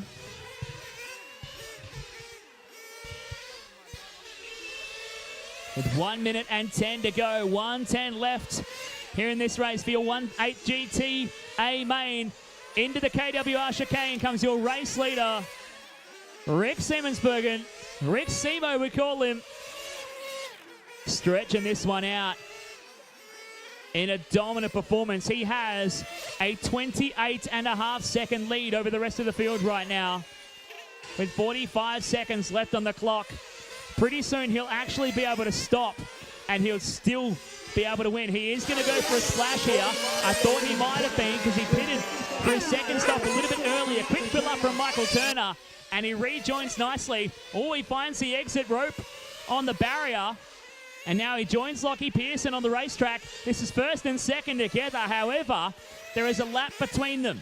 So Rick Semo leads the way. Lockie Pearson would have to unlap himself and do a whole extra lap to close up the gap with 15 seconds to go. It ain't going to happen today here for Lockie Pearson. Further behind, Ross Lalic into third. Caution in the middle, guys. Caution in the middle. Steve Valletta with a car flamed out and coming to a stop as the leaders come through. Run it, run it, run it. And that is going to be the end of Steve's race as time is finished. And already finished is Rick Semo. Put your hands together, ladies and gentlemen. Rick Semo takes the win for your 1/8 Nitro GT A main. Lachlan Pearson coming home in second. Ross Lalic across the line in third. Cameron Kendall in four. And Russ Malice rounding out your top five. Rick Semo, ladies and gentlemen, finishes as a turtle, taking the win in your 1/8 Nitro GT A main.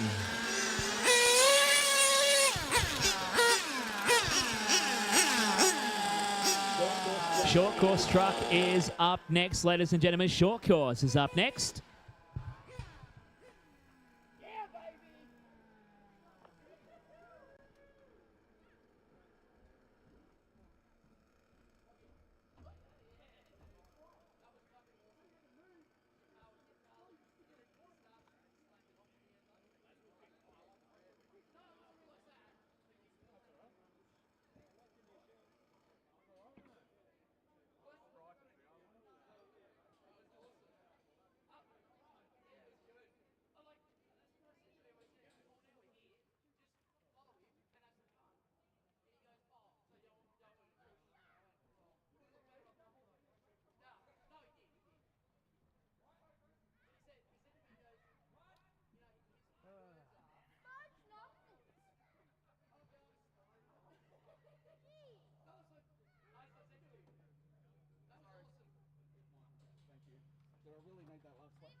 You're coming 2 laps early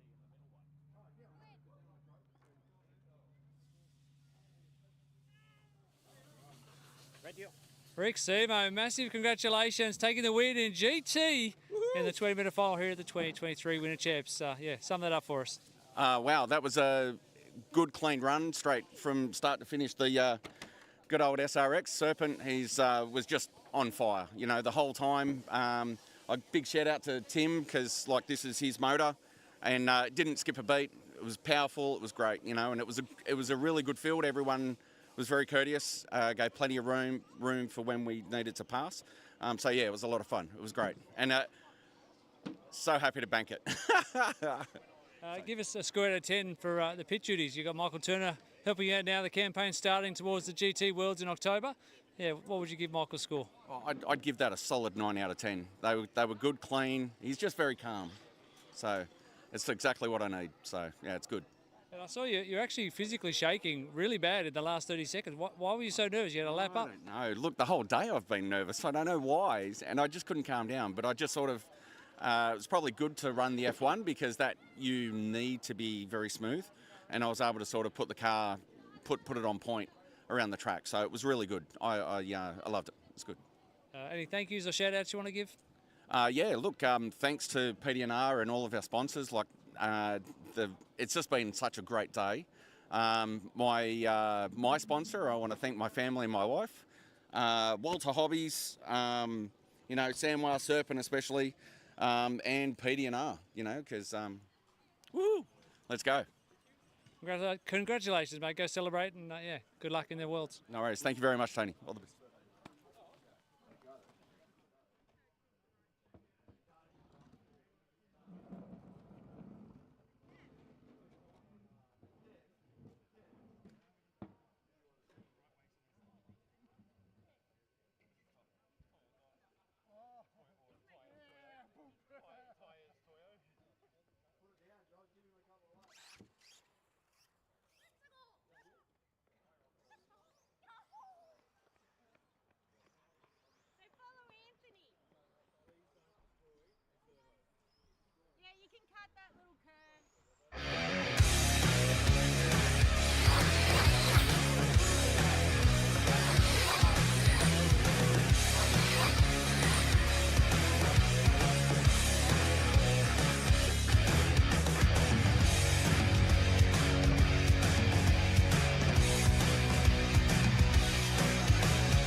This broadcast of the 2023 PDNR Winter Champs is proudly brought to you by Campbelltown Hobbies, Brisket Boys, Mark 1, Karma, Penrith City Council, and Kennard's Hire.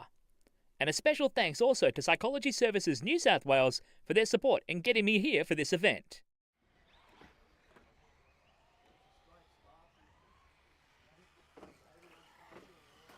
All right, time for a bit more fun, short course style. Race number 6, the final race for this class. And you may notice that the voice you're hearing is different to what you've been hearing all day. That's because Chris Mitchell is on the driver's stand. He's stolen my truck. He saw how much fun that we had. And he said, I want a bit of that action. So let's grid him up. Gate style. We need some marshals, please. Can we get GT drivers out real quick? Real quick, please.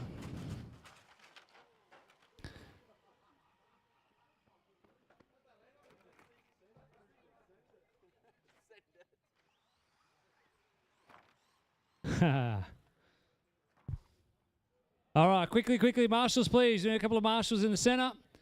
Get ready to catch a short course truck. Bonus points if you catch it one-handed. All right, drivers, watch your cars. Marshals, look alive. We go racing in less than 5.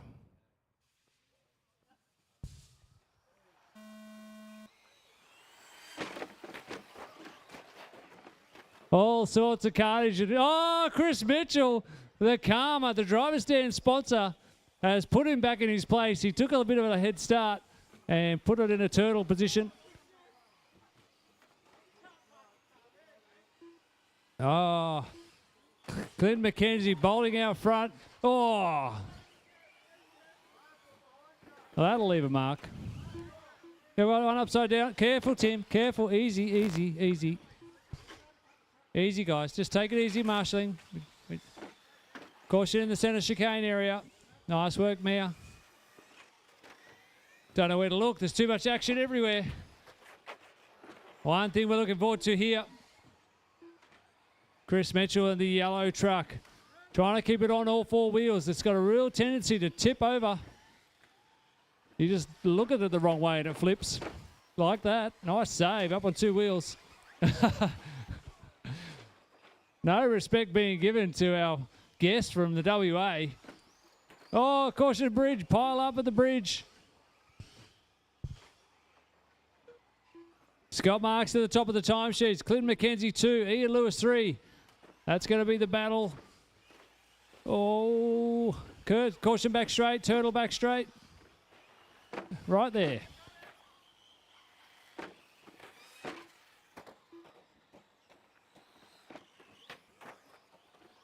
Turtle front. Oh, no. Back on its wheels.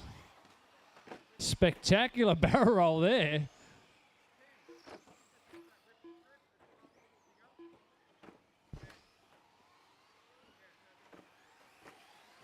Side by side over the Toyo tyres, jumps.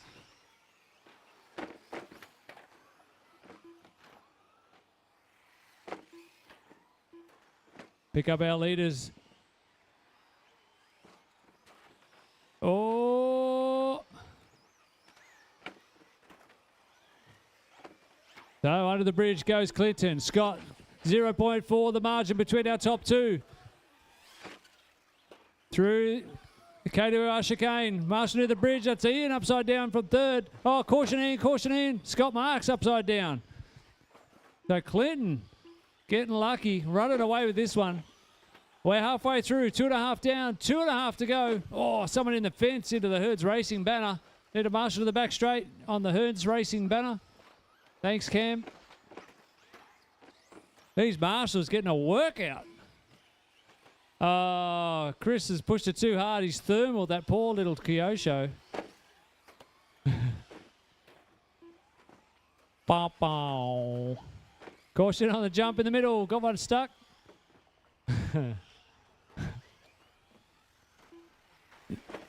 Chris Mitchell can claim to have the reverse hot lap.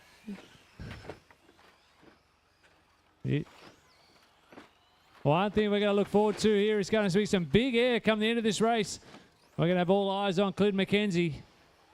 He loves going big in the last race of the day.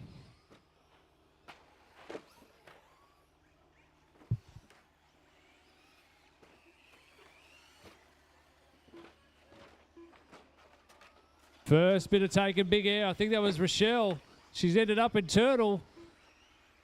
Back on all four wheels. Just stay there, Rick. Get ready to catch one.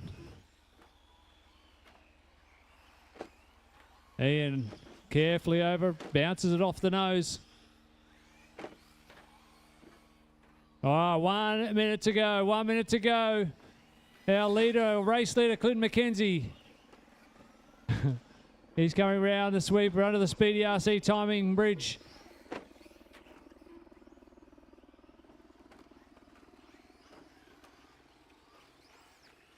Bit of traffic to contend with.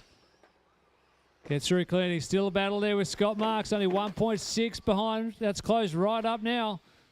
We've got the white truck and the orange truck and the X-ray hairpin. Oh, a bit of traffic in the way.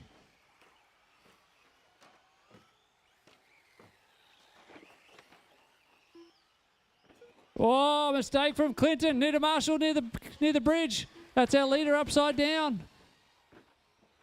Was our leader upside down. He's yeah, we might let that one play on now. Caution to the hairpin. All right, so Scott Marks is going to move to the front with 3 seconds to go. It's going to be a mad rush to the bridge, and then you can do a celebration lap with some big air style, side by side. Oh, Clinton coming through. And Rochelle finishes upside down. Scott Marks takes the win there. Clinton McKenzie comes home in second. Ian's going to come third. All eyes to the jump at the back now. We're going to get some big air treatment. Yeah! Didn't stick the landing. Chris is going flat chat. Yeah! All right, where's Clinton McKenzie? Or is he swapping to the fun truck? Scott Marks, nice style there. Good jump. Here's Clinton with a backflip. Oh, back slam. Rochelle wants a bit of this action. Oh, yeah. Wow. Jump from one lane to the other. Stuck the landing. All right, is that everybody through the back? We done. All cars to the pit lane.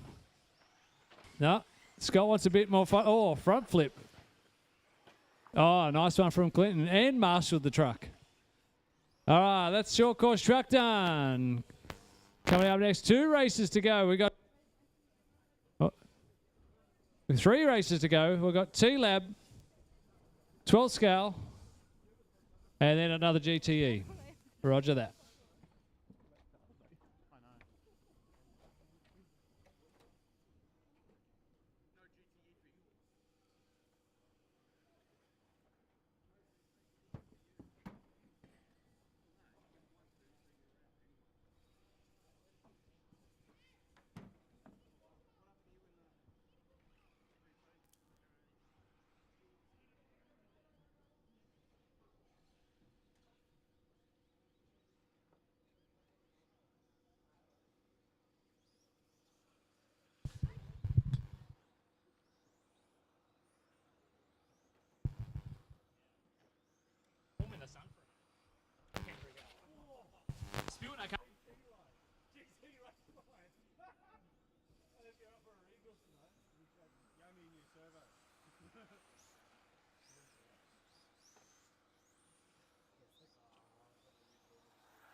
You haven't got the corn dog doing yours, have you?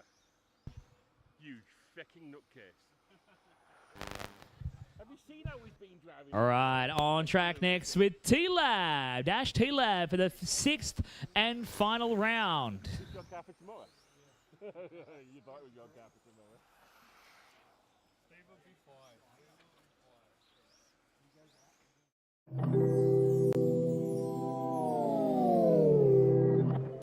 G'day, I'm Stacey. My love language is receiving gifts. Like a tow bar, snorkel, and a camping canopy. Let's explore our wild side, you big hairy bear. Love drives everything at Karma. All cars are hand-selected by experts, backed with 7-day returns, and delivered to your door. This broadcast of the 2023 PDNR Winter Champs is proudly brought to you by Campbelltown Hobbies, Brisket Boys, Mark 1, Karma, Penrith City Council, and Kennards Hire. And a special thanks also to Psychology Services New South Wales for their support in getting me here for this event. We go to P4. Shane Norman will go to P3.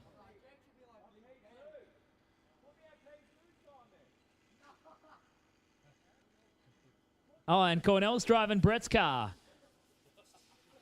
So now Simon's going to decide when Cornell gets put down, like Pusey did the last round. All right, just need one marshal in the middle. We got one going there. The 6th and final round of Dash TLAB class.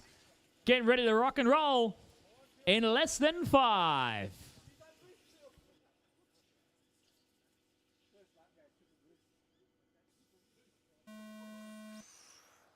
Off and running, here we go. Josh Thomason driving Stephen Hagginson's car. He's going to lead things away for the first time. Shane Norman going to set chase. Oh no, it's Jake McKee actually. Did Norman and Merrick get together? All down the back straight. Norman spins it. Corn Dog finally got put down. I think Simo was a bit nice to him. Oh my God. The Corn Dog, did he pull the boost button then? He went for it and just about ran straight into the boards after the Speedy RC bridge. Josh Thomas and Jake McKee already fighting over first and second here. And we got problems for Shane Norman. He's parked up in pit lane.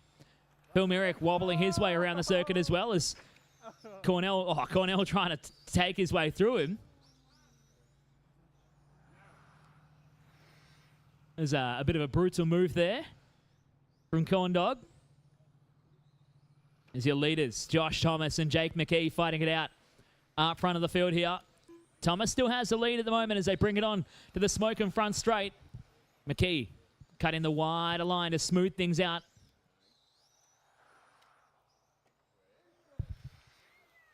Down the back straight for Yokomo. Josh Thomas holding on very nicely at the moment. All on the inside of the curbing. Didn't turn the car over. It did a good job. McKee in hot pursuit as Cornell continues to try and close the margin here.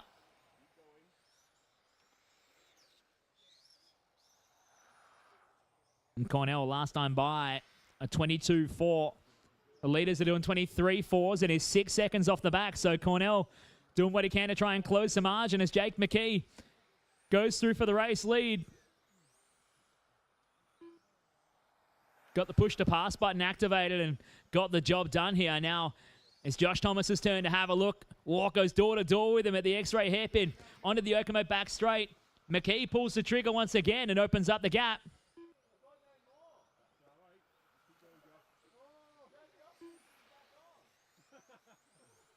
Stephen Cornell asking for a pit stop to power cycle the car to get the boost back engaged.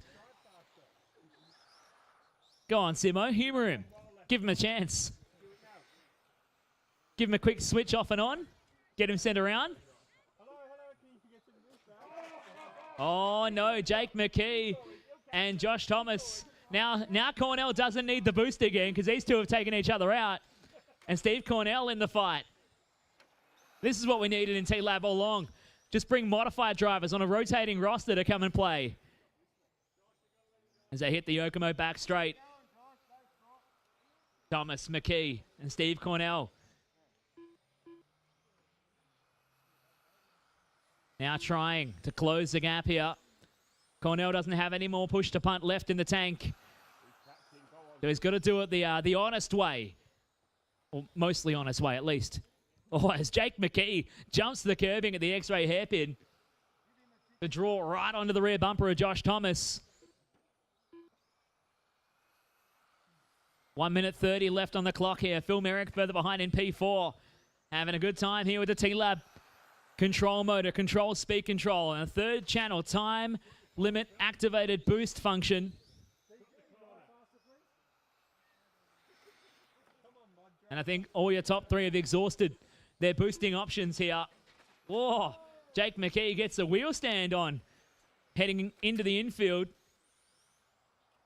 And Cornell has to check up a little bit behind, and that releases Josh Thomas out front.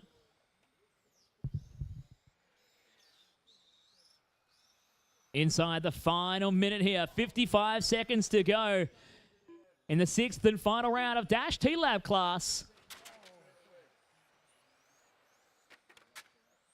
McKee trying to close the gap to the lead. He might have had an extra boost in his pocket. He doesn't anymore. Going to have to try and close the gap to Josh Thomas, who's doing a great job keeping the lead out front. Out from underneath the Speedy RC bridge, down towards the KWR chicane. Or Cornell looking for a move. He had a little peek, brought Jake unstuck a little bit, has another little peek at the end of the Smoke'em Straight, but tucks in behind, doesn't want to take out Jake. They hit the Yokomo back straight. 10 seconds to go. This will be the start of the final lap of the race here for Dash TLAB class.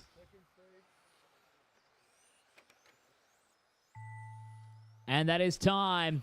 Finish a lap, you're on, race into the line.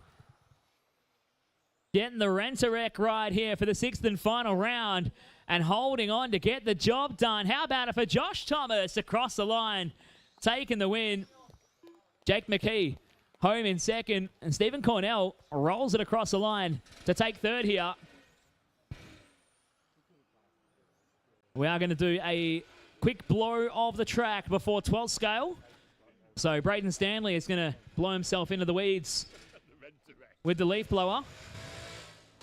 So this will be just a couple of moments wait here before we get ready. All that 12th scale, guys, if you guys can be ready to drop your cars in the pit lane. 12th scale, if you guys can get ready to go.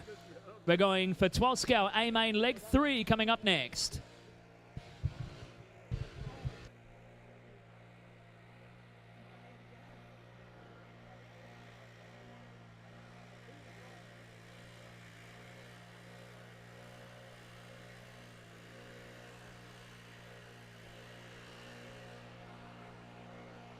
Yeah.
So excited and actually everything.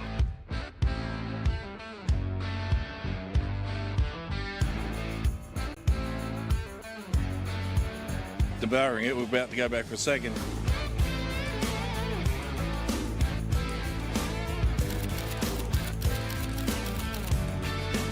As a vegetarian, I got quite a few of the salads, which are phenomenal. It's beer and meat. Seriously, can't get any better than that. This broadcast of the 2023 PDNR Winter Champs is proudly brought to you by Campbelltown Hobbies, Brisket Boys, Mark 1, Karma, Penrith City Council, and Kennard's Hire. And a special thanks also to Psychology Services New South Wales for their support in getting me here for this event. We'll be doing trophy presentations once all the racing's been completed, before we can all retire for the evening down to Brisket Boys for a nice bit of food and some fun.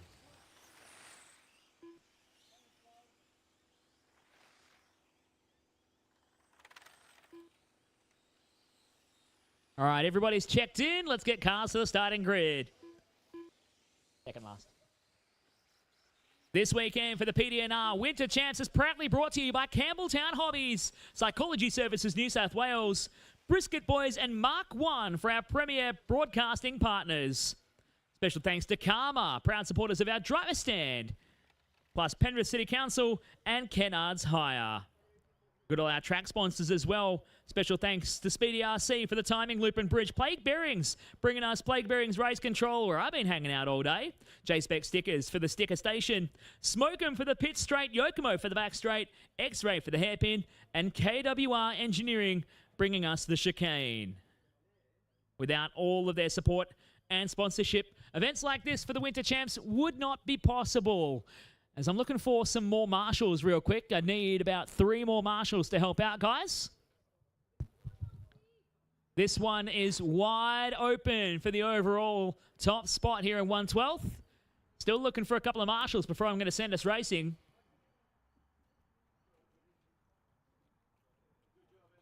Currently, the overall top spot is shared by Nathan Tanti and Mark Wallin with a win apiece. Wallin with the tiebreak advantage on time. So we need a marshal at number 6 as well, please, on the back straight. If I can get one more marshal to fill in.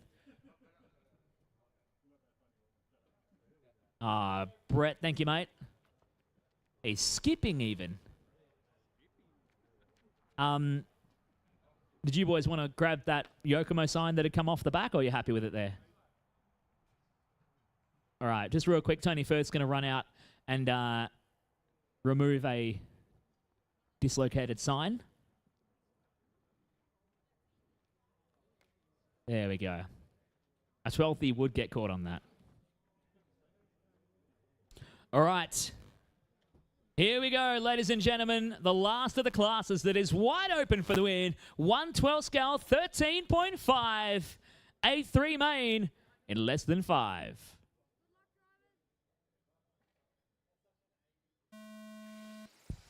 Off and rolling. Greg Brooks, your top qualifier, finally gets a good start in the 12th mains. He's going to lead the field around for lap number 1. Alex Brown going back to 2nd. Scott Marta 3rd. Mark Wallin from 8th, already up to P4. Nathan Tanti getting caught up. He's fallen way down the order. He's gone to the back of the bus almost. And be practically out of contention. He's had a 1 and a 2, so he'd still be in the hunt for the podium here. But he's got a lot of work to do. It would be nothing short of a miracle to bring Nathan Tanti back into the hunt here in A main leg. It is an 8-minute race, and stranger things have happened in the world of RC car racing. Mark Wallin up to 3rd. This man put on one of the best races I have ever seen in 12-scale doorstop racing, and he is now up to 3rd again here in A3. And is right within the hunt here. Greg Brooks, your top qualifier, leads the way. Oh, mistake from Brown puts Wallin up to 2nd. Mark Wallin in the box seat now. A 1 and a 2, even as it stands right now, would put him tied for the overall win with Nathan Tanti. Mark Wallin would win on the tie break back to time. That is how it stands right now. So Wallin doesn't even need to win A3 to take out the overall if he stays where he is in second right now. Greg Brooks wants to consolidate a bad couple of mains and make up for that by getting on the podium by taking the A3 win. From being your top qualifier, nothing hurts more than watching your name not in the top few cars after Triple A mains. A little check up there at the teardrop for Brooks. Out of the X-ray hairpin, onto the Yokomo back straight. Wallin right in hot pursuit now. It would seem as if Wallin probably has things a little bit easier at this stage of the race to do what he needs to do to claim the win here at 1:12.13.5. Onto the Smoker main straight. Alex Brown further behind in P3. Scott Maher in P4 from Christian Searle. P5, then Tanti, Maher, Hill, Reston, Thorncraft, Phillips, Turner, and Ray Zarb. Your full 13 car running order. Watch out, pink car. You got the leaders coming up behind you. Pink car, you got the leaders coming up behind you. And to the orange car too. That's Dan Maher, I believe. No, it's not Dan Maher. It's another orangish car. Thank you. Ooh, that got a bit lucky there. Getting caught up. Leaders coming through. Thank you to the white car. Oh, mistake there from Brooks. And Mark Wallin seizes the opportunity. So Wallin all the way up from the ACT to race with us this weekend. A regular traveling up and down the East Coast to race whenever he can. Loves his 12-scale racing. Leads the way here in A3. Your top qualifier, Greg Brooks, back to second. Now, this actually won't change the top three running order. Scott Maher, in essence, needs to be in front of Greg Brooks to challenge him here and to challenge the podium. Right now, Greg, if he stays where he is, would stay on the podium. But it changes now as Brown goes through for third.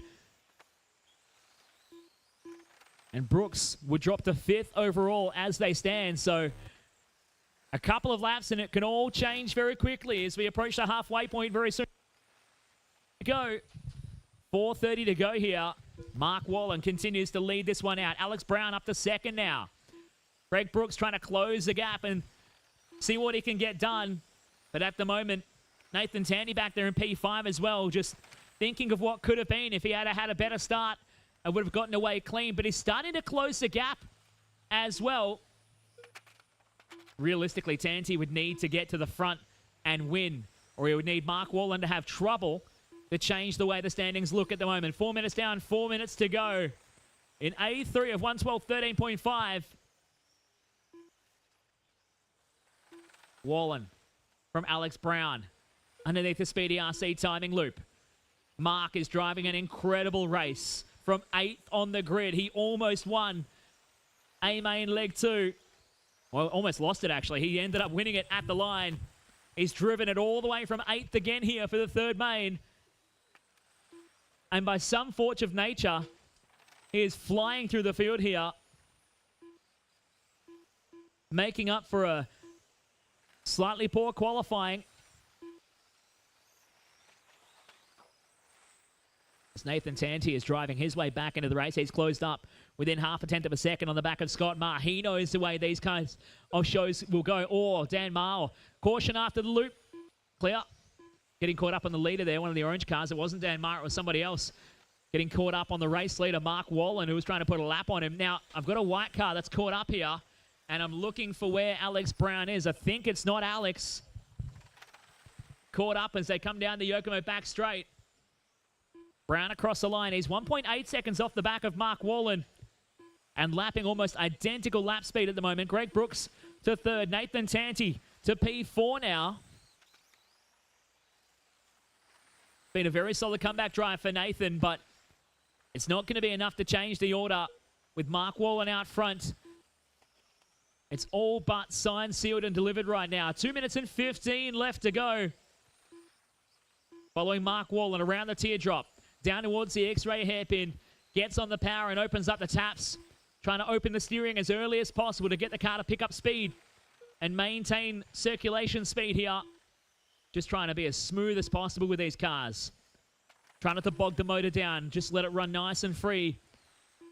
Try not to pinch off the corners too much and tip the car up on the foam tyres as he circulates another lap. Down the Yokomo back straight. 1 minute 45 to go. Coming up on the back of a little bit of traffic here. The pink car, the leader, is coming up behind you.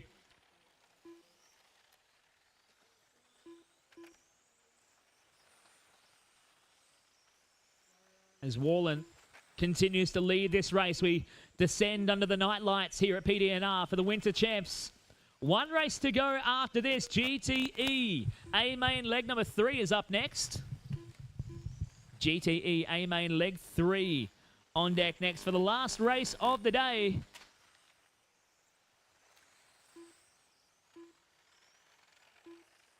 Greg Brooks now getting in touch with Alex Brown once again. If Brooks were to go to the 2 spot, it would change the way the order looks. And we put them tied on 6 points each. Brooks would win out on the tiebreak if he can get the job done. He's only slightly behind by a couple of tenths of a second as they come down the back straight here. Alex Brown starting, or looking like he's fading as they come into the KWR chicane. Watch the white car. Brooks, your top qualifier. The yellow, orange, and blue right behind him. Watch out for the leaders, guys. Thank you. Pink and blue cars doing a great job letting the leaders through. And for Greg Brooks, this is the moment to shine. A chance at the podium is riding on this right now. 20 seconds to go. The race is on for second here. Brown fading again. Just trying to drive it smooth and keep the door closed. Not allow Greg Brooks to make his way through. Meanwhile, Mark Wallin continues to skip away out front. Oh, Brown touches the curbing and turns it. Greg Brooks goes through, and that is time. Finish a lap you're on, you will be done. Greg Brooks gets across the line and punches. Greg Brooks gets on the podium. Alex Brown home in third in this race, and Mark Wallin bringing it around. Ladies and gentlemen, put your hands together. From 8th on the grid, he takes the win overall in 12 scale 13.5 in 2 A-Main leg wins. An incredible drive for Mark Wallin to take out the overall here at the PDNR Winter Champs.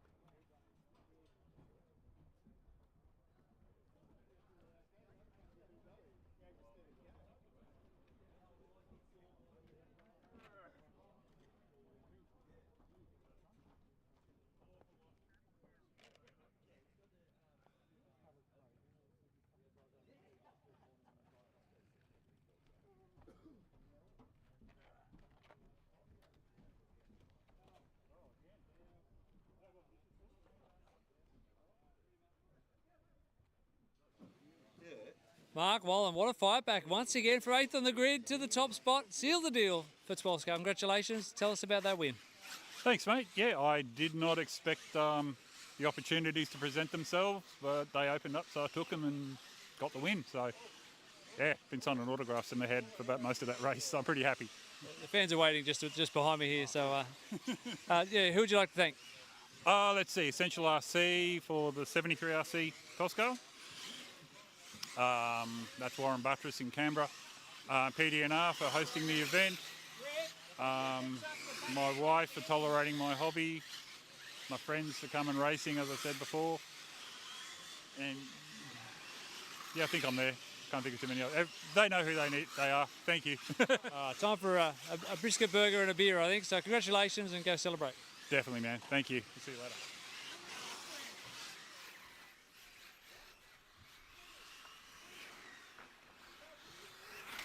It has been a very, very long day, but we finally arrive at the final race of the day. Just keeping in mind, we've got 30-something races to run tomorrow. Or 40-something races to run tomorrow.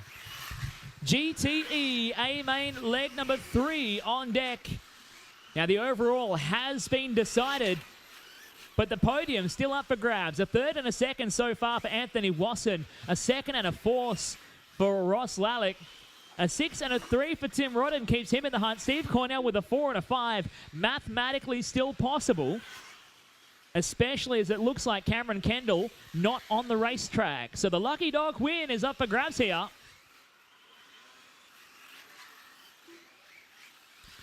Steve Valletta will start out of position number 6 with a 5 and a 7. Realistically, out of a shot at the podium. We'll see what we can do. Let's get all cars to the starting grid. All cars to the starting grid. I'm seeing a lot of slip sliding around on the track here, so this is going to be interesting to see who's got some nice cold track tires fitted to their GT and who can manage with a lack of traction on these cold track conditions here for the final A main event. So the number 1 spot will remain vacant. Michael Turner starting out of position number 2 will be the effective pole sitter. The A-mains haven't gone his way so far. Can he upset the apple cart here in the 3rd and final leg? Get the last of the marshal positions filled. All right. Waiting for the final call. We're good to go. All right, GT3 A-main in less than 5. Wow, that went quick. Underway here with the 3rd and final A main leg for GTE. Cameron Kendall deciding not to contest this race, as someone's taken out one of the cameras on the opening lap here. It's Michael Turner from 2nd on the starting grid, looking to make his mark and pushing up into the top 5 on overall standings. Right behind him, Anthony Wasson going with him. Steve Cornell trying to go with him too. Corndog going side by side down the back stretch. Thanks to Team Yokomo, Cornell slots into 2nd. Now this puts him in a chance of a podium. A win here would really upset the overall standings for the top 3. Turner leads away. Cornell trying to stay with him, runs wide at the sweeper, almost gets cleaned up. Tries to move back over to cover off the line. Down the Yokomo backstretch. 1 minute almost completed here. And 4 to go. Tim Rodden now. He's closing up to this battle as well, as is Ross Lalic. We might have a 5-car fight for the top spot here. Oh, Wasson going door to door with Cornell.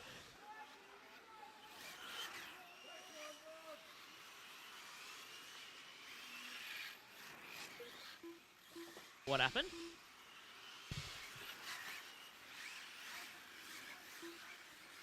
Oh, really? Oh, there we go. Oh, Wasson forcing the issue with the left-hander. Got the elbows out. They're all taking some liberties with track limits here. The cars are designed to go around the curbing, as your leader, Michael Turner, continues to just hang on by the skin on the edge of his teeth right now to the top spot here in A3. Anthony Wasson holding on to 2nd. If he could manage to claim the win, it would change absolutely nothing. As he sits in 2nd, it doesn't matter where he finishes in the top 3. He has a 3 and a 2 to hold on to the podium. What it does change is it knocks Steve Cornell off the podium entirely. Oh, a problem there for Turner. And down the line, that lets Wasson go through to the race lead. Turner now back a spot. And it elevates Steve Cornell to 4th. Nobody wants to be 4th. Cornell goes up to 2nd now. That will change things. A 4 and a 2, 6 points would put him tied with Ross Lalic. Ross Lalic in 3. It would come down to the tiebreak of time from their quickest runs. And it would change still absolutely nothing, as Lalic has a quicker run time in his 2nd place finish from A-Main Leg 1. It was a 16-lap 5:13 run. Cornell only looking at a 15-lapper at the moment. So it would keep Lalic on the podium. He really needs to get the win now to Steve Cornell, as Turner gets a bit of a helping hand to get out of the way there from Ross Lalic. Meanwhile, Anthony Wasson just clearing out front. It might not change anything, but it looks cool on the resume to say you won an A-main, to secure 2nd overall on the podium. As Cornell lets Lalic go up the inside, so that changes things again. and puts the nail in the coffin for Steve Cornell's podium chances here with the GTE A mains. 1 minute 15 left to go. Down the Yokomo back straight comes second place, Ross Lalic. Looking at 2 seconds to his name to secure third overall. How would that? It'd be a 4-point podium from your Triple A mains. Inside the final minute, and what was shaping up to be a pretty frantic race for the podium has settled into a bit of a fizzer. Anthony Wasson way out front, holding on to the race lead here in A main leg 3, cancelling out his earlier run from the first A main of third to carry a 2 and a 1 to make it second overall. Ross Lalic up onto the podium to go 4 points to make it third on the podium this afternoon. Steve Cornell currently third, would miss out on a podium run. He would go to P4 overall as they stand so far. 15 seconds to go. Picking up with your race leader down the Smoking front straight as Michael Turner finds some trouble getting caught up with another car. 5 seconds to go for Anthony Wasson. Onto the Yokomo back straight. He's not going to make it to the line in time. And across the line, punches his ticket to the winner's circle here in A main leg number 3. He goes to the win here and secures the podium for second overall. And Ross Lalic across the line in second secures his overall position for third here in GTE. Steve Cornell third here in A main leg 3. Not enough to put him on the podium this afternoon. From Steve Valletta from 8th on the grid to 4th here in A main leg 3. Tim Rodden to P5 over Michael Turner, Clinton McKenzie, Stephen Thorncraft and Ian Turner, your finishing drivers.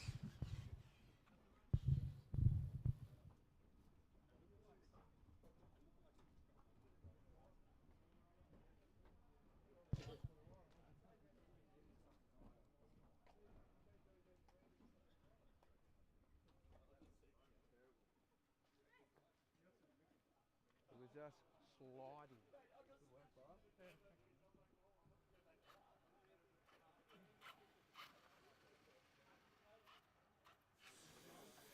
Anthony Wasson, congratulations, taking the win there at A3 for GTE. Tell us about that.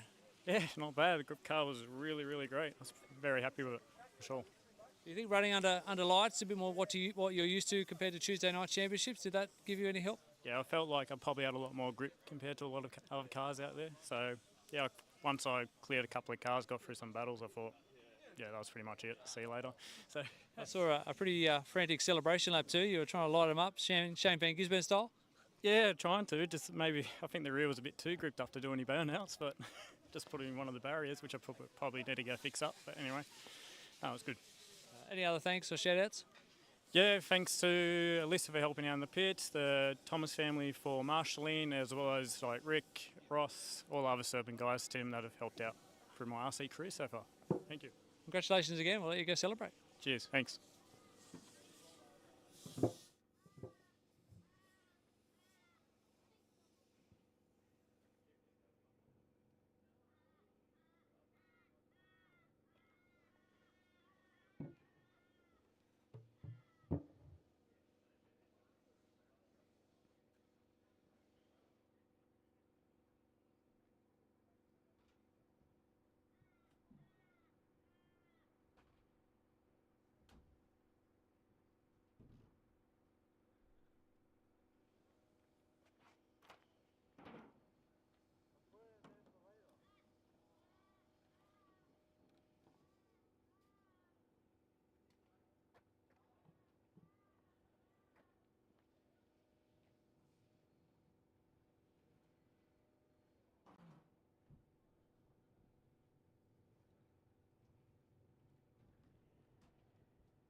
So excited and go sort out everything.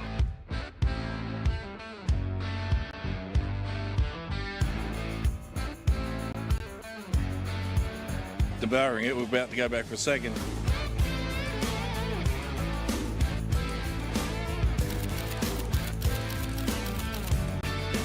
As a vegetarian, I got quite a few of the salads, which are phenomenal. It's beer and meat. Seriously, can't get any better than that.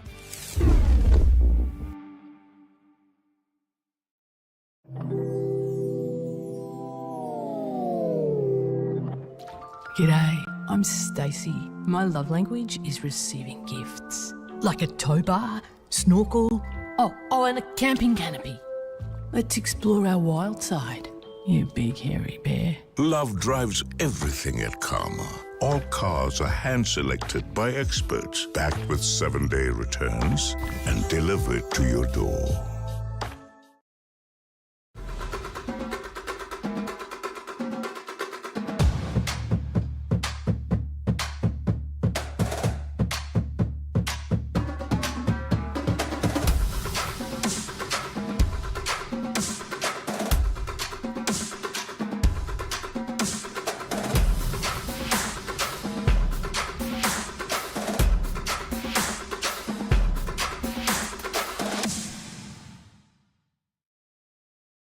This broadcast of the 2023 PDNR Winter Champs is proudly brought to you by Campbelltown Hobbies, Brisket Boys, Mark 1, Karma, Penrith City Council, and Kennard's Hire.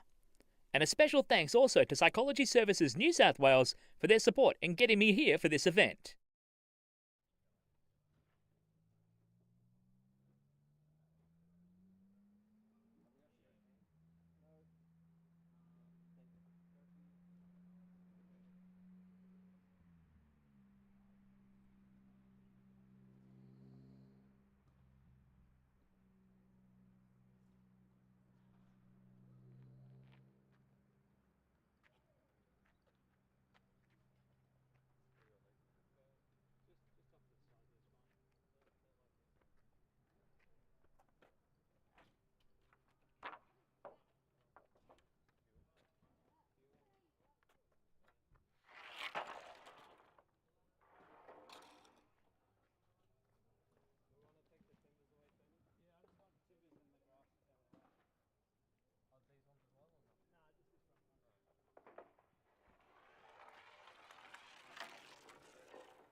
All right, we are going to do trophy presentations in 2 minutes. Trophy presentations in 2 minutes.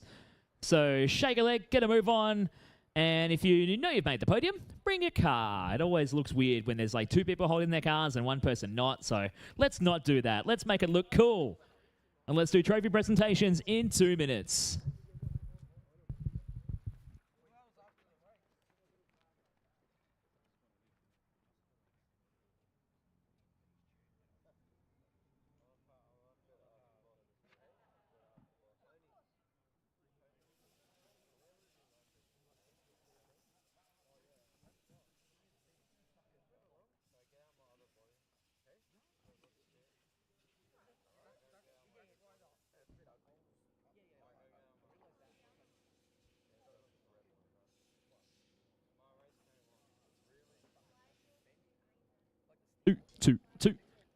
Hello.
Okay, we're ready to go for the presentation. If you'd like to make your way up, some are there. We'll follow them in and follow the drivers in. Ready to go.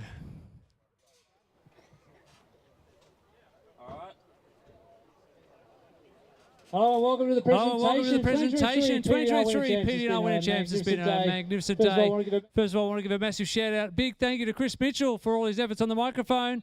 We get a round of applause for Chris. Massive thanks also to all the committee members, helpers, and racers, even the ones that aren't members. A lot of people chip in behind the scenes to make today happen. So a massive big thank you to everyone involved, especially all my family, my beautiful wife. She backs up this club a lot. So massive thank you to Dee. Where's Dee? Now I'm even more trouble. Massive thanks to all the sponsors. As you can see, all the banners, and we've been doing all the shout-outs throughout the stream. We've really upped the ante when it comes to sponsorship, and we really want to give them a return on their investment. So make sure if you're dealing with any of our sponsors, let them know you raced at PDNR and thank them for their support. Even if you're not, being a customer at that time, just to let them know that their exposure and their support is going noticed.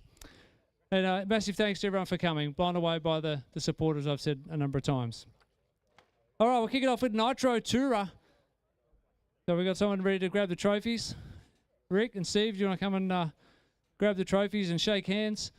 We've got Steve Valletta, our president, Rick Seymour, our vice president. I'll hand out the awards and I'll call the names. On the podium for Nitro Tourer, third place, Nathan Sanderson.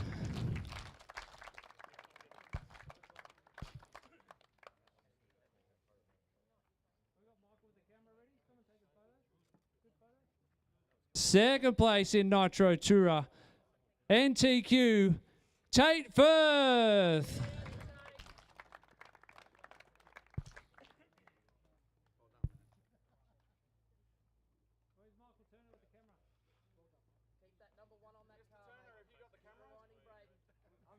And he had a bit of a struggle through qualifying, starting from 5th on the grid, fought his way back to the front. Put your hands together for the winner of Nitro Tourer, Brayden Stanley. Hang on. I just want to quickly thank Infinity, Creation Mall, and SMJ for the i15-2. It's undefeated, and yeah, it's going pretty good in the country. Sanwa, Energy Fuel, Matrix Tires, RC Maker, Speedy RC, Kabuto, Mob Boss Designs for the chrome stickers, Walter RC, the club putting on a good event, and yeah, thanks. Yeah, sorry, Jeffrey. Yeah, Jeffrey for pinning for me. That were insane stops. Yeah, thank you. Sorry. All right, we'll just get them assembled on the podium, get some photos. Michael, can you take some for me? My phone's being used as the camera.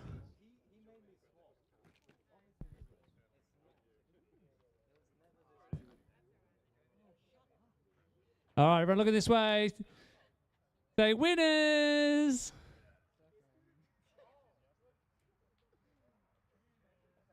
All right, the next generation here at PDNR. These guys started as youngsters, and now they're annoying teenagers. We're way too fast for us old folks.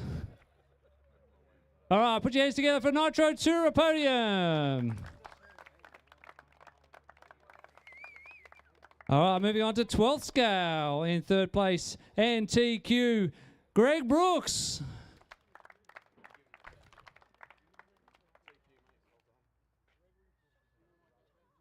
I think Greg was here the very first Winter Champs we held in 2008 on the island.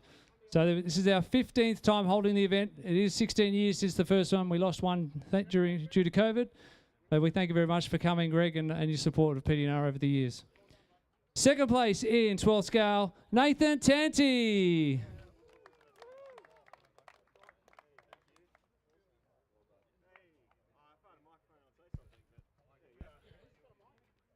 Boop. Yeah, cool. Thanks to the club. Had a lot of fun. Been a while. I swear, it's always like Mark and I racing each other, eh? So I'm happy in a way that he took this one. But yeah, really clean racing. Had a good time. Hello to my family at home. Probably have heaps of other stuff to say that I forgot about. Oh yeah, RC Maker for the car. AMX A12. It's like 95% of the grid these days. Even though Mark won for a different car. Anyway, all good. Thanks for having me. Really enjoyed it. Thanks for coming. And after a thrilling final series, put your hands together, make some noise. Your winner of 12th scale, the 2023 PDNR Winter Champs, Mark Wallin.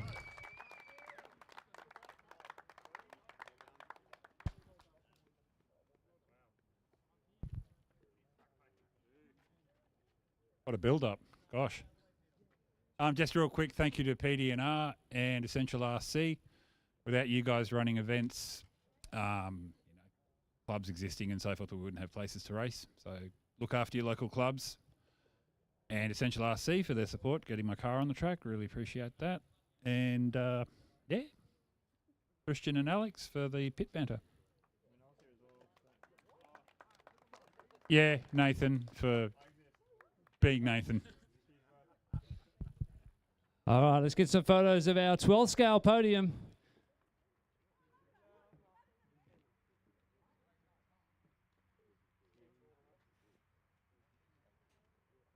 Everyone say, doorstop.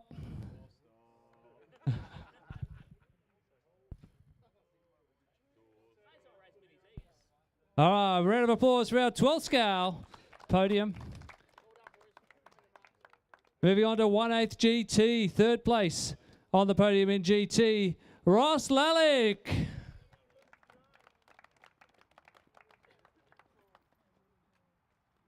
You sure you got the right car, Ross? You got a few to choose from. Second place on the podium, all the way from Brisbane.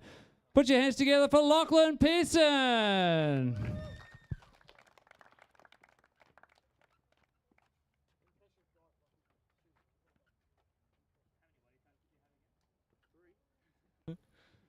Lockie will be one to keep your eye on at the GT Worlds later this year. Another one to keep your eye on at the GT Worlds is our winner, NTQ, and PDNR's homegrown hero. Make some noise for Rick Semo.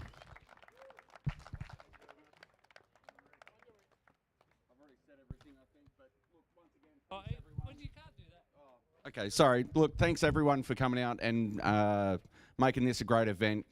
Tony, he is just a machine. Everything that you see around here is all because of his vision, drive, and everything else, and we just like to ride along that wave. It's really awesome. I'd just like to thank Serpent, Walter Hobbies for all their support, and all the other GT guys. Well done. All right, we'll get some photos of our GT podium. Where's our paparazzi? Look at Lockie's smile, eh? Look at that. Everyone good? All right, round of applause for our GT podium. Moving on to F1. Third place, NTQ, Jeffrey Mackie.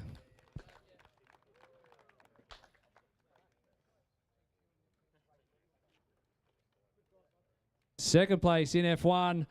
He's back on the podium for the second time tonight, Ross Lalic. See, he picked that up with 2 fingers. And in a stunning drive from 5th on the grid, your winner of F1 for the 2023 PDNR Winter Champs, David Reston.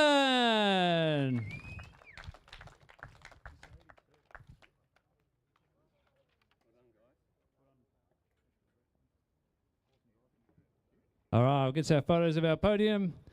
F1. Who's not holding the cars roll? I haven't been checking.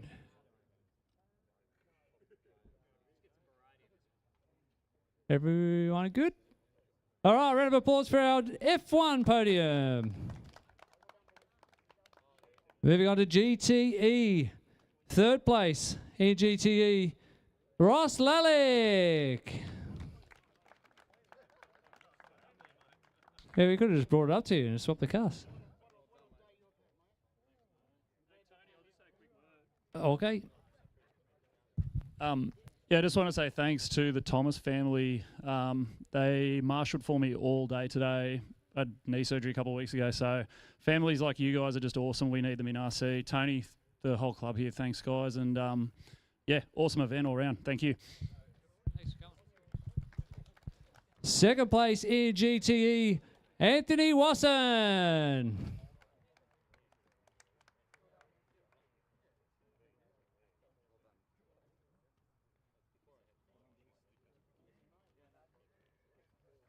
And with another dominating performance, TQ and overall winner of GTE, Cameron Kendall.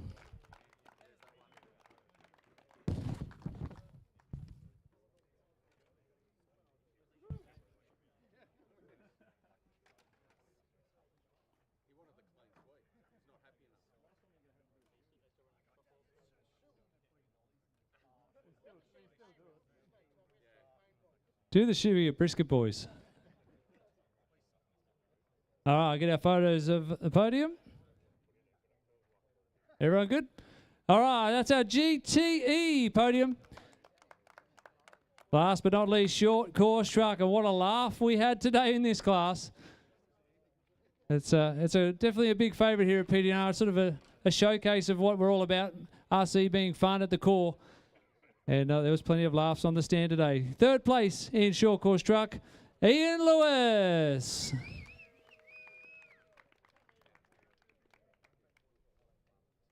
Now, I just want to give another massive thank you, especially to Ian, for his help in the build-up to this event. He travels about 14 hours each way to come from home up to PDNR every Tuesday night. And he was up here helping open up the truck and get things ready for us. So, Ian, really appreciate your help, mate. Thank you very much. Second place in short course truck, Clinton McKenzie.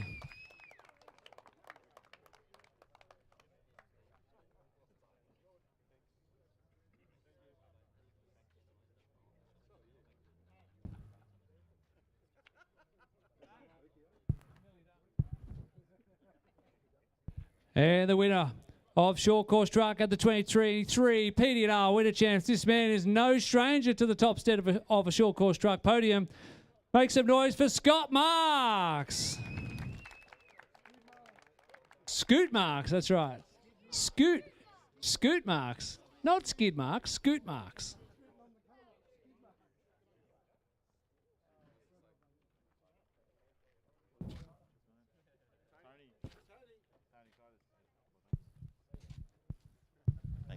Yeah, thanks, guys. I'd like to thank the club for putting on a great event and all of our sponsors. I'd like to thank all the boys and girls, wherever you may be, for racing. I'd like to thank Ultimate Hobbies at Parramatta as well.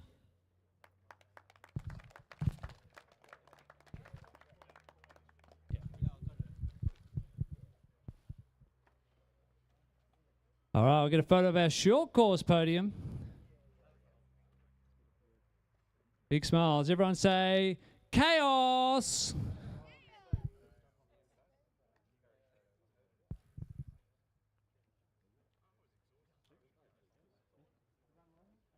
All right, but wait, there's just a little bit more. Our Dash TLAB exhibition class, we're going to recognise the top three of this one. So in third place, Phillip Merrick. Go on. Second place, Brett Wilson. Plus a few cameo drives along the way. You can share the prize. And our winner of the TLAB exhibition class, Jake McKee.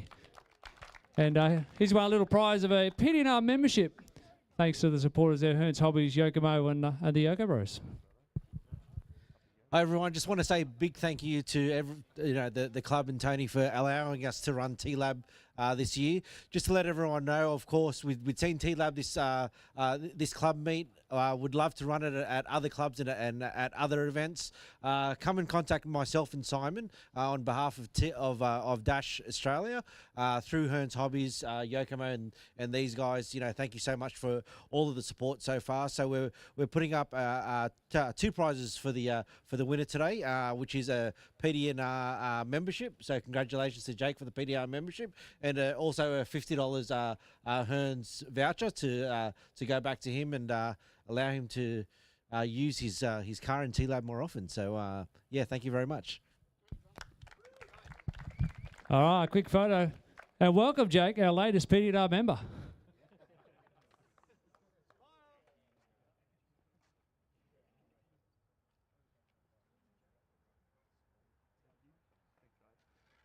All right, that's a wrap. That's us done. So a massive thank you once again to everybody that's worked behind the scenes to make this event possible. We're going to go have some food now. Brisket boys, I hope you enjoy the night. We'll be back to do it again tomorrow. Same place, same time. Until then, it's bye for now.